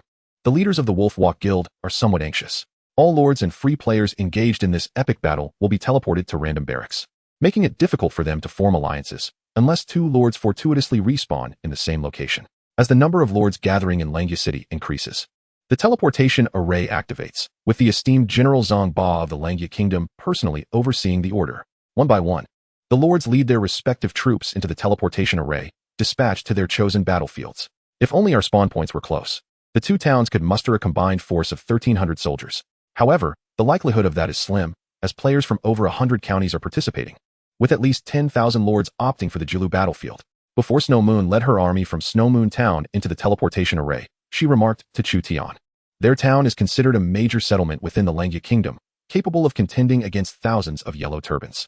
Next, it is Chu Tian's turn for his 800 soldiers to enter the teleportation array. This marks Chu Tian's inaugural use of the county city's teleportation array. The scene before him shifts from Langya City to a vast plain, surrounded by sprawling wilderness, and before him stands a colossal wooden stockade, its walls soaring to 4 meters in height. To be precise, this is an immense encampment of the Han army, fortified with chevaux de frise, deer corral, trenches, and wooden fences, alongside hundreds of wooden arrow towers, manned by the elite of the Han Empire. Name: Shooting Sound Camp Archers. Level 70. Chu Tian is slightly taken aback. The Shooting Sound Camp is one of the 5 divisions of the Northern Army, the last elite force that the Han Empire can muster. It is precisely through the prowess of this elite that the Han Empire has been able to quell the Yellow Turban Rebellion. However, as the elite forces of the Han Empire have dwindled, local noble families have risen, ultimately rendering the Han Empire powerless to maintain control. A level 70 archer, should he be struck by an arrow from the tower, would likely perish on the spot. The archers of the Shooting Sound Camp guard the wooden towers, and the Yellow Turban Army would pay a hefty price should they attempt to breach this wooden fortress. In addition to Chu Tian, other lords are gradually being teleported to this wooden stockade. due to the overwhelming number of players participating in this decisive battle concerning the fate of the nation. The Han and Yellow Turban forces have established numerous wooden stockades on the Julu battlefield, arrayed in opposition to one another. The heart of the battlefield is Guangzhou County, held by the Yellow Turban leader, Zhang Jiao, with at least several 100,000 Yellow Turbans amassed within its walls. Chu Tian does not encounter Snow Moon or Little Fatty from the Wolf Walk Guild, for with players from over 100 counties engaged, their spawn points are random, leaving them unaware of which barack they have been assigned to. A Han army leader approaches, flanked by dozens of loyal soldiers, calling upon all Lord players born in this wooden stockade. The Han soldiers, clad in expensive iron armor, evoke a twinge of envy in Chu Tian.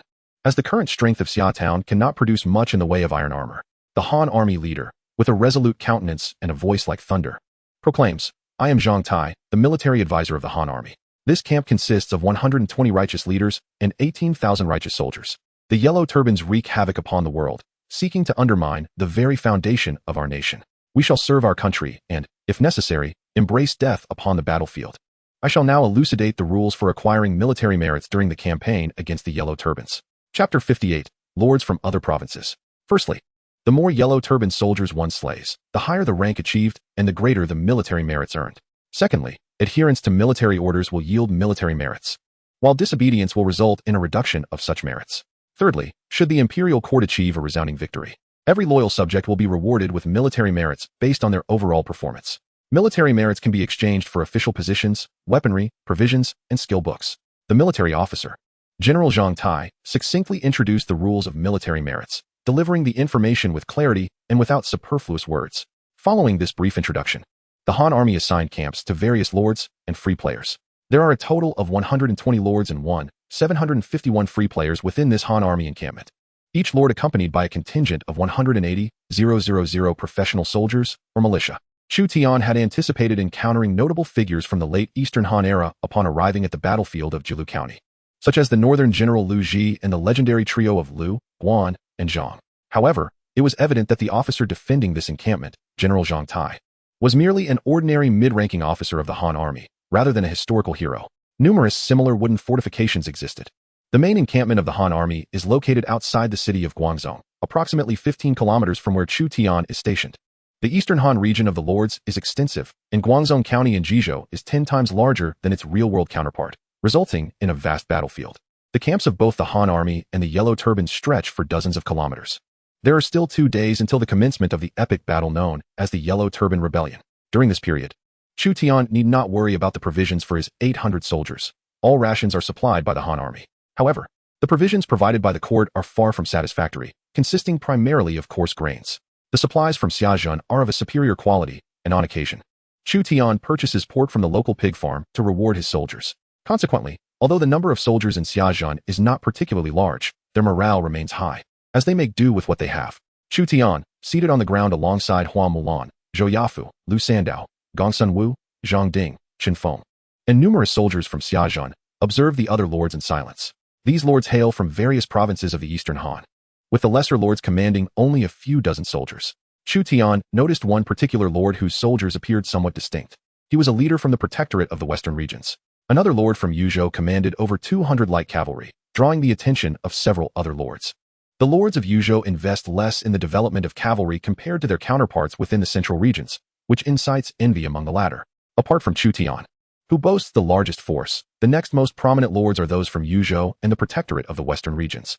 The lord from the protectorate, named Huan, commands approximately 400 men, making him a relatively formidable leader. The lord from Yuzhou, known as Prince Yan, is also a notable figure in that region. This marks Chu Tian's first encounter with lords from other provinces. The lords from different areas exhibit diverse developmental trajectories. Most lords in Yuzhou focus on cavalry, while those from the protectorate of the western regions may recruit vassal troops from the 36 states of the west. One must not underestimate the other lords. Chu Tian is acutely aware that there are always greater heights beyond the heavens and more formidable individuals amongst men. This is especially true in the fiercely competitive Eastern Han region, where the number of player lords is substantial and many are shrewd and capable, with the potential to emerge as formidable heroes. No lord should be taken lightly. Zhou Yafu was observing the number of Han troops in this military camp, which housed 5,000 soldiers. He promptly provided Chu Tian with a rough estimate, revealing that the entire camp comprised 5,000 Han troops, 18,000 rebel forces, and 1,700 foreign warriors, totaling approximately 25,000 individuals. Chu Tian noted the grand scale of the confrontation between the Han and the Yellow Turban armies. With this single encampment alone housing 25,000 troops, the Han army is distinct from the Yellow Turban army, although fewer in number. The Han consist of elite forces with a higher average level, including high-tier units such as the Northern Army S5 schools and the cavalry of Sana'a. In contrast, while the Yellow Turban army boasts a larger number, their ranks are less skilled and lacking in elite troops. "Brother, from which state are you a lord?" inquired Huan, the lord from the Western Region Protectorate, who approached Chu Tian. Other lords, and even free players in the camp, could not help but glance toward the unassuming Chu Tian. Despite commanding the largest forces among these lords, he maintained a low profile, which piqued the curiosity of all present about his origins. "I hail from the state of Langyue in Shuzhou, and I simply wish to cultivate my land," Chu Tian replied, not minding the spread of his reputation or the opportunity to forge connections with other lords. After all, no one could predict which of these lords might become allies in the future. Just as Liu Bei and Sun Quan could not have foreseen a day when they would unite against Cao Cao. His territorial ranking had consistently placed him within the top 100 of the Eastern Han region over the past couple of months. And it was well known among the lords of the region that there was a prominent lord in Shuzhou who merely wished to cultivate his land. Even Huan, who had taken the initiative to inquire about Chu Tian's name, was taken aback. "I simply wish to cultivate my land," he exclaimed. "Your territory's overall prosperity ranks 10th in the Eastern Han region." Huan remarked in astonishment. My. To encounter one of the top 10 lords of our Eastern Han region in this Han army camp is indeed an honor. With 2 major factions and 3 battlefields, each battlefield containing numerous camps, it was uncertain where the top 10 lords were stationed. Yet, in this particular camp, there stood Chu Tian, the 10th-ranked lord of the Eastern Han region. No wonder he commanded such a formidable army, encompassing infantry, archers, and cavalry, all present and accounted for. The 10th-ranked lord of the Eastern Han region. I am curious to know how he has achieved such development. My territory has only just managed to upgrade to a level 1 town, and I find myself beyond the 1,000th rank in the Eastern Han. You are doing well to rank in the top 3,000, while I am outside the 10,000 mark. My participation in this battle is purely to witness Liu, Guan, and Zhang, as well as Liu Ji or Zhang Jiao. With our modest military might, I fear we may not even have the chance to meet Liu, Guan, and Zhang. The atmosphere in the camp grew lively as the lords learned of Chu Tian's status as the 10th-ranked lord. Huan from the Western Region Protectorate proactively requested to befriend Chu Tian, who gladly welcomed the opportunity to connect with a lord from the Western Region. The Western Region Protectorate oversees the borders of the Eastern Han region, with a sparse population and land not as fertile as that of the Central Plains. The lords who choose to establish villages in the Western Protectorate generally harbor thoughts of defending the frontier. Furthermore, the Western Protectorate stands at the juncture between the Eastern Han region and other civilizations, making acquaintance with a lord from the Western Protectorate invaluable for timely insights into its developments, thereby averting potential invasions from the west into the Eastern Han territory, which must not yield an inch. Chapter 59. The Yellow Turban Hero Zhang Liang. This is a unique troop type that can only be recruited in the Western Protectorate, the Dewan Cavalry. You are familiar with Dewan, are you not? It is famed for its exceptional blood-sweating horses. To acquire these prized steeds and to facilitate the Silk Road, Emperor Wu of Han dispatched General Li Guangli with tens of thousands of troops against Dewan, expending considerable resources. Huan arrived at the camp in Xia Town with several Dewan cavalrymen, engaging in hearty drinks with Chu Tian. The distance between the Western Protectorate and Shuzhou spans nearly the entirety of the Eastern Han region, and thus the two men had little conflict of interest, allowing for candid conversation. Huan commanded 400 soldiers from the Western Protectorate, among whom were 20 Dewan cavalrymen. The Dewan cavalry is classified as third-tier cavalry, and Huan proudly shared their attributes with Chu Tian. Troop type, Dewan light cavalry. Rank, third-tier cavalry. Attack power, 14, defense power, 5, speed, 22 skills, intermediate reconnaissance, intermediate mounted archery, low-level gallop. Traits, string control specialist, tiered trait, slightly increases mounted archery damage. It was Chu Tian's first encounter with the cavalry of the Western Protectorate. The army of the Western Protectorate is composed of the Han army from the imperial court and the vassal troops from the 36 states of the Western region. Thus it is not surprising that Huan's forces included Dewan light cavalry. Could one procure blood-sweating horses in the Western Protectorate? Chu Tian's most profound impression of the Western Protectorate remained the blood-sweating horses of Dewan, for Emperor Wu had once waged war against Dewan to obtain them. If a cavalry unit were equipped with these horses, however, the blood-sweating horses are worth their weight in gold. When Li Guangli breached Dewan City, he only captured a few dozen fine horses, underscoring their rarity. Never mind. Upon hearing of the horses' exorbitant value, Chu Tian felt a sense of disillusionment. 10,000 taels of gold could sustain an entire army. Investing such a sum in a single steed seemed excessively extravagant. On the final day of waiting for the battle to commence, Chu Tian led his cavalry to survey the terrain nearby. Opposite the Han army's camp were two wooden fortifications of the Yellow Turban Army, with a small hillock situated in between. This hillock was occupied by a small contingent of Yellow Turban soldiers, granting them a commanding view and exerting pressure on the Han army through the flanking positions of the two wooden fortifications. The battlefield in Guangzhou County was further divided into several smaller skirmishes, where the Han army alternated between offense and defense. The dynamics of the battlefield were ever-changing, with shifts in attack and defense being commonplace. Chu Tian brought along the skilled General Zhou Yafu to assess the terrain, while also ensuring the protection of Hua Mulan. The Han army's commander, Sima Zhangtai, provided each lord with a parchment map, allowing Chu Tian and Zhou Yafu to correlate it with the actual topography. Securing the hill would afford superior visibility, as all movements within the Han army camp were clearly visible to the Yellow Turban forces. To sever the Yellow Turban army's line of sight, it is imperative to eliminate the scouts stationed upon the hillside. If feasible, one might use the contest for the hill as bait, setting an ambush to entice the main force of the Yellow Turbans out of their encampment. Once the primary forces emerge, the ambush can be sprung, and the tide of battle may turn in our favor. Zhou Yafu meticulously compared the parchment map and articulated his strategy. Regrettably, the command of this operation did not rest with him, but rather with the military officer Zhang Tai. Had Zhou Yafu been entrusted with the leadership of this Han military camp, the defeat of the opposing Yellow Turban forces would likely have been a straightforward endeavor. However, he was only in command of 500 infantry from Xiaotown, whose elite soldiers possessed an average level of merely 30. Mulan observed several dark figures materializing on the horizon, shrouded in swirling dust, the Yellow Turban cavalry wielding their sabers. The Yellow Turbans of Guangzhou County constitute the most formidable faction among their ranks, boasting extensive combat experience and higher levels, far surpassing their counterparts in Shuzhou. The decisive clash between the Han army and the Yellow Turbans is slated for tomorrow. Thus, engaging the enemy now yields no rewards. Chu Tian had merely ventured out with a handful of cavalry for reconnaissance, deeming it unnecessary to confront the Yellow Turbans in a duel at this juncture. Within the enemy camp, a group of lords allied with the Yellow Turbans deliberated on strategies to counter the Han forces. The Han army is a cadre of elite warriors, and for those lords who have joined the Yellow Turbans, vanquishing the Han soldiers is considerably more challenging than defeating their own ranks. Naturally, the rewards for such a feat are far more substantial. Han soldiers are seasoned veterans, their levels ranging from 50 to 70. Thus, the price of slaying a single Han soldier could well entail the sacrifice of 3, 5, or even 10 ordinary troops. In hindsight, aligning with the Han court might have been the wiser choice. The Yellow Turbans exhibit a broad spectrum of levels, from 10 to 70, though the lower-tiered soldiers dominate their ranks. This time, it is essential to make the leaderboard. It is said that the Lord player who secures the top position within the Yellow Turban ranks will gain a unique trait from Zhang Jiao. While the leading free player may acquire some of his skills, only through epic battles can players aspire to attain the status of special heroes. Otherwise, they shall forever remain unable to catch up to them. Although the player count within the Yellow Turban faction is sparse, ascending to the pinnacle of the leaderboard is no simple task.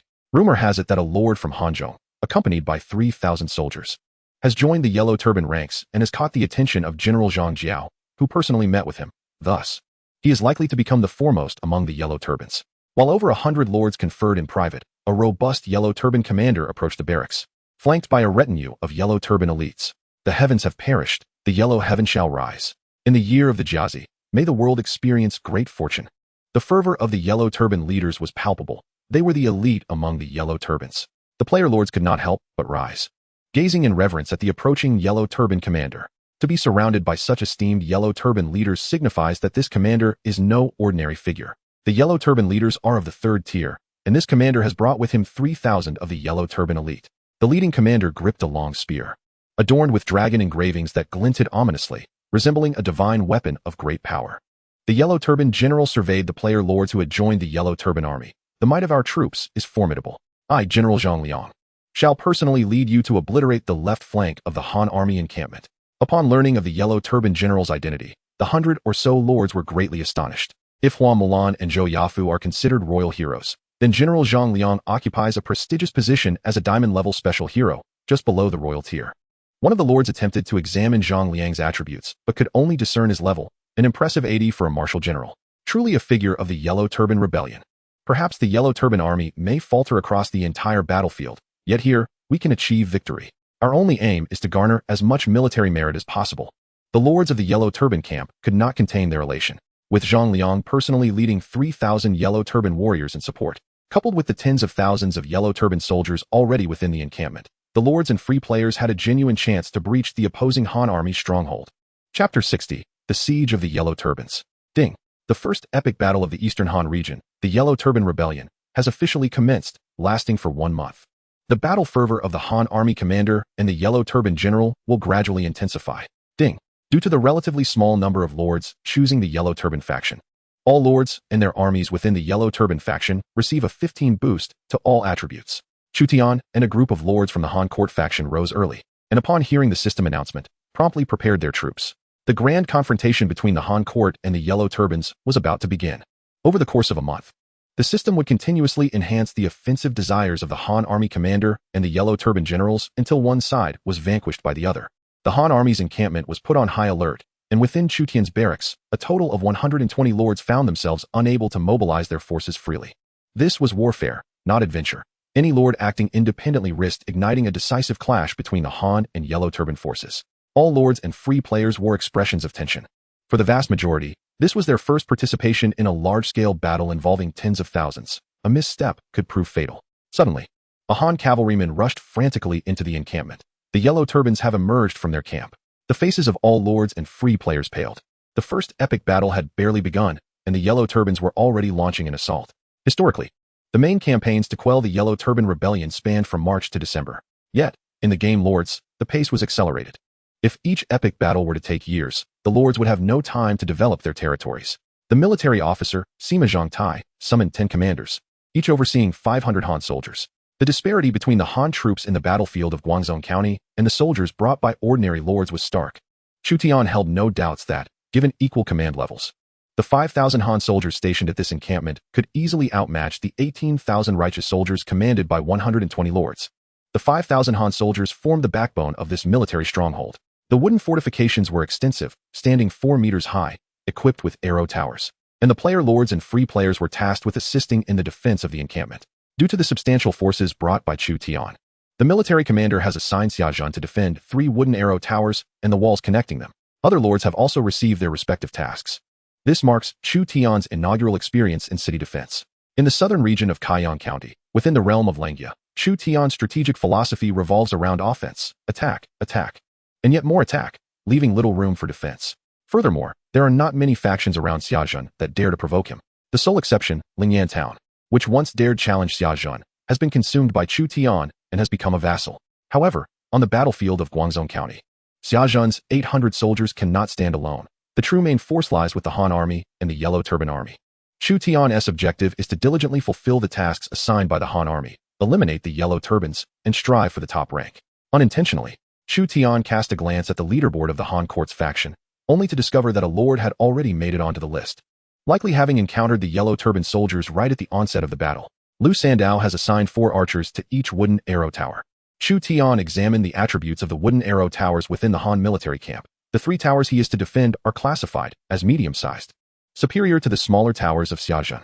Name, medium-sized wooden arrow tower, level 3 defensive structure. Maximum durability, 150. Capacity for defending troops, for personnel. Effect, increases the vision of the defending troops. Attack power, 1. Defense power, 3.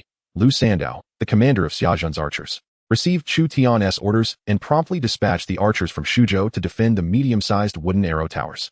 The defense of the city operates on a shift system. Chu Tian divided the 800 soldiers into 4 groups of 200 each for patrol duty, while the remaining soldiers would either train or rest within the military camp. The training effectiveness within the Han military camp is equivalent to that of a level 3 training ground. Zhou Yafu, sword at his waist, personally led the infantry in patrolling the wooden city walls. He is a rigid and austere individual, and with his leadership, combined with his special abilities in military governance and fortification, the defense is virtually impregnable. Surrounding the wooden walls is a thick layer of mud, designed to thwart any fire attacks from the Yellow Turban army. Early in the morning, scouts from the Han cavalry reported that the Yellow Turbans had emerged from their camp. But they lingered for hours, only arriving outside the Han military camp by noon. The Yellow Turban army has arrived. The entire Han military camp, along with the righteous army, was stirred into action. Chu Tian, accompanied by Hua Mulan, Gongsun Wu, Zhang Ding, and Shin Feng, ascended the wooden walls to gaze northward. The Han army is positioned to the south of the battlefield, while the Yellow Turban army occupies the northern side. The fluttering yellow banners, emblematic of the Yellow Turban army, heralded the arrival of vast numbers, transforming what once appeared as a dark line into a dense throng. The soldiers of the Yellow Turbans bore yellow headbands or sashes upon their heads and shoulders. Heaven has perished, the yellow sky shall rise. In the year of the rat, Great fortune shall befall the world. Heaven has perished, the yellow sky shall rise. In the year of the rat, great fortune shall befall the world. Few players in the Eastern Han District are unfamiliar with this resounding slogan. The Yellow Turban Rebellion has officially commenced, heralding the onset of chaos in the late Eastern Han period. As Chu Tian stood atop the city walls, the thunderous chant echoed through the heavens, igniting a fervor within him. The Yellow Turban's rallying cry possessed an inexplicable allure, stirring the hearts of many. Alas, given his current role as a government soldier, he felt a compelling urge to rise in rebellion. Zhou Yafu and Hua Mulan remained impervious to the rallying cries of the Yellow Turbans. They were heroes of royal stature, possessing a tenacity that surpassed ordinary men. Similarly, Han Army Commander Zhang Tai and a cadre of lower-ranking officers were unshaken. They had personally quelled numerous peasant uprisings and were not easily swayed by the Yellow Turbans' influence. However, the sheer number of the Yellow Turbans was daunting. A minor lord trembled with fear as he beheld the approach of tens of thousands of Yellow Turban soldiers, their ranks stretching across the hills. The notion of engaging in this battle was no longer a mere game. They dared not face death lightly. General Hua Mulan, your martial prowess is unparalleled here. You must guard the city and protect our lord, suggested Zhou Yafu.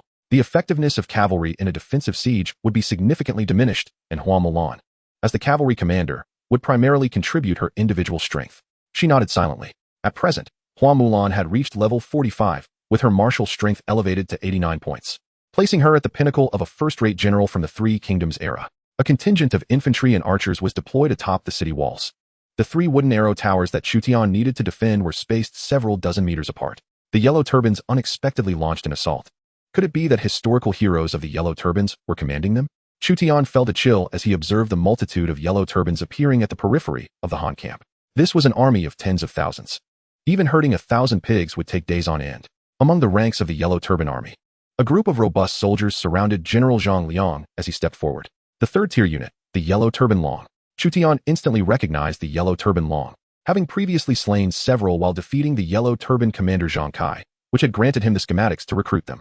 However, he had yet to establish a Yellow Turban elite camp. The number of Yellow Turban Longs outside could very well be in the realm of 2,000 to 3,000. Chu Tian could not help but suspect the presence of a historical general from the Yellow Turbans among them. Chapter 61, Beacon of Fire. As Zhang Liang led the Yellow Turban forces to the outskirts of the Han camp, they formed up for an assault. The Yellow Turbans had long prepared ladders to scale the wooden walls. With the soldiers brought by the lord of the Yellow Turban camp, their numbers swelled to 50,000. Chu Tian made a rough comparison of the strengths on both sides. The Han army comprised 20,000 volunteers, and compared to the Yellow Turbans, they had no advantage, effectively neutralizing 20,000 of the enemy. This meant that 5,000 Han soldiers were tasked with holding back an additional 30,000 Yellow Turbans. Chu Tian found himself unable to control his trembling body, and the other lords, including Hua En and Prince Yan, were similarly affected.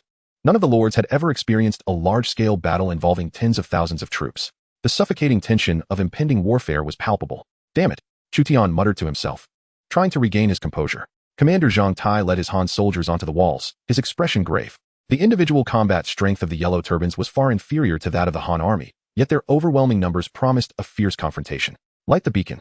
With a command from Commander Zhang Tai, the beacon atop the barracks ignited, smoke billowing into the sky. This served as a signal for warning and a call for assistance. Nearby, other Han camps took note of the fire signaling from Zhang Tai's barracks. The news reached the desk of Lu Ji stationed at the main camp of the Han army. The Yellow Turban army ought to be besieged. Yet their active assault at this moment reveals an unusual turn of events. Xianda, what is your perspective? Lu Ji inquired, setting aside his documents to gaze upon the student who had come to pledge allegiance. This individual stood an impressive 7.5 feet tall, with hands reaching his knees. Any player within the Han army's main camp would surely be astonished by Lu Ji's acknowledgement of this man. In the Eastern Han realm, aside from Lu Xianda, who else could bear the name Xianda within Lu Ji's military encampment? At this juncture, Liu Bei was evidently far from being a warlord. His influence still minimal. However, he was accompanied by two formidable warriors, one standing 9 feet tall with a visage resembling a ripe jujube, and the other 8 feet tall, with a leopard-like head and fierce eyes, a face adorned with whiskers reminiscent of a tiger. Early players encountering these three would have no choice but to retreat. Guan Yu and Zhang Fei were acknowledged by contemporaries as invincible foes. In the Lord, their depictions are primarily referenced from the romance of the Three Kingdoms, with some corrections drawn from the records of the Three Kingdoms, as the former has deeply resonated with players of the Eastern Han, while the historical text provides scant descriptions of the martial figure's appearances. Liu Bei cleared his throat, stating, "It is likely that the Yellow Turban bandits of Guangzhou County, fearing your esteemed presence, seek to use the city as bait to delay our main force and flank us first. That is most probable, Lu Ji concurred. Yet, the leader of the bandits, Zhang Jiao, possesses some sorcery to sway the hearts of men. We must remain vigilant. Lu Ji fell into a brief contemplation. Zhang Fei, impatient, exclaimed, if only we could provide our elder brother with a select company of elite soldiers. He could claim Zhang Jiao's head within 3 days. Third brother, do not be reckless, Lu Ji admonished. Xinda, I shall temporarily assign you 500 cavalry. You are to lead the Sanha cavalry to reinforce the left flank and ascertain the true strength of the Yellow Turban bandits. Ultimately, Lu Ji chose to employ Liu Bei. A glimmer of determination flashed in Liu Bei's eyes. Fortune was turning in his favor, and he could seize this opportunity to earn military merit and ascend the ranks. Stepping out of Lu Ji's camp, Liu Bei found a group of free players awaiting him, eager to align themselves with him, even proclaiming that he possessed the qualities of a sovereign. A contingent of Yellow Turban infantry, shields in hand, advanced towards the city walls to provide cover for their archers. The Yellow Turban army aimed to swiftly breach this Han military stronghold, employing archers to suppress the defending forces while erecting makeshift ladders to scale the wooden walls. Preparing to storm the camp, heavier siege equipment such as scaling ladders and catapults were conspicuously absent from this confrontation. Clearly, the intelligence of General Zhang Liang was not to be underestimated. He understood that only before the Han army could respond would he have the opportunity to penetrate their encampment. Loose the arrows, Lu Sandao commanded, gripping a longbow as he led the archers from Shuzhou to the forefront. 150 archers from Shuzhou were stationed atop the wooden walls, divided into 3 groups to ensure a continuous barrage against the advancing Yellow Turban forces. As arrows rained down from the arrow towers and the archers on the wooden walls, several Yellow Turban infantrymen were struck, collapsing to the ground.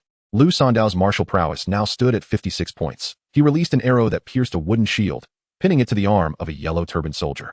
The wounded soldier writhed in agony on the ground, and the sight of their comrades suffering caused the advance of the surrounding Yellow Turban soldiers to falter momentarily. However, under the urging of the Yellow Turban army's siege team, the Yellow Turban soldiers pressed forward, braving a storm of arrows. The elite archers of the Han army steadfastly defended their wooden arrow towers, easily dispatching the Yellow Turban warriors. Yet, even the most skilled archers have their limits. And the Yellow Turban archers quickly positioned themselves to retaliate. With their greater numbers, the densely packed Yellow Turban archers unleashed a torrent of arrows, suppressing the defenders on the city walls. Hua Mulan, wielding a wooden shield reinforced with iron, shielded Lord Chu Tian from the incoming projectiles. With her formidable strength nearing 90, it was unlikely that she would be harmed by ordinary arrows unless utterly exhausted. One archer from Shuzhou was struck in the shoulder by a Yellow Turban arrow, incapacitating him, while 2 light infantrymen hurriedly carried their screaming comrade back to the camp. A free player pursuing the path of a healer utilized herbs to tend to the wounded soldiers. Xia Zhun had also brought 2 physicians, one of whom was Li Lan, the daughter of Elder Li. Li Lan had advanced from a novice healer to an intermediate healer, capable of staunching blood flow and reducing the mortality rate among the soldiers. However, not all soldiers could be saved, especially those with critical injuries. Arterial bleeding and wound infections could prove fatal. Advance the siege ladders, Zhang Liang commanded from atop his steed, directing the siege team in their assault.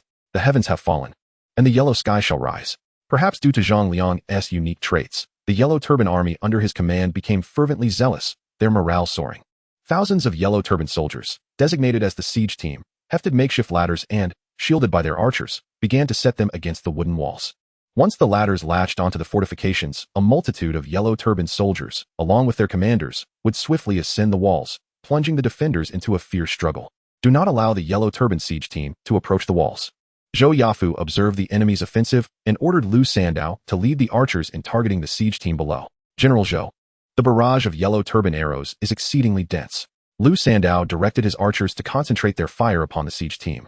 Though the retaliatory fire from the Yellow Turban archers often left him hesitant to raise his head, a few of the soldiers carrying the ladders fell, causing the ladders to crash heavily to the ground. Zhou Yafu, holding a Han Bao, was not a combat-oriented general, but he had no trouble eliminating Yellow Turban soldiers. One enemy fell as he released his arrow, and he swiftly knocked another to strike down a second. The sheer number of Yellow Turban soldiers was overwhelming, and more of them lifted the fallen ladders, reintegrating them into the assault. Fire attack team, advance. Zhang Liang gestured, sending forth another cohort of elite Yellow Turban archers.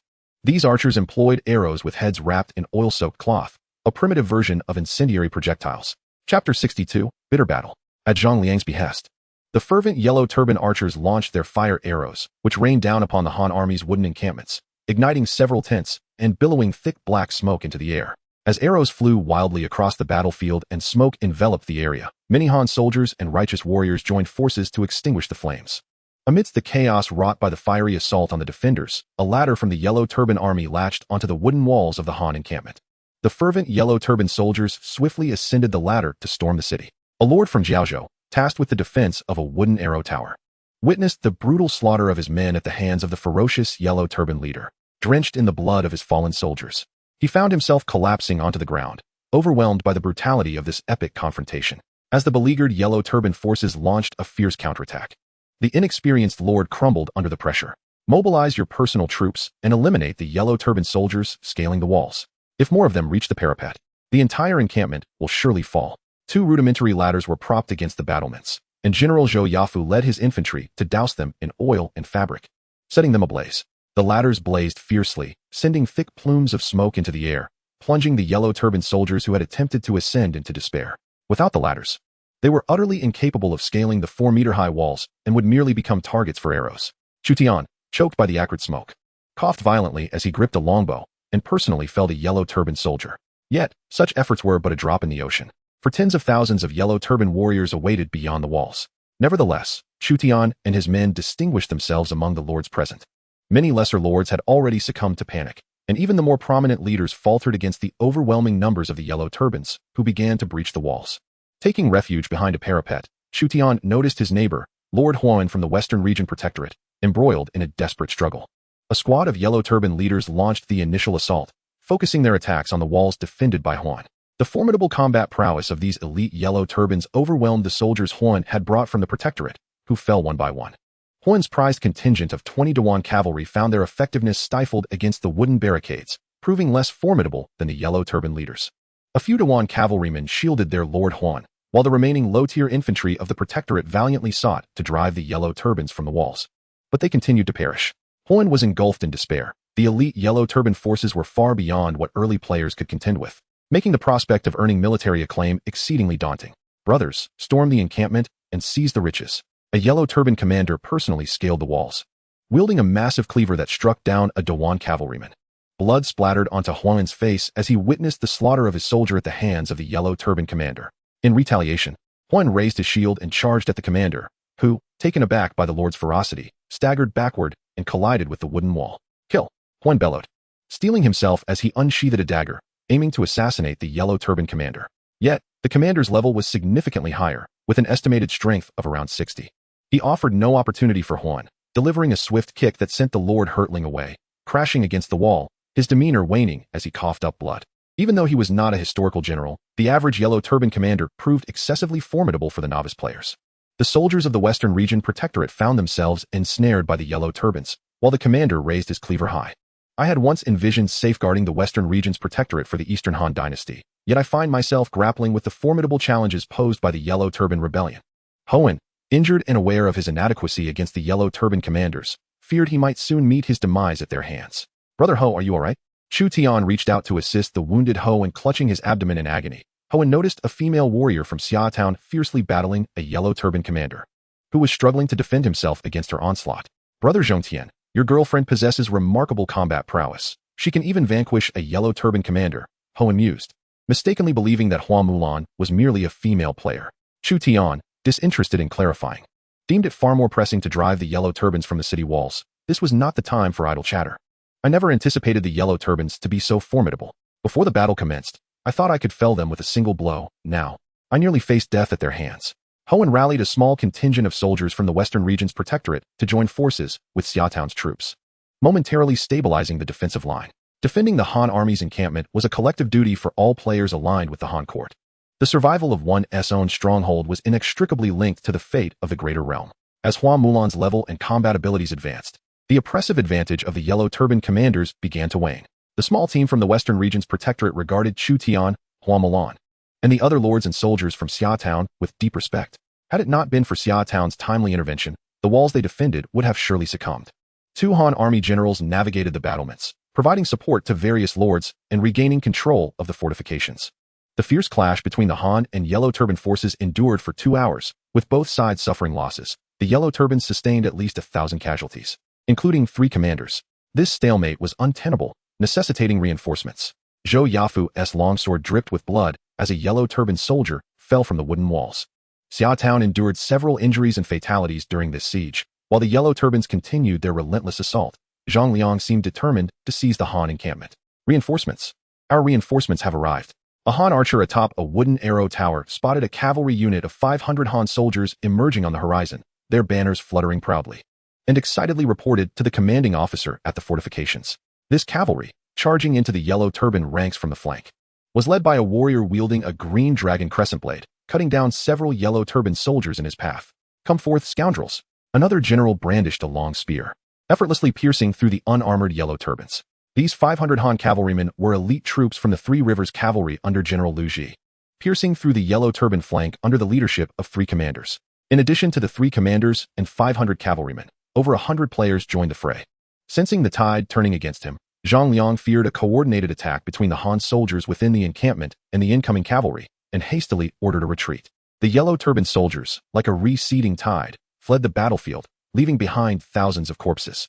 The 500 Han cavalry arrived at the base of the Han encampment, with one of the generals shouting, "My elder brother has received orders from General Liu Ji of the Northern Central Army to provide support. Quickly, open the gates and let us in." Chu Tian was astonished to see the 3 generals in front of the 500 Han cavalry, one with arms reaching past his knees, another with a beard 2 feet long, and the last with a leopard-like head and ringed eyes. It was highly likely that these 3 were the legendary brothers Liu Bei, Guan Yu, and Zhang Fei. It appeared that some players had already pledged allegiance to Liu Bei. Chu Tian also noted a group of free players following Liu Bei. Apart from establishing their own factions, aligning with the local lords of the 3 kingdoms was another viable route to survive and achieve greatness in this chaotic era. Chapter 63, Liu, Guan, Zhang. With the retreat of Zhang Liang, the crisis at the Han army's encampment was temporarily averted. The lord within the encampment had yet to recover from the initial skirmish with the Yellow Turban army when he was struck again by the shock of witnessing the historical heroes Liu Bei, Guan Yu, and Zhang Fei. These 3 were renowned throughout the Eastern Han region, and there was no player within it who did not recognize them. And lords, the martial prowess of Guan Yu and Zhang Fei could be further amplified, as their inherent characteristics were exceptionally formidable. However, until a lord managed to recruit them, no one knew what those characteristics were. Consequently, many free players in the Eastern Han region revered Liu, Guan, and Zhang, aspiring to become the loyal vassals of the future Shu kingdom, to serve as both generals and ministers. Yet, the various lords were not particularly favored by the lord players. Liu Bei would not permit any other lords to exist within his domain, a principle that equally applied to other warlords. Currently, the warlords had not yet pursued expansion, effectively granting the lord players a grace period. Once this period expired and the player lords possessed the means to contend with the warlords, chaos would likely ensue, and the warlords would eliminate any opposition. At least for now, during the late Eastern Han period, the various warlords maintained an overwhelming advantage over the early players. Liu Bei was indeed popular, drawing hundreds of players even in historical battles. It is noteworthy that the birthplace for this battle was randomized. Judging by this, Liu Bei's followers in Zhua County might be predominantly farmers. "I owe you my life today, otherwise I would have perished here." After the great battle, Huan, the protector of the western regions, proactively expressed his gratitude to Chu Tian. "My surname is Chu. I find the title of farmer somewhat peculiar. Brother Chu, should the opportunity arise in the future, I will certainly repay your kindness." Sighing, he added, "Alas, I have lost quite a number of the 400 men I brought. But fortunately, I still have 300 soldiers in my territory." Huan assessed the losses of his small contingent from the western regions. 51 men had perished in the assault by the Yellow Turban commanders, and over 100 were injured. With a casualty rate exceeding 10% and more than 100 soldiers temporarily incapacitated, this represented a significant loss for Huan, as the morale of the western region's contingent had plummeted below 50.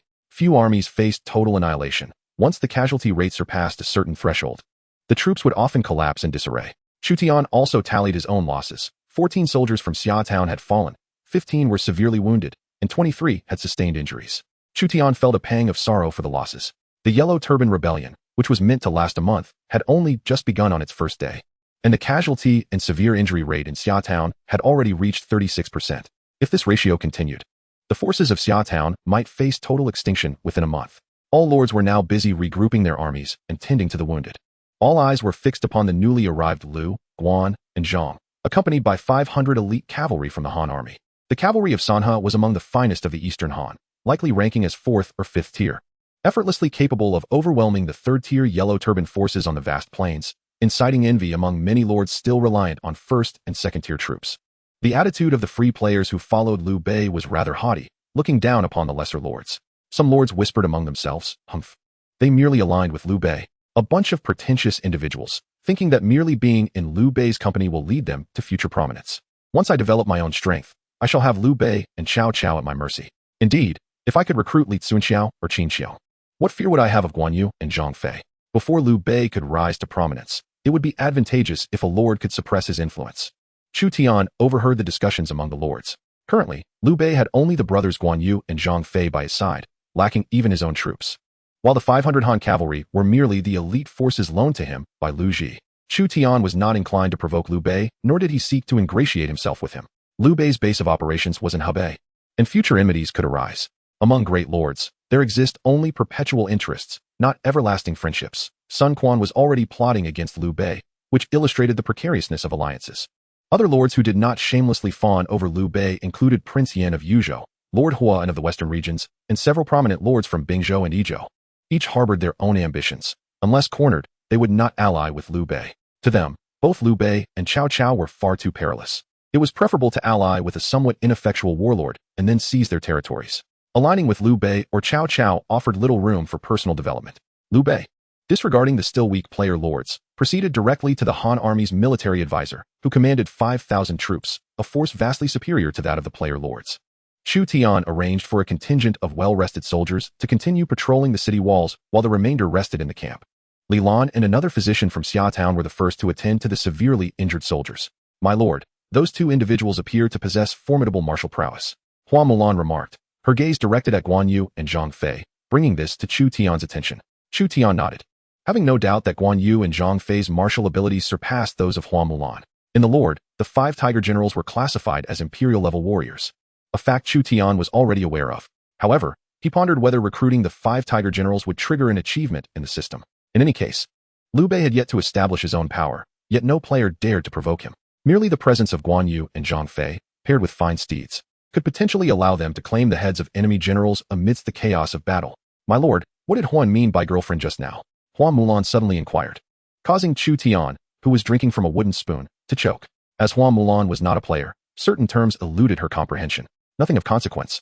Chu Tian replied nonchalantly, then proceeded to check his military achievements and rankings. The top position was held by the Lord of Taiyuan County in Bingzhou, known as Bu Jiao Huma Du Yinshan, with an impressive score of 412 points. Second place belongs to Yang's family, the Lord of Xiangyang County in Jingzhou, with a military achievement of 410 points. In third place is a humble soldier from the frontier of the late Ming Dynasty in Yuzhou, boasting 401 points. Fourth place is occupied by the Lord of Lujiang County in Yangzhou, known as the Copper Sparrow Spring Deep Locks the Two Qiaos, with a military score of 395 points. Fifth place is taken by the Lord of Langya Kingdom in Shuzhou, who simply wishes to cultivate the land, with 394 points. The competition in the Eastern Han region is indeed fierce, with prominent lords emerging from various provinces. Milan, under the command of Chu Tian, managed to slay an ordinary yellow turban general, yet only ranked 5th.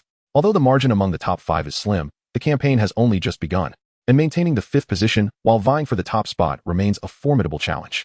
Beyond the familiar figures of the late Ming soldier and the Copper Sparrow, the leaderboard also features a lord from Bingzhou and another from Jingzhou. The vast expanse of the Eastern Han territory conceals numerous formidable lords. It is imperative to seek opportunities to expand one's victories. Chu Tian pondered how to accrue more military achievements. Clearly, if the Han army could secure a decisive victory and relentlessly pursue the Yellow Turban forces, it would significantly enhance their gains. Chapter 64, The Battlefield of Changsha. In addition to ranking 5th in military achievements, Chu Tian also noted that one of the accomplishments, the extermination of the Yellow Turbans, eliminating 100,000 Yellow Turbans, had reached a progress of 12.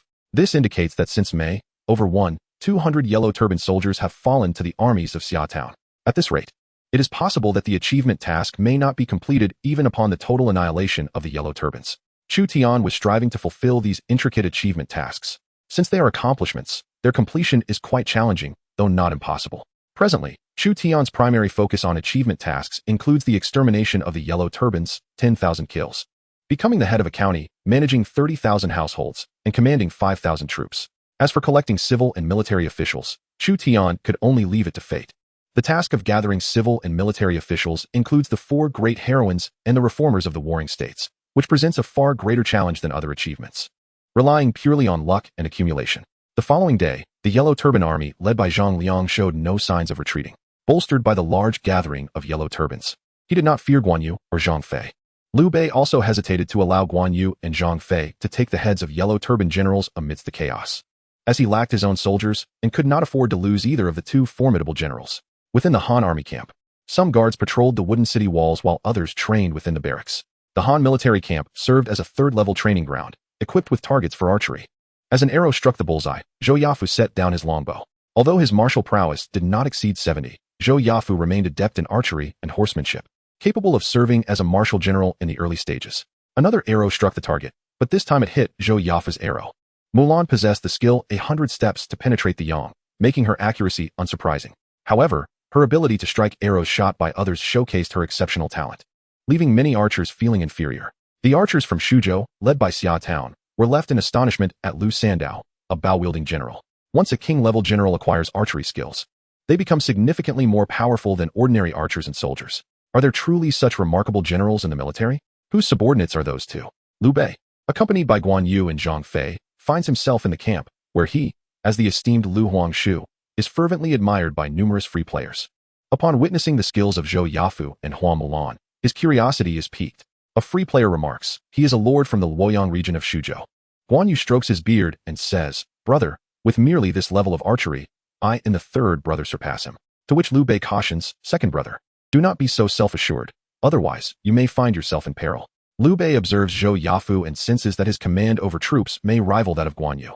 Additionally, other factors, such as temperament, could influence the outcome of battles. A general with character flaws may encounter significant issues when acting independently. Zhang Fei exclaims, "Brother, let us emerge from the camp and eliminate the leader of the Yellow Turbans, thereby achieving great merit. Perhaps the emperor will reward you with a high office. In the future, we will possess soldiers and horses, enabling us to accomplish grand undertakings." Liu Bei's expression changes slightly. The Han dynasty is in decline. We are here to save the Han realm, not to serve our own selfish desires. Meanwhile, the Han army Sima Zhangtai is observing the movements of the Yellow Turban army from the city walls, seeking to unravel the situation. We have 500 cavalry, 5,000 Han troops, and 20,000 volunteer soldiers. If the adjacent camp sends reinforcements, there is a possibility we can emerge from the city and defeat the Yellow Turbans. Zhangtai contemplates offense rather than mere defense. Even in the waning days of the Eastern Han, the spirit of the Han army persists. With a strong desire to attack and rarely opting for a defensive stance, he dispatches several cavalry to the left and right camps, requesting them to send 1,000 official troops and 3,000 volunteers each the following day, to launch a flanking attack while we strike from the center and decisively rout the Yellow Turban forces before us. A few Han cavalrymen charge out of the camp, racing towards the Han military camps on both sides. The Yellow Turban skirmishers attempt to intercept the Han cavalry, but not only do they fail to catch up, they are instead slain by the Han cavalry's arrows. At the battlefield of Changsha and Yingchuan, the Yellow Turban General Bo Kai leads a vast number of Yellow Turbans to assault the Changsha city, held steadfastly by the Han General Huang Fusang. With numerous supporters from the Han army and Yellow Turban players participating in the fray, a rain of arrows darkens the sky as the Yellow Turbans relentlessly attack Changsha, staining the stone walls with blood. Hundreds of rudimentary catapults hurl stones that whistle sharply through the air, crashing against the walls of Changsha, causing many battlements to crumble and debris to tumble. The decisive battle at Changsha erupts earlier than that of Guangzhou County, with hundreds of thousands of Yellow Turbans attacking the city, resulting in significant casualties among the Han soldiers, volunteers, and Yellow Turbans alike. Although Bo Kai's command abilities do not compare to those of Huang Fusang, he possesses an overwhelming numerical advantage, with forces outnumbering the Han army tenfold. Utilizing the strategy of swarming, he maintains the offensive. Changsha is more fortified than an ordinary Han military camp, being the county seat of Changsha with a medium-sized city designation. Its walls stand 81 meters high, with a base thickness of 107 meters, complemented by moats and traps. The players and lords defending the city have a defensive advantage, enabling them to eliminate greater numbers of Yellow Turbans with fewer forces. However, the sheer magnitude of the Yellow Turban army seeks to overwhelm Changsha through sheer numbers. Bo Kai resorts to employing the tactic of massed infantry without any alternative strategy. When the Yellow Turban army reaches a certain threshold in numbers, a qualitative change occurs. The valiant General Meng Wu, under the command of the esteemed Lao Qin, wielded an iron shield in his left hand, forcing a leading Yellow Turban commander to retreat to the edge of the city wall, while his right hand drove a bronze sword deep into the commander's abdomen. Meng Wu's prowess in combat was no less than 80, having been nurtured by Lao Qin, and his rank had risen significantly. Reinforcements led by Cao Cao have arrived. As the city of Changsha was under fierce assault, a contingent of Han cavalry emerged on the outskirts of the battlefield, launching a relentless attack on the rear of the Yellow Turban forces. Cao Cao. Lao Qin's gaze turned sharply downward, and indeed, several thousand Han cavalry appeared, bearing Cao Cao's banner. Alongside him were numerous free players, inspired by the dominant figure of Cao Cao in the Central Plains, rivaling the followers of Liu Bei. At this moment, Cao Cao was still a passionate youth, fervently dedicated to the revival of the Han dynasty, vigorously assaulting the Yellow Turbans. Charge out of the city. Upon seeing Cao Cao's arrival, Huang Fusang swung open the city gates, leading the Han forces to coordinate with Cao Cao in a flanking maneuver. Meng Wu, follow me. Lao Qin recognized that this was an opportune moment to pursue the Yellow Turbans and expand their victories, promptly trailing Huang Fusang. He understood that Huang Fusang possessed the capability to defeat the Yellow Turbans, which was why he had chosen the battlefield at Changsha and Ningchuan. As they charged out of the city, Lao Qin cast a quick glance at the leaderboard. He had ascended to the top position in the Eastern Han region. A mere soldier at the border during the late Ming, I yearn only to cultivate my fields. Soon my military achievements will swell from the pursuit of the defeated Yellow Turbans. How will you surpass me this time? Chapter 65, Counterattack. On the third day of the battlefield in Julu County, with the north wind howling, the Han military banners fluttered in the brisk air. 500 Han cavalry, 5,000 Han soldiers, and 20,000 volunteers gathered in the camp. The Han army was poised to launch a counteroffensive against the 50,000 Yellow Turbans outside the encampment. And Liu Bei eagerly volunteered to take the lead. His desire for military merit was as fervent as that of any player lord. With the large-scale decisive battle at Changsha erupting, the left General Huang Fusang, Cavalry Commander Cao Cao, and the Yellow Turban General Bo Kai engaged in fierce combat, allowing the lord players on the Yingchuan battlefield to accrue substantial military merit, securing their places on the leaderboard. On the Chu Tian front, after facing a probing attack from Zhang Liang on the first day, there was no sign of activity from him on the second day. Thus, the lord of the camp did not earn any military merit that day. Chu Tian remained unperturbed. He could not recklessly leave the camp to engage the Yellow Turbans, as this would disrupt the Han army's strategy and could result in a loss of military merit. His military standing had dropped outside the top 100, with more than half of the leading players coming from the fiery battleground of Changsha. Currently, the frontrunner was Lao Qin, with a score of 681. On the third day, the sky was overcast, and the Han army's desire to attack on the battlefield of Guangzhou County intensified. Unlike the defensive counterattacks at Changsha, the Han forces at Guangzhou County were on the offensive, needing to breach the city swiftly and eliminate the three leaders of the Yellow Turbans. To conquer Guangzhou County within a month, it was imperative to eliminate the Yellow Turban strongholds surrounding the area, effectively encircling the city. Reinforcements had arrived, surrounding from three sides. The Han military scout atop the wooden arrow tower signaled, having spotted the approaching reinforcements from both flanks of the Han camp.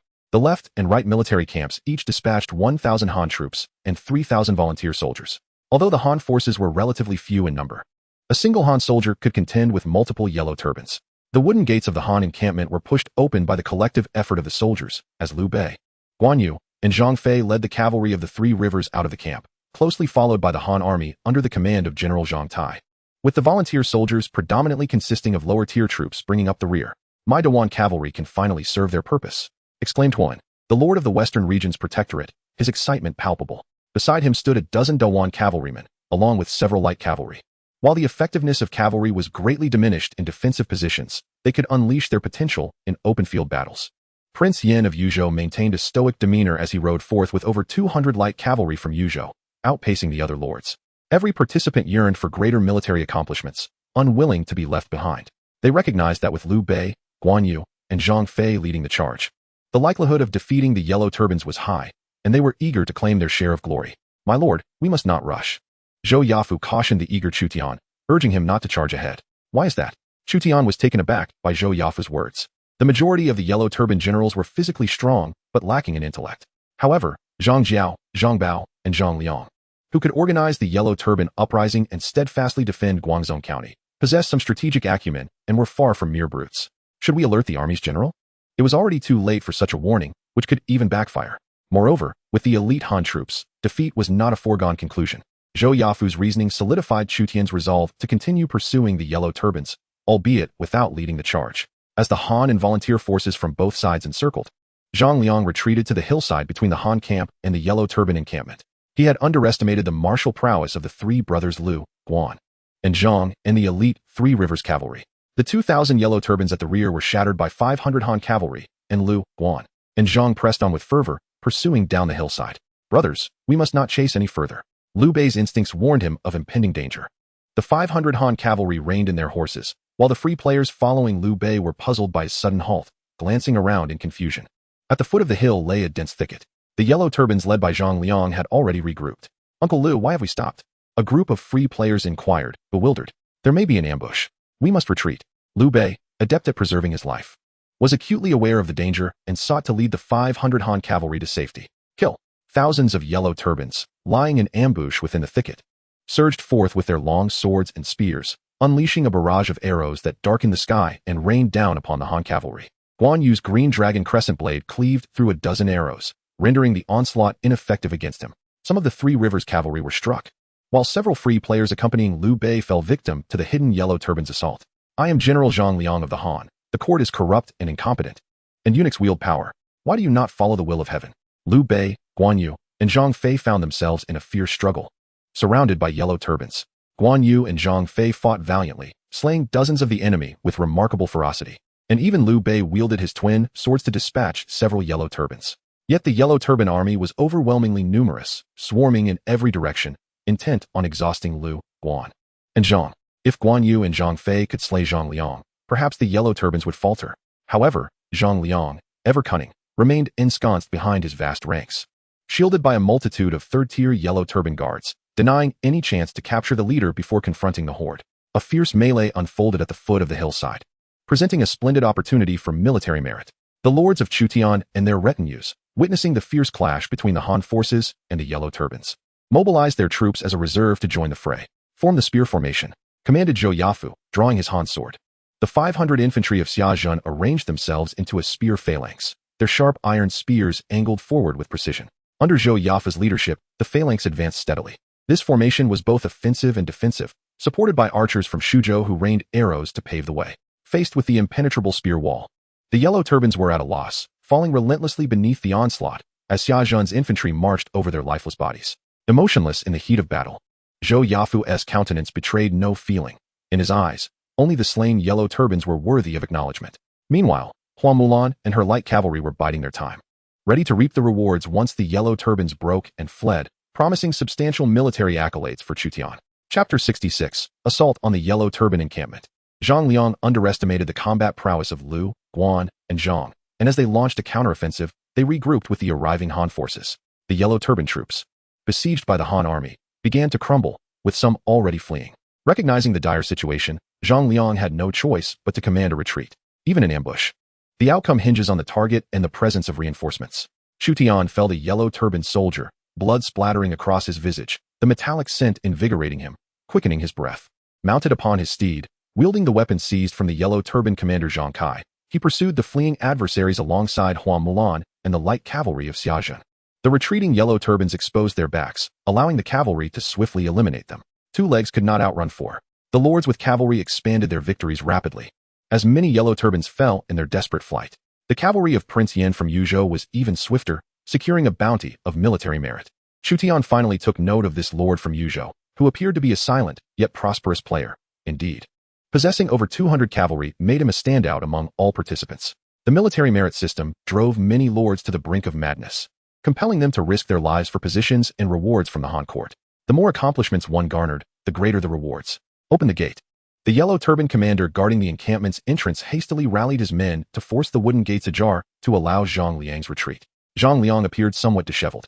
The ferocity of Liu, Guan, and Zhang, along with the cavalry from Sanha, exceeded his expectations. What was supposed to be an ambush against the Han army had turned into a relentless pursuit. But General, our brothers are outside the city. We must heed the military orders.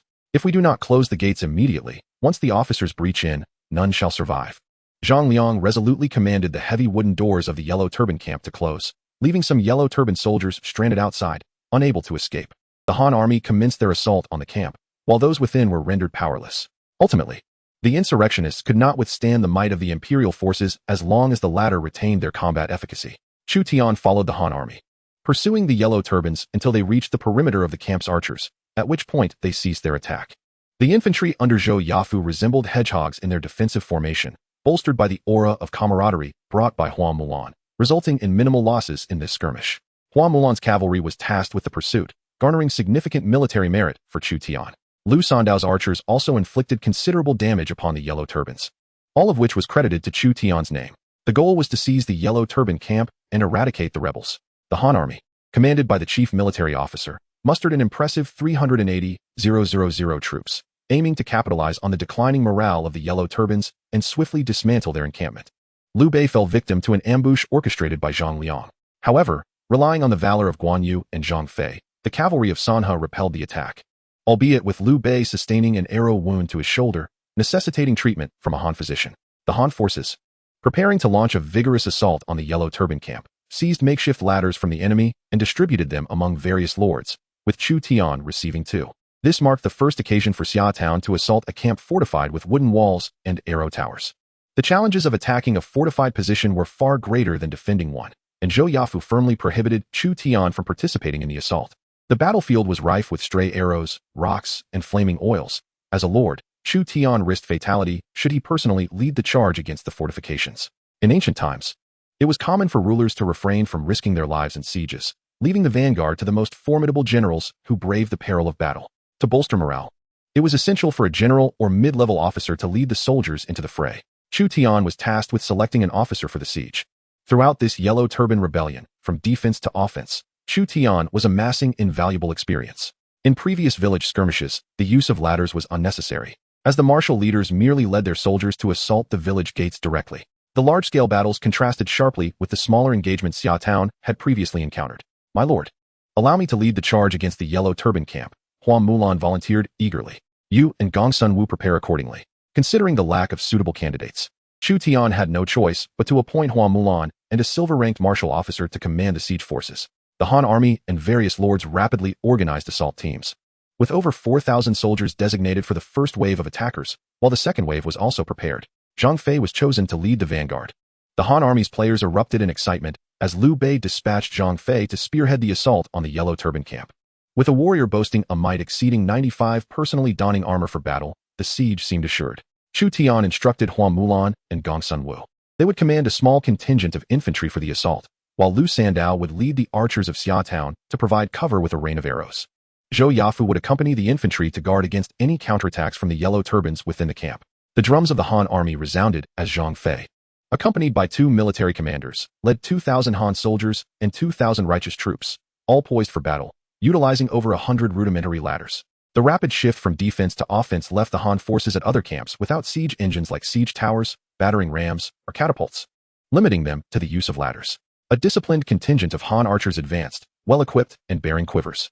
Among them were soldiers from the Northern Army's archery camp of the Han court. Mid-ranking officers of the Han army personally led the charge, commanding the archers to suppress the Yellow Turban forces on the walls.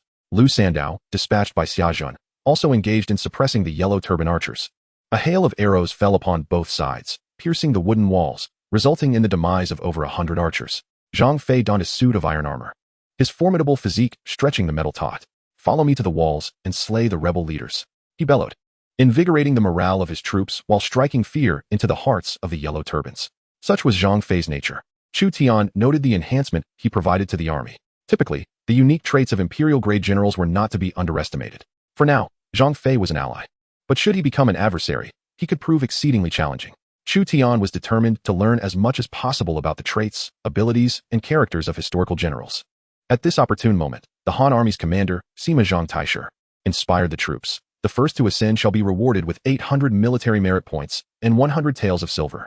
Instantly, excitement surged through the ranks, with everyone eager to prove themselves, even Liu Bei feeling a twinge of ambition. The military merits earned by Liu Bei's cavalry were not solely his own, as they belonged in part to Liu Zhi's forces. He needed more military achievements to rise to the position of Prime Minister of the Plains. Liu Bei placed his hopes in Zhang Fei. "Third brother, strive to be the first to ascend." Zhang Fei thumped his chest. "Rest assured, brother. The first to ascend shall be me. No one here can rival my prowess." Chapter 67, The First to Ascend. Loose. The sound of arrows slicing through the air echoed as they fell among the Han forces below. The sharpshooters of the archery camp, one of the 5 divisions of the Northern Army, readied their bows and targeted the Yellow Turban archers as they emerged. Under their leadership, the Han archers effectively suppressed their foes, causing significant casualties among the Yellow Turban archers on the walls, thereby slowing their rate of fire. Ladder teams. The Han army's ladder units, supported by their archers, charged forth despite the rain of arrows from the Yellow Turbans. Xia Zhun dispatched 2 ladder teams, one led by Hua Mulan and the other by Gongsun Wu, a silver-tier hero who had defected from Lingyan Town. Simultaneously, over 100 ladder teams surged forward, scaling the walls, with half being lords from the Han army, all familiarizing themselves with the art of siege warfare. Below the Yellow Turban encampment lay moats and traps, fraught with peril. The attention of all Han military officers and lords commanding from the rear was fixated on Zhang Fei, leading the main assault. With at least a dozen ladders at his disposal, should even one successfully latch onto the walls, allowing Zhang Fei to lead a contingent of elite Han infantry to scale the fortifications. The Yellow Turban encampment would likely fall. Yet it is Zhang Fei, a singular force capable of vanquishing multitudes, while the prospect of annihilating thousands alone remains improbable. Claiming the lives of dozens or even hundreds in the heat of battle is well within reach. Had I possessed such a formidable warrior, I would have long ascended to the pinnacle of the Eastern Han region. The lords of the Han army brimmed with excitement, fully aware of Zhang Fei's ferocity. It was precisely the presence of Liu Bei, Guan Yu, and Zhang Fei on this modest battlefield that enabled a swift turnaround of the conflict. The hidden advantages brought forth by Liu Bei and his companions were exceedingly significant. In stark contrast, the leaders of the Yellow Turban faction felt a chill run down their spines, realizing they stood opposed to Liu Bei, Guan Yu, and Zhang Fei. Amidst the numerous Yellow Turban encampments at the battlefield of Guangzhou County, victories and defeats were scattered across various skirmishes. Yet, their particular encampment found itself directly facing Liu Bei, Guan Yu, and Zhang Fei. What strategy could they possibly employ? General Ren Gong, a figure of great stature, must be halted at all costs.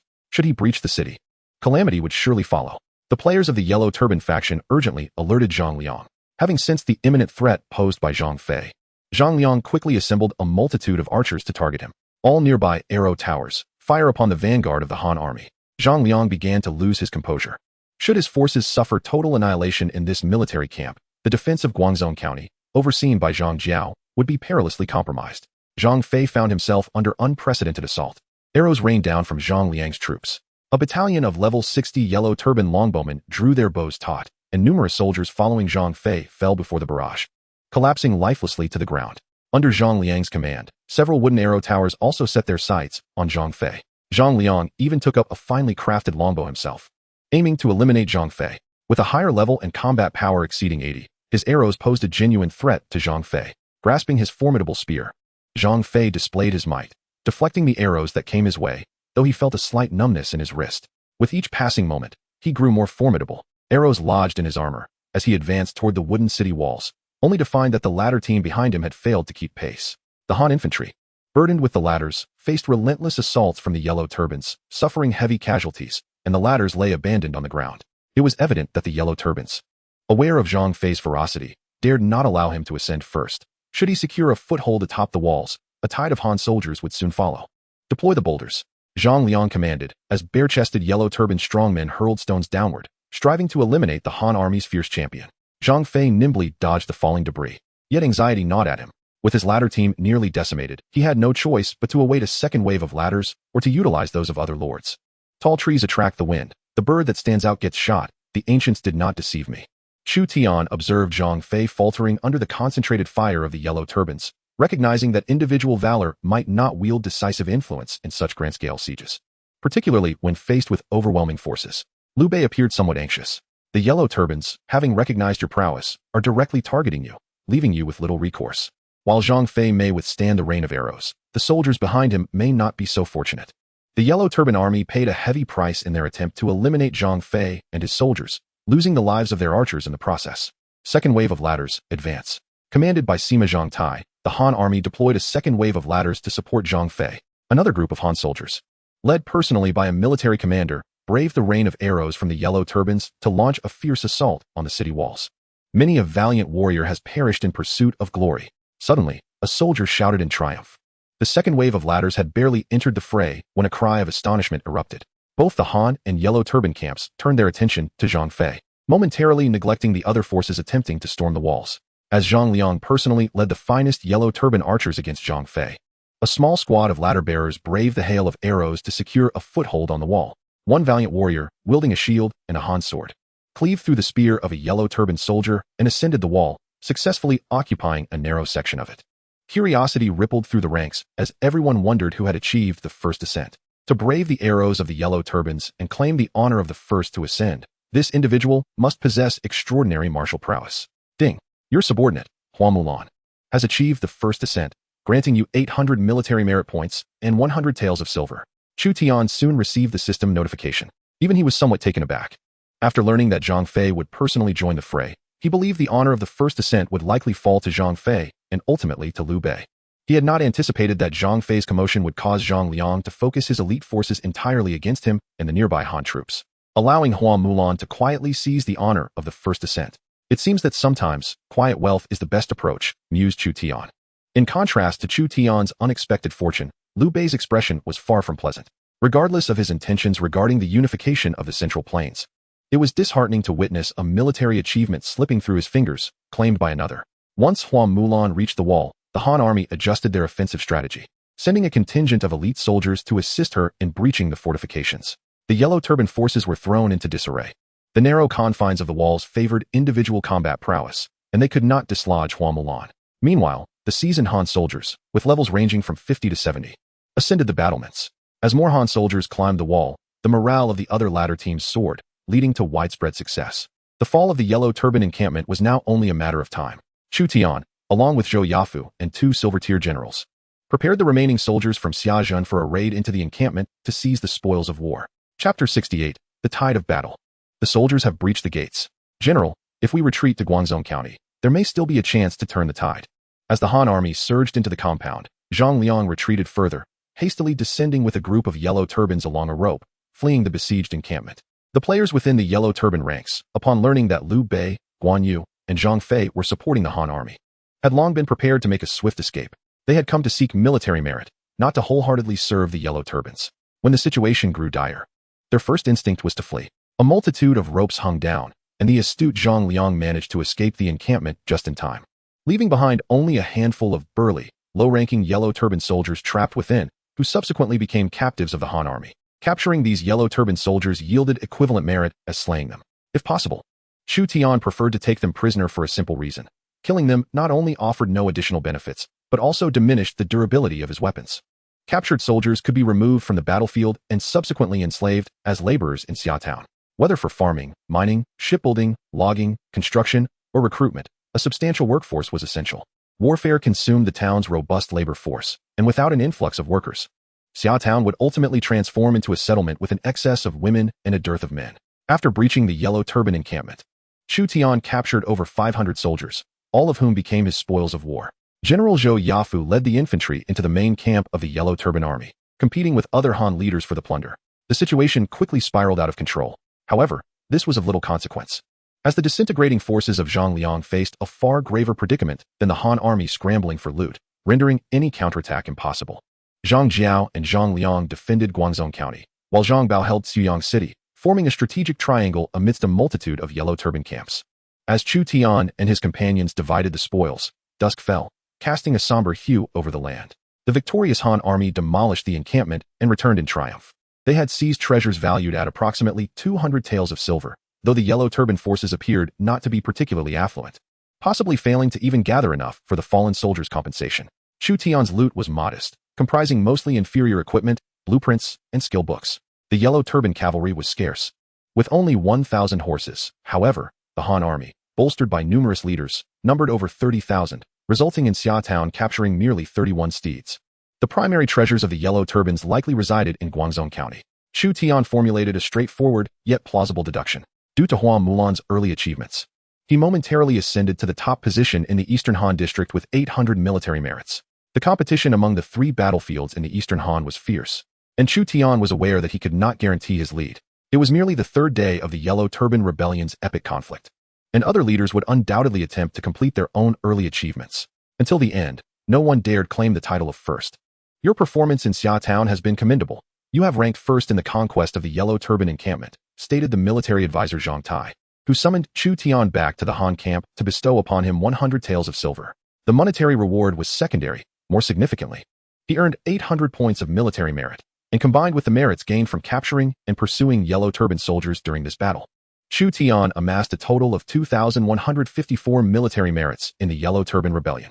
The players within the Han camp redirected their attention towards Chu Tian, who had become a figure of equal stature to Liu Bei, primarily because he had seized the early achievement that rightfully belonged to Liu Bei and ascended to the forefront of the Eastern Han district. Players in the encampment found it impossible to ignore his presence. To speak candidly, Chu Tian did not wish to attract undue attention, rather than seeking fame. He yearned solely for the reward of first place. The bounty for securing the top position would undoubtedly be substantial. However, it appeared that Chu Tian had inadvertently diminished the goodwill that Liu, Guan, and Zhang held for him.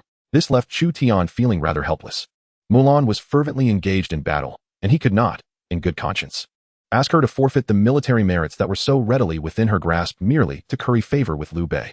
Such an act would dishearten his subordinates. The 100 taels of silver were rightfully hers. Consequently, Chu Tian directly bestowed upon Mulan the 100 taels of silver that Zhang Tai had awarded him. This monetary sum was, after all, the rightful reward for the initial achiever. Might this be too generous? Mulan, confronted with the substantial bundle of silver, found it somewhat excessive. In the game lore, 100 taels of silver equated to 5 kilograms. The notion of carrying 5 kilograms of silver into battle painted a rather daunting picture. Chu Tian was indeed generous towards his subordinates. A military force must be sustained and expanded amid tumultuous times. Only by ensuring that generals and soldiers are well fed and cared for can one expect their unwavering loyalty. Otherwise, the possibility of betrayal looms. Each soldier participating in this conflict was to receive a reward. Every soldier in Xia Town had their own dossier, facilitating future evaluations of nobility and motivating them to fight valiantly. I merely wish to cultivate the land. I am Prince Yan, the Lord of Yangli County in Liaoxi Prefecture. May I inquire if we could be introduced? The usually reticent Lord of Yuzhou took the initiative to engage with Chu Tian, clearly acknowledging the commendable performance of Xia Town in the assault on the Yellow Turban camp. Liaoxi Prefecture, Yangli County. Chu Tian was aware of Liaoxi's geographical location. Situated to the west of Liaodong, and was one of the borders of the Eastern Han region. The diplomatic philosophy of distant alliances and nearby aggression proposed by Fan Sui of the Qin state was widely employed in Lord. Chu Tian had no intention of making an enemy of the Lord of Liaoxi, given its considerable distance from his own domain unless absolutely necessary. There was no need to make enemies of the world and complicate his own circumstances. Prince Yan had evidently made commendable progress in Liaoxi, reportedly commanding 300 to 400 cavalry. You must be aware that Liu Bei hails from Zhuo County. He enjoys substantial support from free players and is destined to become a notable lord. His development will not mirror the historical slow pace, but rather he may swiftly emerge as a formidable force. He faces 2 potential paths, one in Yozhou's Zhuo County and the other in Qingzhou's Pingyuan County. Qingzhou lies in proximity to Shuzhou. You should grasp the implications of that. Should Liu Bei succeed in Zhuo County, it might spell misfortune for me. If he takes office in Pingyuan, then it could very well lead to your own misfortune. Although Prince Yan typically remains silent, it is apparent that he harbors ambitions and possesses a sound analysis of the prevailing circumstances. Players behind the scenes may accelerate the growth of Liu Bei, Cao Cao, and Sun Jian, leading to numerous alterations in historical events. Sun Jian and Sun may not necessarily meet untimely ends, and Liu Bei might not have to journey far to Jingzhou. Should Liu Bei remain in Yuzhou or Qingzhou, he would likely contend for northern hegemony against Cao Cao, Yuan Shao, and Gongsun Zan. Chapter 69, Transition to Guangzhou City.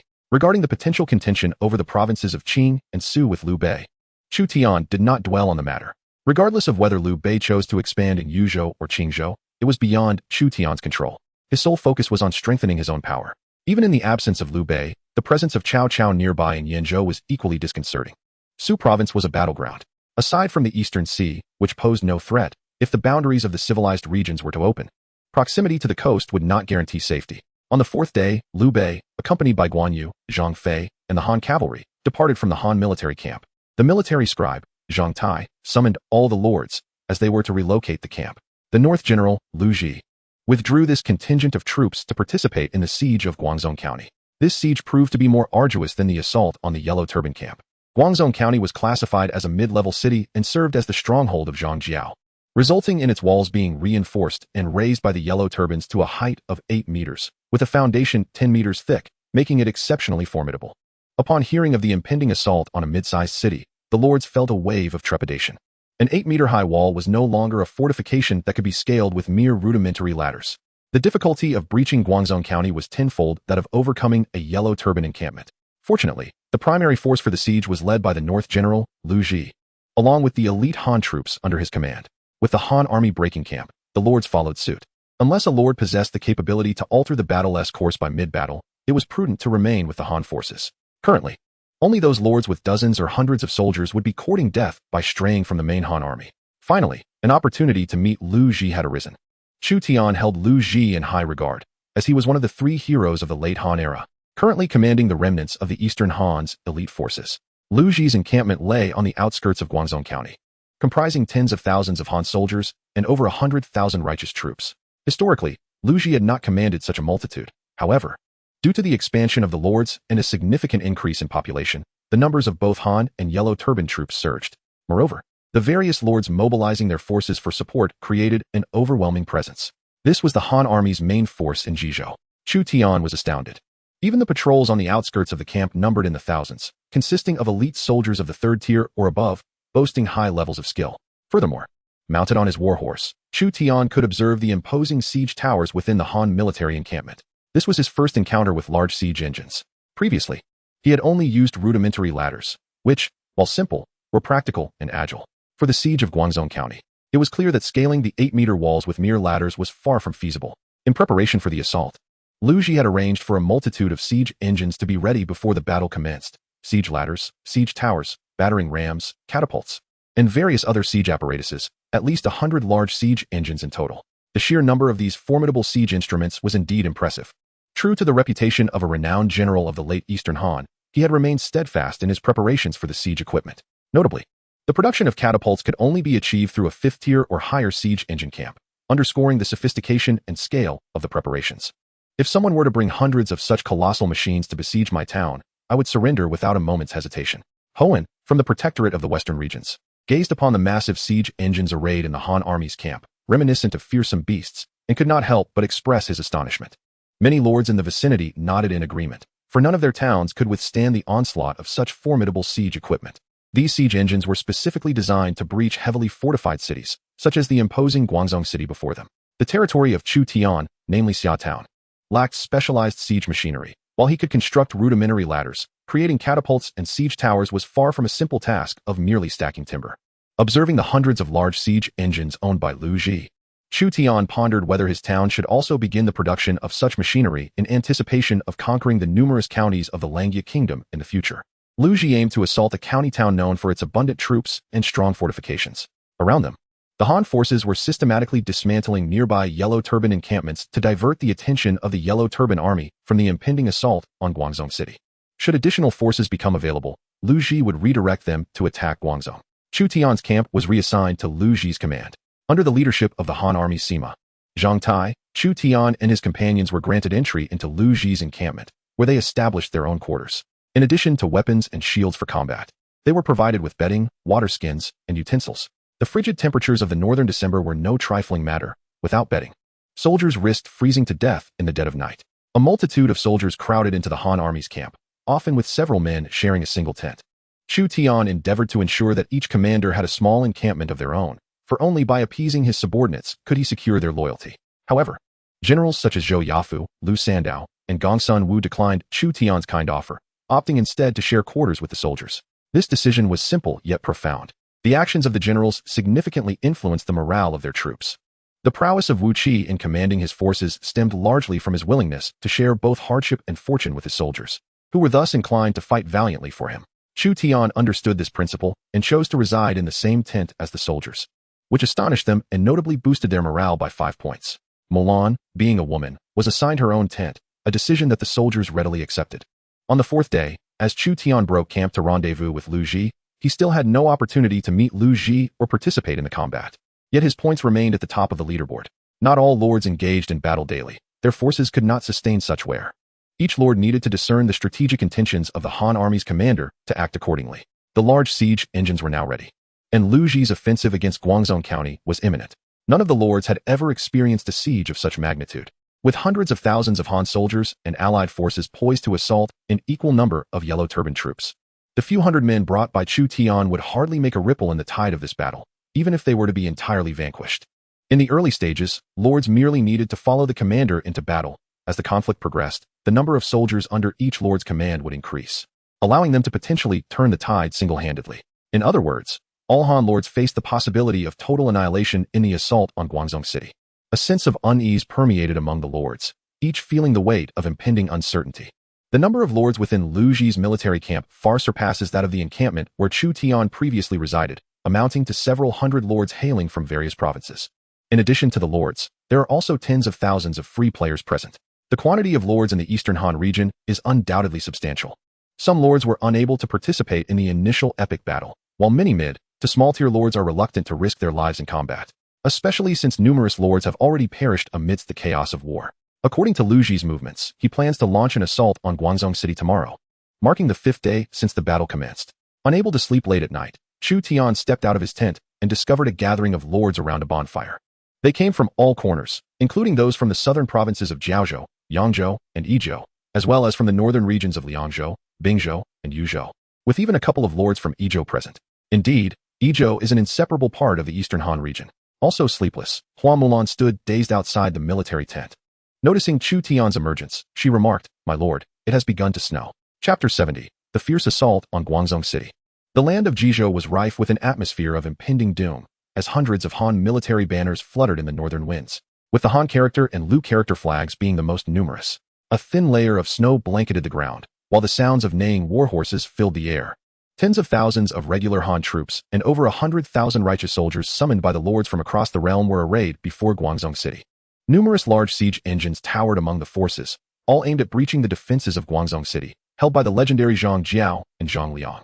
The commander of the attacking forces is none other than Lu Ji, one of the three heroes of the late Han, while the defender is the fabled sage Zhang Jiao. This marks the final confrontation between the elite of the Eastern Han and the Yellow Turban Army, which threatens the very foundation of the Han dynasty. Many lords chose the arduous battlefield of Jilu County specifically to witness Zhang Jiao. Defeating Zhang Jiao is by no means a simple task.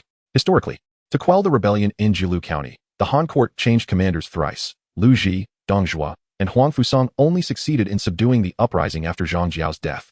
Lu Ji's replacement was due to his offense against the military overseer, while Dong Zhuo, after 2 months of siege, found himself unable to capture Guangzhou and Xuyang, ultimately leading to Huang Fusang's command, which coincided with Zhang Jiao's demise, paving the way for the fall of both cities. In Lords, numerous variables have emerged. As Huang Fusang was assigned to the battlefield of Yingchuan, allowing Lu Ji to launch a decisive confrontation with Zhang Jiao. With over 100,000 Han soldiers and troops from across the realm assembled, a plethora of siege engines stood ready, while Lu Ji's central army displayed the commander's flag held aloft by a mighty warrior. Furthermore, Lu Ji appointed Liu Bei, Guan Yu, and Zhang Fei as the vanguard for the siege. The role of special heroes and lords has been magnified and bolstered by the fervent calls from numerous players. The deployment of Liu Bei, Guan Yu, and Zhang Fei aligns with Chu Tian's vision. Had he possessed such formidable generals, he would undoubtedly have deployed them as well, prioritizing the suppression of the Yellow Turbans. An infantryman from Xia Town exhaled a puff of warm breath, his hands clasped together for warmth, as the battlefield swiftly cooled with the snowfall, complicating the siege. Nevertheless, capturing this city remains imperative. Should Guangzhou City remain unconquered by December, the next opportunity for an assault would not arise until the following spring or summer. Chu Tian cast a sidelong glance at Hua Mulan and Zhou Yafu, realizing that his two generals were not necessarily inferior to those of Liu Bei. Guan Yu and Zhang Fei both possess character flaws, and currently, Liu Bei lacks a competent strategist. However, if utilized effectively, Zhou Yafu could very well lead his troops to triumph over Guan Yu and Zhang Fei. At this moment, the various lords who had once shared a camp with Chu Tian are arrayed alongside his forces, each commanding their own troops. Their designated role in this operation is to serve as a reserve. Lu Ji would not entrust the weak lords with the vanguard to assault the fortified medium-sized city of Guangzhou. The frontline assault on Guangzhou is led by the elite Han army. Can Lu Ji capture Guangzhou? Huan from the western regions and Prince Yin from Liaoxi and Yuzhou have formed a close alliance with Chu Tian, each hailing from disparate provinces. Chu Tian must rely on Huan for insights regarding the western region's situation and on Prince Yin to comprehend the circumstances in Liaodong and Liaoxi, both of which are frontier areas susceptible to incursions from nomadic forces and other civilizations.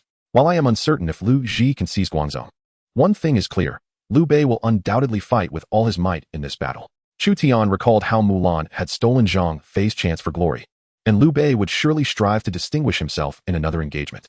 The Han army commenced its assault. The Prince of Yan, adorned with 2 swords at his waist, alerted Chu Tian and Huan. The resounding thud of drums reverberated through the air as dozens of bare-chested soldiers of the Han army struck the massive drums, igniting fervor in all who heard, dispelling the ominous atmosphere. The final glorious battle of the Eastern Han army was about to begin. A formation of 10,000 Han soldiers assembled for the siege, pushing various large siege engines forward. The towering siege tower, standing 12 meters high, moved steadily among the ranks, with archers from the Han army's northern bow camp stationed atop. Their expressions were solemn, aimed at suppressing the yellow turban archers upon the walls. As they approached the city walls, they would lower the drawbridge of the siege tower, allowing a continuous stream of infantry to ascend. The mere presence of such a colossal siege tower was enough to instill terror in the hearts of the besieged yellow turbans. Particularly, the players within the yellow turban camp felt despair upon witnessing the 12-meter-high siege tower, an apparatus typically reserved for the latter stages of a lord's development, now appearing in this initial epic battle. For lords yet to fully develop, this posed an insurmountable challenge. As one of the 3 heroes of the late Han, Lu Ji's reputation is not to be taken lightly. His command exceeds 80, and he has meticulously prepared various siege engines, offering the yellow turbans no respite. With 25 days remaining until the conclusion of this first epic battle, the mission of the Han army from Jilu Commandery is to conquer Guangzhou. while the Yellow Turbans must defend it. Numerous siege towers, protected by the infantry of the Han army, advanced slowly towards the walls of Guangzhou, their massive wheels rolling forward. 5,000 elite Han cavalry remained ever vigilant, ready to seize the city gates should the Yellow Turbans dare to emerge and disrupt the siege towers. Standing atop a towering observation platform, even loftier than the siege tower itself, Lu Ji surveyed the movements of Guangzhou. Liu Bei, shadowing Lu Ji, began to gain recognition as he led a small contingent of Sonic cavalry, making his mark in the unfolding events. Liu Bei cast his gaze downward, where tens of thousands of elite Han troops stood in perfect formation, organized into well-defined squares, with even each siege tower assigned its own distinct battalion. He could not help but secretly admire his teacher's prowess. Moreover, there was a flicker of fervor in his eyes. For Lu Ji commanded one of the last remaining elite forces of the Eastern Han. Zhang Jiao, however, was not an adversary to be taken lightly. Yet Lu Ji's tone carried a hint of concern. A few days prior, the young eunuch Wufeng had solicited a bribe from him, which he had firmly declined, leaving him uncertain if this would affect the impending decisive battle. Your Majesty is magnanimous. Surely he understands that orders from the sovereign are not to be heeded in the field, and altering commanders in the heat of battle is a grave military taboo. Liu Bei, possessing his own capabilities as a commander, understood the implications of such a change. He harbored little faith that Emperor Ling would replace the capable Lu Ji with another. Lu Ji, regaining some spirit, declared, "Prepare the assault with the ladder and siege tower formations. We must capture Guangzhou City." With a command, the standard-bearers waved their banners, transmitting orders to the distant divisions. The vigorous assault on Guangzhou City commenced on the 5th day of the campaign. 10,000 Han soldiers, as the first wave of siege troops, launched a probing attack on Guangzhou City. Kill! The battle cries of the Han soldiers reverberated through the air. Bolstered by their leader Lu Ji as they pressed on with their fierce assault, dozens of towering siege towers and several ladder carts, accompanied by 10,000 Han troops, engaged in the fray. In other directions surrounding Guangzhou City, Lu Ji orchestrated a feigned attack with a contingent of local lords under his command. In an instant, the city was engulfed in flames of war. Chapter 71. The Eastern Han battles the Yellow Turbans. Several trebuchets were maneuvered to the foot of Guangzhou City, where soldiers and able-bodied men pulled on the ropes, launching 30-kilogram stones that soared through the air in parabolic arcs, crashing down upon the city walls. One of the Yellow Turban Army's wooden arrow towers was struck by a stone, demolishing a corner, while a hapless archer met a grim fate beneath the falling debris. The devastation wrought by the trebuchets on the city walls was not their only impact. More significantly, they sapped the morale of the Yellow Turban soldiers. For no one could remain unafraid when faced with the onslaught of descending stones. The Han Army's 12-meter-high siege towers, shielded by infantry, advanced toward the city walls. Archers atop the towers released arrows that pierced through the ranks of Yellow Turban soldiers on the walls. The typically flimsy cloth and leather armor of the Yellow Turbans offered little protection against the arrows of the elite archers, who struck them down, leaving them with shafts embedded in their bodies, their eyes gradually losing their luster. Each of the siege towers was equipped with the finest archers of the Han Army, who, from their elevated positions, sought to suppress the Yellow Turban archers. The distance between the city walls and the siege towers was 4 meters, compelling the Yellow Turban archers to shoot upward at a disadvantage. To compound their woes, they not only faced the towering siege apparatus but also the Han archers firing from below, as well as the relentless barrage of the trebuchets. The Han Army's ladder and chariot units also began to advance. This was an unprecedented battle for the Eastern Han, offering a profound shock and inspiration to the participating lords.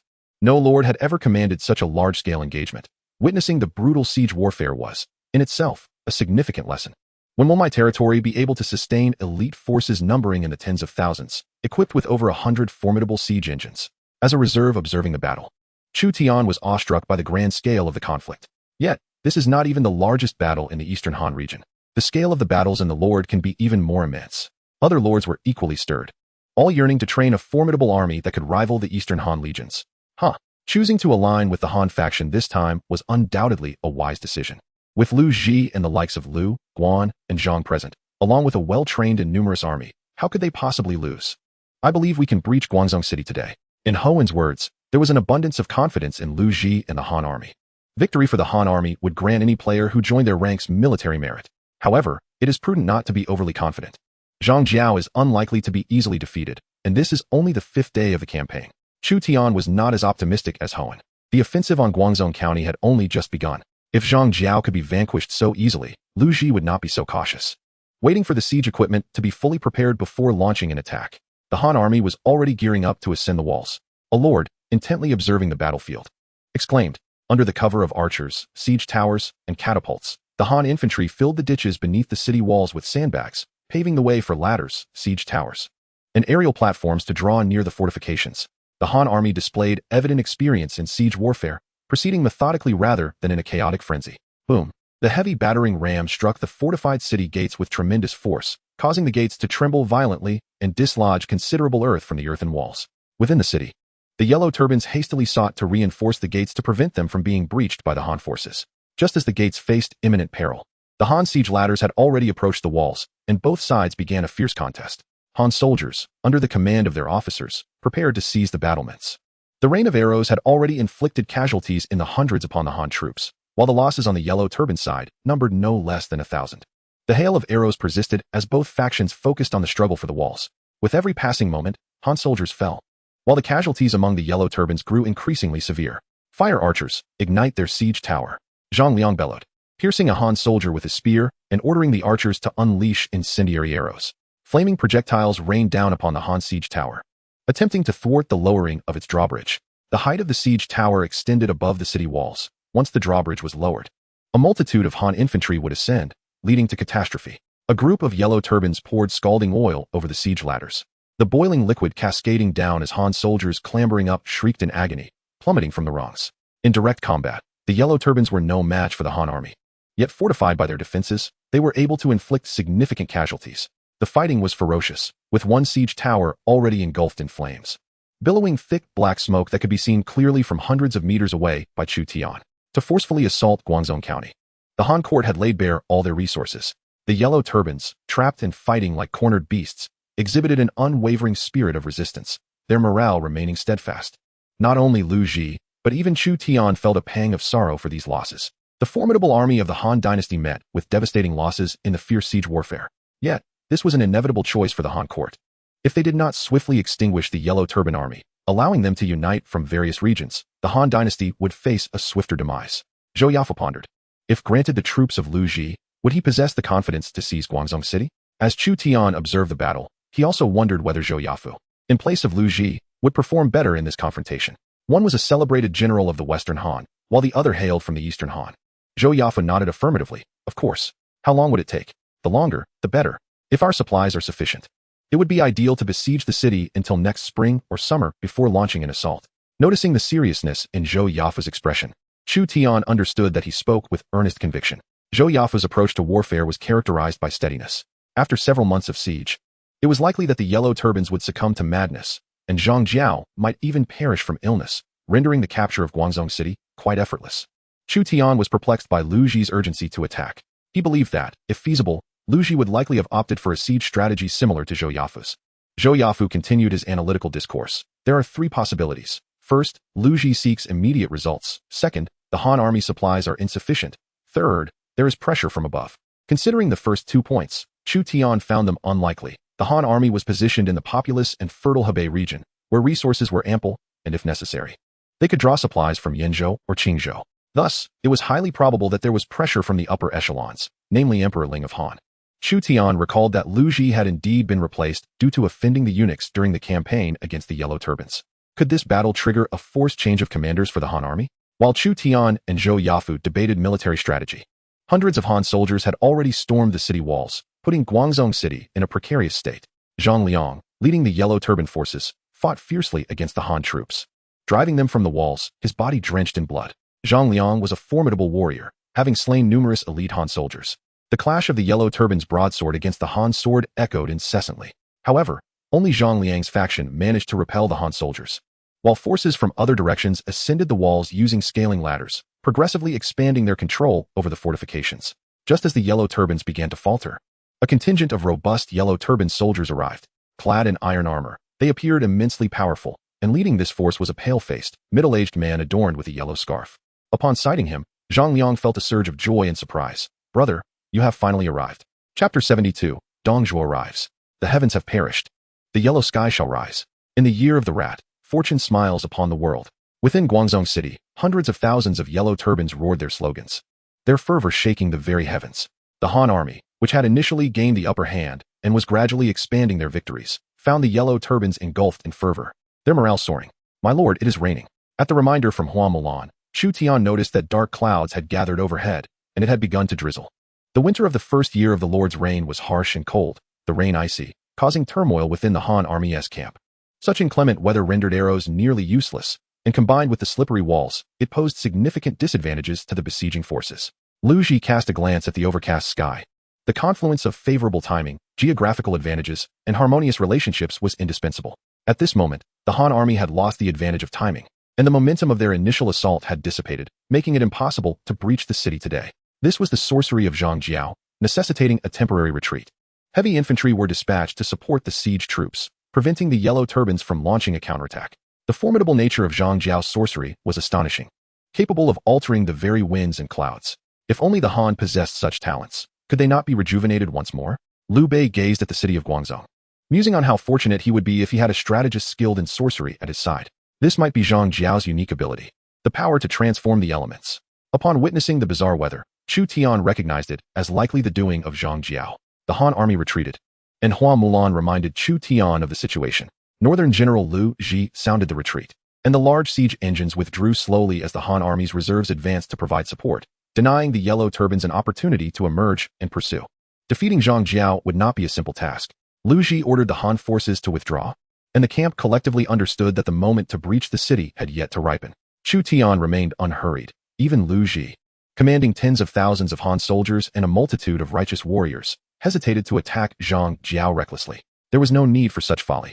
Within the Han army's camp, training continued, resembling their usual drills in Xiaotown, while also allowing for the collaboration of fellow players like Xia Tianliang to assist in the development of Xiaotown. Chu Tian learned that the loyalty and righteousness shrine in Xiaotown had finally been completed, thus enhancing the morale of its troops and reducing the costs of comforting the families of fallen soldiers. Xiaotown was protected by the Han court during the conflict, alleviating any concerns regarding potential assaults. A torrential rain fell for an entire day. On the 7th day, the Han army made no further attempts to attack. On the 8th day, there was still no assault. By the 9th day, some lords, unable to contain themselves, remained in the camps, yet made no achievements in military merit. What was Liu Ji contemplating? Why the reluctance to besiege the city? Was he intent on waiting out Zhang Jiao? Perhaps that was indeed the case. A troop of cavalry galloped across the plains of Hebei, leaving shallow hoofprints in their wake. At the forefront rode a Han general, broad-shouldered and with graying temples, a seasoned veteran of the battlefield. Behind him, his cavalry were fierce and experienced warriors. The banners fluttering in the northern wind bore the character Dong inscribed in small seal script. This Han general gazed upon the towering walls of Guangzhou County, the stronghold of the Yellow Turban forces. On the 12th day, Liu Ji remained silent. Chu Tian patiently waited for 7 days as Liu Ji encircled without attacking, employing strategies reminiscent of those proposed by Zhou Yafu. However, for Chu Tian, this was not necessarily advantageous. The rankings in the Eastern Han region were increasingly dominated by lords from Yingshan and Nanyang. The Yellow Turbans of Yingshan were utterly routed by the last war god of the Eastern Han, Huang Fusong, leading a host of lords and free players to reap substantial military merits. The Yellow Turbans besieged in Wansheng faced relentless assaults from Sun Jian and his supporting players, leaving their position precarious. Only at Guangzhou County did progress stall, resulting in considerable discontent among many lords and players regarding Liu Ji's inaction. Chu Tian harbored some reservations about Liu Ji, yet he deemed Liu Ji's approach to be judicious. It seemed that the only way to breach Guangzhou County, which was under the steadfast guard of Zhang Jiao, was to endure until the latter succumbed to illness, thereby significantly diminishing the morale of the Yellow Turban army. Zhang Jiao served as the spiritual leader of the Yellow Turbans. As long as he remained, their resolve would not easily wane. The Han reinforcements have arrived. How many? 5,000 cavalry. Several lords took note of a troop of cavalry arriving at Liu Ji's encampment. 5,000 cavalry was a force potent enough to incite madness among the lords in the early stages. No lord had managed to recruit such a number within the first half year. Just the 5,000 warhorses alone were worth a fortune, not to mention the monthly expenses for their upkeep and the soldiers' salaries. The 5,000 cavalry marched directly into the Han army's main camp, brimming with enthusiasm and clad in superior equipment, evidently of a higher rank and status than the light cavalry of Xiaotown. The leading Han general dismounted, his robust arms adorned with 2 quivers, striding purposefully with dozens of personal guards in search of Liu Ji. The Dong flag? Upon seeing the insignia of the approaching cavalry, Chu Tian could only surmise that Dongzhou had arrived. Thus, this troop was likely composed of Shiliang cavalry. The Shiliang cavalry could be further categorized into various types. The Shiliang light cavalry was of the 3rd tier, while the Shiliang iron cavalry represented the heavy cavalry, a rank of even greater distinction. The 5,000 cavalry that had arrived were merely 3rd-tier Shiliang light cavalry. Nevertheless, these 3rd-tier soldiers inspired envy among numerous lords, and their combat prowess might surpass that of light cavalry from other regions. Zhang Tai, the military commander overseeing this batch of players, gathered them to announce the developments within the Han Army's camp at Guangzhou County. The court had deemed that the North General, Lord Lu Ji, was ineffectively besieging without launching an assault against the Yellow Turbans, and thus commanded the East General, Lord Dong Zhuo, to take charge of the battlefield in Jizhou and decisively quell the Yellow Turban forces. Many players, including Chu Tian, turned pale upon realizing that the newcomer was indeed Dong Zhuo. Dong Zhuo was a formidable general of the late Han dynasty, having fought against the Xiongnu and Chang tribes. However, whether in history or in legend, his campaigns against the Yellow Turbans seemed to yield little success, and he had even faced censure from the court. The Shiliang light cavalry, fierce in the plains and border regions, would be of little use against the towering 8-meter walls of Guangzhou County. Chu Tian inwardly lamented. The sudden change in command had granted the Yellow Turbans a potential advantage. Unexpectedly, the court had indeed replaced him. Xuanda, it is now your responsibility to strive on your own. Lu Ji faced punishment from the court, relinquishing command of the troops to Dong Zhuo. Feeling disheartened as he bid farewell to the Han Army's officers, only Liu Bei, Guan Yu, and Zhang Fei, despite their individual feats, could not hope to rival the lords with established armies. Lu Ji was escorted by a small contingent of Han soldiers towards Luoyang, marked by the weight of his disgrace. A troop awaited him outside the Han military camp to bid him farewell. Lu Ji turned to a young man he did not recognize. You must be a leader of the righteous army, correct? I am Chu Tian from the Luoyang state of Shuzhou. Fortunate to have met Lord Lu. Chapter 73. An initial surge, followed by decline. Do you believe my strategy of besieging without attacking to be right or wrong? Surely, Lord Lu does not mean to let Zhang Jiao perish by attrition. Zhang Jiao, employing sorcery, has diminished his lifespan and may have only a few days left to live. Had he waited just 10 more days, he would surely perish. With his demise, the capture of Guangzhou County would become a trivial task. However, the court's sudden change in commanders may leave only Huang Fusang capable of conquering Guangzhou. Lu Ji's council has bestowed upon Chu Tian vital intelligence regarding Zhang Jiao's imminent demise. Had it not been for Lu Ji's dismissal from his post, Chu Tian might never have had the opportunity to meet the venerable northern general. He resolved to visit the esteemed gentleman in Guangzhou or Zhujian at a later date. Aware of Lu Ji's esteemed reputation among the aristocracy of the Eastern Han, Chu Tian sought to cultivate a friendship. The future of the Han should rest in the hands of the youth.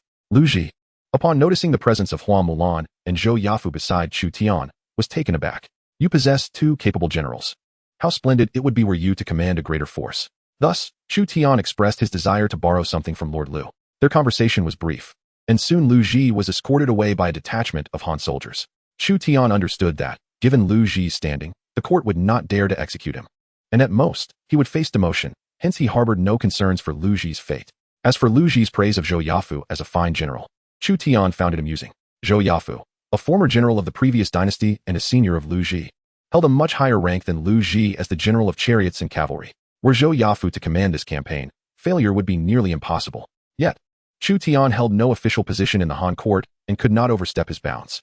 Liu Bei, along with Guan Yu and Zhang Fei, similarly lacked official titles and sought to borrow troops from Lu Ji. Moreover, Dong Zhuo was not one to be easily swayed. Upon Dong Zhuo's arrival, he swiftly altered Lu Ji's cautious tactics, immediately inventorying siege equipment in preparation for a second vigorous assault on Guangzhou County. This time, Dong Zhuo deployed all available forces, even summoning the troops of all lords. With opportunities for military accolades scarce, many lords had grumbled about Lu Ji's conservative strategies, and as Dong Zhuo organized the assault, the lords dared only to send their own heroes to lead the charge. 50,000 Han soldiers and 150,000 righteous troops were arrayed, with siege towers, battering rams, and stone-throwing machines, all mobilized. Dong Zhuo, commanding from the elevated perch of a siege tower, directed the offensive. Brother, the Han army is set to attack again. It is said that they have appointed the valiant Dong Zhuo as their commander. Zhang Liang, upon witnessing the Han army's renewed siege formation from the city walls, quickly descended to find Zhang Jiao. Zhang Jiao's complexion was even more pallid than during Lu Ji's siege, akin to a blank sheet of paper. He coughed violently, proclaiming, "Cough, cough, cough. The Han army has changed to Dong Zhuo. This may be our final opportunity. Should we squander this chance, we may never turn the tide." Brother, what do you mean? Immediately send word to our third brother, instructing him to ready the troops and reinforce us from Cuyang at the appointed time. We shall strike at the Han army from within and without. Remember, this is our last opportunity. Cough, cough. The Han army's assault was fierce, and under Dong Zhuo's command, their offensive capabilities surged, bolstered by his own seasoned prowess. The Han forces briefly breached the city walls. The Yellow Turbans resisted tenaciously, and a fierce battle ensued near the walls. My lord, allow me to lead the charge. Hua Mulan, observing the multitude of troops engaged in battle, eagerly offered her service. That is out of the question. Chu Tian's tone was stern, causing Hua Mulan to momentarily pause, as it was rare to witness such severity from him. Now was not the opportune moment to breach Guangzhou County. Advancing now would only lead to demise. Gradually, Chu Tian's expression softened. He discerned that the morale of the Yellow Turbans in Guangzhou County remained relatively intact due to the presence of Zhang Jiao. Even if the Han army managed to ascend the city walls, they would soon be repelled by the Yellow Turbans. Arrows rained down, and 2 siege towers belonging to the Han were set ablaze, resulting in the deaths of over 100 soldiers. The resolve of the Yellow Turbans grew ever more steadfast, with several siege ladders also consumed by flames. The fierce battle raged on for 3 days, yielding no victory. The Han army lost thousands, and the casualties among the soldiers dispatched by various lords exceeded 10,000. The Yellow Turbans likely suffered losses in the tens of thousands, yet Guangzhou City remained resolute. A silver-tier hero from Xiangjin, the deputy commander of infantry, Zhang Ding, fell in battle. This marked the first occasion that a hero from Xiangjin had perished. Had it not been for Chu Tian's prohibition against Zhou Yafu and Hua Mulan participating in the fray, they might well have met the same fate. Despite 3 days of intense combat failing to capture Guangzhou County, the morale of both the Han army and the forces of various lords plummeted. Fortunately, the 2 heroes of Xiangjin, Hua Mulan and Zhou Yafu, possessed traits that mitigated the decline in morale, thus maintaining it around 75. However, the morale of the Han army, led by Dong Zhuo, had dipped below 70 and even plummeted to below 60, reaching a perilous threshold. Zhou Yafu's countenance grew increasingly grim. A continued assault might lead to a defeat at the hands of the Yellow Turbans.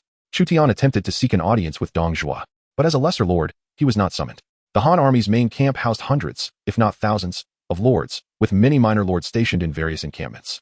Dong Zhuo's status far surpassed theirs. Amidst the disheartening atmosphere, on the 4th day of Dong Zhuo's arrival and the 16th day of the battle, Dong Zhuo once again commanded the Han army to launch an offensive. The adverse effects of dwindling morale were starkly evident, and the combat effectiveness of the Han army diminished significantly.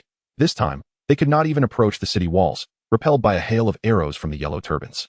The morale of the Han army had plummeted below the critical threshold of 60. Snow fell once more upon the battlefield, the Han banners drooped low, and the cries of the wounded echoed in the air. Xiangjin was left with fewer than 600 men. As the commanding general, Dong Zhuo ordered a forceful assault, compelling Chu Tian, as a subordinate of the Han army, to comply with the command. He now comprehended the profound correctness of Lu Zhi's strategy. A relentless assault could devastate morale. The art of war teaches that initial vigor can wane with subsequent efforts, leading to exhaustion. The heavens have perished, let the yellow sky arise. In this year of the Jiazi, may the world be blessed. As the morale of the Han army dwindled, the gates of Guangzhou County swung open with a thunderous crash, and a multitude of Yellow Turbans surged forth from the city. The Yellow Turbans mounted a counterattack. The heavens have perished, let the yellow sky arise. On the flank of the Han army, the Yellow Turban hero Zhang Bao led a cavalry charge to provide support. Over 10,000 Yellow Turban cavalry struck the sides of the Han army. The Han forces found themselves ensnared in a pincer movement, and morale plummeted yet again. Chu Tian witnessed the collapse of the Han camp, where the once proactive forces, having repeatedly failed to breach the city, now found themselves in a state of defensiveness. In a state of despair, the lord of the Han army, Dong Zhuo, who held the position of Eastern General, realized he had recklessly disrupted a favorable situation. Consequently, he mobilized 5,000 cavalry from Shiliang. The light cavalry from Shiliang assembled, under Dong Zhuo's direct command, to confront the relentless Yellow Turban army. As an official appointed by the court, a significant defeat could cost him his life, rendering the coalition of warlords in the east unnecessary in their pursuit of him. The Yellow Turban forces surged forth, overwhelming the Han camp, plunging both sides into chaos. My lord, I wish to make an attempt. Zhou Yafu, perceiving the Han army's faltering morale, boldly sought an audience with Chu Tian. Chu Tian understood the weight of Zhou Yafu's words. Having observed the Eastern Han forces for days, Zhou Yafu was eager to rise and turn the tide. Chapter 74, Turning the Tide. The Han army was in disarray, each soldier fighting for themselves. Amidst the turmoil, Chu Tian located General Sima Zhangtai. Though he possessed command, his forces were limited. To reclaim victory, he needed the strength of the Han army. Chu Tian's first approach was to Zhangtai, who recognized him and commanded 5,000 troops. Despite suffering heavy losses from siege warfare, over 2,000 Han soldiers remained under Zhang Tai's command. Lord Zhang Tai, I seek to borrow your troops. Chu Tian, alongside Zhou Yafu, urgently requested assistance. Borrow troops? Do you believe you possess the capability to turn the tide? Zhang Tai scrutinized the audacious lord, puzzled by Chu Tian's boldness in seeking his soldiers. This letter bears the handwriting of Lord Lu Zhi, and while I may not be able to reverse our fortunes, my subordinates can. Chu Tian presented a note with Lu Zhi's mark. Recognizing Lu Zhi's handwriting, Zhang Tai noted it was not a command, but merely a casual note.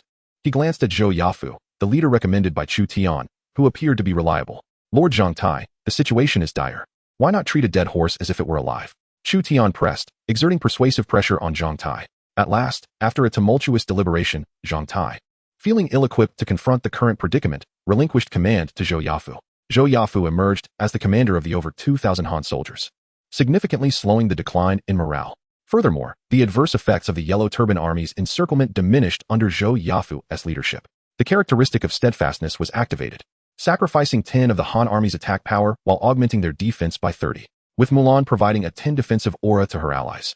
The cumulative effect increased the Han Army's defense by 40. Additionally, Mulan possessed an aura that reduced the decline in morale among her comrades. Together, Zhou Yafu and Mulan fortified the Han Army into an impregnable bastion. In the name of Lord Lu Ji, all Han soldiers and lords of our camp, rally to us. Chu Tian proclaimed under Lu Ji's banner, swiftly consolidating the surrounding troops around Zhang Tai's 2,000 soldiers. Although he could not provide the same substantial enhancements as Zhou Yafu or Mulan, he excelled at inspiring the hearts of men. At present, the Han Army is in disarray, yet all factions within it increasingly rally around Lu Ji. As long as Lu Ji's banner is raised, the Han soldiers embroiled in the chaos will swiftly join his ranks, ultimately falling under the command of Zhou Yafu, thereby benefiting from the enhancements provided by both Zhou and Hua Mulan.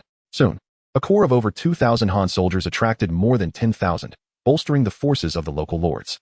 The defensive prowess afforded by Zhou Yafu and Hua Mulan enabled this multitude to withstand the counteroffensive of the Yellow Turbans, while even more Han soldiers flocked to Chu Tian's cause. Mayor, flee quickly. The Yellow Turbans are overwhelming. Our brothers cannot hold them off. I cannot abandon you. Xu Yue, the president of the Wolfpack Guild, gripped her massive sword firmly, cleaving through a Yellow Turban soldier. A scar marred her face, a remnant of a wound inflicted by the Yellow Turbans. Though it would eventually heal completely, the pain from the scar caused her to grit her teeth in determination. The sheer number of Yellow Turbans was staggering, and they had recognized this as an opportune moment to annihilate the Eastern Han forces, thus they surged forth in mass. Xue led the scant remaining 300 defenders of her town, encircled by thousands of Yellow Turbans, their fate appearing grim. The initial troops commanded by the local lord were not significantly superior to the first-tier Yellow Turbans, and their levels were uncertain. As soldiers fell around her, Xue Yue ceased to care for personal glory. Survival on the battlefield became her foremost priority. A cavalry unit charged in, led by a commander who felled a dozen Yellow Turbans in swift succession. The Han cavalry followed suit, carving a bloody path to rescue Xue Yue's beleaguered soldiers. It's you? Xue Yue recognized the commander as one of Chu Tian's generals from Xiajin. Hua Mulan also recalled this individual. Join our grand army. With a firm resolve, Xue Yue led her remaining 300 into the ranks of Chu Tian's burgeoning force. Despite Zhou Yafu and Hua Mulan having limited troops at their disposal in Xiajin, the ensuing chaos allowed Chu Tian to amass a substantial number of Han soldiers, fully leveraging the capabilities of Zhou Yafu and Hua Mulan. The infantry and crossbowmen fell under Zhou Yafu's command, while the Han cavalry was entrusted to Hua Mulan, thus maximizing the combat efficiency of the Han army. Most crucially, the morale-boosting presence of Zhou Yafu and Hua Mulan played a pivotal role. After half a day of relentless skirmishing, the army hastily gathered by Chu Tian swelled to 20,000, 30,000, even 50,000, effectively absorbing nearly one-third of the nearby Han forces. Hua Mulan temporarily enlisted as many as 3,000 Han cavalrymen. Zhou Yafu's Han soldiers proved unassailable. The Yellow Turbans launched fervent assaults but could not breach his defenses. Zhou Yafu's renowned tactics emerged, holding fast while severing the enemy's retreat. The cavalry of Dong Zhuo's Shiliang forces struggled to exert their might amidst the chaotic battlefield. The two factions engaged in a fierce stalemate, rendering cavalry charges nearly impossible. This was a rare display of vulnerability for Dong Zhuo. Zhang Jiao, Zhang Bao, and Zhang Liang were formidable adversaries. Zhang Bao's Yellow Turban cavalry launched a surprise attack on Dong Zhuo's forces, resulting in a tumultuous melee interspersed with countless Yellow Turbans disrupting the movements of the Shiliang cavalry. In the Han camp, one-third of the forces engaged in battle independently. Another third was summoned by Dong Zhuo, while the remaining third was gathered by Chu Tian. Although Zhang Jiao orchestrated a scheme against Dong Zhuo, the latter remained one of the formidable warlords of the late Eastern Han, boasting considerable strength. It would be exceedingly difficult for the Yellow Turban army to completely annihilate the Han forces under his command. The cavalry led by Hua Mulan and the infantry commanded by Zhou Yafu executed a pincer movement, causing the Yellow Turban forces to collapse in an instant. Standing alongside Zhou Yafu, Chu Tian witnessed the latter's exquisite counteroffensive, a true testament to the art of warfare. Sima Zhang Tai, observing the shifting tides of battle, could only feel a sense of inadequacy. In the preceding days, Zhou Yafu had not been idle. He had been meticulously studying the combat strategies and capabilities of the Eastern Han forces. Now, commanding on the battlefield, he was in complete control. The Yellow Turban army suffered a disastrous defeat, retreating in disarray along with an increasing number of their comrades. They had not anticipated that a reversal of fate was possible, leading to widespread rout.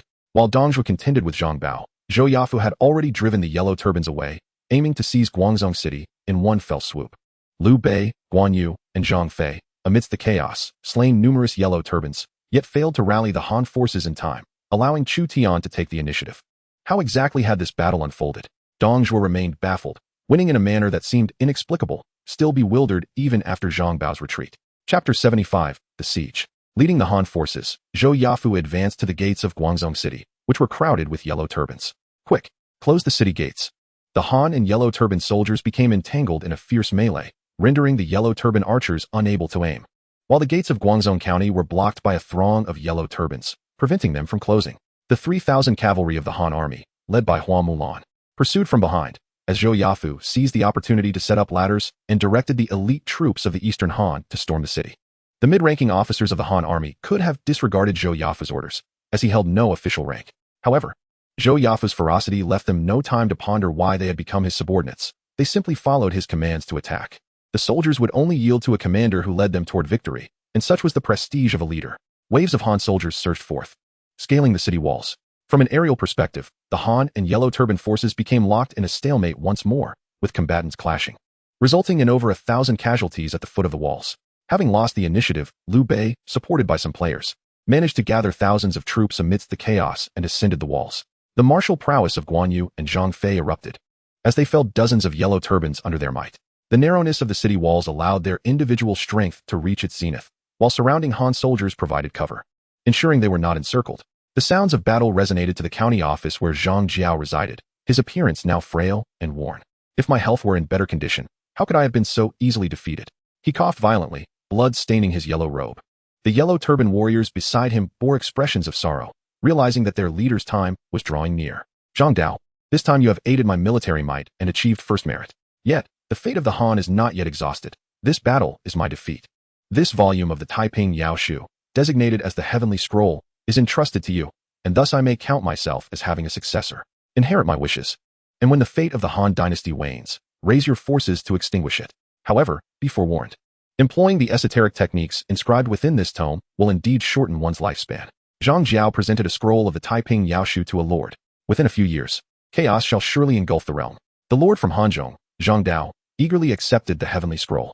The lord remarked that some treasures possess extraordinary properties. Zhang Jiao, Zhang Bao, and Zhang Liang, the three brothers, each possess a scroll of celestial scripture, classified as special artifacts. Alas, it is unfortunate that I shall not live to see that day. Zhang Jiao's countenance grew increasingly haggard. Ding! An announcement from the battlefield of Jiulu County. The Yellow Turban leader Zhang Jiao has passed away, causing a decline in the morale of the Yellow Turban faction. The danger level of the Yellow Turban faction has risen. Players within the faction must decide whether to continue the fight. Players who choose to support the Yellow Turban faction will receive double military merit rewards henceforth. The leader of the Yellow Turban army, Zhang Jiao, will enter the hero pool of the Eastern Han's national war, his memories erased. Lord players may have the opportunity to recruit Zhang Jiao among the national war rewards. All players in Jiulu County received this notification, causing a great stir.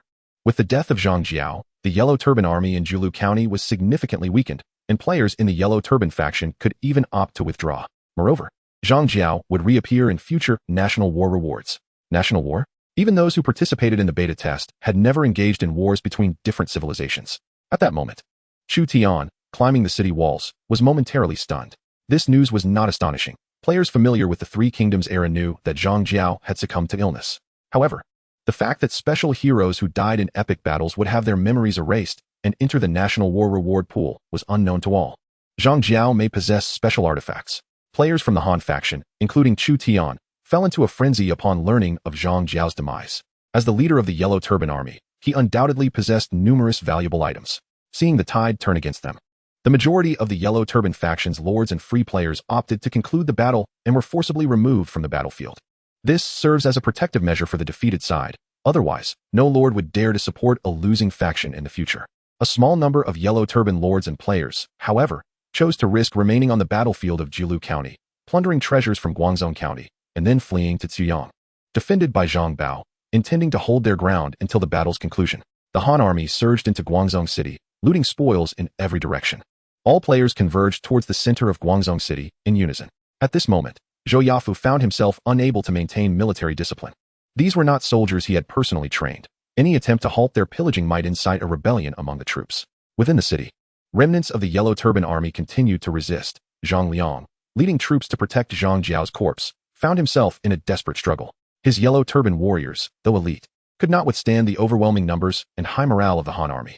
Zhang Liang was besieged by a multitude of Han troops, lords, and free players. Zhang Liang himself was of value, for the treasures he dropped would undoubtedly be worth a fortune.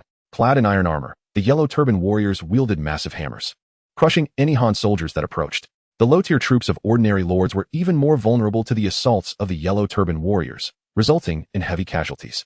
The Yellow Turban warriors numbered merely 500, yet they succeeded in vanquishing hundreds of soldiers from the Han army who dared to approach. Given the formidable prowess of the Yellow Turban warriors bolstered by Zhang Liang, one can scarcely fathom the terror that the ones enhanced by Zhang Jiao would invoke. Use your bows. Observing the Han army's assault in the alley falter, Zhou Yafu summoned the archers from the Han armies, leveraging the advantage of ranged units to strike at Zhang Liang. A flurry of sharp arrows soared toward Zhang Liang and his loyal guards. Under the relentless assault of the Han army's marksmen, even the Yellow Turban warriors found themselves pierced by arrows, their corpses strewn across the battlefield. I refuse to accept this. Zhang Liang, remarkable in his martial prowess, bore 5 arrows embedded in his body, yet continued to wield his spear defiantly against the rain of projectiles.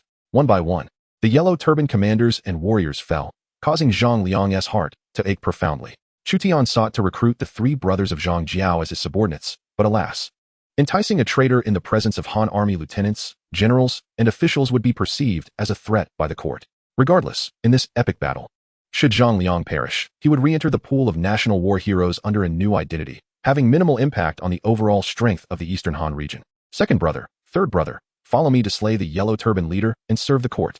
Liu Bei, upon realizing Zhang Liang's impending demise, hastened with Guan Yu and Zhang Fei to seize the glory of slaying him. As the third-ranking figure of the Yellow Turban army, the accolades gained from Zhang Liang's defeat would be substantial. Liu Bei was determined, with Guan Yu and Zhang Fei, dispatching an injured Zhang Liang should pose no challenge. The rapid clatter of hooves resounded as Hua Mulan led the Han cavalry, surging past Liu, Guan, and Zhang, overwhelming Zhang Liang in a fierce charge that swiftly carried him away. Chapter 76, Scavenging the Spoils. Ding. Your subordinate Zhou Yafu has led the Han army to repel the counterattack of the Yellow Turban army. You have earned 5,000 military merit points. Ding.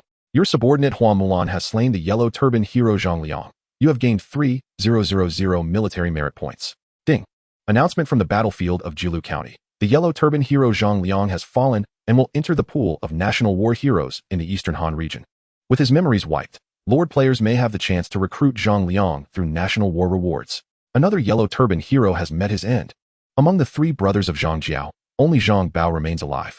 With a decisive strike, Hua Mulan led the Han cavalry, causing Zhang Liang to perish on the spot. Mulan seized the red-tasseled spear wielded by Zhang Liang, claiming it as her trophy. Seize it. Nearby players, driven by frenzy, scrambled to snatch Zhang Liang's equipment and other belongings. It was common knowledge that Zhang Liang was one of the 3 leaders of the Yellow Turban army, and his possessions were undoubtedly of great value. All of Zhang Liang's items were swiftly claimed. Find Zhang Jiao. Chu Tian aimed to discover the special item, the Taiping Yao Shu, possessed by Zhang Jiao. Zhang Jiao was located in the county office of Guangzhou, but by the time Chu Tian and Zhou Yafu arrived, Zhang Jiao had already lost all his items. They must have been pilfered by players from the Yellow Turban faction. It was no wonder that some players opted for the Yellow Turban faction. They were undoubtedly lured by Zhang Jiao's artifacts. Players from the Han faction could only plunder the Yellow Turban army and the resources of Guangzhou County. The spoils of war also constituted a reward for the victors. The troops temporarily led by Zhou Yafu were not part of the Xia town, and thus, the spoils they seized would be divided among them personally. The true spoils belonging to Xia town ought to be claimed by its own soldiers. Heavy weaponry and provisions should be deprioritized.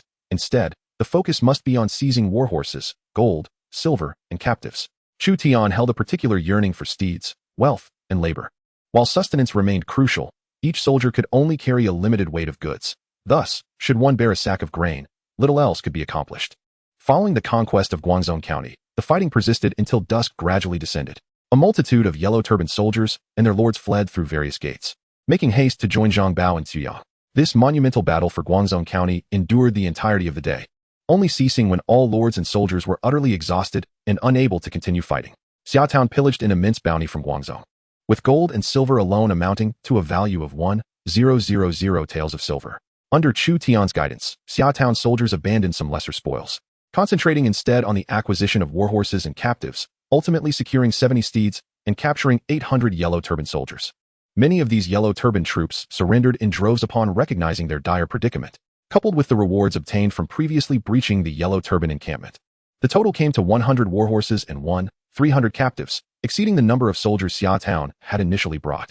Numerous lords had yet to comprehend the significance of captive labor, while free players found no need for captives as encumbrances.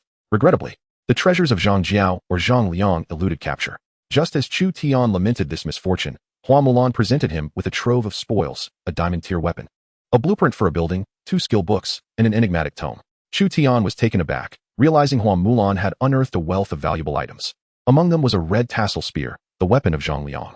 Name, Inglong Spear, Tier, Diamond Effects, Attack Power 12. When injured, it triggers the Dragon Soul, Minor, temporarily negating negative effects from wounds and enhancing both attack and defense. Chu Tian's eyes gleamed with excitement. This weapon was indeed exceptional, boasting remarkable effects that could save one's life while allowing one to slay foes. Were it to be auctioned, one could only imagine the number of warrior-class free players willing to squander their fortunes for it. Among the spoils lay a blueprint, not for a barracks, but for a structure impacting population and territorial influence. Name, Lushan Hall, Tier, Level 5 Cultural Building. Description: a relief organization for aiding impoverished citizens in times of disaster. Effects: slightly expands territorial influence, marginally increases attraction for vagrants, and slightly reduces negative impacts from various disasters. This blueprint was also a valuable find, likely dropped by Zhang Liang, akin to the Loyalty Hall as a Level 5 structure. Buildings that enhance territory are exceedingly rare. A Level 5 blueprint is worth at least 1,000 taels of silver, yet remains virtually unattainable, as even the auction house in Langya City does not possess such items. Common architectural blueprints available at auction usually rank below Level 3, serving merely as transitional resources for novice lords. The 2 skill books included one for advanced spearmanship, Li Hua Spear Technique, and another for a special technique, Huang Tianju. The martial arts of the Lord's world do not embody the mystical essence often associated with fantasy. Rather, they serve to strengthen the body, enhance foundational strength, or improve agility and evasion. Chu Tian bestowed the Azure Dragon Spear and the Pear Blossom Spear Technique upon Hua Mulan. As for the rewards for Zhou Yafu, they were contingent upon his military achievements, leading to an increase in his salary. Zhou Yafu's martial prowess is not particularly high. He is a commander-type hero who generally does not rush into battle like the foot soldiers, thus requiring less sophisticated weaponry, making gold and silver far more practical. Chu Tian's own martial strength is even less noteworthy, falling short of Lu Sandao's level, making the use of diamond-grade weaponry a sheer waste of resources. However, the Yellow Heaven Technique is indeed well suited for Chu Tian. Name, Yellow Heaven Technique, Grade, Special Grade Martial Art, Effect, increases experience gained by 10, and slightly enhances the owner's hidden attributes such as attack, defense, evasion, and accuracy, divided into 10 tiers. Description: the azure heavens have perished, the yellow heavens shall rise. This special grade martial art is akin to a divine text for Chu Tian, who possesses neither high rank nor martial strength. The experience bonus of 10, along with various foundational attribute enhancements, is invaluable. Aside from the visible martial strength, generals possess underlying attributes that remain concealed. For instance, if Zhang Fei and Zhao Yun have equal martial strength, Zhang Fei's hidden strength is greater, while Zhao Yun exhibits superior agility.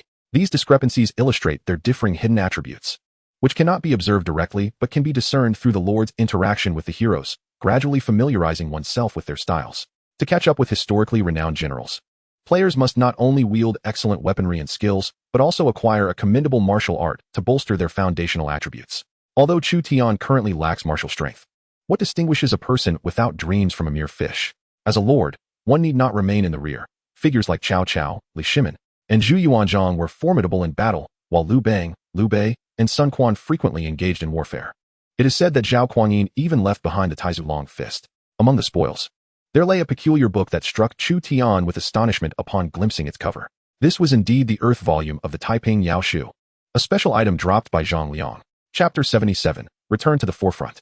Name, Earth volume of Taiping Yao Shu Grade. Diamond Grade Treasure, Effect, slightly increases the recovery rate of farmland fertility within the territory, boosts food production by 5, and enhances the probability of bountiful harvests.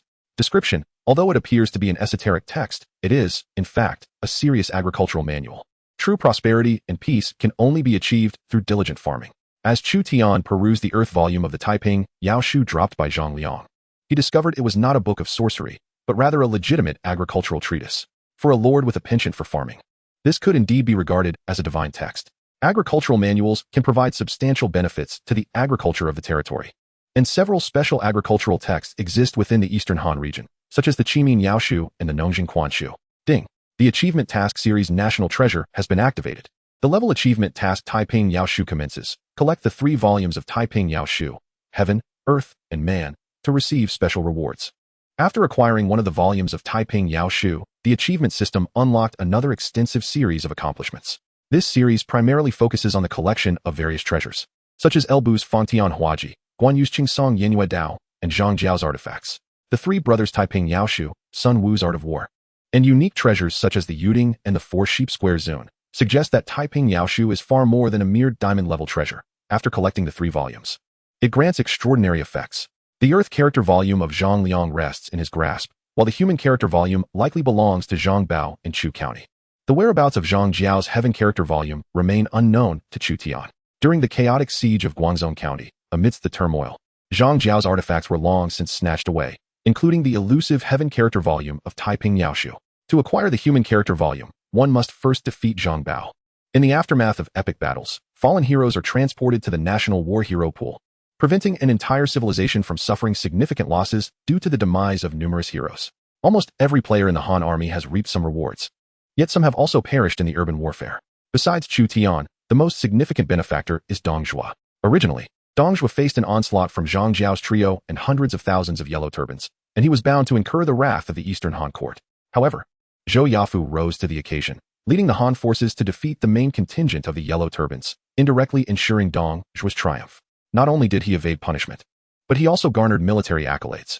Hua Mulan removed her helmet, allowing her long hair to cascade freely, accompanied by the mayor of Shuyue town. To her surprise, she found herself in the Central Army, and she expressed her gratitude, acknowledging that without her warriors, the remaining 300 from Shuyue town would have faced dire consequences. The guild leader of Shuyue, wielding a massive sword, approached Chu Tian to extend his thanks. Chu Tian, with a bit of audacity, responded that it was only natural for comrades in the same faction to lend aid. In truth, Chu Tian was unaware that the people of Shuyue town had been encircled by the yellow turbans, and it was Hua Mulan who had come to their rescue. Thus his involvement was minimal.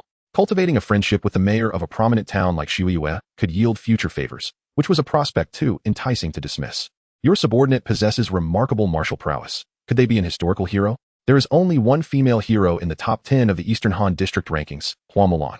No wonder you ranked first in the previous event.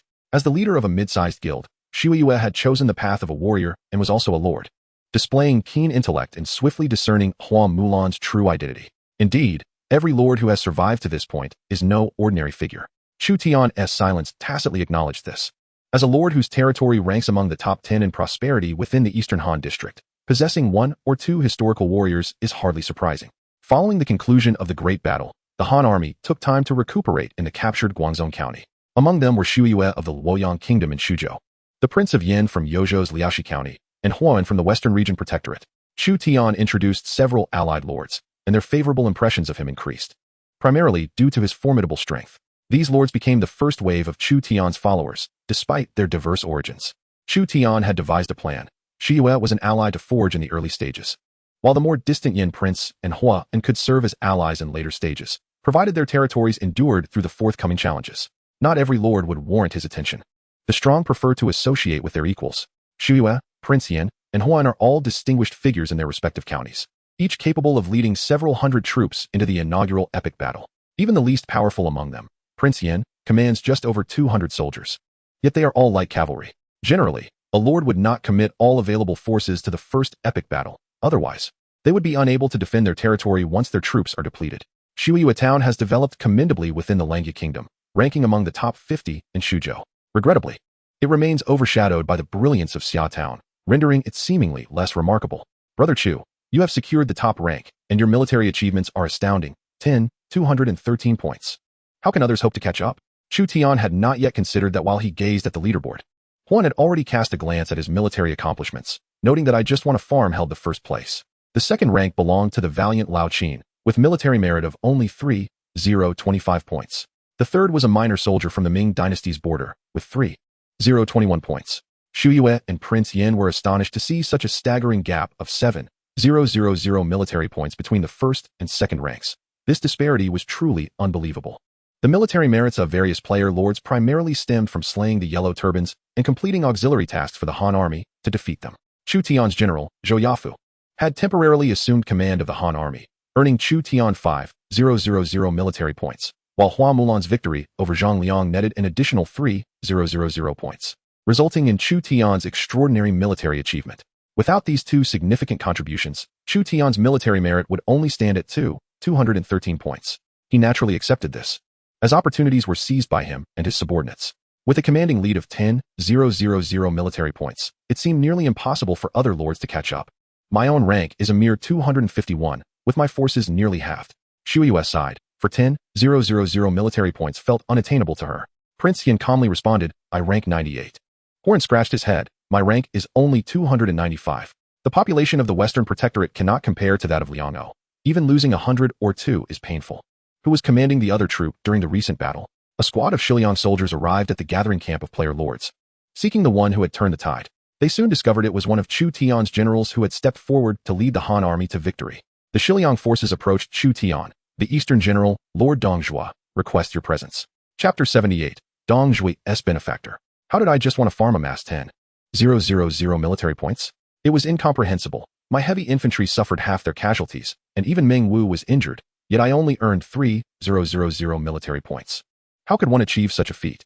On the battlefield of Changsha, the first place once held by the Lord Lao Qin of Guanzhong was once again snatched away by Chu Tian, and he could not help but rub his temples in frustration.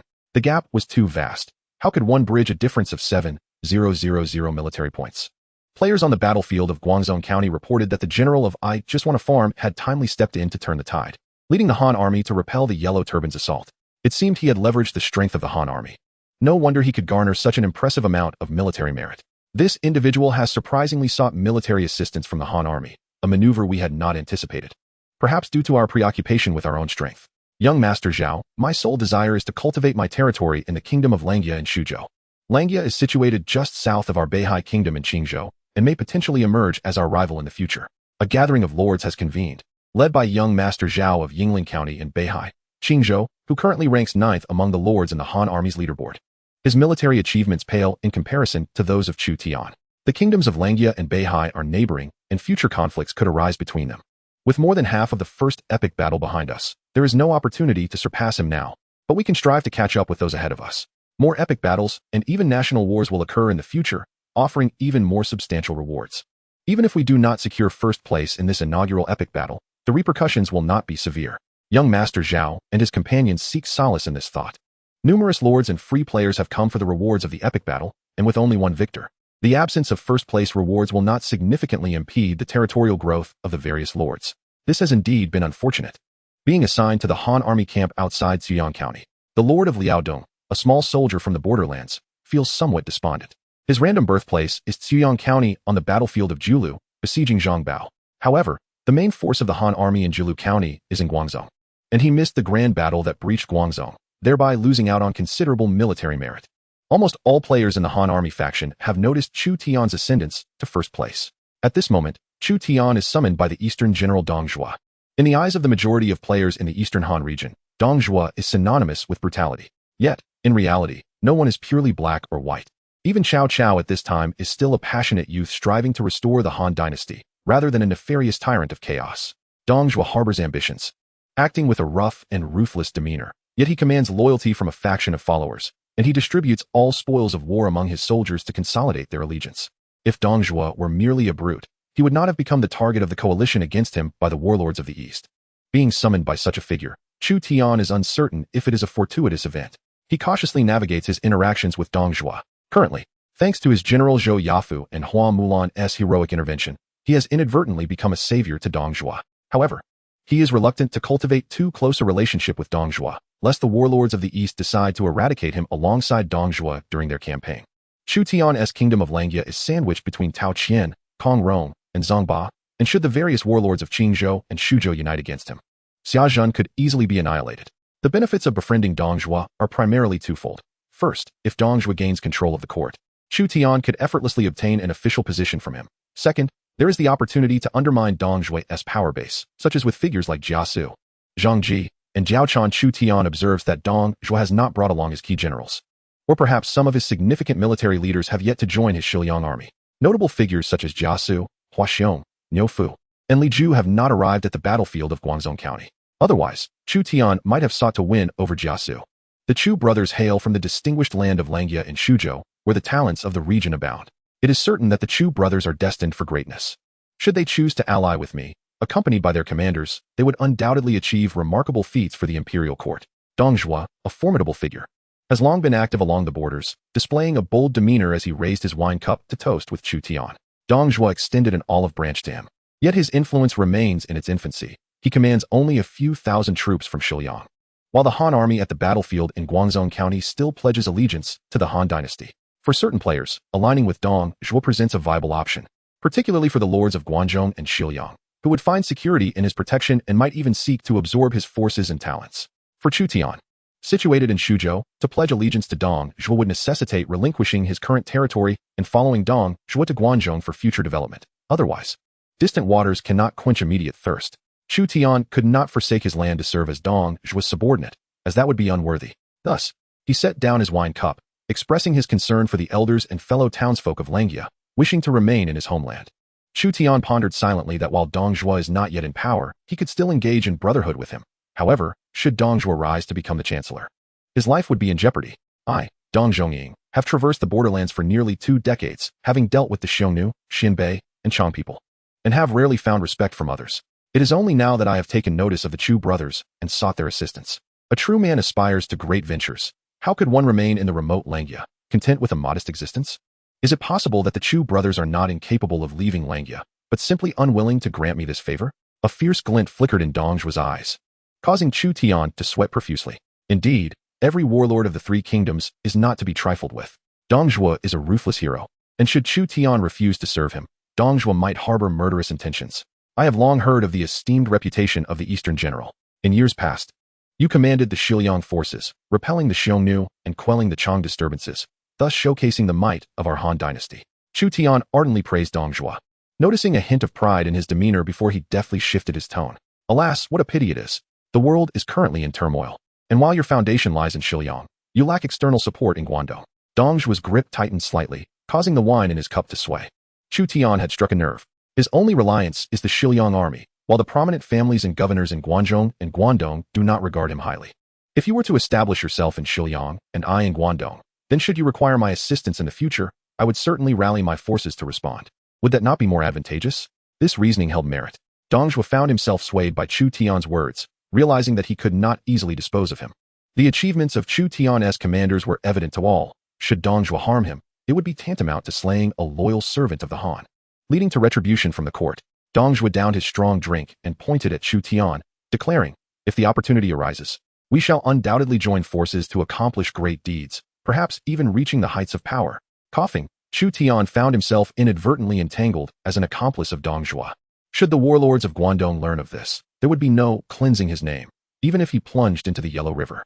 In Shilyang, facing the coalition forces from the east, Dong Zhuo could still retreat to Chang'an. Yet, could Chu Tian escape to the sea? The vast ocean beyond Su province led to the territory of Goryeo. Dong Zhuo, under the impression that Chu Tian was poor in liquor tolerance, shook his head repeatedly, remarking, Brother Chu, your capacity for alcohol is lacking. We, the soldiers of Shilyang, merely use this to warm our bodies. This wine is quite potent. Chu Tian smiled wryly. Feeling the weight of Dong Zhuo's forced camaraderie, what would happen when the lords of the east sought to confront Dong Zhuo? Chapter 79, The Conclusion of Battle. On the 30th day of the Yellow Turban Rebellion, at the battleground of Ziyang County, Zhang Bao steadfastly held his ground. Now one of the few remaining hopes for the Yellow Turban Army, Dong Zhuo led the Han cavalry to besiege Ziyang County, yet encountered significant difficulties. The distance between Ziyang County and Guangzhou County was too great, allowing only the cavalry to reach Ziyang in time, while the heavy siege equipment struggled to traverse the terrain. The first epic battle lasted 30 days, and the lords, including Chu Tian, situated in Guangzhou County, chose to abandon the Ziyang front due to time constraints, opting instead to eliminate the nearby Yellow Turban forces. Player, you have slain a level 25 Yellow Turban captain, earning 150 experience points. Congratulations, you have reached level 30. Chu Tian personally entered the fray, riding his steed in pursuit of a fleeing band of Yellow Turbans. His level had now reached 30, a testament to his seasoned experience in battle. Name, Chu Tian. I merely wish to farm diligently. Title, 5th rank minister. Position, none. Level, 30. Experience, 3, 0, 10, 0, 0, 0. Leadership, 39. Strength, 34. Intelligence, 41. Politics, 40. Equipment, Blade of Slaughter, fine leather armor, regular war horse. Technique, Huang Tianju 110. Traits, none. Exclusive troop type, none. This reflects the typical attributes of an ordinary lord player. Those who assume the role of a general may possess higher leadership and strength. Chu Tian was not entirely satisfied with his attributes, yet the majority of players were not vastly different from him. Without special items and rewards, a player's attributes could hardly exceed a certain threshold. Otherwise, 100 players with strengths above 90 could easily overpower an elite legion. Only through the acquisition of unique items and rewards could a player's attributes approach those of historical heroes. Having learned Zhang Liang's Huang Tianju, Chu Tian discovered a noticeable increase in his strength, making encounters with third-tier yellow turban captains less arduous. A lord who cannot fell his enemies is not a worthy lord. Ding! Announcement from the Eastern Han District. The first epic battle of the Yellow Turban Rebellion is nearing its conclusion. All lords and free players, please prepare to leave the battlefield. There are 2 hours remaining until the official withdrawal, at which point military achievements and ranking rewards will be tallied. All remaining lords and free players on the battlefield received this notification. The Yellow Turban forces continued their resistance in Xuyang County, while Dongzhuo persisted in his assault. Nevertheless, victory was already secured for the Han army. Reclaiming Xuyang County was merely a matter of time. The surviving lords of the Han camp rejoiced, not only having survived, but also poised to exchange military achievements for rewards. The lords called back their troops, allowing the Han and Yellow Turban forces to continue their conflict. Dear Brother Chu, it is indeed a fortunate encounter to make your acquaintance. Alas, you reside within the confines of the Central Plains, where future meetings are more feasible. While I find myself in the Western Protectorate, a region that, apart from the vast oasis capable of sustaining troops, is largely barren. I wonder when we shall meet again. I hope that I will still be alive by then. Lord Horan of the Western Protectorate bids farewell to Chu Tian, lamenting the loss of his troops. As his contingent of 400 has dwindled to merely 210 soldiers, a fact that causes him great distress. I sincerely hope we shall not find ourselves adversaries in the future. Prince Yin of Liaoxi, leading his warhorse, has also come to bid farewell to Chu Tian. Chu Tian, half-jokingly, remarks, there are many formidable lords in Yuzhou. Do take care of yourself. All players await their departure from the battlefield. Chu Tian meticulously assesses the losses incurred by Xia Town over the past month. He had initially brought 100 light cavalry, 200 archers from Shuzhou, and 500 elite infantry, yet now only 73 light cavalry, 134 archers, and 341 elite infantry remain, totaling 548 men. Among them, 2 to 3% are either lightly or severely wounded. The captured Yellow Turban soldiers amount to 745, as reported by Zhou Yafu. Cao Cao's rise to power hinges on the million-strong Yellow Turban army of Qingzhou, of which 300,000 are particularly robust. The Yellow Turban army of Qingzhou nearly slipped Chu Tian's mind. Even in the wake of Zhang Jiao's demise, remnants of the Yellow Turban forces continue to operate across various regions. The achievement task of subduing the Yellow Turbans currently stands at 151,000, with captured Yellow Turban soldiers counting as kills, though they cannot be released and recaptured repeatedly.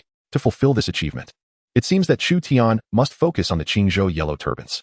Presently, he is utterly incapable of exterminating or capturing 100,000 Yellow Turbans. The Han army led by Zhou Yafu during the siege of Guangzhou County does not belong to Xia Town's forces and therefore does not contribute to the achievement task. In addition to vital manpower, the spoils of war for Xia Town include 130 warhorses, silver and gold coins valued at 500 taels, various low-level skill books, weapons, and architectural blueprints. Acquiring these spoils without delaying territorial development provides Xia Town with additional income, facilitating its growth. Liu Bei, upon recalling his troops, observes Chu Tian tallying the spoils, his emotions somewhat conflicted. Chu Tian has claimed a significant portion of military merit, and without counting the foreign soldiers who have allied with him, Liu Bei's forces are still outnumbered by Chu Tian's. Guan Yu strokes his long beard, stating, "Our campaign against the Yellow Turbans, bolstered by elder brother's military achievements, may even elevate us to the position of county lieutenant. However, it is likely to be merely that, county lieutenant." Liu Bei harbors no resentment towards Chu Tian. On the battlefield, merit is earned through skill. Yet, Liu Bei cannot shake a sense of displeasure. The sight of such numerous captives has drawn the attention of numerous lord players and the residents of Liang City. Should these Yellow Turbans be equipped with weapons, a contingent of nearly 2,000 could be swiftly assembled. My Shuyue town lies upstream along the Yi River, approximately 120 kilometers from your Xia Town. We shall have the opportunity to form an alliance in the future, as I have no desire to become an enemy of a creature such as you. The Lord of Shuyue, also a ruler of Luoyang, shook his head in resignation. In the realm of Chu Tian, the summer town of Xia was inherently formidable, and following the reward settlement of the inaugural epic battle, it would only grow more powerful. Shuiyu led her soldiers away, while Chu Tian marched in the opposite direction. Ding! The first epic battle of the Eastern Han District, the Yellow Turban Rebellion, has concluded, with the Eastern Han Army achieving a resounding victory. All players who chose the Eastern Han faction receive 10 military merits. Ding! Congratulations, you have earned 114 military merits in the first epic battle, which can be redeemed for rewards. Ding! Congratulations. You have become the foremost lord in military merits for the Eastern Han Court faction in the first epic battle, earning you a special unit. Chapter 80. The Archery Camp and the Spirit of the Han. Ding! You have obtained a special military symbol for the 6th tier archers of the Archery Camp, acquiring the significant trait of the Great Han military spirit, along with a random historical hero recruitment token. Military merit redemption will close in 1 month. Please redeem in a timely manner. The flurry of system notifications left Chu Tian momentarily dazed. The sheer volume of information required time for him to process. The rewards he received were of 2 types, ranking rewards and military merit redemption rewards. As the top lord in the Han Court faction, he was bestowed with 3 special military symbols, a tier trait, and a random epic hero recruitment token. Chu Tian was well acquainted with the random epic hero recruitment token, having previously consumed one to recruit the hero Zhou Yafu. In his hand lay a coveted, yet elusive, random epic hero recruitment token. This token was enough to drive countless lords and even free players into a frenzy. The random epic hero recruitment token could potentially summon figures such as Zhao Kuo or Qin Hui, but it might also yield renowned heroes like Bai Qi or Yu Fei. A thrilling prospect indeed. Logically, the epic hero pool was structured like a pyramid, with fewer heroes of greater strength.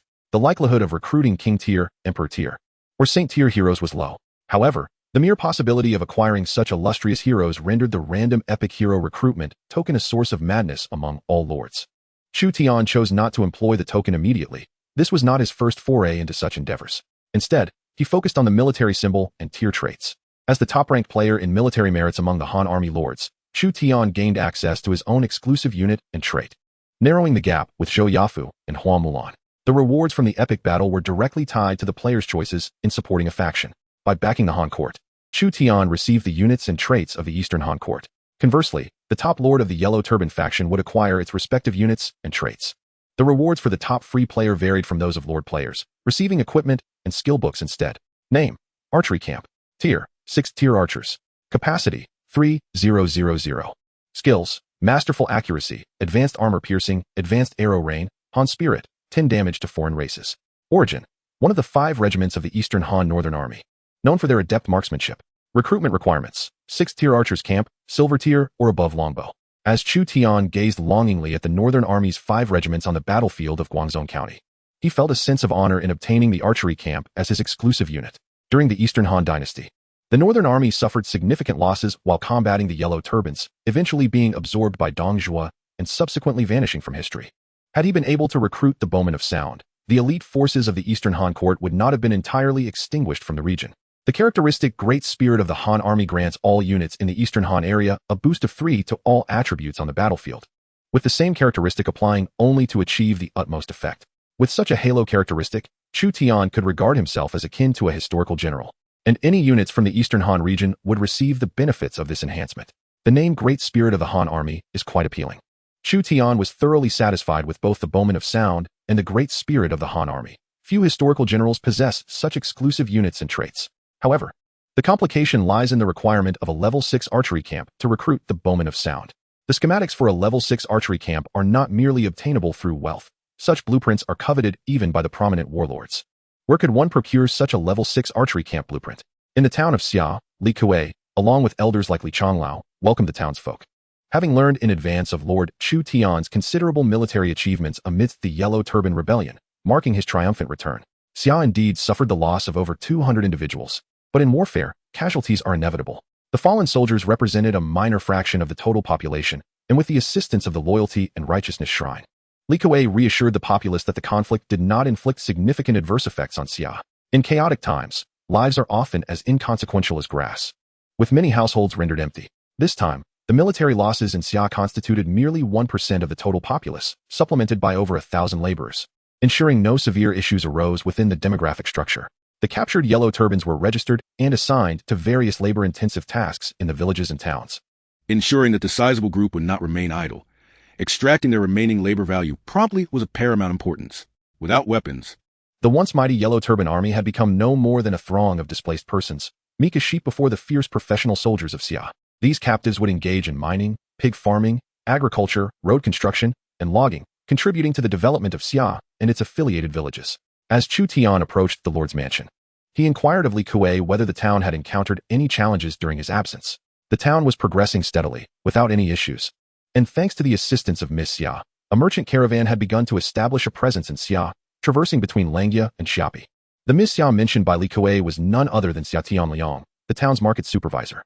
The arrival of a merchant caravan was crucial for enhancing Xia's economic influence. Thus, it was only fitting to increase Miss Xia's remuneration. Chu Tian was known to provide generous treatment to exceptional talents, and the financial revenue generated by a competent market supervisor far exceeded her salary. "Thank you, my lord," she replied. "But if you were to learn of the origins of that merchant caravan, you would surely be astonished.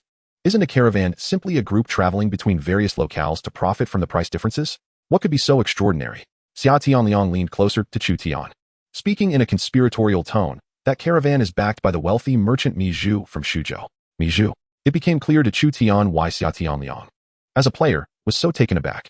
Suzhou's affluent merchant Mi Zhu, whose ancestors had long engaged in agriculture, reportedly maintained a retinue of servants and guests numbering nearly 10,000, with assets exceeding 100 million. He was also a benefactor of Liu Bei, having financially supported him during his times of desperation.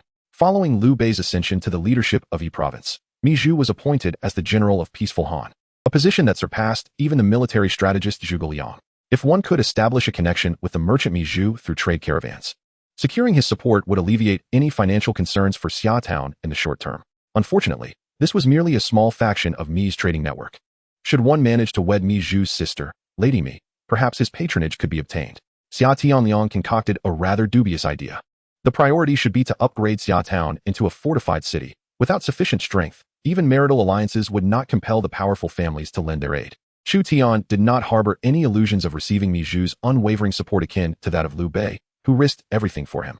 It was merely a casual remark, he thought. Chu Tian refrained from reproaching Xia Tianliang, for his efforts to attract merchant caravans to Xia Town and establish trade relations with neighboring towns were commendable, significantly enhancing the town's commerce, with monthly tax revenues projected to increase by at least 30 to 40%. The mayor's triumphant return might even earn him an official title from the court. Elder Li, who accompanied Chu Tian from Xia village to Xia Town, rubbed his hands in excitement. Reminded by Elder Li, Chu Tian recalled he had 114 military merits yet to be utilized, which could be exchanged for official positions. In the late Eastern Han period, it was commonplace to purchase titles with money. Thus, exchanging military merits for official ranks seemed plausible. Chapter 81. Exchange of Military Merits. The Yellow Turban Brute and the Characteristics of the Great Virtuous Teacher. Indeed, the rewards for choosing the Yellow Turban Army faction were not inferior to those of the Han Court faction.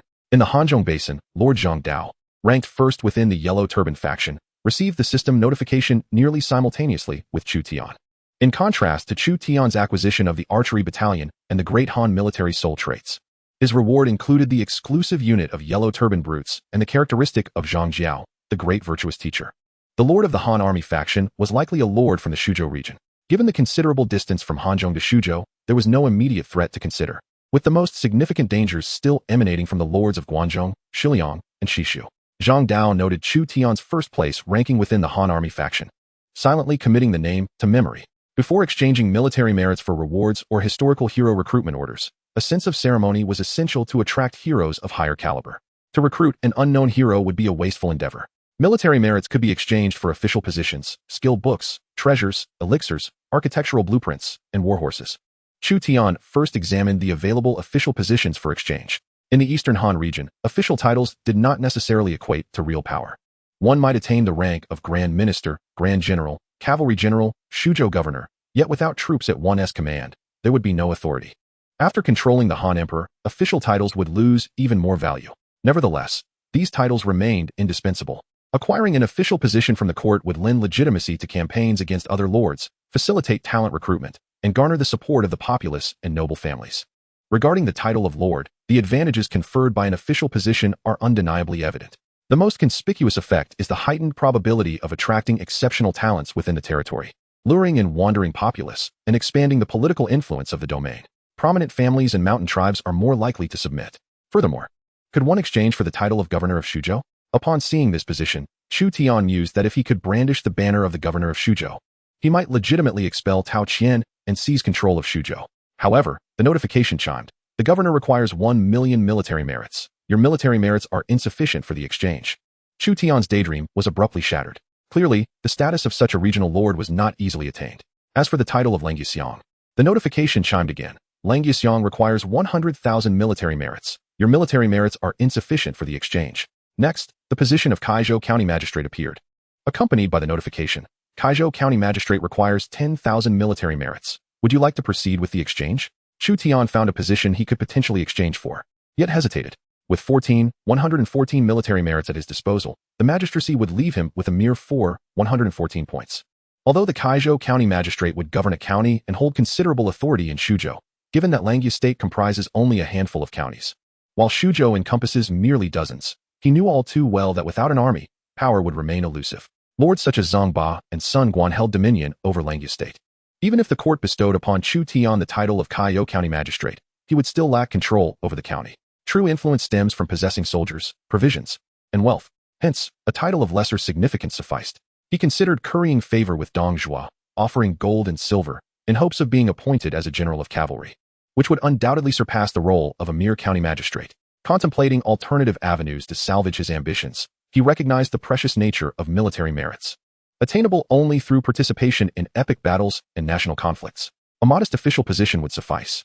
The title of Kaizhou County Constable, responsible for maintaining public order, required only 5,000 military merits. Upon examining this position, he noted its salary of 200 stones, a rank subordinate to that of the county magistrate, yet with a more favorable cost-to-benefit ratio, enabling him to govern public safety in Kaizhou and suppress banditry. Liu Bei had once held the position of constable in Anxi County of Jizhou. Official title, Kaizhou County Constable. Responsibilities, in charge of public order in Kaizhou County. Effects. The stability of public order within the territory is less likely to decline. The likelihood of gathering mountain bandits, water pirates, and horse thieves nearby is diminished. The probability of exceptional talents seeking allegiance is slightly increased. Hostility from other lords in Kaizhou County during punitive actions is less likely to escalate. Required military merits, 5,000. Chu Tian resolved to secure the position of Kaizhou County Constable, anticipating that other ambitious lords would likewise exchange for their respective county titles. Preparing for the future contest for supremacy in the Central Plains. With 114 military merits remaining, he meticulously perused the myriad rewards available for exchange, his gaze fixating on 3 architectural blueprints. Suddenly, he froze, inhaling sharply. These were blueprints for barracks. Were they merely low-level Baroque designs, Chu Tian would not have been astonished. Yet these were blueprints for 6th-level barracks. The blueprints for the level 6 infantry camp require 5,000 military merits. The blueprints for the level 6 archer camp demand 10,000 military merits, and the level 6 cavalry camp necessitates 20,000 military merits. Chu Tian has now come to comprehend the paramount importance of military merits.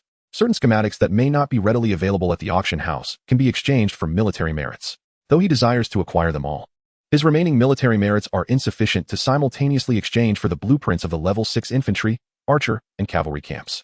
Thus, Chu Tian is compelled to select the level 6 infantry camp blueprints, which require the least military merits. The renowned general of the Western Han Dynasty, Zhou Yafu, commanded a special troop known as the Fine Willow Camp, which comprises 6th-tier infantry. With this level 6 infantry camp blueprint, the construction of the 6th-tier infantry should, in theory, enable him to recruit the unique Fine Willow troops. Currently, Xiaotown lacks any special forces. The training costs for archers and cavalry are significantly higher than those for standard light infantry, necessitating postponement of such plans. Chu Tian harbors aspirations of recruiting the 6th-tier Arrow Sound Camp. However, the requirement of 10,000 military merits for the level 6 archer camp blueprint is exceedingly steep. Upon exchanging for the county lieutenant of Kaiyang and the level 6 infantry camp blueprints, Chu Tian finds his military merits dwindle to a mere 114 points. He then procures a batch of architectural blueprints to expedite the upgrading of Xiaotown to a level 3 settlement. This collection includes a mid-level martial arts hall, level 4 building, a private academy, level 3 building, and a small music hall, level 3 building. After expending all his military merits, he finally ceases his endeavors. Numerous coveted items remain out of his grasp due to insufficient military merits, such as the renowned steeds of the western regions, which require 20,000 military merits. Future epic battles and national conflicts will provide opportunities to earn more military merits. Upon Chu Tian's desk lies a trove of invaluable architectural blueprints, the most precious of which is the level 6 infantry camp blueprint. However, possessing this blueprint does not immediately allow him to recruit the 6th-tier Fine Willow troops. He must first mobilize resources to construct the level 6 infantry camp, recruit local militia from Xiaotown and its affiliated villages, and subsequently train them at the level 6 infantry camp. The local militia will transition into fine willow infantry, starting at level 10, and must endure numerous fierce battles to eventually evolve into seasoned veterans of level 100. The adage to raise troops for 1,000 days to use them for a moment aptly applies, indicating a preparation period of roughly 3 years. After depleting all his military merits, Chu Tian finally retrieves a random historical hero recruitment order. He refrains from excessive ambition, hoping merely to recruit by Qi or Wu Qi, or possibly Qin Xiong, Li Tsuanxiao, or Chang Yuchen as feasible alternatives. As he murmurs to himself, he utilizes this valuable yet elusive random historical hero recruitment order. Chapter 82, The Unsurpassed Heroes of the Great Tang. Ding. 1 random historical hero recruitment order consumed. You have acquired the loyalty of the imperial strategist Fang Qiao. Ding. The achievement system level achievement Fang Mao and Du Duan is now activated. Collecting both the Great Tang heroes Fang Qiao and Du Ruhui will grant a special reward. Fang Qiao. Although Chu Tian initially hoped to recruit a formidable general, this outcome seems quite favorable as well. Fang Qiao is none other than Fang Xianling. Fang Xianling and Du Ruhui were the right and left arms of Emperor Taizong Li Shimen, akin to the relationship between Cao Cao and his advisors Sun Yu and Sun Yu. Historically, Fang Xianling was renowned for his poetic prowess and extensive knowledge of history. Having overseen military strategies at the Qin Huangfu for over a decade, and as recorded in the Ziji Tongjian, Li Shimen regarded him as a key strategist. Fang Xianling distinguished himself during the incident at Xuanwu Gate, subsequently becoming the prime minister during the Jingguan era. It has been said that in the Tang dynasty, the illustrious statesmen were represented by Fang and Du, followed by Yao and Song. The idiom Fang Miao Du Duan illustrates the astuteness of the renowned statesman Fang Xianling, who was known for his strategic insights, while Du Ruhui was celebrated for his decisiveness. The value that Fang Xianling brings cannot be compared to that of an ordinary military general. He is not only adept at devising strategies within the military realm, but also excels in managing domestic affairs. Chu Tian could very well employ Fang Xianling as both a military advisor and a minister of internal affairs, maximizing his potential rather than merely utilizing him. A scholarly gentleman in a blue robe appeared at the Lord's residence, exhibiting a demeanor that was distinctly refined. Fang Xianling hailed from a prestigious family of officials and scholars in Shandong, his poise setting him apart from the common folk. Throughout various dynasties, many strategists were often descendants of officials, largely because they were educated from a young age, and perhaps also due to monarchs seeking to cultivate relationships with noble families. Minister Fang Xianling had met with the Lord. His voice was steady, and he possessed a dignified presence reminiscent of a great statesman of the Tang dynasty. However, Fang Xianling appeared youthful and had yet to reach his peak. Chu Tian discreetly cast a quick glance at Fang Xuanling's profile. Name: Fang Xianling. Talent: Imperial level strategist. Level: 40. Position: non-identity. Strategist of Emperor Taizong of Tang. Loyalty: 80. Leadership: 50, maximum 61. Martial skill: 32, maximum 35. Intelligence: 92, maximum 97. Politics: 83, maximum 93. Charisma: 90. Affinity: 15. Favorability: 50. Characteristic 1. Strategist, level characteristic. When participating in battles, there is a high probability of proposing strategies, significantly increasing the success rate of schemes. Characteristic 3. Talent allocation, level characteristic. Greatly increases the probability of special talents appearing within the territory and facilitates the discovery of exceptional individuals. Fang Xuanling's attributes were remarkably impressive, with intelligence and political limits both reaching 90, far surpassing that of ordinary civil officials. Gaining such a figure is akin to acquiring Zhang Liang or Xiao He, paving the way for monumental achievements. Henceforth, Fang Xianling shall serve as the strategist for Xia Town. Chu Tian directly appointed Fang Xianling as the strategist. If even Fang Xianling were unqualified to serve as a prefect, then Chu Tian, now a prospective county captain of Kaiyang, would find few strategists in the entire Eastern Han region worthy of such a role. Once Fang Xianling reaches his peak, his intelligence of 97 will be able to contend with the majority of strategists across all civilized territories. Upon hearing that Chu Tian had appointed him as the strategist, Fang Xianling was somewhat taken aback. Should the Lord not reconsider this matter? There is no need for reconsideration. I will arrange for the finest residence in the civilian area for you. In peacetime, you will serve as the registrar and tax officer of the town, and during military campaigns, you will act as an advisor. Chu Tian proceeded with the division of responsibilities. The agricultural and legal offices of Xia Town would be overseen by Li Kuei, while the market office would be managed by Xia Tianliang, as the cadre of officials expanded. Fang Xianling was well suited to reform the governance, aiming to streamline the bureaucratic apparatus and maintain the efficient operation of Xia Town with minimal administrative costs. With Fang Xuanling's involvement, the administrative efficiency of Xia Town saw a notable improvement.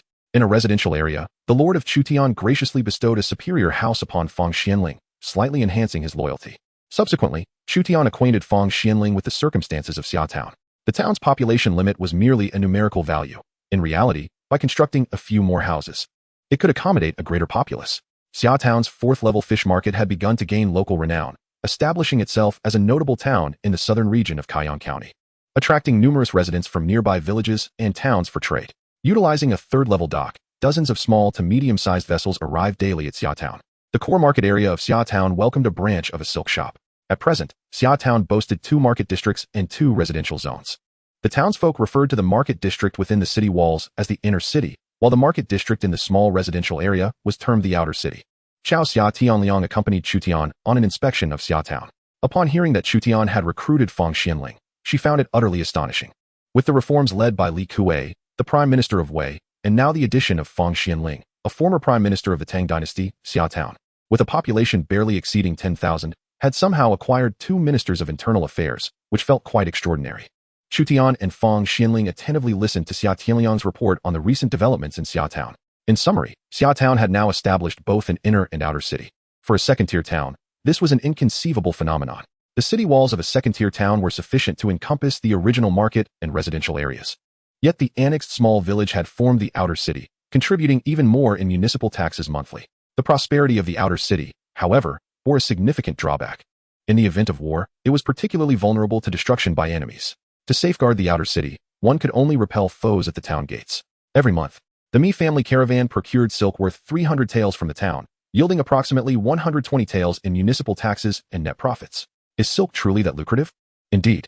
Additionally, the money exchange attracted the gold, silver, and copper coins of townsfolk from various villages, amounting to a remarkable value of 10,000 taels of silver. If 30% were reserved as a contingency, one could mobilize 7,000 taels worth of gold and silver. Provided operations were handled adeptly and losses promptly replenished, the exchange's business would remain unaffected. However, it was imperative to repay both principal and interest in a timely manner. Otherwise, public sentiment would plummet significantly.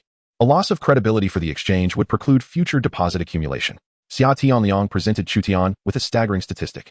The lord's estate could access the exchange's impressive wealth, which functioned similarly to a central bank, with the condition of ensuring timely repayments to the townsfolk. As long as Xiaotown's influence was sufficiently robust and interest rates were favorable, it could attract the assets of nearby merchants and players, who were often more astute than ordinary townsfolk. This matter was entrusted entirely to your discretion. The mobilization of the exchange's gold and silver should pose no issues.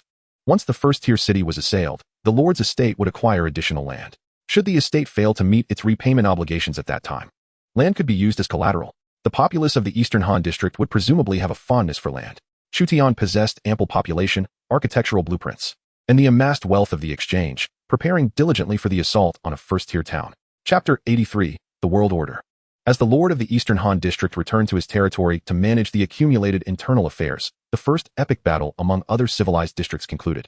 With several lords emerging prominently, Chu Tian had never been particularly attentive to the global dynamics. Yet the members of the guild were engrossed in a discussion regarding the hero ranked first in the world. Upon opening the world hero rankings, Chu Tian discovered that following the conclusion of the inaugural epic battle, Li Kuei, who had previously held the top position with a remarkable political attribute cap of 97, had now fallen to third place. The second position was still occupied by Chu Tian's own hero, the recently recruited Fang Xianling.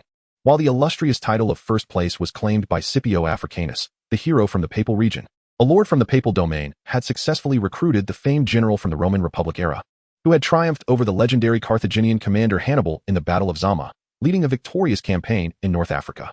Chu Tian was familiar with this ancient Roman general.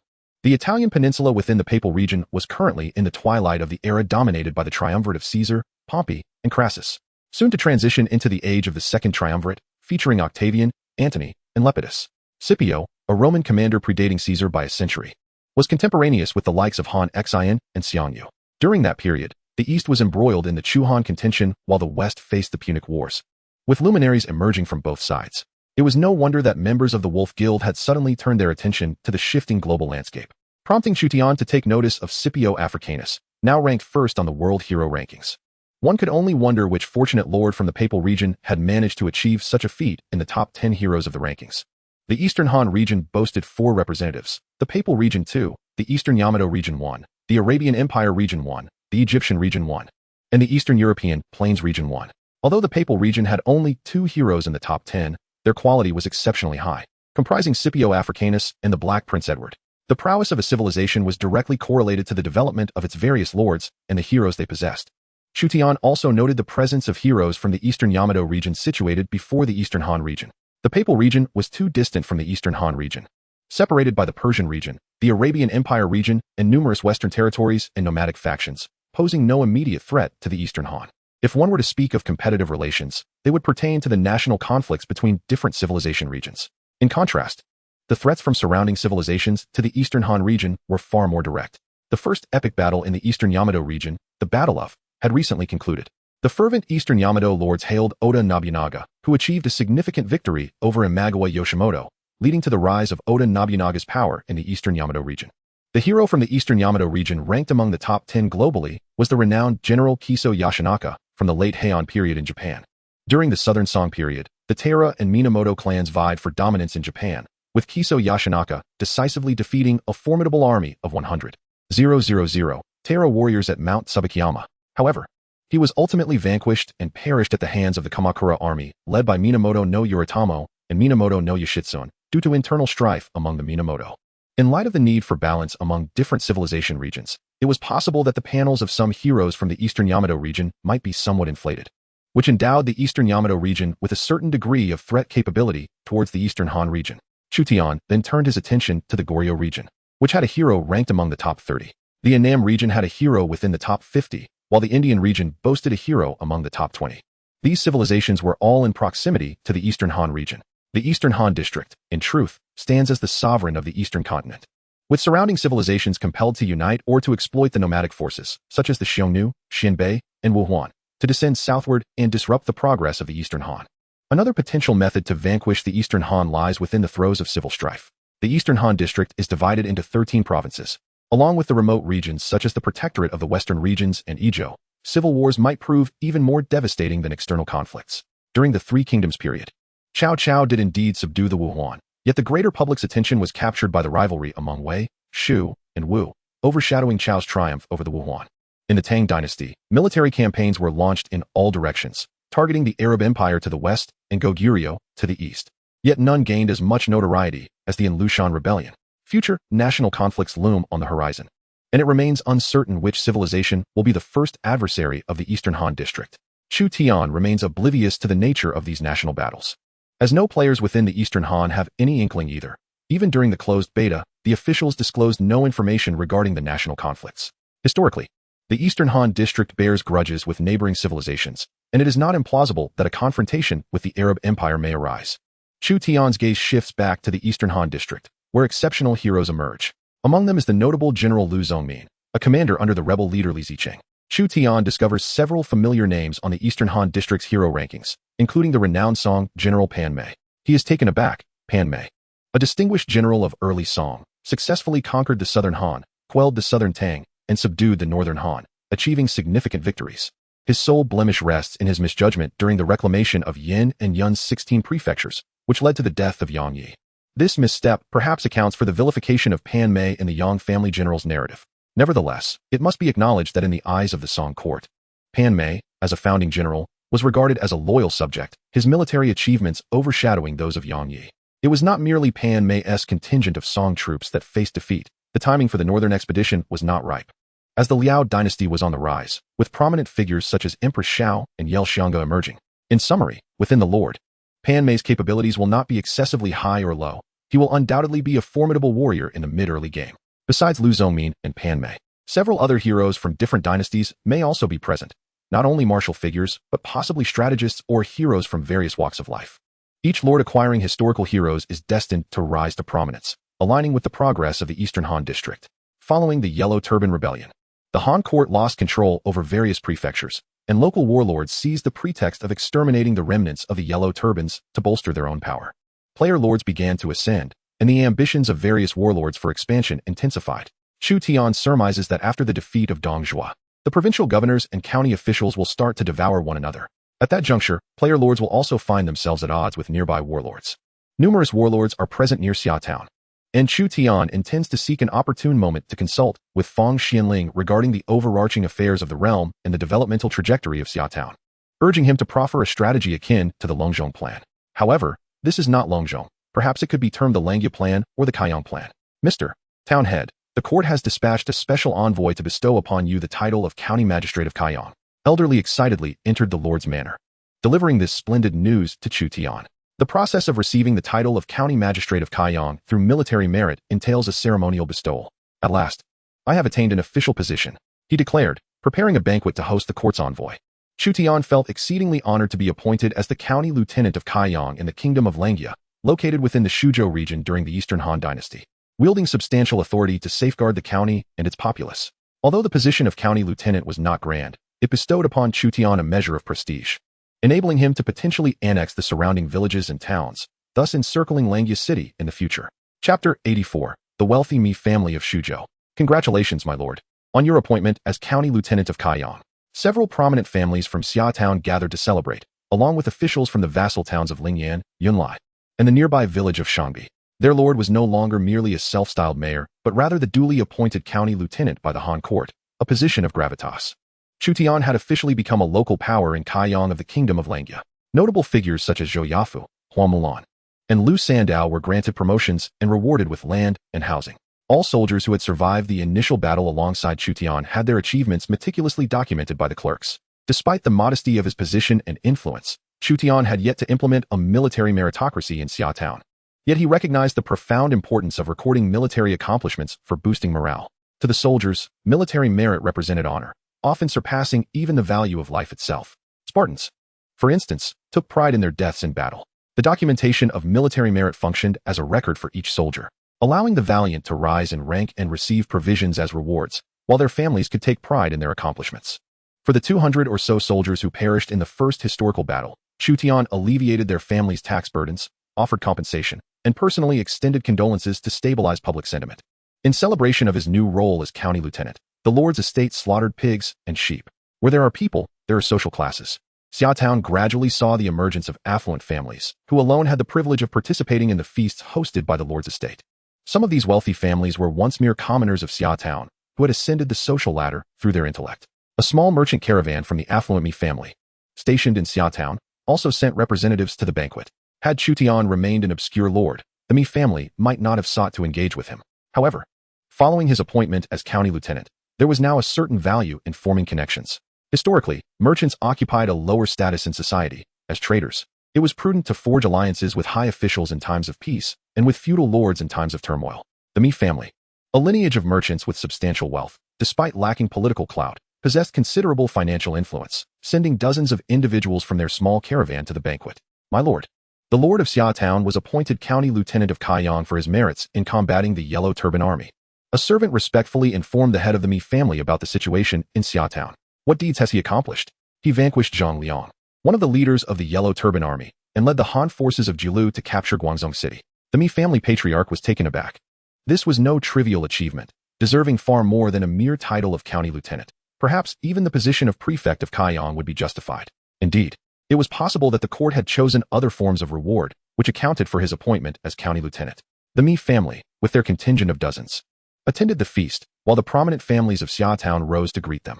Although the affluent families of Xia Town held considerable standing in the town, in comparison to the Mi family, whose entourage of servants and guests numbered in the thousands, they resembled small gentry confronting the wealthiest merchants of Shuzhou. Chu Tian now holds both an official position and military achievements, allowing him to face the power of the Mi family without fear. The head of the Mi family, Mi Zhu, is designated as a deputy officer under the governorship of Tao Qian. Clearly, the deputy officer to the governor holds a higher status than a county lieutenant. Should Mi Zhu personally arrive, Chu Tian would need to find ways to curry favor with him. Chu Tian turned his gaze to the representative from the Mi family, who appeared to be of youthful age and possessed a sturdy physique, contrasting sharply with the scholarly image of Mi Zhu. May I inquire your name? Chu Tian thought it fortuitous to establish a connection with the Mi family. I am Mi Fong, courtesy named Zifong, hailing from Tsushin in Donghai. Currently, I serve as a captain under the Lord Governor, replied the visitor. It turned out that the individual was not Mi Zhu, but rather his brother Mi Fong. Chu Tian recalled Mi Fong's historical significance during El Meng's surprise attack on Guan Yu's rear guard, where Mi Fong's defection, alongside that of the scholar Ren, had enabled El Meng to capture Jingzhou at a minimal cost. Both contemporary and later generations viewed Mi Fong as a traitor, which was not entirely unfounded. However, one must acknowledge that Guan Yu's arrogance also played a part in this betrayal. His threats against Mi Fong and Run had likely increased the chances of their defection. Regardless, Mi Fong now possessed a value that could be exploited. Captain Mi, please take a seat. Chu Tian invited Mi Fong to join him at the table. Those worthy of sharing a table with Chu Tian included the core figures of Xiaoshan, Hua Mulan, Zhou Yafu, Fang Xianling, Li Kuei, and the earliest officials. Mi Fang discreetly assessed the county lieutenant of Kaiyang, honestly doubting that the seemingly weak Chu Tian could have slain Zhang Liang. He cautiously inquired, I have heard that you, the county lieutenant of Kaiyang, killed Zhang Liang and captured the city of Guangzhou.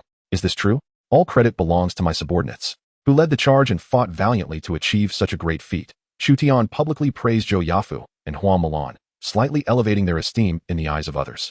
I may not possess the business acumen of my elder brother, but I do have some confidence in my martial skills. Might I have the opportunity to spar with the one who vanquished Zhang Liang? Mi Fang expressed eagerness, his gaze directed toward Zhou Yafu, believing him to be the one who had dispatched Zhang Liang amidst the chaos. Cough. The one who defeated Zhang Liang is another subordinate, Chu Tian kindly corrected him.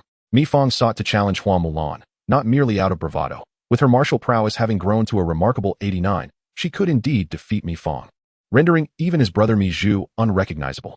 Familiar players of the Three Kingdoms game could easily gauge the peak martial strength of various generals. Mi Fang, having betrayed Shu Han and lacking notable achievements, had never commanded high attributes. His martial strength likely lingered in the 60s. Chu Tian was aware of both Mi Fang's and Hua Mulan's martial prowess, yet Mi Fang remained unaware of Hua Mulan's strength, still intent on testing himself. He sought to gauge his own abilities in comparison to Zhang Liang through Hua Mulan. She too agreed to the duel. Pray tell, what brings you to Xiaoshan, brother Mi? Chu Tian further inquired about Mi Fang's purpose.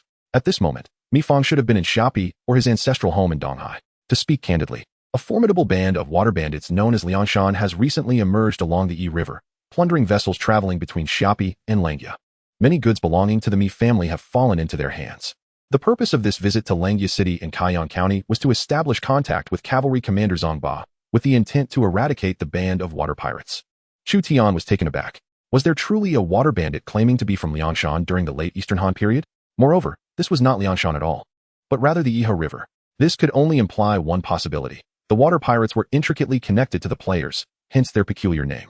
Although Chu Tian felt a profound shock within, he maintained a calm facade and inquired whether Zhang Ba had already agreed to dispatch troops to eliminate Liangshan.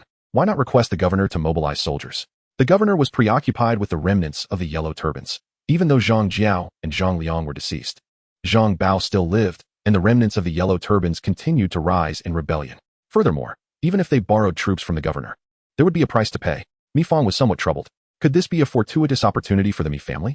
It remained uncertain how many ships and soldiers Liangshan possessed, and how much gold and silver Zhang Ba would demand to mobilize his forces.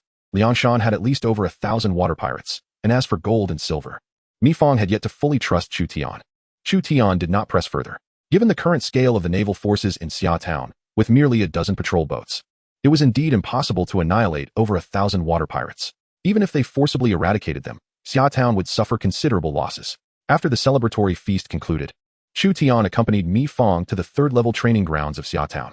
Before the duel commenced, Chu Tian gestured for Hua Mulan to come closer and whispered, her brother is a wealthy magnate from Shuzhou. Be gentle when you strike, and do not harm her severely. Chapter 85. The duel between Mi Fang and Hua Mulan. Mi Fang was set to engage in single combat with Hua Mulan. Both stood upon the dueling platform in Xia Town, each wielding a red tassel spear. Chu Tian feared that Hua Mulan might inadvertently stab Mi Fang fatally. Thus he instructed both to use the training spears, which had their iron tips removed. You are merely a woman. Should you be injured, do not blame me, Mi Fang declared, invigorating her red tassel spear as its wooden shaft swayed, producing a sound that sliced through the air. Chu Tian could already foresee the outcome and was reluctant to witness it unfold. Let the duel commence. Chu Tian, Zhou Yafu, and Lu Sandao observed from the sidelines. Hua Mulan held her red tassel spear with both hands, poised for combat. Unaware of Mi Fang's martial prowess, she seemed determined to give her all. Ahem. Chu Tian once more reminded Hua Mulan to temper her strength. Hua Mulan struck first, her spear moving with the speed of thunder, embodying both feints and direct thrusts as it lunged towards Mi Fang like a tempest. Mi Fang was momentarily dazed at the outset of their exchange. Faced with a flurry of attacks akin to petals in a storm, she had no time to think and could only rely on instinct to defend herself. The disparity between them was insurmountable. Mi Fang was at most a gold-tier historical general, while Hua Mulan was a king-tier warrior. If they were truly on the battlefield, Hua Mulan would not afford Mi Fang so many opportunities to defend. A few thrusts would dispatch her, followed by a vigorous assault. Thus, it was evident that Mi Fang's ability to barely parry was solely due to Hua Mulan intentionally holding back. That should suffice. After Mi Fang had withstood several dozen strikes from Hua Mulan, Chu Tian timely called for a halt. It was apparent to any discerning observer, including Mi Fong herself, that she stood no chance against Hua Mulan. Continuing the duel would serve no purpose. Mulan withdrew her stance, and Mi Fong felt a tingling sensation in her wrist. The red tassel spear she held slipped from her grasp and clattered to the ground. The training ground fell into a profound silence. Losing grip on a weapon was indeed a source of embarrassment for Mi Fong. Fortunately, Chu Tian responded promptly, stating, on that day, Zhang Liang was vanquished in just a few exchanges. Yet, Deputy Mi endured dozens of strikes without defeat. Truly a commendable general. Initially flustered, Mi Fong found solace in Chu Tian's words, which provided her an avenue to save face. The fact that Zhang Liang, one of the 3 leaders of the Yellow Turban Army, was slain by Mulan after only a few moves made it evident that her own defeat after several exchanges was not a cause for shame. In truth, Chu Tian spoke no falsehood. Mulan had led the elite Han cavalry in a fierce charge at the battlefield in Guangzhou County, swiftly dispatching Zhang Liang, who had already sustained severe injuries from the archers of the Han army under Zhou Yafu's command. Mi Fong's martial prowess undoubtedly paled in comparison to that of Zhang Liang. She was taken aback to learn of such a formidable warrior in Kaiyang County. Following the encouragement from Chu Tian, Mi Fong couldn't help but muse that if only she possessed sufficient ships and troops, perhaps she could eradicate the bandits of Liangshan Marsh. Were Zhang Ba to lead an expedition against the water bandits, she, as the county's deputy, would not remain idle.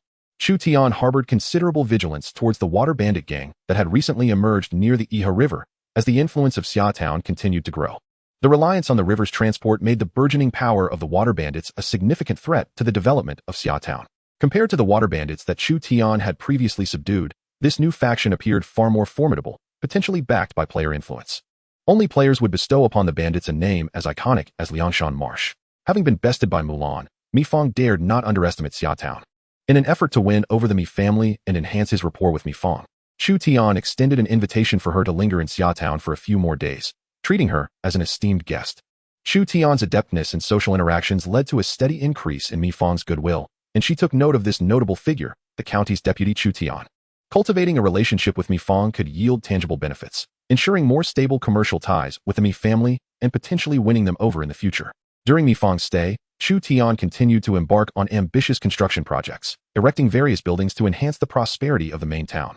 Elevating a secondary town to a tertiary status necessitated that both the main town and its vassal villages achieve a certain level of prosperity. Prosperity was intrinsically linked to the territory's agriculture, economy, military, and culture. Thus, the swiftest means to elevate prosperity was through the establishment of diverse structures. Provided the population was ample and each individual performed their duties, prosperity could rapidly ascend. Moreover, Xia Town required reinforcement of its military forces. Currently, the town's troop count was under 1,000, posing a considerable risk. Chu Tian prioritized the recruitment of archers and cavalry. As for the infantry, he decided to wait until the completion of the level 6 infantry camp before proceeding, as he was uncertain what types of soldiers could be recruited from such a facility. The level 6 infantry camp promised to be significantly superior to the town's original level 2 infantry camp, granting access to most specialized infantry units commanded by notable generals. Contingent upon the presence of generals with unique troop types, the construction of the level 6 infantry camp was projected to take 1 month. The Lord's Manor soon posted announcements throughout the town, seeking craftsmen to prepare for the advancement to a tertiary town. Chu Tian anticipated that upon the completion of this batch of constructions, Xia Town would qualify for an upgrade to a third-tier town. In addition to Xia Town, other vassal villages also required development, among which Shangbi Village, endowed with third-tier gold mine resources, already boasted over 1,000 miners, not only engaged in gold mining, but the locality also possessed secondary iron or resources. Shangbi Village was poised to elevate itself to Shangbi Town, with a developmental focus on mining. Once elevated to a third-tier town, it would eventually evolve into a city. After residing in Xia Town for 2 days, Mi Fong departed, accompanied by her servants. En route to Xiapi City, the Mi family's commercial endeavors spanned across the 5 counties of Shuzhou and the 62 prefectures of the nation. In the future, if I were to govern Shuzhou, I would undoubtedly seek means to amass military funds from the Mi family. Chu Tian, observing Mi Fong board the vessel, pondered the Mi family's vast fortune exceeding hundreds of millions. With the Mi family's financial backing, dispersing their servants and guests could potentially allow for the recruitment of several thousand elite soldiers. There is no need for envy towards the Mi family. With the support of the Lord's Manor, perhaps I could assist you in accumulating 100,000 taels of silver within a few years. Only a child would make a choice, whether it be your gold and silver or that of the Mi family. I desire it all. Wealth, provisions, and troops are essential to hunting in the Central Plains. Chu Tian gazed at the river, contemplating the plight of nearby mountain bandits and water pirates during this frigid winter. He wondered if they might emerge to pillage the surrounding villages and towns. Should we pay a visit to the Lord's manor? What do you wish to accomplish? I shall send for Fang Xianling, Li Kuei, Zhou Yafu, and others to discuss the development strategy for Xia Village. Following the first epic battle, the lords of various civilizations have recruited unique heroes, and with all lords striving for dominance over the world's foremost city, turmoil is imminent. The Great Battle in Guangzhou County illustrated the daunting challenge of breaching a well-fortified city abundant in provisions. In essence, players who possess cities may now dare to provoke the feudal lords. Thus, we must devise a strategic plan akin to Zhuge Liang's Longzhong plan to navigate the forthcoming chaos. Chu Tian, accompanied by the market overseer Xia Tianliang, arrived at the Lord's manor and summoned those responsible for governance and administration, including Fang Xianling, who managed civil affairs and documentation, Li Kuei, who oversaw agriculture and justice, Zhou Yafu, commander of the infantry, Huang Mulan, leader of the cavalry, and Lu Sandao, master of archers. As for elderly, Zhao Qi, Wu Shang, and other elders, due to their diminishing capabilities in keeping pace with Xia Town's progress, Chu Tian chose not to invite them. In the 86th chapter, Fang Xuanling's Longyao strategy unfolded. The charcoal burned in the braziers of the Lord's manor, and fragrant incense filled the air as Chu Tian convened the core figures of Xia Town to deliberate on its strategic plan. Under Chu Tian's command were talents in agriculture, economy, law, administration, infantry, cavalry, and archery, forming his initial cadre. As Huang Mulan and Xia Tianliang engaged in conversation, Zhou Yafu remained silent. Lu Sandao occasionally propped his leg. Fang Xianling engaged in a game of chess with Chu Tian, while Li Kuei savored his tea. Chu Tian, wielding the black pieces, requested, "Please, esteemed sir, formulate the Longyao strategy to chart a course for Xia Town's development." Upon grasping the current state of Xia Town, Fang Xianling was compelled to propose a strategy reminiscent of Zhuge Liang's Longzhong plan. Faced with Chu Tian's earnest gaze, Fang Xianling felt it difficult to decline, for he had now assumed the role of Xia Town strategist. The Lord may utilize the position of the county magistrate of Kaiyang to quell the dissenting forces within the county, expelling the likes of Zhang Ba and Sun Guan, the brigands of Mount Tai. From this stronghold, he could exile the chancellor of Langia and seize control of the territory of Langia. With the weakness of Tao Qian and Kong Rong stationed in the north, the fertile lands of Langia could muster tens of thousands of soldiers. Furthermore, under the pretext of suppressing the Yellow Turban Army in Qingzhou, the Lord could command General Zhou Yafu to lead a force of thousands into the kingdom of Beihai. Within a year, he could annex Beihai, establishing a formidable presence between Qing and Su. At that point, the Lord could reassess the situation and vie for control over the two provinces, seeking the title of provincial governor from the court. Once in possession of these two regions, he could unify the lands south of the Yellow River, including Yinzhou and Yuzhou, advancing south to Huainan, striking northward into Hebei, and pushing westward into Guangzhou, thereby dividing the realm. Thereafter, he could set his sights on the western lands, navigating downstream to seize the 6 counties of Jiangdong, achieving dominion over the realm. Furthermore, the Lord could then drive out the Xiongnu and the Xinbei, reinforcing control over the protectorate of the western regions, thus cementing his status as a great emperor. Fang Xianling paints a bright prospect for the town of Xia. The only distinction lies in the fact that while Cao Cao launched his campaign from Yinzhou and Yuzhou, Chu Tian's foundation resides in Shuzhou and Qingzhou. In truth, Fang Xuanling's strategy for Langia essentially amalgamates two existing methodologies. Yet, he is not entirely mistaken. History has provided ample precedents to follow, and emulating successful ventures seldom leads astray. To overcome the natural barrier of the Yangtze River, one must first conquer Western Shu, establishing a vantage point from which to launch further endeavors. Regrettably, the current population of Xia Town is merely over 20,000, with only a few hundred soldiers, making the first step of establishing dominance over Kaiyang quite daunting. Additionally, the uncertainties along the way could be substantial, much like Zhuge Liang's Longzhong plan, which became nullified due to Guan Yu's negligence in Jingzhou. Ideals are splendid, yet reality is harsh. One misstep leads to further missteps. I require a timeline. Chu Tian understands that without setting a timeline to achieve strategic goals, Xia Town risks falling into the trap of either excessive rapid development or stagnation. Rapid growth could lead to a fate akin to that of the Mongol Empire, which, in its insatiable expansion, failed to assimilate its conquests, ultimately resulting in fragmentation. What about conquering Kaiyang within a year? Fang Xianling cautiously proposed a timeline.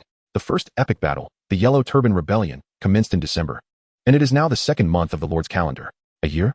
The area of Kaiyang undoubtedly exceeds 10,000 square kilometers, perhaps even more. Casting doubt in Chu Tian's mind about whether Xia Town, starting as a secondary town, could capture such a vast territory within a year.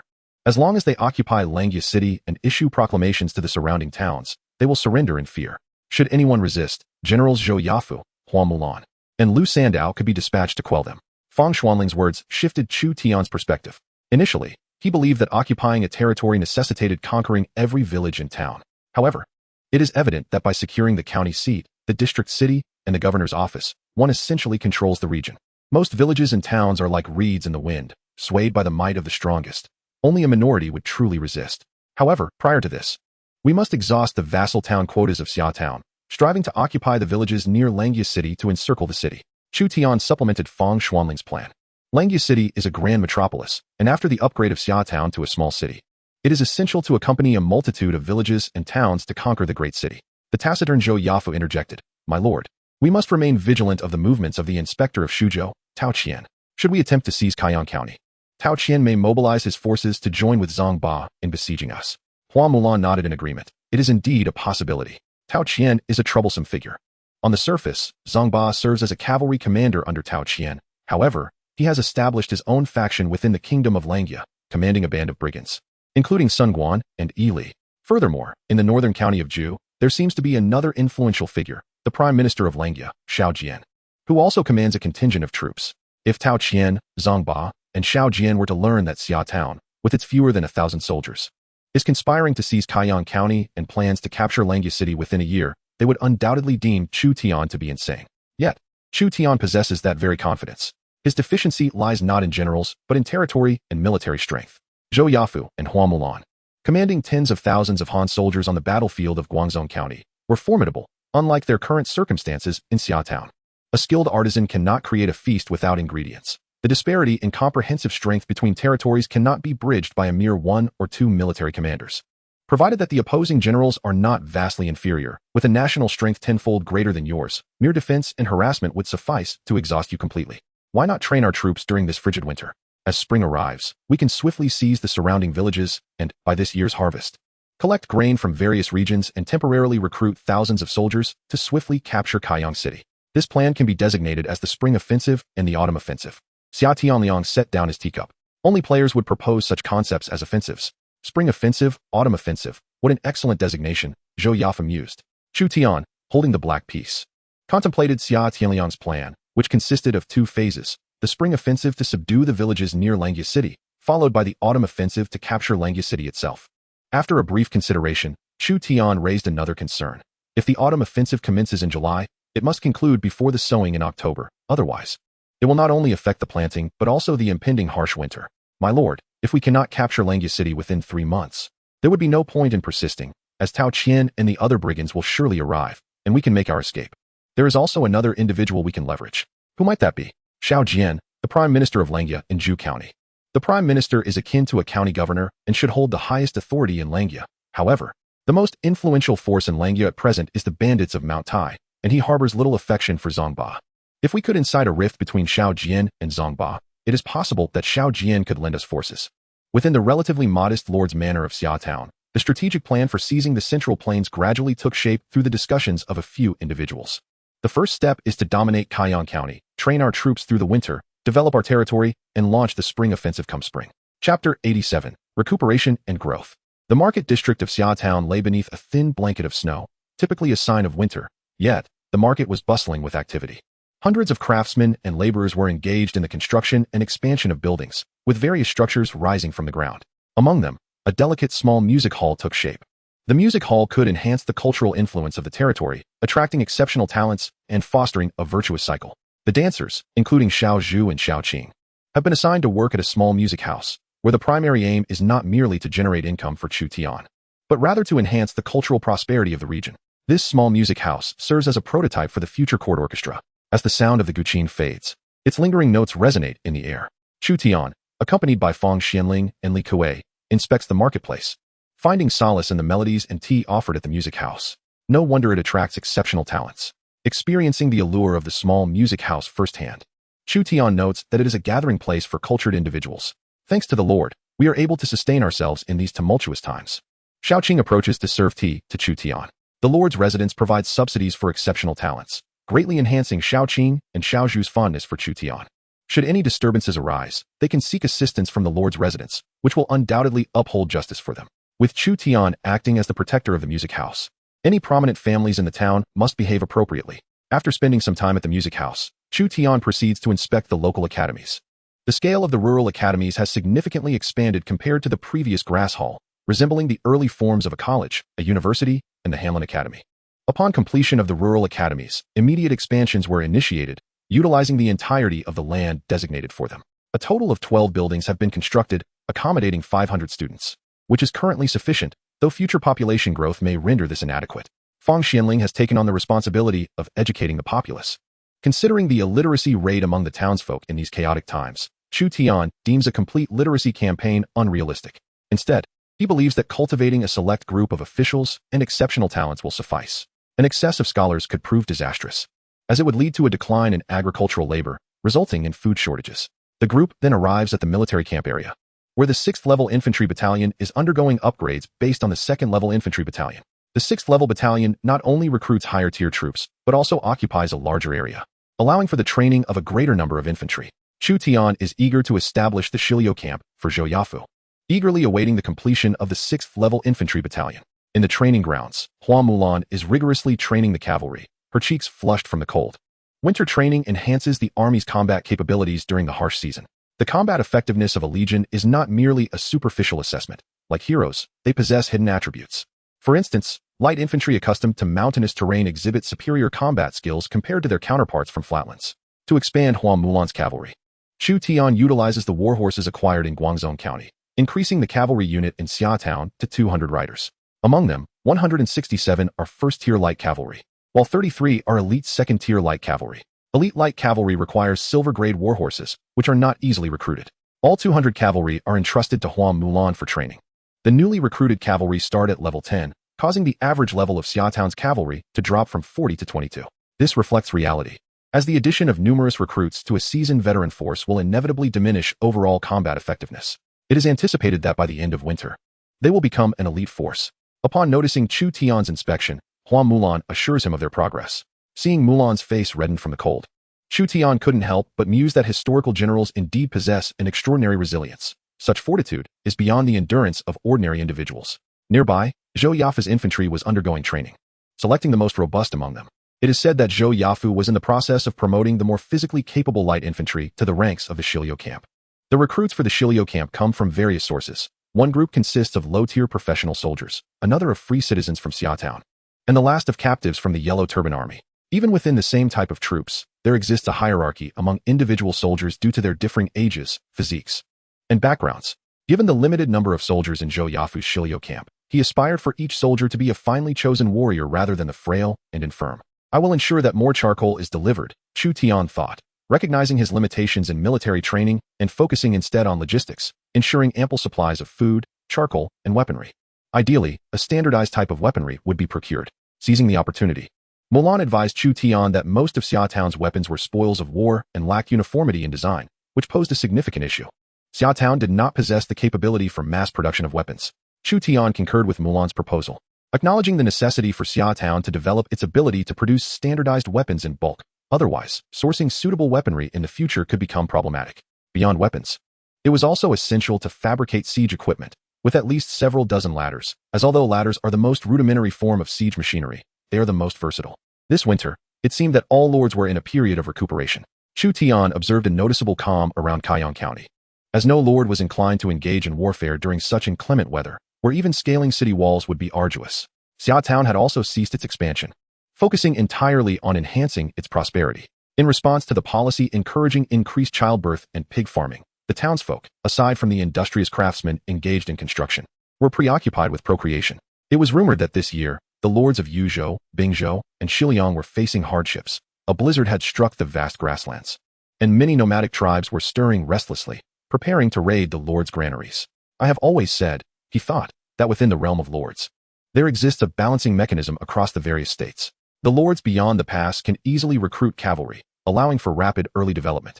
Yet they must contend with the harsh winter and threats from nomadic tribes. Not only the regions beyond the pass, but it was also said that the Eastern European plains were experiencing difficulties. This winter was exceptionally frigid. Chu Tian now recognized the advantages of joining a guild, as it allowed him access to various tidbits of information. The speed at which players exchanged news was remarkably swift, preventing regions from devolving into dark forests. He learned that the harsh winter between the first and second years of the Lord's era had troubled many lords, particularly those near the grasslands, which were home to numerous nomadic tribes and formidable powers such as the Xiongnu, Xinbei, and Wuhuan, with the potential emergence of Khitan, Rouran, Turkic, and Jin forces. In summary, While the lords beyond the pass could rapidly develop cavalry, they faced considerable constraints. In contrast to Yuzhou, Liangzhou, and Bingzhou, which prioritized cavalry, and Yangzhou and Jingzhou, which focused on naval forces, and Yizhou, which emphasized infantry, Shuzhou could be considered a more balanced state. Little Stone Village, a hamlet under the jurisdiction of Yunlai Town, is regarded as a vassal of Xia Town.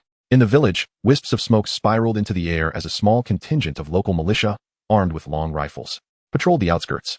According to the regulations of Xia Town, the majority of professional soldiers were stationed in the main city, firmly controlled by Chu Tian. Only a handful of professional soldiers were present in Lingyan Town, Yunlai Town, and Shangbi Town. The various villages organized local militias for self-defense. The water bandits are coming. The water bandits are here. Chapter 88. The Ruthless Water Bandits. Fang Xianling hurriedly entered the courtyard of the Lord's Manor, seeking out Chu Tian, who was busy reviewing construction plans for the various villages and towns. Why the alarm strategist? It was rare for Chu Tian to see Fang Xianling in such a state of urgency. Given the harsh winter, one would expect the lords to prefer peace over conflict. The water bandits had plundered the small village of Shaoshi, which fell under the jurisdiction of Yunlai Town. Out of its 200 households, fewer than 80 survived, causing widespread panic in the area.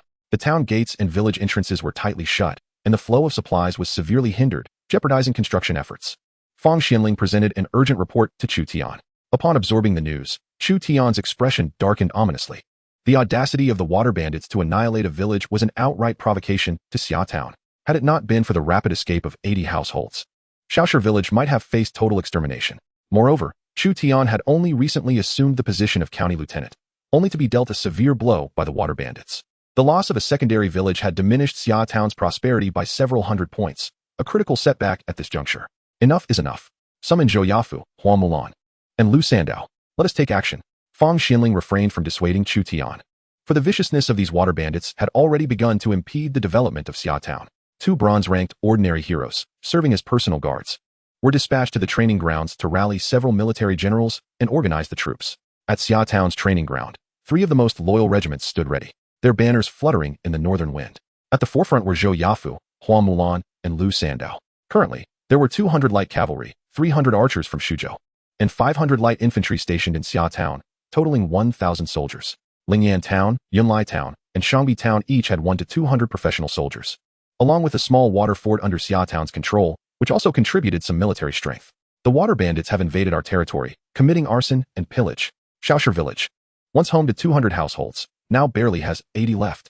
Though it is the depth of winter and everyone is weary, if we do not eradicate these water bandits, we cannot predict which village will be next to fall. I adhere to a fundamental principle. If one offends me, I shall return the offense. Those who provoke Xia Town shall face retribution, no matter how distant. Chu Tian scanned the ranks of soldiers before him.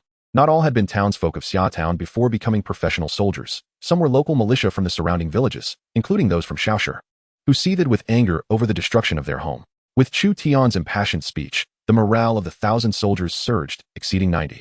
Each one eager to annihilate the water bandits at once. Fang Xianling arrived, cloaked and ready. If Chu Tian were to personally lead the charge against the water bandits, he would accompany him as well. However, Chu Tian would serve solely as the commander, refraining from directing the battle. He was no longer merely a talisman, but a vital instrument on the battlefield, possessing the grand aura of the Han military spirit, which granted all 3 regiments a comprehensive boost of 3 in attributes, contingent upon his presence on the battlefield. Chu Tian followed the cavalry of Hua Mulan. The cavalry was prone to retreat when the battle turned unfavorable. The death of a lord was no trivial matter, as long as there was territory. He could summon another army at any moment. Chu Tian left behind 100 archers and 200 light infantry to guard the city. The earthen walls of Xia Town were sturdy, making it nearly impossible for the water bandits to breach them, especially with 300 professional soldiers and over 1,000 local militia defending the fortifications. Moreover, with the harsh winter upon them, a bucket of water poured onto the walls would render them as solid as ice. 700 soldiers from Xia Town, bearing their banner, marched towards Little Stone Village. Zhou Yafu maintained a calm demeanor, flanked by a contingent of foot soldiers.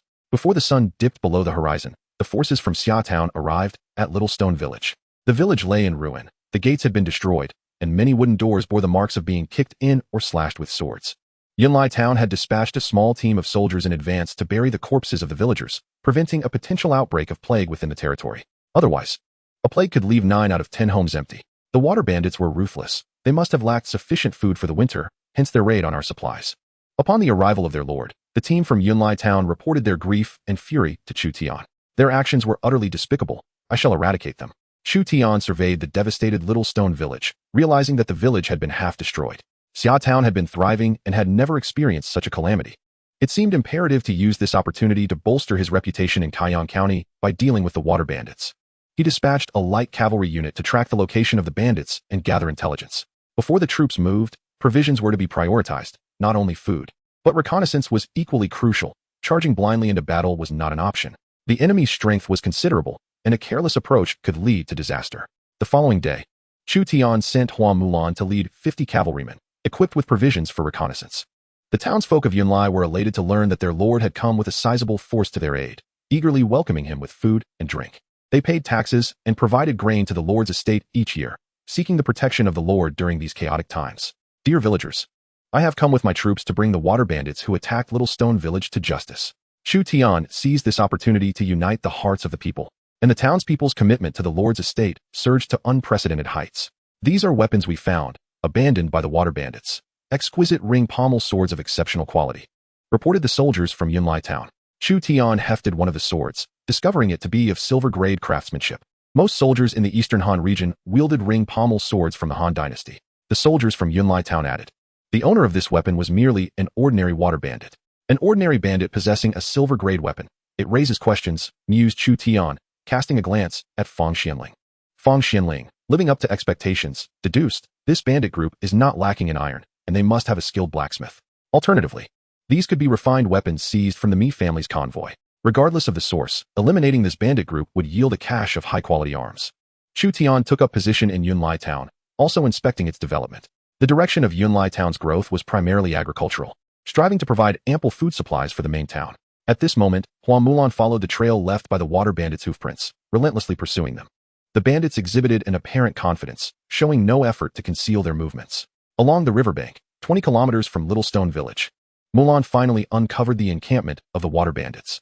This stronghold, positioned by the river and against the mountains, was vast, comparable in size to a first-class town, complete with numerous residential, economic, and military structures, as well as several wooden arrow towers, far more formidable than the water bandits previously eradicated in Xia Town.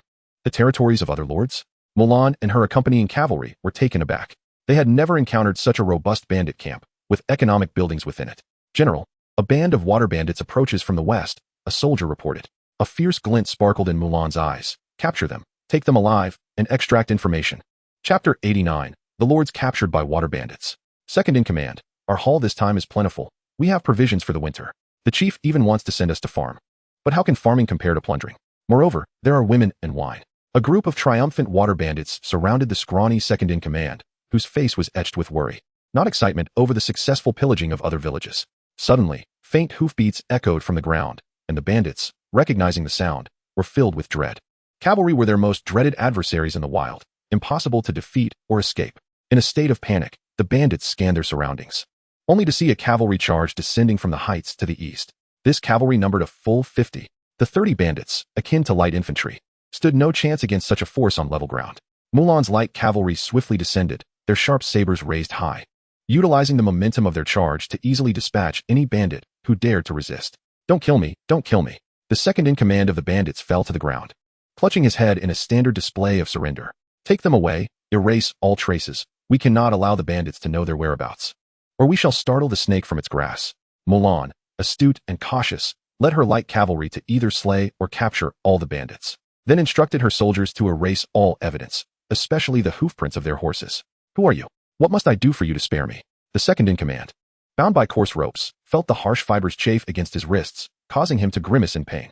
Mulan's tone was cold. You wreak havoc upon the land, slaughtering innocent villagers. You deserve execution.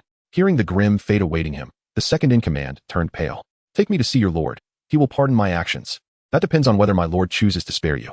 With a sigh, the guards of Yunlai Town recognized Mulan's cavalry and collectively pushed open the icy wooden door. The bandits were roughly pulled from their horses, crashing heavily onto the even colder ground. The indignant cavalry of Xia Town regarded these bandits with utter contempt. The bandits, unable to endure the jostling and the cold, began to retch. Mulan's military boot pressed down upon one bandit's head. These are the bandits who plundered Little Stone Village. Take me to see your lord. Chu Tian was meticulously studying the nearby map, strategizing before action.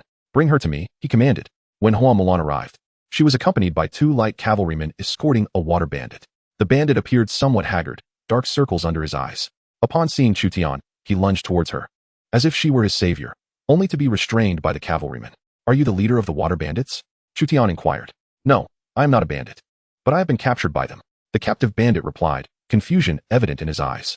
Chutian scrutinized the imprisoned man, deducing that he was likely a player. My name is Song Jishur. Liang Shambo was originally just the name of my village, but then a band of water bandits seized it, taking me hostage and forcing me to join their ranks. My territory has since become their stronghold, even evolving into a level 1 town. Why did they not kill you? Because I wish to live, I had no choice but to offer them counsel. They are illiterate, so they regard me as their second-in-command and strategist. I do not desire to partake in their violence, but my combat skills are lacking, and the leader constantly surrounds me with his henchmen, making escape impossible. This raucous gang of bandits continues to grow bolder, even utilizing my barracks to recruit more men. The self-proclaimed lord, Song Jishur, lamented to Chutian. It was astonishing to encounter such a misfortunate lord, reduced to a puppet after the bandits overran his village. The chief of the water bandits exploited Song Jishur's territory to expand his own power, daring to threaten the Mi family's fleet. Bring tea, Chutian ordered, feeling a wave of sympathy for this unfortunate soul. As Song Jishur was finally served a cup of hot tea, freed from the clutches of the bandits, tears streamed down his face. If you wish for my mercy, you must first accomplish a task, Chutian said, not easily releasing Song Jishur, for he was still a water bandit. I will do anything to survive, he pleaded. Assist me in vanquishing this band of bandits, and not only will I absolve you of your past, but I shall also grant you a house. Chutian sipped his tea leisurely while presenting his demands to the bandit strategist, confident that he would acquiesce. With Song Jishur's familiarity with the terrain of Liang Shambo, the losses would be significantly reduced compared to a direct assault. As expected, Song Jishur nodded eagerly. There is a hidden path at the rear of Liang Shambo, a retreat left by the bandits, known to very few. If a small team were to ambush them along this path, they could easily breach Liang Shambo. Can you sketch a map of Liang Shambo from memory? Absolutely. In a bid for survival, Song Jishur swiftly produced a map. Should the map be inaccurate, your life will be forfeit. There will be no mistakes. I personally oversaw the development of Liang Shambo from a level 1 village to a level 1 town. I am intimately familiar with every inch of it. With Song Jishur's assurance, Chutian chose to trust him, albeit cautiously. Should there be any error, he would not hesitate to end his life. Chutian had to be accountable for the lives of his soldiers. Advisor, what is your opinion? Chutian inquired as he handed the map to Feng Xianling. Feng Xianling glanced over the map. If we are to launch a surprise attack, we must act swiftly. A group of water bandits has gone missing, and once they realize it, they will undoubtedly bolster their defenses. That is indeed sound reasoning. On the morrow, the troops shall rise early and march towards Liangshan Marsh. After the astute strategist Feng Xianling joined him, Chu Tian's actions have become more meticulous. Feng Xuanling's counsel has impressed upon Chu Tian the importance of swift military action, for the opportunity for victory may slip away in an instant. Having captured a significant figure, what reward do you seek? Chu Tian noted that Hua Mulan had achieved considerable merit, yet Mulan, unwilling to devote time to tending the fields, surmised that her salary could only be increased. As the county magistrate, Chu Tian lacked the authority to officially appoint his subordinates. Mulan replied with clarity, "It is only natural to eradicate these water bandits who engage in arson and plunder. Mulan requires no reward. Then let this achievement be recorded for future recognition." On the third day, before dawn had broken, the 700 soldiers stationed at Yunlai town silently began to mobilize, horses saddled and ready, to launch a surprise assault on Liangshan Marsh. The morning mist had yet to disperse when a small detachment of soldiers stealthily entered the town via a narrow mountain path, and soon cries of battle erupted. Many of the bandits, still entwined with their consorts, hurriedly seized their weapons, only to be met with a hail of arrows from the archers of Shuzhou. The county magistrate of Kaiyang leads the troops to confront the bandits. As more soldiers entered Liangshan Marsh under the guise of official troops, the bandits, though numerous, were merely thieves. Upon hearing that official soldiers had come to hunt them down, they were struck with terror. Due to the nature of the surprise attack, the defenses of the town, including its wooden watchtowers, proved to be ineffectual. Zhou Yafu commanded the infantry to seal off all routes in the town, aiming to eradicate this vicious band of water bandits. "The officials have broken in," cried the bandit chief. "In this life of chaos, one must eventually pay the price. Fear not. Let us capture a few alive to serve as shields and break through."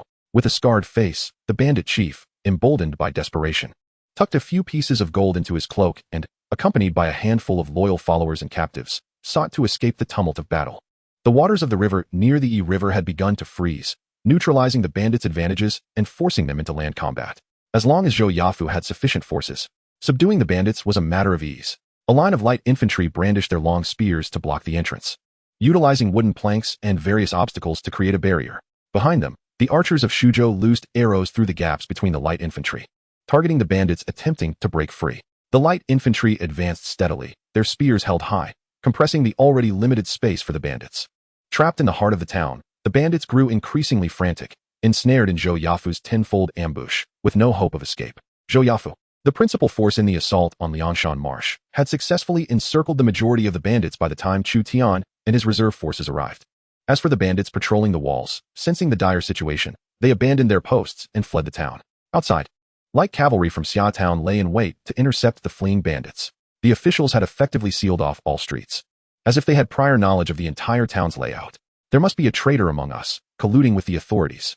The bandits grew increasingly anxious, holding a dozen townsfolk hostage, attempting to negotiate with the officials. My lord, the bandits wish to use the townsfolk as hostages for negotiation. Shall we negotiate or launch an assault? Zhou Yafu, faced with this delicate predicament, deferred the decision to Chu Tian. What initially appears to be a matter involving the lives of numerous individuals is, in truth, a pivotal decision, as it determines the course of action that Chu Tian and his subordinates will prioritize when faced with similar situations in the future. Chu Tian understood that he must not waver. Otherwise, should the enemy seize hostages or launch an assault on the city, how could he defend it? This was no longer merely a local public order issue, but a matter of war, wherein he felt no threat and resolved to take immediate, decisive action. This singular resolution ensured that any future military operations in Xia Town would not be jeopardized by the enemy's potential exploitation of civilians. Understood, said Zhou Yafu. A man seasoned by the grim realities of battle, Liangshan had transformed into a war zone, and to eradicate the threat entirely, it was imperative to eliminate the primary leader of the bandits. Under Zhou Yafu's command, the forces of Xia Town successfully quelled the water bandits, resulting in the survival of half the townspeople who had been held captive. There was a precedent, a general once taken hostage, whose deputy refused to negotiate, leading to an attack on the assassins, who ultimately surrendered. Upon learning of this incident, the sovereign decreed that henceforth, the safety of hostages should not be a concern for the military, thus averting similar occurrences in the future. To reassure Hua Mulan and others, Chu Tian recounted a historical parable, not one of his own fabrication, but a genuine account from the late Eastern Han period. The general taken captive was Xiahou Dun. The assassins were sent by Elbu under the guise of surrender, and the deputy was Han Hao, while the sovereign was Cao Cao. Mulan nodded in agreement, acknowledging that the Lord's course of action was undoubtedly justified. However, it was not merely a correct approach, it was the sole viable option. While such measures were appropriate in military contexts, in matters of local governance, attempts at persuasion should still be pursued. Chu Tian clearly distinguished between the realms of warfare and public order. Liangshan, classified as a first-tier town, revealed to him that its resources were limited to second-tier farmlands, mining sites, and logging facilities. The water bandits had embarked on a perverse path of development, relying on plundering neighboring villages for resources, only to invest recklessly in shipyards, barracks, docks, brothels, and taverns. He arrived at the Lord's residence alongside Song Jishir, the Lord of Liangshan, insisting that Song surrender the ownership of this first-tier town, thereby making Liangshan a vassal of Xia Town. Chu Tian renamed it Liangshan Town. Song Jishir had long desired to free himself from the water bandits' control, and with their defeat, he felt unburdened and willingly relinquished the first-tier town to Chu Tian without conditions. Liangshan harbored many structures that piqued Chu Tian's interest, not brothels, but the fourth-tier docks and the third-tier shipyards, which were assets that Xia Town lacked. The third-tier shipyard was capable of producing genuine warships. The wealth confiscated by the water bandits lay piled in the town's treasury, and they had also captured a number of blacksmiths, including one of considerable expertise. As the former lord of Liangshan, Song Jishir was well acquainted with the local circumstances. No longer in a position of authority, he realized that it was better to disclose these matters to Chu Tian, who might even offer a reward. A skilled blacksmith? The specialized talents in Xia Town were predominantly of intermediate or lower rank, making a master blacksmith exceedingly rare. It was no wonder that these bandits wielded fine, well-crafted weapons. Had this faction of water bandits been responsible for the hijacking of vessels traversing the Iha River? They survived by plundering vessels, yet recently, as the River began to freeze, their extravagant lifestyle left them with insufficient wealth and provisions, prompting them to raid the neighboring villages and towns. It appears that the water bandits causing distress for the Mi family are indeed this group. These audacious marauders dare to assault the merchant ships of the affluent Suzhou.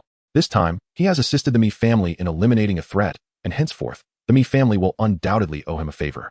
Liangshan Lake, being a prominent town, is not easily conquered. Had it not been for Song's thorough understanding of the town's strengths and weaknesses, Chu Tian might not have succeeded in breaching Liangshan Lake, which boasts numerous arrow towers and formidable 4-meter-high walls. By the riverside lay 2 swift warships, equipped with bulwarks offering a degree of defense. The crew, primarily composed of skilled oarsmen, could carry a limited number of soldiers while maintaining remarkable speed, thanks to these 2 warships and several patrol boats. The water bandits of Liangshan successfully plundered the Mi family's merchant vessels, leaving the Mi family momentarily powerless against this band of marauders. All captured water bandits of minor leaders and above were executed, while the remaining captives were condemned to a lifetime of servitude, forbidden to marry or receive amnesty, forced to toil in the dark mines to atone for their crimes. Only through labor could they earn their sustenance. Chu Tian imposed the harshest of punishments. Those executed might indeed be more fortunate than the living, as they would not endure decades of grueling labor. This location could serve as a stronghold for the naval forces, connecting with the previous water outpost and Xia Town in a straight line. The only drawback was the insufficient labor for resource extraction in this town. Fang Xinling, observing the surrounding terrain, noted that Liangshan Town was easily defended yet difficult to assault. The water bandits focused their efforts on constructing naval-related edifices, and the fourth-tier dock was so impressive that even Xia Town paled in comparison, making it suitable for the advancement of water transport. He informed the Mi family that this band of water bandits had been eradicated, sparing them the need to negotiate with Zongba. Chu Tian was not one to perform good deeds without recognition. He certainly intended to claim the favor from the Mi family. Chapter 91, Armor and Funding. In the blacksmith shop of Xia Town, a Han sword and a Han knife were displayed, both crafted from silver-grade materials by a skilled Han military blacksmith. This master blacksmith had been captured by the water bandits and had now found himself in Xia Town. Chu Tian carefully examined both the sword and the knife, which was superior. The blacksmith replied, "Each has its merits. If the county magistrate wishes to equip the army, the ring-handled knife is the unequivocal choice.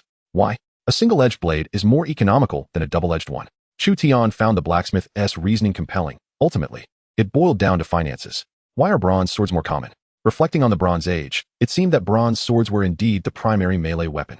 The processing techniques for copper and iron differ significantly, making them incomparable. Thus enlightened, Chu Tian summoned the blacksmiths of Xia Town to mass-produce standardized weaponry.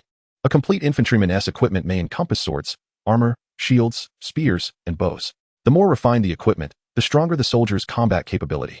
The renowned Western Han General Chen Tang once stated that one Han soldier is equivalent to 5 Hu soldiers. If Hu soldiers wielded the same weaponry as the Han army, then a single Han soldier could contend with 3 Hu soldiers.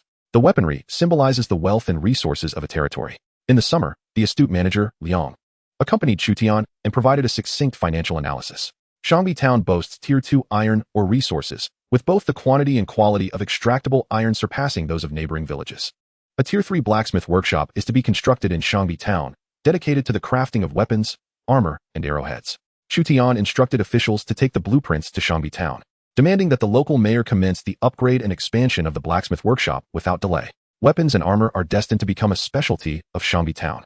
The arms produced there will be transported to Xia Town for storage, ensuring readiness for unforeseen circumstances. Blades and swords possess durability. However, excessive use can dull their edges, especially when striking against heavy armor. Poor maintenance can lead to rust.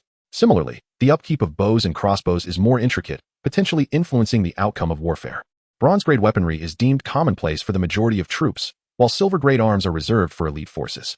Higher-quality weapons are designated for specialized troops or generals, contingent upon the availability of resources for their fabrication.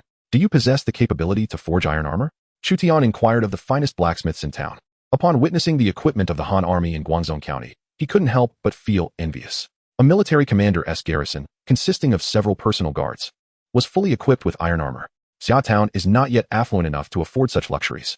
The scant iron armor available has been seized from battlefields and is exclusively utilized by generals. An esteemed blacksmith elaborated, "I can forge silver-grade black iron armor and iron helmets." The black iron armor is categorized into 2 types. The 2-piece armor, which merely protects the chest and back, and the sleeve armor, which additionally shields the shoulders, albeit at a greater cost and with slightly reduced agility. The iron helmet is known as the zhou. The term black iron armor evokes a sense of grandeur, yet it simply refers to black iron plating. What is the cost of a complete set of silver-grade iron armor? Chu Tian queried. The price is considerable, requiring several taels of silver. Equipping an infantry unit with black iron armor is indeed an expensive endeavor. Xia Town's treasury still holds a fair amount of gold, silver, and copper coins, yet expansion of various structures remains a priority. The military budget constitutes only a fraction of fiscal expenditures. Military expenses encompass the distribution of soldiers' wages, the upkeep of war horses, and the production of bows, swords, spears, shields, and arrows. The monthly salary alone for professional soldiers exceeds 1,000 taels of silver. Chu Tian instructed the senior blacksmith to commence the creation of 50 sets of 2-piece black iron armor. The Lord is also capable of forging Mingguang armor, cavalry gear, and medieval plate armor, all of which entail high production costs. Otherwise, the value of heavy cavalry would not be so pronounced. It is a misconception that heavier armor is always superior. Infantry encumbered by heavy iron armor face mobility challenges on the battlefield, and their stamina depletes rapidly. Chutian intends for these 50 new sets of Han-style black iron armor to be allocated to the Shilyo camp. As 6th-tier infantry, they can form a front line equipped with Han black iron armor. Han sabers and Han black iron armor are standard equipment for elite Han soldiers, while the majority of Xiaotown soldiers still rely on leather armor. The complexities involved in the production of such equipment are considerable. Chutian rubbed his temples, feeling a slight headache. Unlike his impression of a lord who could effortlessly command the production of thousands of armors, he found himself meticulously calculating every expense, even for the 50 sets of iron armor he needed. The primary reason was his lack of funds. "My lord, merchants from the Mi family wish to pay their respects," an attendant announced. Just as Chutian lamented the costs of the armor, the merchants arrived. A wealthy patron had come. He instructed that the Mi family merchants be welcomed. Although the business in Xiashan held little significance for the Mi family, Chutian's recent eradication of over 1,000 water bandits had earned him their gratitude, resolving a considerable issue for them. Upon seeing Chutian, the Mi family merchant had shed any airs, approaching with utmost respect, especially given the existing rapport between Chutian and Mi Fong. "We are grateful to you, Sir County Lieutenant, for ridding us of the vile bandits. This is a letter of thanks from our master." The merchant presented a letter from Mi Zhu to Chutian. The true master of the Mi family's wealth was not Mi Fong, but his elder brother, Mi Zhu. This occasion marked a significant connection between Chutian and Mi Zhu. Perhaps due to Mi Fong's influence, Mi Zhu began by expressing gratitude for Chutian's actions against the bandits. He then stated that the goods confiscated from the bandits would be generously donated to Xiashan as military supplies, along with an additional gift of 1,000 taels of silver. Truly, the wealth of Shuzhou allowed for such generosity. Alternatively, it might be Mi Zhu's strategy to diversify investments across various factions in Shuzhou. For the Mi family, 1,000 taels may not be substantial, but for Chutian, it represented a critical sum at this early stage. "I have long admired the grace of your esteemed household. It is truly a pity that the head of your house merely serves as a subordinate official," Chutian remarked. The Mi family merchant was taken aback by this statement. "Why do you say this, Sir County Lieutenant? The position of subordinate official to the governor is already quite esteemed in Shuzhou." Chutian, unabashed, replied, "Your household leader possesses talents akin to a strategic advisor. In the future, he could become a pillar of the state. Surely, the role of subordinate official is beneath him." "Your praise is excessive, Sir County Lieutenant," the merchant said, though he could not hide a hint of pride at Chutian's admiration for Mi Zhu. Chutian personally attended to the Mi family representatives and even escorted them out, leaving them pleasantly surprised. "Did he truly say that?" one merchant inquired. "Yes, he holds you in high regard, considering you a man of great potential," came the response. This Chutian was intriguing, though his influence remained rather limited. "Were it not for Mi Fong's recommendation, I would not have been so willing to invest." Mi Zhu, inheriting his father's legacy, clearly had an eye for Liu Bei, indicating he was no fool. Chutian understood what he sought. The Mi family lacked not wealth, but status, especially a noble title that could be passed down through generations, such as a marquisate. Chapter 92. Recruitment of the Shilyo camp. Chutian's aspirations to recruit specialized troops were on the verge of realization as the 6th-level infantry camp was finally completed. Zhou Yafu, with dark circles under his eyes, accompanied Chutian to the new camp, having also spent a sleepless night. As the commander, Zhou Yafu stood to gain directly from the recruitment of the Shilyo camp. Having a cadre of elite soldiers under his command felt like a perfect fit. Despite their shared insomnia due to the impending recruitment, both men found excitement upon arriving at the 6th-level infantry camp. Such was the simple joy of men. Chutian eagerly examined the infantry units available for recruitment in the 6th-level infantry camp. 1st-tier light infantry, 2nd-tier elite light infantry, 3rd-tier Shuzhou light infantry, and 4th-tier Shuzhou heavy infantry. These units were conventional, devoid of any restrictions pertaining to historical generals, meaning that even in the absence of renowned historical commanders, the aforementioned troops could still be enlisted. In contrast, specialized units such as the Shilyo camp could only be recruited upon the acquisition of specific historical generals. It was noteworthy that the heavy infantry was classified as a 4th-tier unit. However, the primary focus of Chutian's attention was not on the heavy infantry, but rather on the Shilyo camp. Unit, Shilyo camp. Tier, 6th-level infantry. Attack power, 19 defense power, 14 speed. 6. Skills. Advanced rapid charge greatly boosts morale during desperate battles, usable only once per day.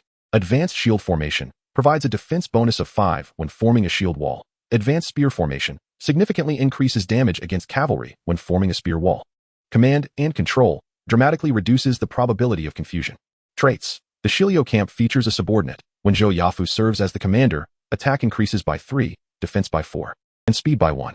Monthly pay, 6 taels. Essential equipment, ring-headed sword or Han sword, halberd or spear, infantry crossbow or bow, leather armor or iron armor, shield, quiver. Additional equipment: iron helmet, warhorse. Training period: 2 months. Maximum capacity: 10,000. The requirements for the Shilio camp are exceedingly stringent. One must possess a melee weapon, a polearm, a ranged weapon, and a suit of armor and shield.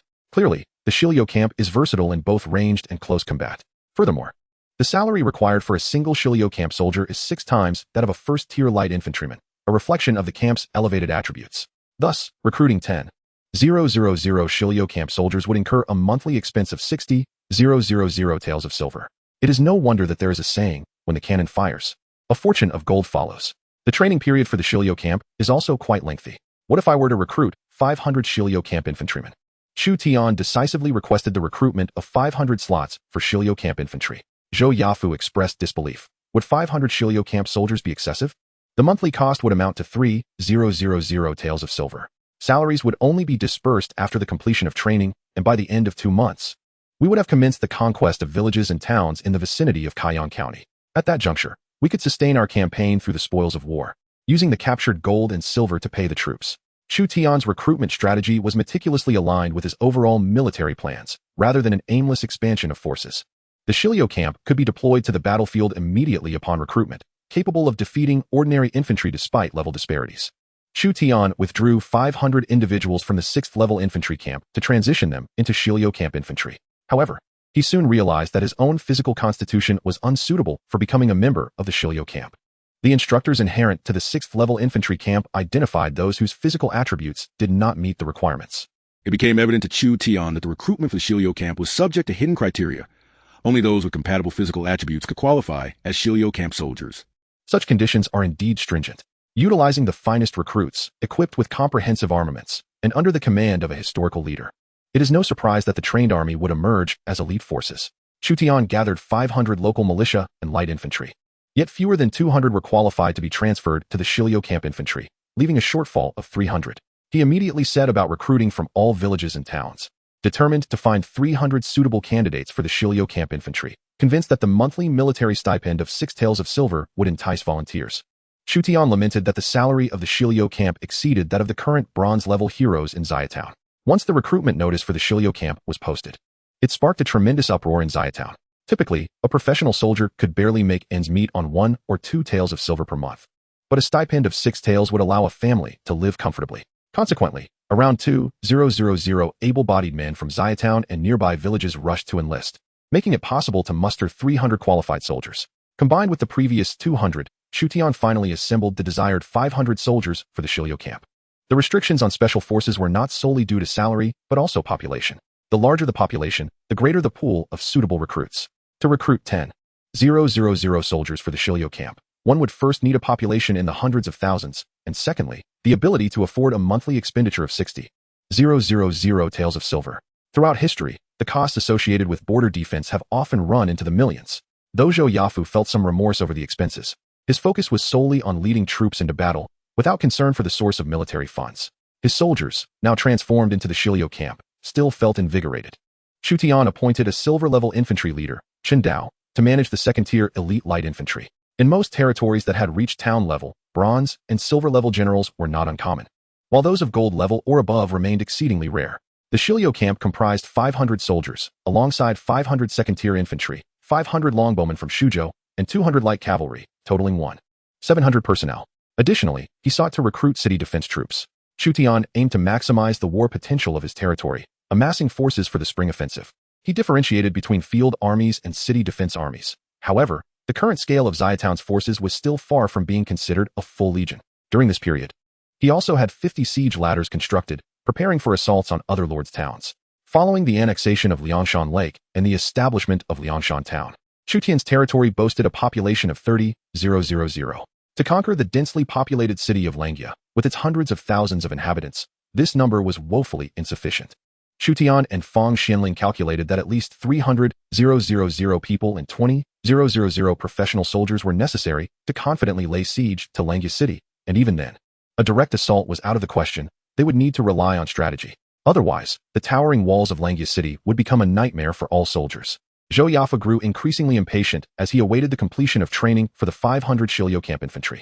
In the meantime, he continued to drill his old troops. Ding! A system announcement resounded. the last Roman lord of the Papal District becomes the world's first lord to possess a level 3 town. Upon hearing this news, the players in the Eastern Han District erupted in excitement. For months, the lords of the Eastern Han District had held the top position in the world rankings, only to be surpassed by a lord from the Papal District. Perhaps the last Roman had managed to recruit the illustrious General Scipio from ancient Rome. Chu Tian discovered that the last Roman lord had astonishingly ascended to the top position, surpassing not only the other lords of the Papal District, but also the multitude of lords from the Eastern Han District. This unexpected rise incited a measure of indignation among the prominent lords of the Eastern Han District. While internal competition was to be expected, they could not allow a Roman to eclipse them.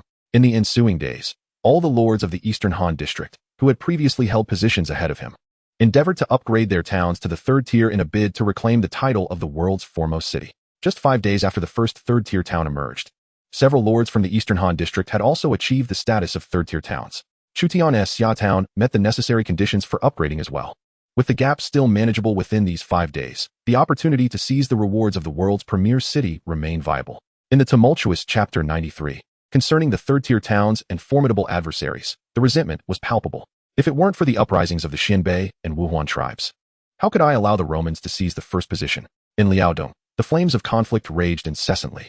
The heavy snows on the grasslands had perished many cattle and sheep, with local tribes pillaging Liaodong's grain, severely hampering the development of its lords. The prosperity of Liaodong town, the most affluent in the Eastern Han District, was notably affected, losing its chance to become the first third-tier town. The power of the Wuhuan and Xianbei tribes was formidable, rendering the lords of the early to mid-stages nearly powerless against them, only able to rely on the Han armies led by the governors of Liaodong and Liaoxi to hold their ground. The lords of the Eastern Han District had begun to recognize the pressures imposed by other civilizations and hasten their pace of development. Xia Town successfully upgraded to a third-tier town. Territory, Xia Town, third-tier town. Lord, Chu Tian, 5th rank noble. Affiliation, Shuzhou, Langya Kingdom, Eastern Han District. Special products, common green porcelain, ordinary bronze mirrors, rice wine, freshwater fish from the Yi River, Shandong garlic, high-quality raw silk, superior silk, excellent indigo, high-quality rami, newly added. Population, 1, 202, 150, 000. Public sentiment, 85. Public order, 89. Prosperity, 815, 740, 000. Administrative efficiency, 44, 100. Agricultural efficiency, 42, 100. Economic efficiency, 45, 100. Cultural efficiency, 37, 100. City defense works, advanced rammed earth walls, height of 6 meters, thickness of 71 meters. Newly added buildings. Paper workshop, 3rd tier. Rami textile workshop, 3rd tier. Vassal territories, Lingyan town, Yunlai town, Shangbi town, Liangshan town. Upon upgrading to a 3rd tier town, the system randomly rewarded 2 buildings, the paper workshop and the Rami textile workshop. In ancient times, the paper industry was relatively significant. Although the output of paper was limited, it served as a vessel for cultural dissemination.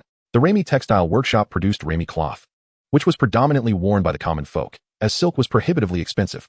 Some player lords had even embarked on the cotton textile industry. In addition to Rami cloth, Rami ropes, an indispensable tool, could also be produced through the cultivation of Rami. The utility of Rami ropes was considerable, serving not only to bind captives, but also in the construction of large wooden apparatuses such as sailing ships and catapults. Due to the annexation of Xiaozhou village, the town of Xia now transcends its previous status as merely a military stronghold. It has also flourished agriculturally and economically, bolstered by the administrative reforms instituted by Xianling, which have enhanced governmental efficiency. Regarding the acquisition of these 2 unexpected structures, Chu Tian remains indifferent. A gift is certainly preferable to nothing at all. The criteria for elevating a tertiary town to a primary city do not appear overly stringent. Upon reviewing the requirements, it becomes apparent that the population criterion mandates the main town must reach a populace of 40,000. Currently, Xia has 120,000 residents. Yet even if all the inhabitants from surrounding villages were relocated to Xia, the total would still fall short of 40,000. It seems that, in the near future, no one will achieve the status of a primary city. Other lords, upon observing such stipulations, likely share Chu Tian's sense of helplessness. To swiftly attain a population of 40,000, one must resort to conquest and the annexation of others' territories. This situation is compelling various lords into conflict. While the previous conditions among secondary towns allowed for ample room for existence, the ambition to upgrade to a city will inevitably incite a new wave of strife. In the southern region of Yangdu County, bordering Taiyang County, the secondary town of Zhanhuan is making its final preparations for an upgrade to a tertiary town. It is rumored that to challenge for the title of the world's foremost city, a population of 40,000 is requisite. We must commence our expansion. Nearby, several towns are under the dominion of the Wolf Pack Guild, with their leader presiding over Shuiyue Town. Should we vanquish the coalition of towns belonging to the Wolf Pack Guild and seize Shuiyue Town, Zhanhuan would qualify to aspire to the world's foremost city status, and the Zhanhuan Guild could ascend to become one of the preeminent guilds in the Eastern Han region. The leader of the Zhanhuan Guild is inciting the emotions of the guild members, urging them to support his campaign against the Wolf Pack Guild and Shuiyue Town. His ambition extends to the annexation of territories held by other lords within the guild, yet the other 8 major lords within the guild are not easily swayed. He opts instead to lead the guild in outward expansion, leveraging the prestige that victory would bestow, while simultaneously absorbing the Wolf Pack Guild and the Zhanhuan Guild. He seeks to harness the power of the guild rather than relying solely on his own strength. Each lord capable of maintaining their leadership position amidst such complexity is no fool. Our Zhanhuan Guild boasts 9 lords of town-level status, capable of mustering the strength of 17 towns and 52 villages. Vice President, your investigations into the Wolf Pack Guild over the past fortnight should yield results. Indeed, the Wolf Pack Guild possesses 6 town-level lords in Kaiyang County, commanding 12 towns and 37 villages, along with 500 free players. Their strength is comparable to ours, and a reckless declaration of war could lead to mutual destruction. Our odds of victory stand at a mere 70%, should we inadvertently suffer defeat. Our fate may be dire. The lords of the Zhanhuan Guild and the free players express their hesitation regarding this conflict, given the formidable appearance of the Wolf Pack Guild. What is there to fear? The leader declares, casting a steely gaze across the members in the hall. Only through a display of strength can he compel the other players to submit. I possess a diamond-tier historical general, whose cavalry can lead us to triumph. The announcement from the leader of the Zhanhuan Guild astonishes the members, prompting them to rise in surprise. The diamond-tier historical generals are exceedingly rare in the early to mid-game. Not merely scarce. Indeed, there are but a handful of lords in the entire Eastern Han region who possess such historical figures. Chairman, how is it that we were previously unaware of this matter? This historical general was fortuitously recruited by a lord of a Tier 3 village using a silver-tier recruitment order. He is an extraordinarily fortunate individual. I have yet to hear of anyone else managing to enlist a historical hero through a silver-tier recruitment order. Regrettably, his territory was poorly developed, and after I destroyed his village, the epic hero pledged allegiance to me. It turns out that the chairman has recruited a diamond-tier historical general, specifically a cavalry commander, which significantly bolsters our confidence in our campaign against the Wolfwalk Guild, in stark contrast to their earlier demeanor.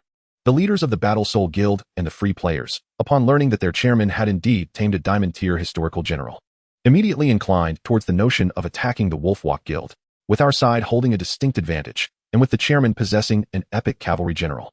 We find ourselves nearly invincible. However, the other 8 prominent lords of the Battle Soul Guild regard their chairman with a degree of wariness, as a chairman with a historical general is likely to pose a formidable threat to them. In our 17 towns, an average of 500 professional soldiers from each can assemble a legion of 500 men. Such a force could easily besiege a minor fortress. Furthermore, each village can muster 100 local militia carrying supplies and ladders, providing an auxiliary force and supply team of 200. Additionally, there is a squad of 800 free players, who may not be suited for direct confrontation due to their fear of death. Yet they are perfectly capable of launching surprise attacks on certain villages of the Wolfwalk Guild, instilling fear among their ranks. The chairman meticulously outlined the strategy for attacking the Wolfwalk Guild. This group of individuals possesses a keen intellect. After acclimatizing to the rules of this world, they have begun to adapt to the game mechanics, embarking on a path towards supremacy.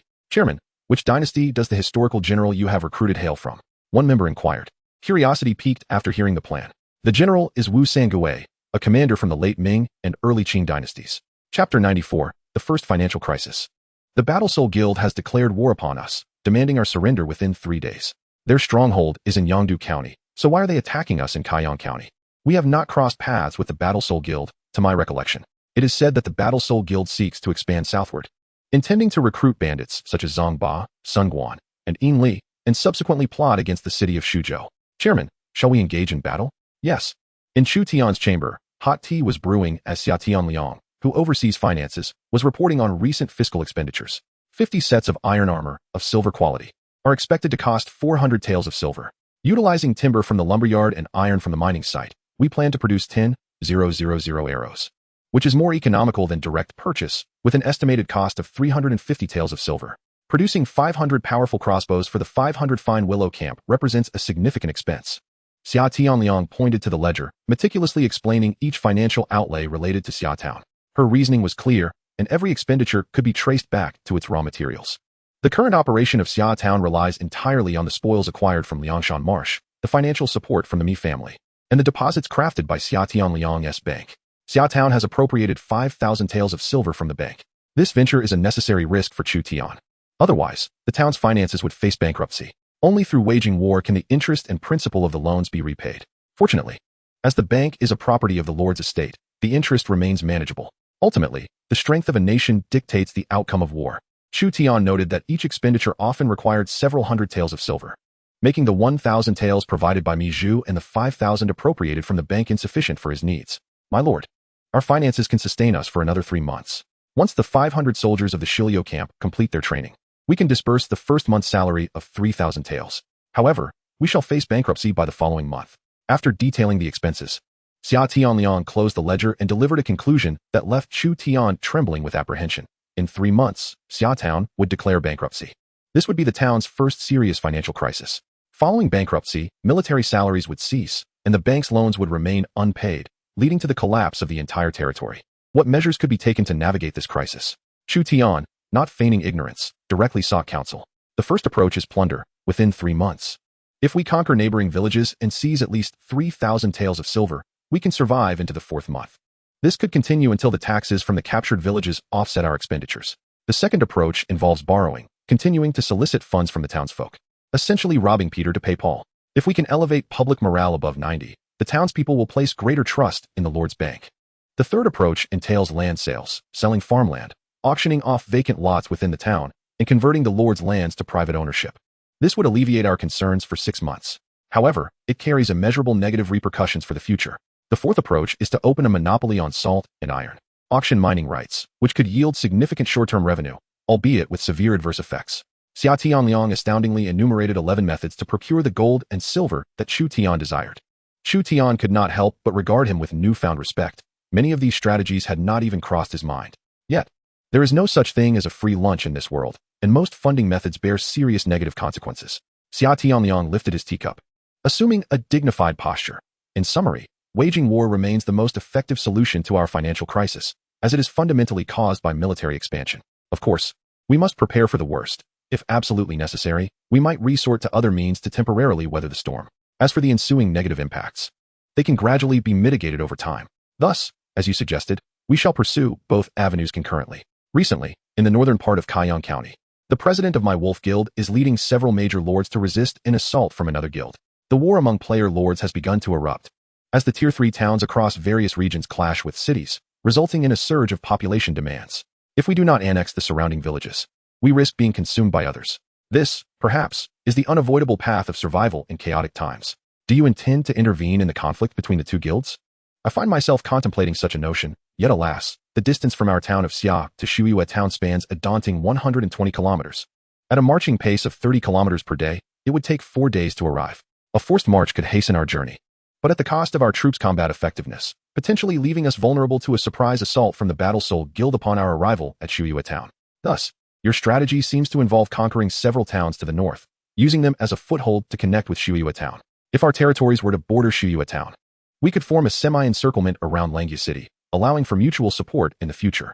Your true intention appears to be the annexation of the 12 towns and 37 villages belonging to the Wolfwalk Guild. Should you succeed in absorbing the Wolfwalk Guild, you would simultaneously secure a foothold in both the southern and northern regions of Kaiyang County. Quite astute. Chu Tian does not conceal his own intentions. The other party is a perceptive individual, and engaging in conversation with her requires little elaboration. It is vital for you to consider one crucial issue. Should you expand to the north, your sphere of influence would stretch along the Iha River in a narrow north-south orientation. If even a single town in the middle were to fall, your territory would be severed in twain. The loss of one would lead to the vulnerability of the other. If I were to stand idly by while the Wolf Walk Guild was consumed by the Battle Soul Guild, the latter would gain control over both the southern part of Yangdu County and the northern part of Kaiyang County, placing unprecedented pressure upon me. Well, I shall focus solely on municipal affairs. How you choose to engage in warfare is beyond my purview, and my knowledge is limited. Chu Tian does not expect to receive specific tactical advice from the Summer's Coolness here. Each has their own specialization. Fang Xinling and Zhou Yafu will provide detailed tactical plans. What Chu Tian must decide is whether Xia Town should intervene in the conflict between the two guilds. Formally, Chu Tian remains a member of the Wolf Walk Guild and should, therefore, align with their interests. The sole complication is that Xia Town does not lie within the primary sphere of influence of the Wolf Walk Guild. The main territory of the Wolf Walk Guild is in the northern part of Chaoyang County, while Xiaotown resides in the southern part. Although the distance may seem negligible, it is indeed separated by 120 kilometers. Should Chu Tian lead troops to reinforce them, it could result in being raided by nearby powerful lords or subjected to ambushes from other towns along the way. Chu Tian assesses that the Wolf Walk Guild is unlikely to falter imminently. Shuiyue Town has already been upgraded to a level 3 town, making the outcome of the conflict uncertain. Although Shuiyue is a female lord who leans towards martial prowess, she is quite formidable, and her territory ranks among the most significant in the Langya Kingdom. Chapter 95, Zhou Yafu's Expedition. At Shuiyue Town, 6 town-level lords of the Wolf Walk Guild gather alongside numerous village leaders and free players. They have accepted the declaration of war from the Battle Soul Guild. The guild functions more as a regional power alliance, with the Wolf Walk Guild in the northern part of Chaoyang County and the Battle Soul Guild in the southern part of Yangdu County. The two sides engage in conflict, delineated by the boundaries of these two counties. I have bribed a free player from the Battle Soul Guild. They are amassing a formidable force of 8,000 troops and 5,000 auxiliary soldiers, marching towards Shuiyue Town. The commander of the Battle Soul Guild, Qi Xiaobai, leads this assault. For us in the Wolf Walk Guild, this battle is entirely an unforeseen calamity. With her massive sword, Shuiyue unfurls a map upon the wooden table, marking the direction of the Battle Soul Guild's offensive. President, do we stand a chance of repelling their advance? They command an army of 8,000, while we can only muster 6,000 with 500 from each town. The members of the Wolf Pack Guild, confronted by the looming threat of the enemy's forces, are bereft of fighting spirit. Each town may house merely a few hundred soldiers, yet a guild can amass thousands. The player lords are gradually acquiring the capacity for large-scale warfare. Surrender would mean becoming prey, relegating us all to captives. With the fortifications of our town, a force of 6,000 can undoubtedly hold off 8,000. Moreover, the top 10 lords of the Eastern Han region have pledged their support. If we can hold out for a month, they will swiftly bring their armies to our aid. 4,000 soldiers will defend Snowmoon Town, while an additional 2,000 will be stationed at Shady Town, forming a mutual shield. Snowmoon's decisive deployment has temporarily fortified the resolve of the other 5 major lords. The Wolfpack Guild boasts several lords, yet only a select few have risen to the level of town leadership. Others have either been absorbed during their village days or have fallen victim to bandits or rival lords. Upon hearing that the top 10 lords of the Eastern Han region would march to aid Snowmoon Town, the guild members felt a modicum of reassurance. The prowess of these lords alone could rival the combined strength of a small to medium-sized guild. Additionally, Chu Tian can command his troops autonomously, while a guild leader must navigate the interests of various lords, risking betrayal from within. At this moment, the reinforcements mentioned by Snowmoon have yet to depart. As Chu Tian confers with Fang Xianling and Zhou Yafu regarding the route of advance, the Shilio camp has not yet mobilized, but the first vanguard is set to head north, ostensibly there to support Snowmoon Town. Their true intent lies in territorial expansion and alleviating financial straits. Departing from Lingyan Town, they will encounter 4 or 5 towns along the way that are neither foes nor allies, which they can conquer sequentially, eventually converging with Snowmoon Town to jointly withstand the formidable enemy.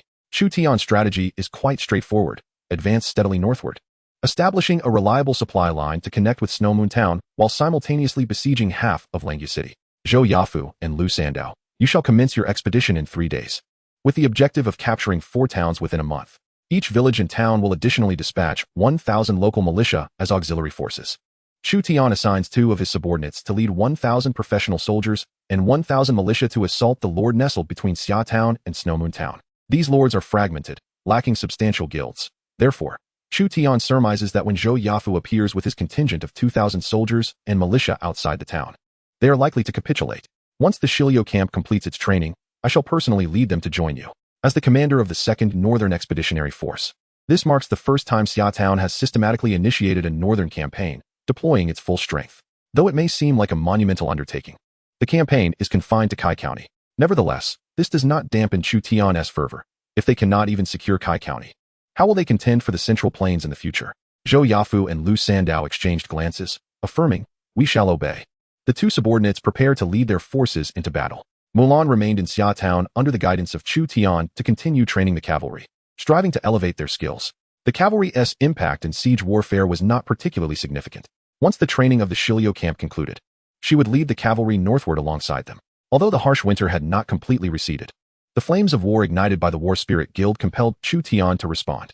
He endeavored to persuade the towns along the way to surrender, and after capturing a town, he would assimilate its soldiers to bolster his forces. Before Zhou Yafu set out, Chu Tian entrusted him with the responsibility, confident in his ability to manage the situation effectively. Only if other lords possessed historical generals or vastly superior forces could they potentially withstand Zhou Yafu's advance. This battle would undoubtedly forge ahead with unwavering determination. Zhou Yafu led 500 light infantry out of the town, closely followed by Lu Sandao with 500 archers from Shuzhou. Behind them trailed a group of local militia, carrying makeshift ladders and provisions. Chu Tian observed Zhou Yafu's departure from the city walls, continuing his efforts to develop the town.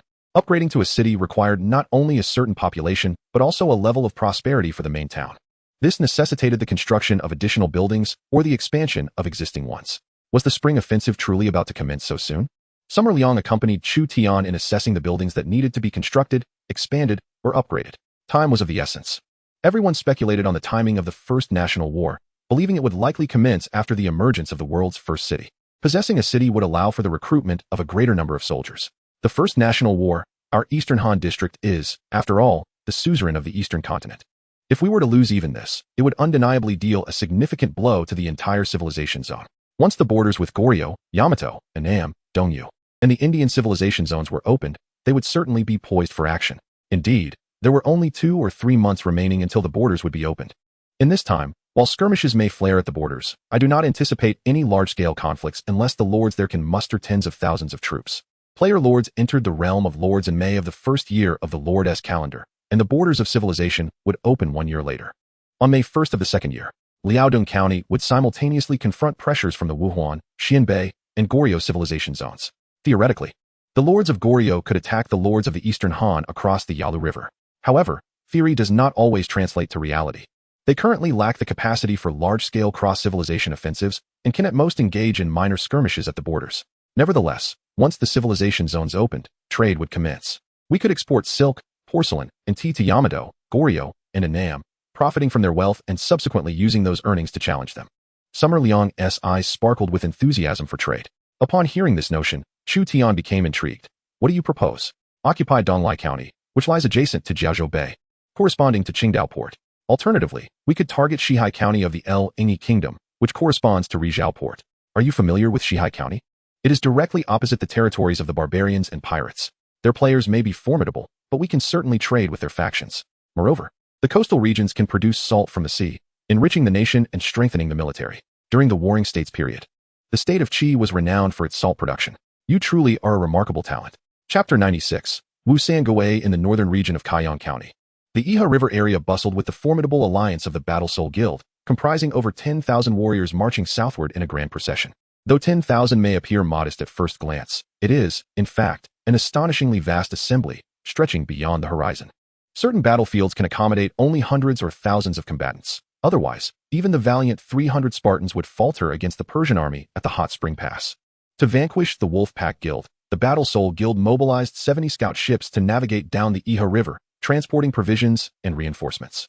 These scout vessels served merely as auxiliary forces and supply carriers, while the guild's main contingent continued its advance overland, with 500 professional soldiers scattering across the hills and valleys. The guild's president, Qi Xiaobai, rode a warhorse. Flanked by 500 light cavalry hastily assembled from the ranks of the Battle Soul Guild. Commanding this temporary force was the historical figure, the Prince of Pingxi, Wu Sangue. Despite Qi Xiaobai's awareness of Wu Sangue's questionable loyalty, he chose to rely heavily on him.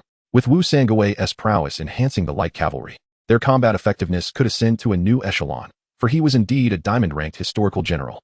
Should they lure the enemy into open combat, his subordinates could lead the cavalry to decisive victory. Wu Sangue was confident in his leadership and martial abilities. The opposing force numbered in the thousands, and their commander, Xu was unlikely to be a fool. He would surely fortify his position in the town. Each lord was tasked with devising their own strategies for victory. And as Qi Xiaobai confronted Xu, a single misstep could spell defeat. Gazing toward Xu town, Wu Sangue noted that it had already attained the status of a level 3 town, fortified with 6-meter-high earthen walls. Given that spring had yet to arrive, a direct assault would incur unnecessary and grievous losses.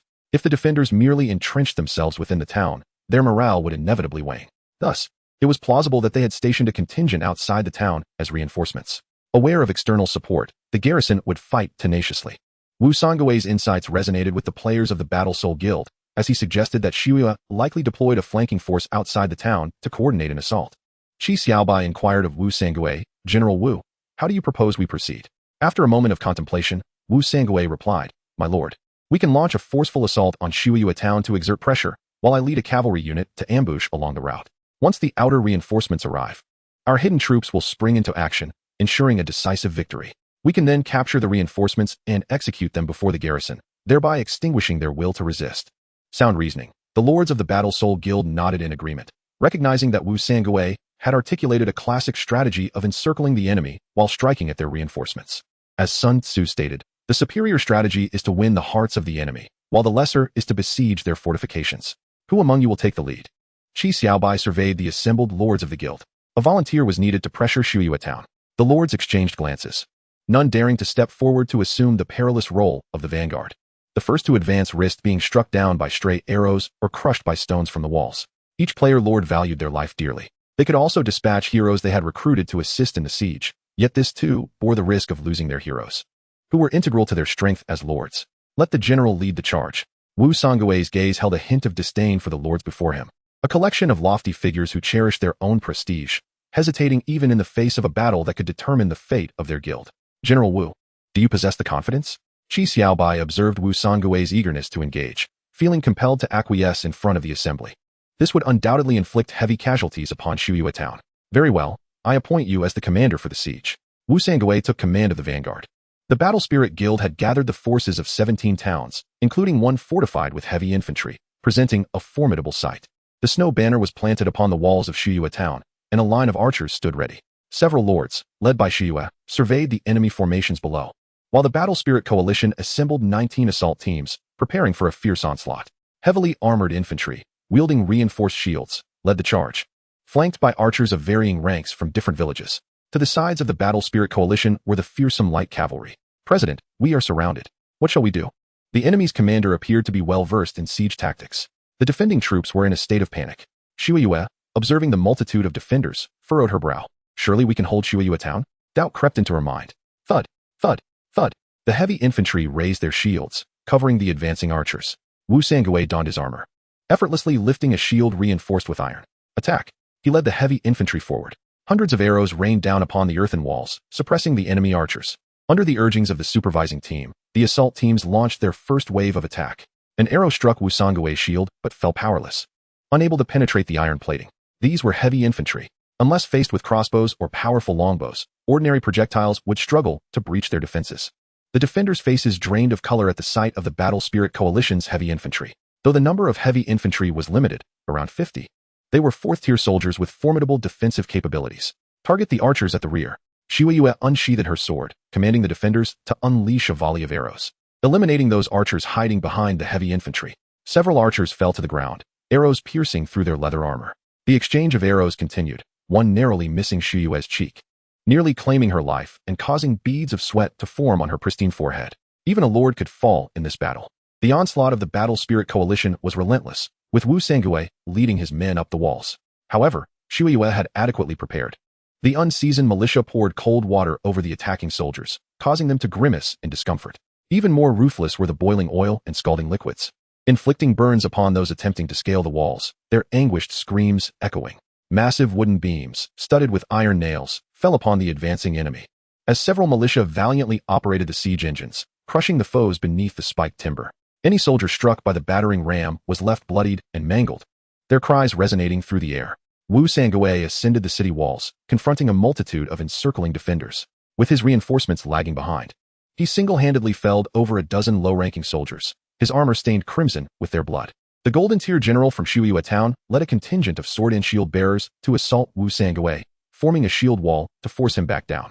This encounter was merely a probing attack from Wu Sangui, resulting in casualties exceeding 100 on both sides.